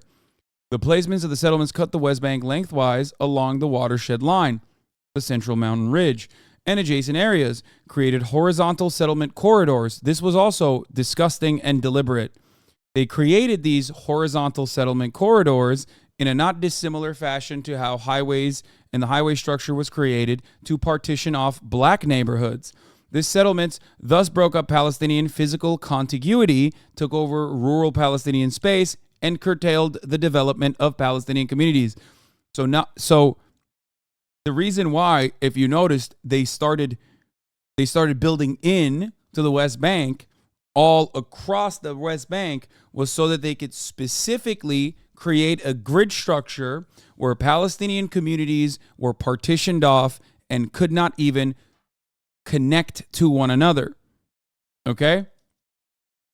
In order to connect settlements to one another and also facilitate the movement between the settlements and Israel, the government built 5 east-west highways that cut across the West Bank, leading from the Green Line to the West Bank's north-south routes. In the 1980s and 1990s, Israel also built dozens of roads along new routes in order to enable access to settlements without having to travel through Palestinian cities and villages. During this period, Israel also built 12 new settlements in the Gaza Strip and another 3 so-called neighborhoods in East Jerusalem. Okay? And now we get to 1970s to present. Israeli settlers currently farm over 10,000 hectares of Palestinian land in the West Bank. This land is owned by Palestinians. Cultivation of farmland by settlers serves Israel as a means of taking over more Palestinian land and of cementing its control in the West Bank. While land takeover by farming is not as fixed and conclusive as that achieved by construction of permanent structures, it requires considerably less time and resources and is therefore used as a cheap and readily available complementary method to expanding the land controlled by the settlements. Restrictions on movement was the first wave. So Now we're coming to a point that you recognize as well, 1994 being the pivotal turning point. But before then, in the early days of the occupation, Palestinians could travel with virtually no restriction between Gaza, the West Bank, and Israel. Tens of thousands of Palestinians worked in Israel. Palestinians from the West Bank, Gaza, and Israel maintained family ties. Students from Gaza studied in West Bank universities, and there were extensive commercial ties through the area. In January 1991, during the first Gulf War, Israel introduced a new requirement demanding that any Palestinian wishing to enter Israel or East Jerusalem obtained an individual permit from the civil administration. The new policy was implemented gradually until ultimately a full closure was imposed on the West Bank, apart from the areas annexed to Israel and the Gaza Strip. Israel then installed permanent checkpoints along the boundary between its sovereign territory and Gaza, between its sovereign territory and the West Bank, and between the annexed East Jerusalem and the rest of the West Bank. At the same time, Israel also made the criteria for obtaining permits far more stringent. So all of a sudden, every single area that they had developed now became a prison. They were slowly but surely, over the course of multiple decades, building a prison around the people of West Bank and the people inside of Gaza.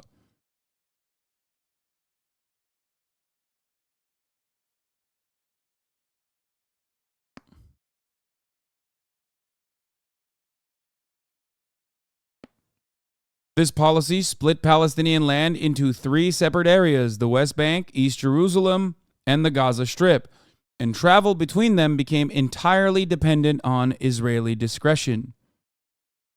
Gaza is a concentration camp. West Bank is a ghetto. Yes, the method is called ghettoizing. The Oslo Accords. Before people say I am anti-Semitic, by the way, for describing the facts of Israel's annexation, occupation, and the slow but crippling apartheid state development and the maintenance of said apartheid state through violent means, remember that btselem is a Israeli organization.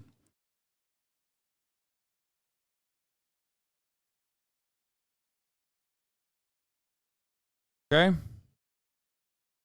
The Oslo Accords came in 1995, where the division of the West Bank into areas A, B, and C occurred. From 1993 to 1995, the Israeli government and the Palestine Liberation Organization, the PLO, signed the Oslo Accords. In 1994, under the Oslo I Accord, Israel withdrew its troops from Palestinian towns and refugee camps in the Gaza Strip and from the West Bank city of Jericho. These communities were handed over to the ostensible control of the newly established Palestinian Authority.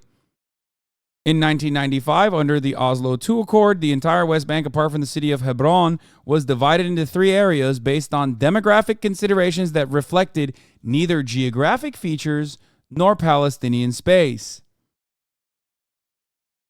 This is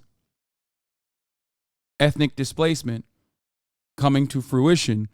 Under this division, densely populated Palestinian areas were designated areas A and B and then handed over, once more merely on paper, to the full or partial control of the Palestinian Authority. Why did Palestine reject peace offerings in the past? Please, I'm confused. Hello? Are you listening to anything I'm saying? I'm describing to you the peace offer. What? This is it. We're reading the offerings and why it's fucking bullshit.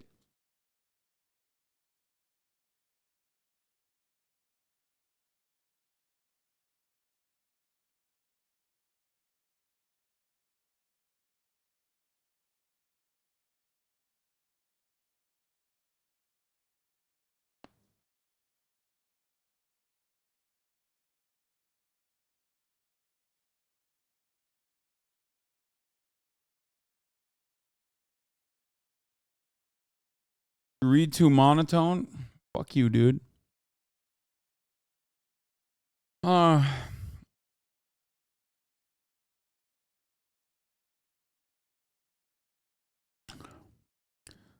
more, merely on paper, to the full or partial control of the Palestinian Authority. These are contiguous constituting 165 islands scattered across the West Bank. This is where the partition has already occurred. The rest of the land, constituting some 60% of the West Bank, was designated Area C and remained under full Israeli control. Area C is contiguous and includes all Israeli settlements as well as nearly all Palestinians' land reserves. Here. This entire blue area, dark blue are all the settlements, and Area C is Israeli land now. Okay? All of this now belongs to Israel.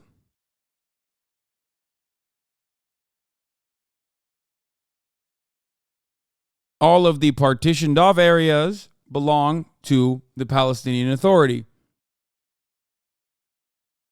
Ostensibly. But, let's continue. Israel relies on this division of the West Bank to foster the fiction that the Palestinian Authority is the entity primarily responsible for administering the life of the majority of Palestinians in the West Bank. In practice, however, Israel still retains control over the entire West Bank and all its residents. Now tell me, do you think this is appropriate? Do you think this is just? Do you think this is valid, adequate, apt, moral, legal? I'll tell you, it's not legal. All the pucks that condemned you for your Ukraine-Russia takes are supporting Israel's cleansing of Palestinians. Yes, they do not have any moral perspective on the matter. They just want to win arguments online. They don't give a shit about anything. They don't care about the humanity.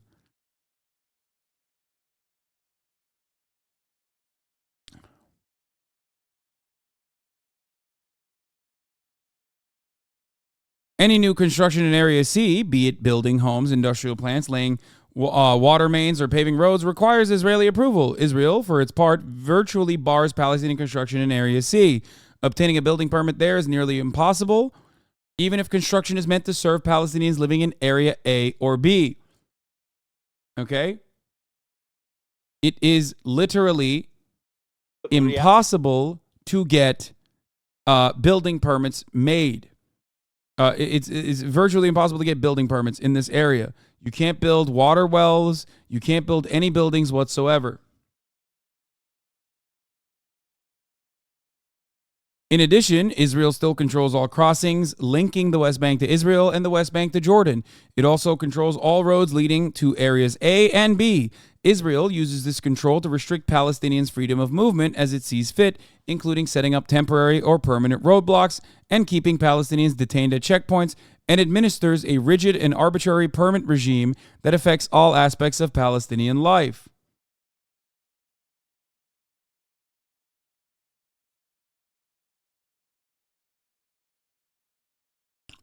And then the Gaza perimeter fence. In 1994, Israel built a perimeter fence around the Gaza Strip. It thereby gained full control over the movement of people and goods between the Gaza Strip and Israel, the West Bank, and the rest of the world. While there is one crossing, the Rafah crossing, that is subject to Egyptian control, taking that route to get to the West Bank, including East Jerusalem or Jordan, entails an unreasonably long and expensive journey. Regardless, entering the West Bank from Jordan is subject to Israeli approval.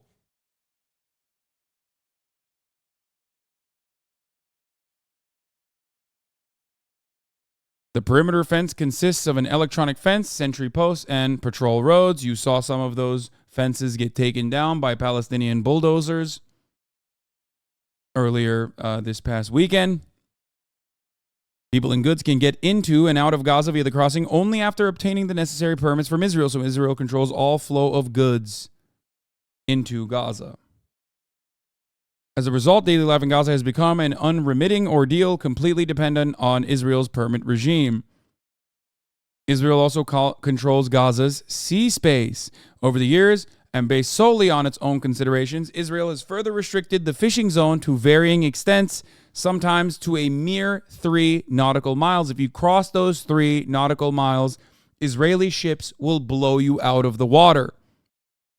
Israeli ships are consistently patrolling this area. There is, of course, no fishing here and no fishing here for obvious reasons, because it's far too close to the Israeli side of the water line. And if you go beyond, without even recognizing that you're beyond the 3-mile line, Israeli ships will blow you out of the water. You can't get into Gaza from the waterway either.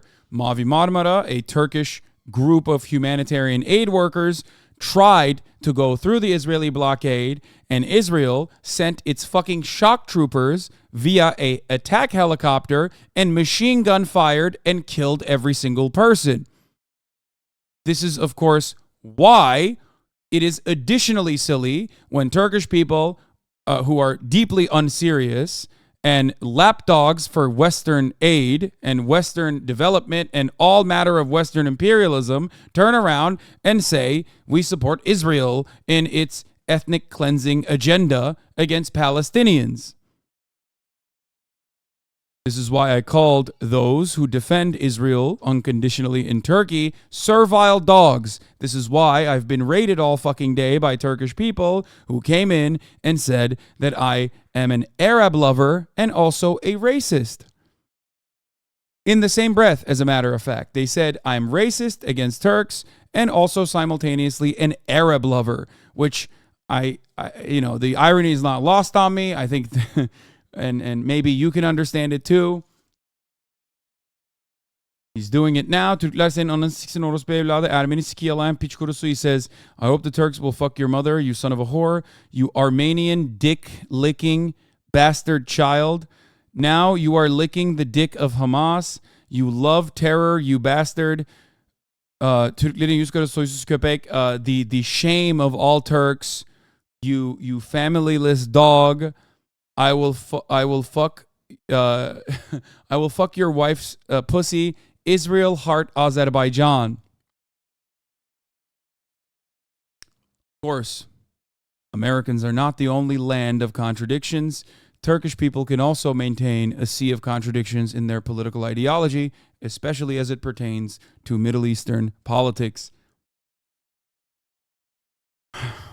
Thank you. Bad word in some language. Thank you for instantly proving my point. If you thought that the Indian far right was really funny on Twitter, get ready for the Turkish far right. And not even all Turkish far right, by the way. There's a lot of fucking Turks that aren't even far right. They're like supposedly liberal who also maintain the same exact position because, let's be real, there's a lot of hyper-nationalism. Okay.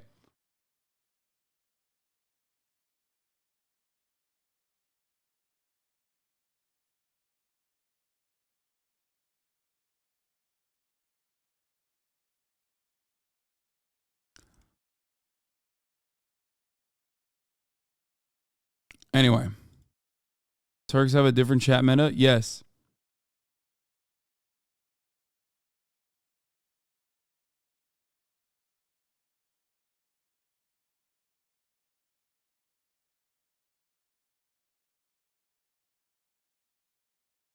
Where were we? The Oslo Accord set 20 nautical miles off the Gaza coast as the outside limit beyond which fishermen may not go. However, Israel has never allowed fishing farther than 12 nautical miles out to sea. In addition, Israel also restricts fishing in areas bordering Israel and Egypt.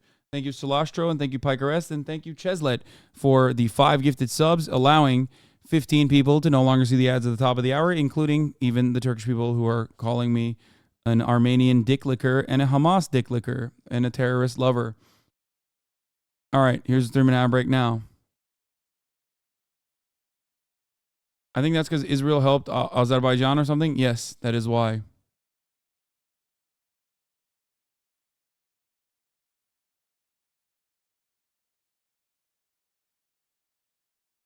Settlement outposts. Thank you, Grizzled Maggie.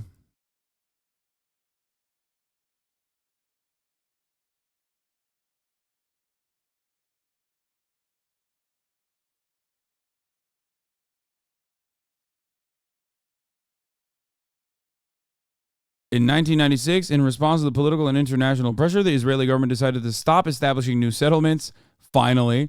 Instead, it adopted a new approach, illegal settlement outposts. In theory, settlement outposts are established without official sanction. This was a short-lived. This is the period that I talk about where they would do the settlements are really fucked up.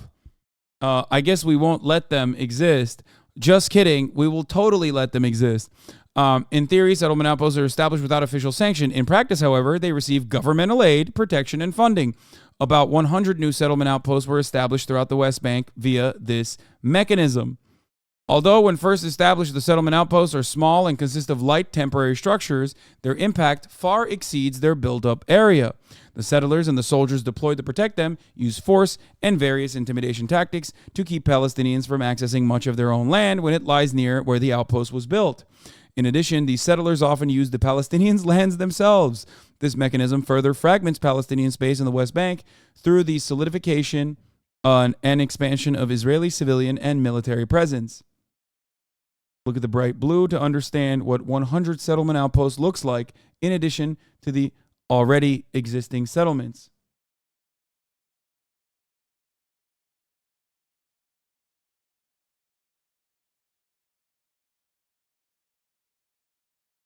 (2000) to present, restrictions on movement. The second wave after the second Intifada broke out in September 2000. Israel imposed new severe restrictions on Palestinian movement inside the occupied territories. In the Gaza Strip, Israel set up checkpoints that divided it into 3 separate areas. In the West Bank, Israel installed dozens of checkpoints and hundreds of physical obstacles, and including dirt mounds, concrete blocks, and ditches.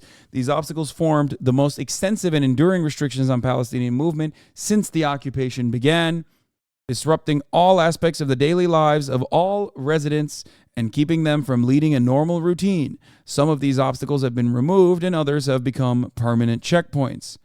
In 2002 to present, the separation barrier. In June 2002, the Israeli cabinet decided to construct a separation barrier. A key factor in determining the barrier's route was the location of settlements, thereby laying the groundwork for the de facto annexation of 81 settlements, including the 11 neighborhoods built in East Jerusalem, and much of the land for their future expansion.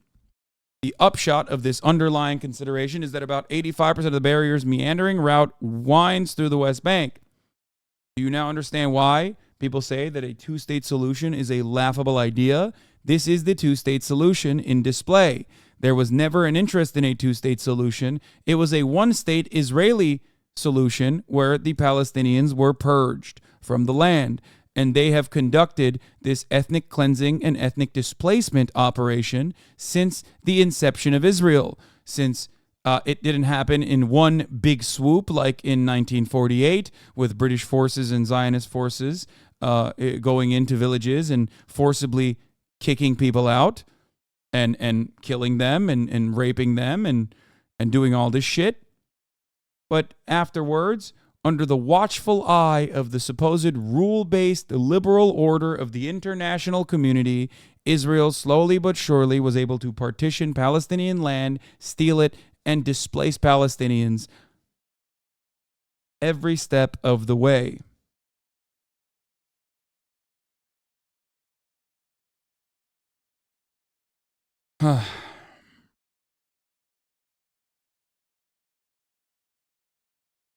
The upshot of this underlying consideration is that about 85% of the barrier's meandering route winds through the West Bank beyond Israel's sovereign borders. Israel thus broke up contiguous Palestinian urban and rural blocks, severed inter-community ties that had been forged over the course of generations, and reconfigured Palestinian space in one fell swoop. Remember, go back far enough, there's freedom of travel, freedom of movement. Palestinians can go into Israel, work in Israel, vice versa. And now, all of a sudden, no movement whatsoever. Shoot like 1 to 2 decades later, no movement whatsoever in the West Bank. You can't even leave the West Bank, or if you leave the West Bank, you are not allowed to return.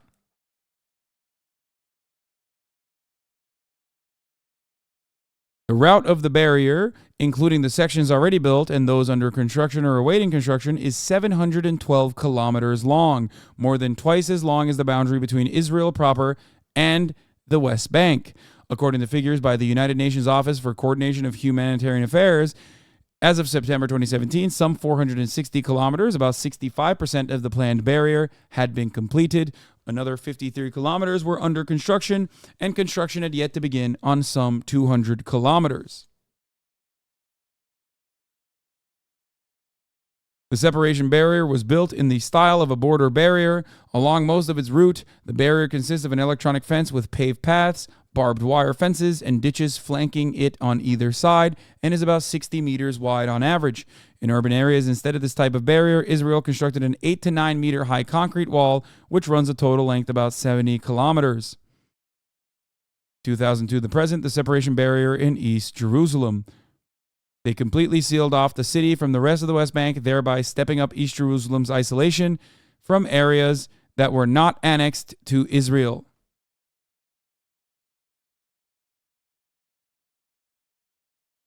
Construction on the separation barrier in Jerusalem began in 2002 during the Second Intifada and was completed in 2016. Most of the barrier in Jerusalem, an area, takes the form of a high concrete wall, in some places actually abutting Palestinian homes. Unlike the checkpoints that the military erected some 10 years earlier deep within the West Bank, the barrier completely sealed off East Jerusalem from the rest of the West Bank, heightening its separation from the unannexed areas. And yes, as this chatter correctly points out, when people say there is no apartheid, ask them what color their license plate is. Because as we said, Israel built the roads and checkpoints and also created specific routes for Palestinians only to be able to go through, routes that they did not have access to. And in order to further make this distinction clear, gave different colored license plates and different kinds of IDs to Palestinians in their own land. That is the collaborative effort when you collaborate with Israel. That is what happens when you are supposed to coexist with the Israeli authorities. This is 100% an apartheid. The fact that people fight back tooth and nail and act like this design is a necessity or act like this design is not an apartheid is fucking silly. That's why even all of these other otherwise neoliberal or otherwise American State Department backed NGOs have had to come to terms with said reality. Okay?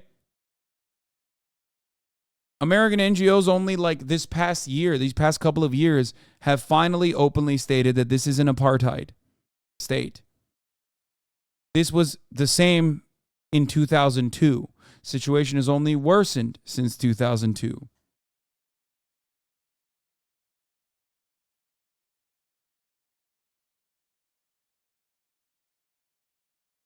I don't understand how the Palestinian government just let this happen. Can you explain? I mean, every step of the way, some people tried to fight back tooth and nail, but of course they were destroyed by an incredibly effective and incredibly violent colonial security state.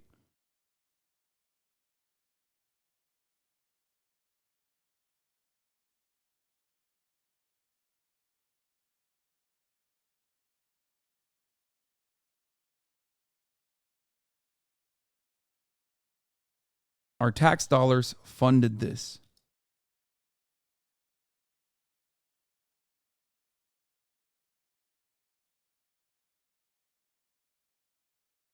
Our aid from foreign nations funded this. Reparations funded this. We funded this. It's a massive military base for the Western world to engage in colonial occupation whenever they see fit. It is a massive destabilizing force in the Middle East. A resource-rich area.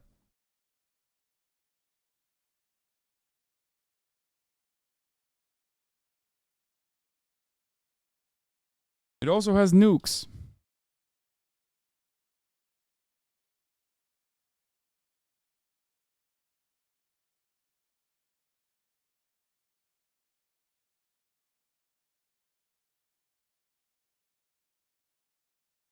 The Ottoman Empire took it from Israel. Wait, what?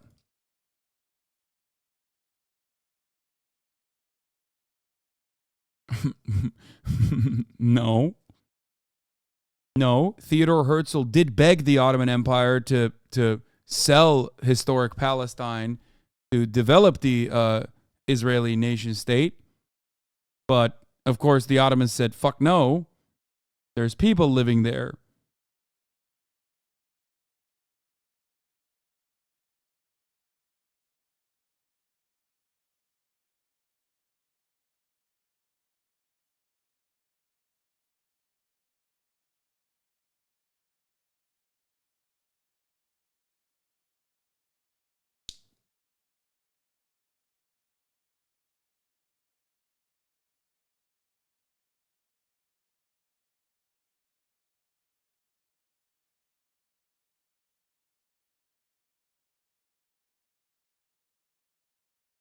Not the Ottomans' fault for losing World War I. It's the Germans' fault for losing World War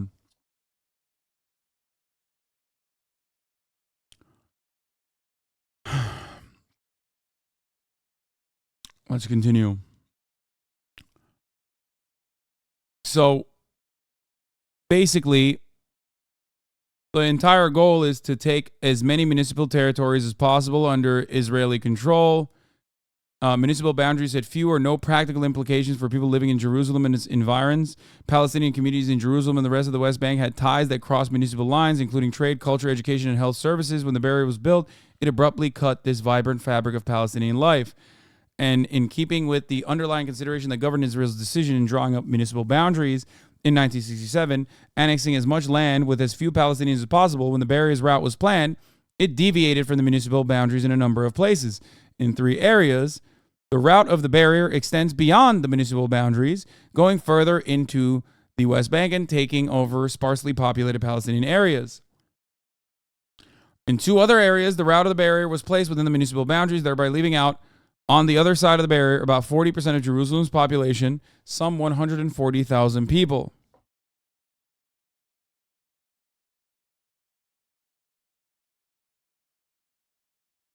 Jerusalem's Palestinian population, some 140,000 people.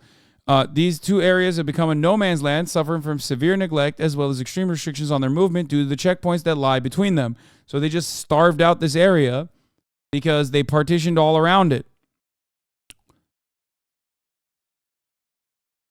Ultimately, this all resulted in a winding route that adds up 202 kilometers in length as it circles in and around the area of Jerusalem.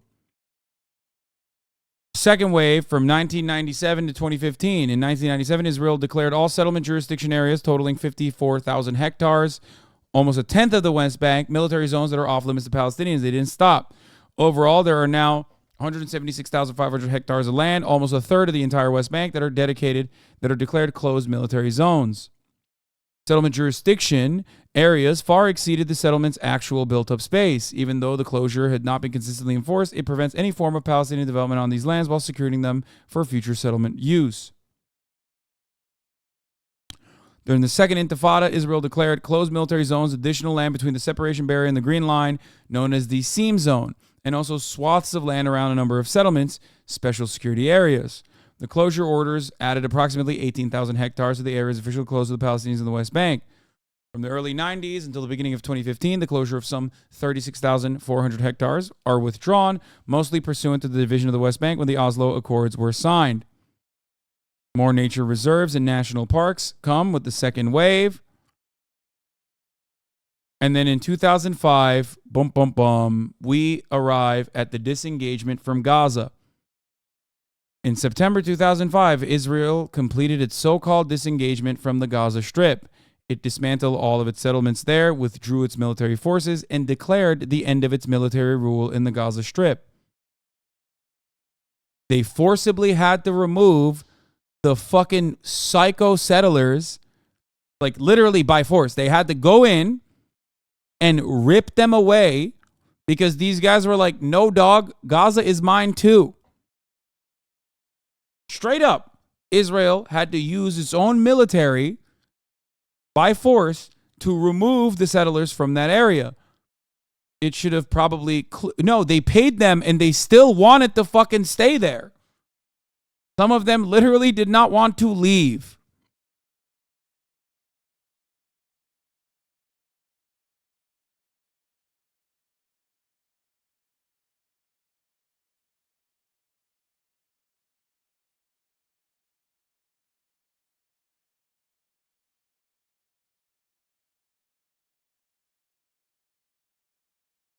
And for the record, every fucking step of the way,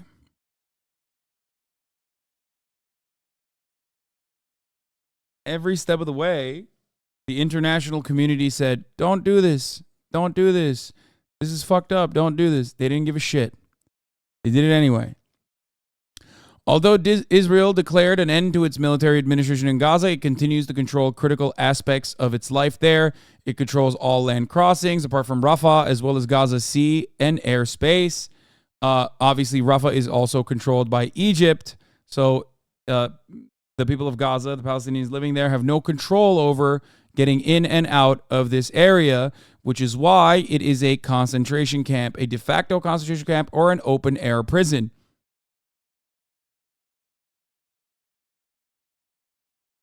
Consequently, Israel has virtually complete control over the movement of people and goods into and out of Gaza. This is the case even when Gaza residents wish only to transit through Israel in order to reach the West Bank and other countries. 2007 to present, the blockade.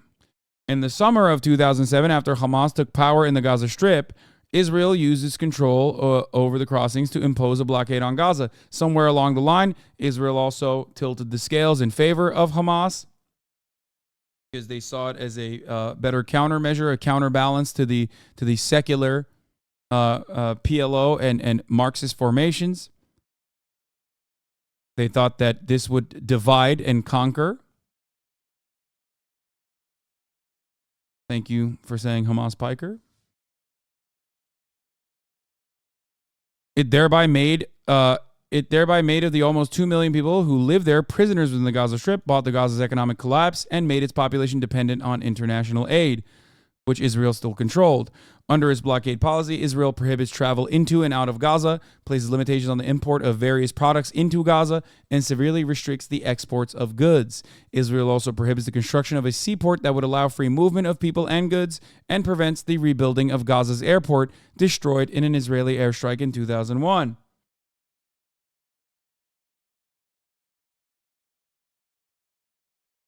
The blockade has led to the collapse of Gaza's economy. Most factories and hundreds of businesses have shut down. Nearly 80% of the population now rely on humanitarian aid from international organizations, and 60% suffer food insecurity. The impact of the blockade can be seen in Gaza, having some of the highest unemployment rates in the world, reaching upwards of 40% overall and 60% among younger adults. Gaza's infrastructure and public services are in dire straits.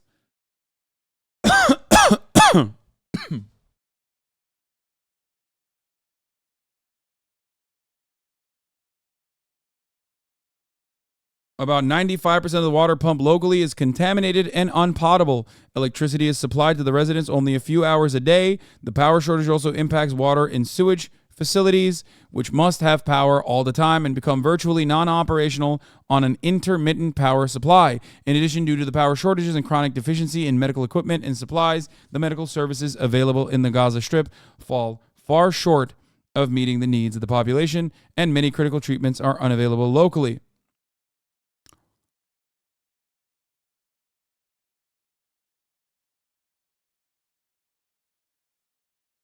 What? Oh, there's footage from a protest where settlers were against disengagement. Here.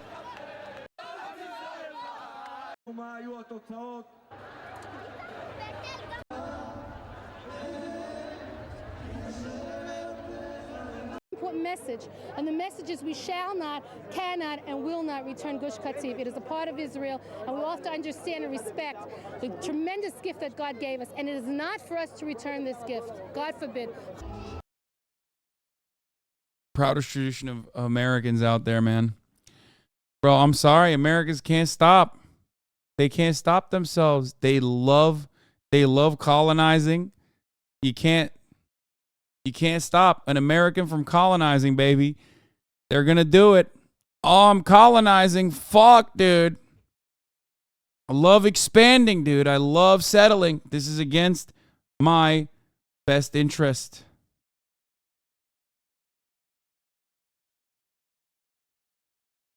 I love settling.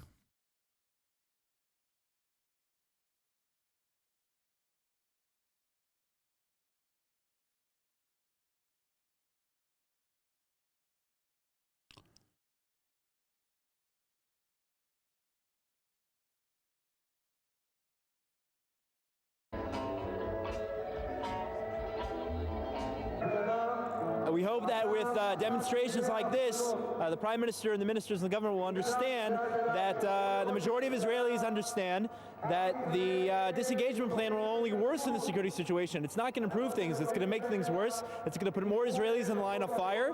And we call on the Prime Minister to take his disengagement plan to a national referendum or call for early elections. This isn't a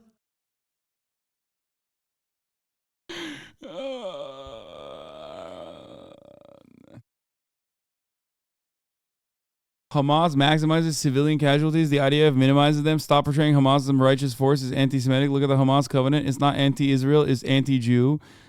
Brother.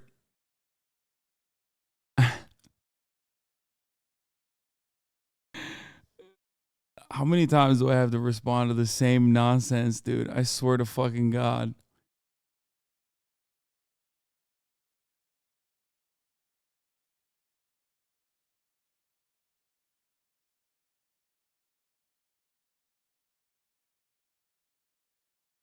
These are the guys who wanted to keep living in Gaza. Okay? Hamas is anti-Jew. Yeah, Hamas's founding charter is anti-Jewish, explicitly. Hamas's 2017 revamp is not. Not that it fucking matters. Okay? Palestinians are not anti-Semitic. They just don't want to be fucking killed. And the idea that the IDF minimizes human casualties is really fucking stupid.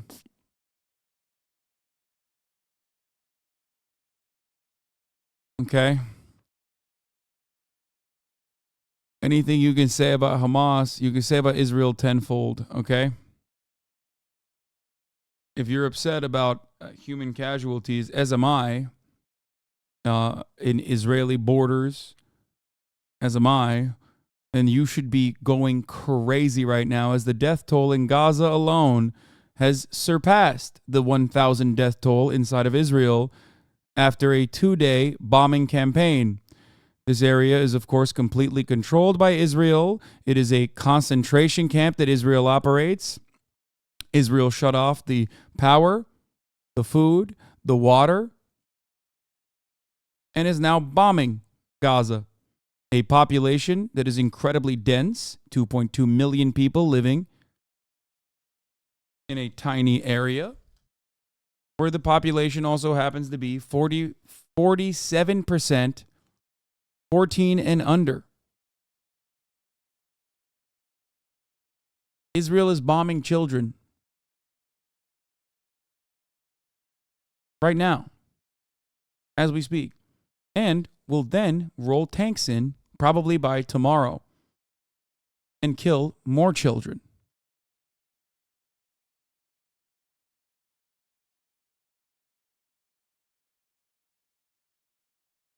I don't want to order food right now. You guys can order. I'll order soon.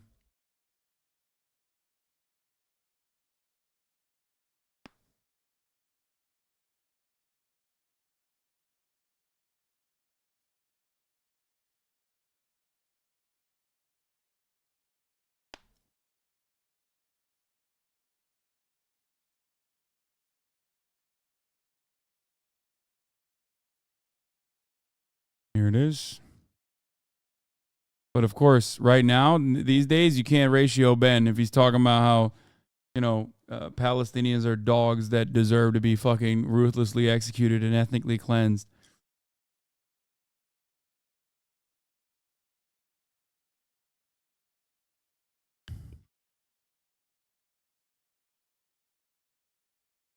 All right.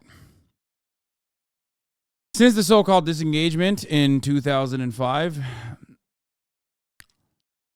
they should stop throwing rocks on them. Yeah, exactly. These children should stop throwing rocks if they don't want to be vaporized. Except it doesn't matter. It's such a densely populated area that plenty of children who've never even thought about throwing rocks at an IDF soldier will still be vaporized nonetheless, all the same.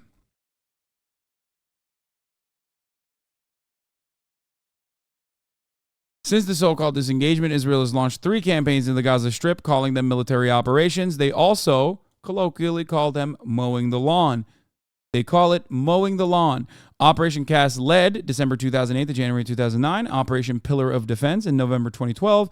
And Operation Protective Edge, July to August 2014. In these military campaigns, Israel killed thousands of people, including hundreds of children, destroyed thousands of structures, and severely harmed infrastructure that was already on the brink of collapse, exacerbating the already dire situation in Gaza. The continued blockade prevents reconstruction, and tens of thousands of persons are still homeless in Gaza. What is the conclusion? It was over 50 years ago that Israel occupied the Gaza Strip and the West Bank, part of which it annexed to Jerusalem. To this day, it continues to control these areas and the people living there. For over half a century, Israel has created a reality of dispossession, oppression, and human rights abuses in Gaza and the West Bank. In order to expand and consolidate control over the lands it occupied, Israel has applied a myriad military, civilian, legal, and administrative measures through which it has torn apart Palestinian space, divided the Palestinian population into dozens of disconnected enclaves, and unraveled its social, cultural, and economic fabric. The Gaza Strip was converted by Israel into the world's largest open-air prison. In the West Bank, Israel allocated to settlements most of the rural area outside of Palestinian enclaves, including the land and the area it annexed to Jerusalem, bringing about a fragmentation of Palestinian space and resulting in Israeli takeover of the land. The disparate units Israel has created in the occupied territories differ from one another. Based on how Israel defines them, the status it has accorded to their residents and its plans for each area. Regardless, for over 50 years, all Palestinians suffer a daily reality of dispossession and oppression under Israel's control. Israel runs their lives, denies them political rights, and a voice in determining their future. There it is.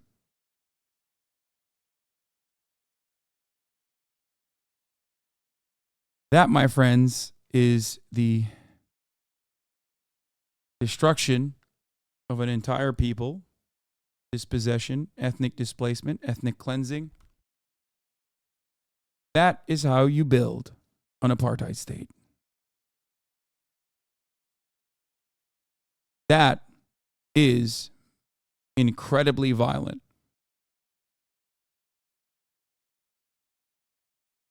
This is Conquer and Divide by btselem.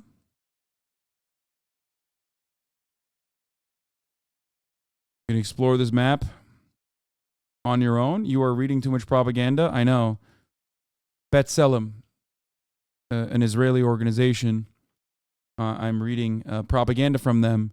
Propaganda such as every single thing that Israel did to partition off the West Bank and also completely shut off Gaza. These are facts. This is just the historical development of the Israeli apartheid state. You can close your eyes, shut your ears,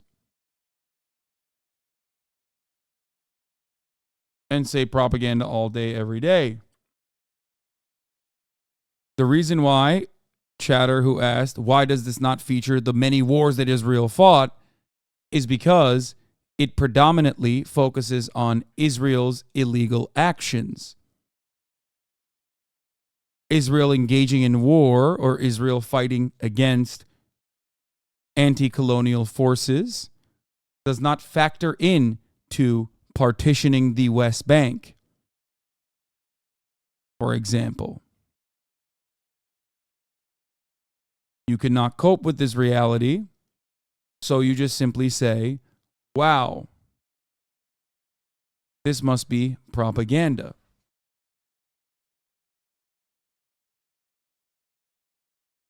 This is not even featuring the original inception of the Israeli state, which was also a violent act, a violent colonial act that displaced the original people living everywhere along these borders, peacefully coexisting alongside Christians, Muslims, and Jews.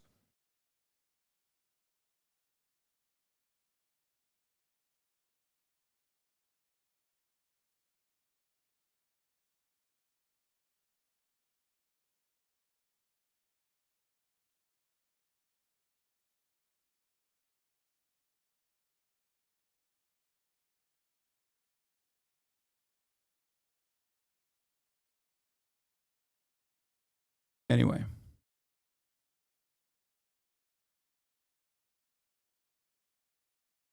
Oh my God, it's Hamas side of the propaganda? Yeah, it's Hamas. Everyone is Hamas.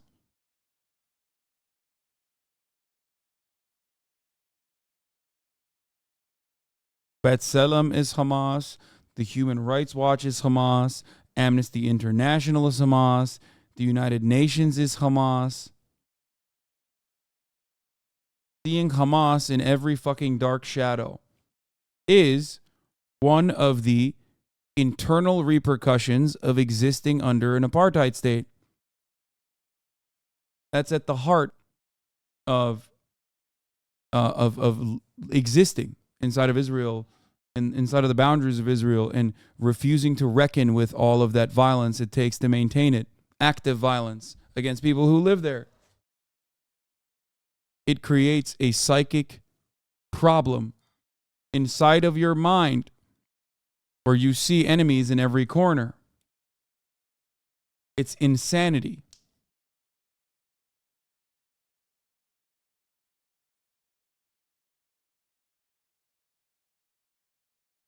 You become delusional. You become paranoid. You see possible violence in every corner, and violence does exist in every corner. It just rarely ever impacts you. Until this past weekend, where for a brief moment, actions taken by Palestinian forces as a reaction to ongoing occupation and ethnic cleansing and ethnic displacement shattered the sense of security that many Israelis feel. In some ways, a lot of Israelis, due to the awful violence that they were subjected to, direct violence that they were subjected to, felt in a way that a Palestinian child feels every day of their life if they live in the Gaza Strip.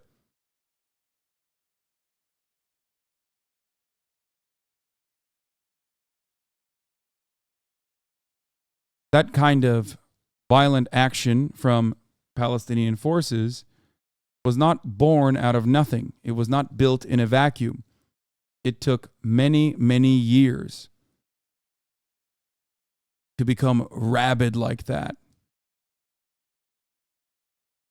This is why many people will always say, free Palestine, because every people deserves emancipation. And not only that, but allowing Palestinians and Israelis to coexist is better for Israelis and their safety and security as well. This is a fact that many Jewish Israelis were aware of and have lost touch with over the course of the last couple of decades.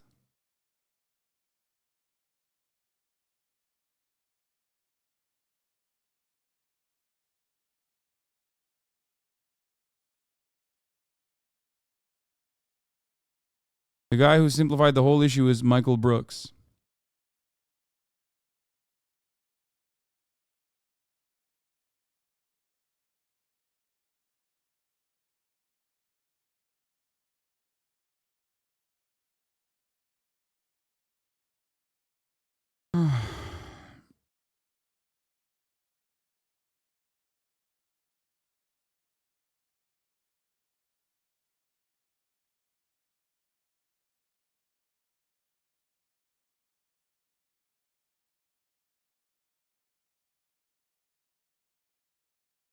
Anyway, that'll be all for today. I'm going to go spend some time with my family. And we will get back to diligent coverage tomorrow. I suspect the land invasion of Gaza, the land operation in Gaza, will most likely start sometime tomorrow. I hope not, but 300,000 reservists are activated.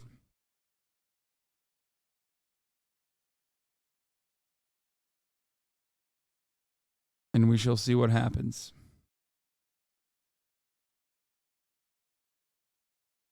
Okay.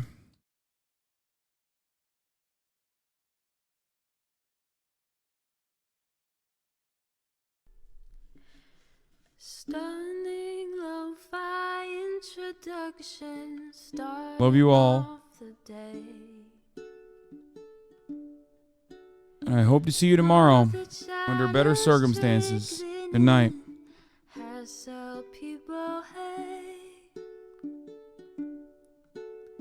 Sunny Los Angeles, California, says Hassan. The starlock to the starlock to the topic just begun. There he is again, Hassan is streaming. Hassan is streaming. There he is again. Hassan is streaming. Hassan is streaming. Reviewing the P.O. box, Uncle Uyghur's face. Sudden discord agitprop, great names take embrace. Tiny Bernie Sanders, LGBTQ Air Force. The whole left at your fingertips, Ane at your door. H3 crowded debate, the Young Turks online show. 3 full fucking years of this, plenty more to go. 90-day fiance, talks of champagne bourgeoisie. A Trump rally live reaction, a mass riot at DC. There he is again, Hassan is streaming. Hassan is streaming. There he is again, Hassan is streaming. Hassan is streaming. Reading a live stream, fair comments, Austin show chat advice. And all the ways the right-wing pipeline can suck you in online. JCS react, Lord, frame gets broken, cover blown. A full-blown mass pandemic, monster streaming at your home. Total radicalization coming out to find. The system you were taught to trust in was broken the whole time. All these daily streams, whether big or whether small, have helped me and so many find the meaning through it all. There he is again, Hassan is streaming. Hassan is streaming.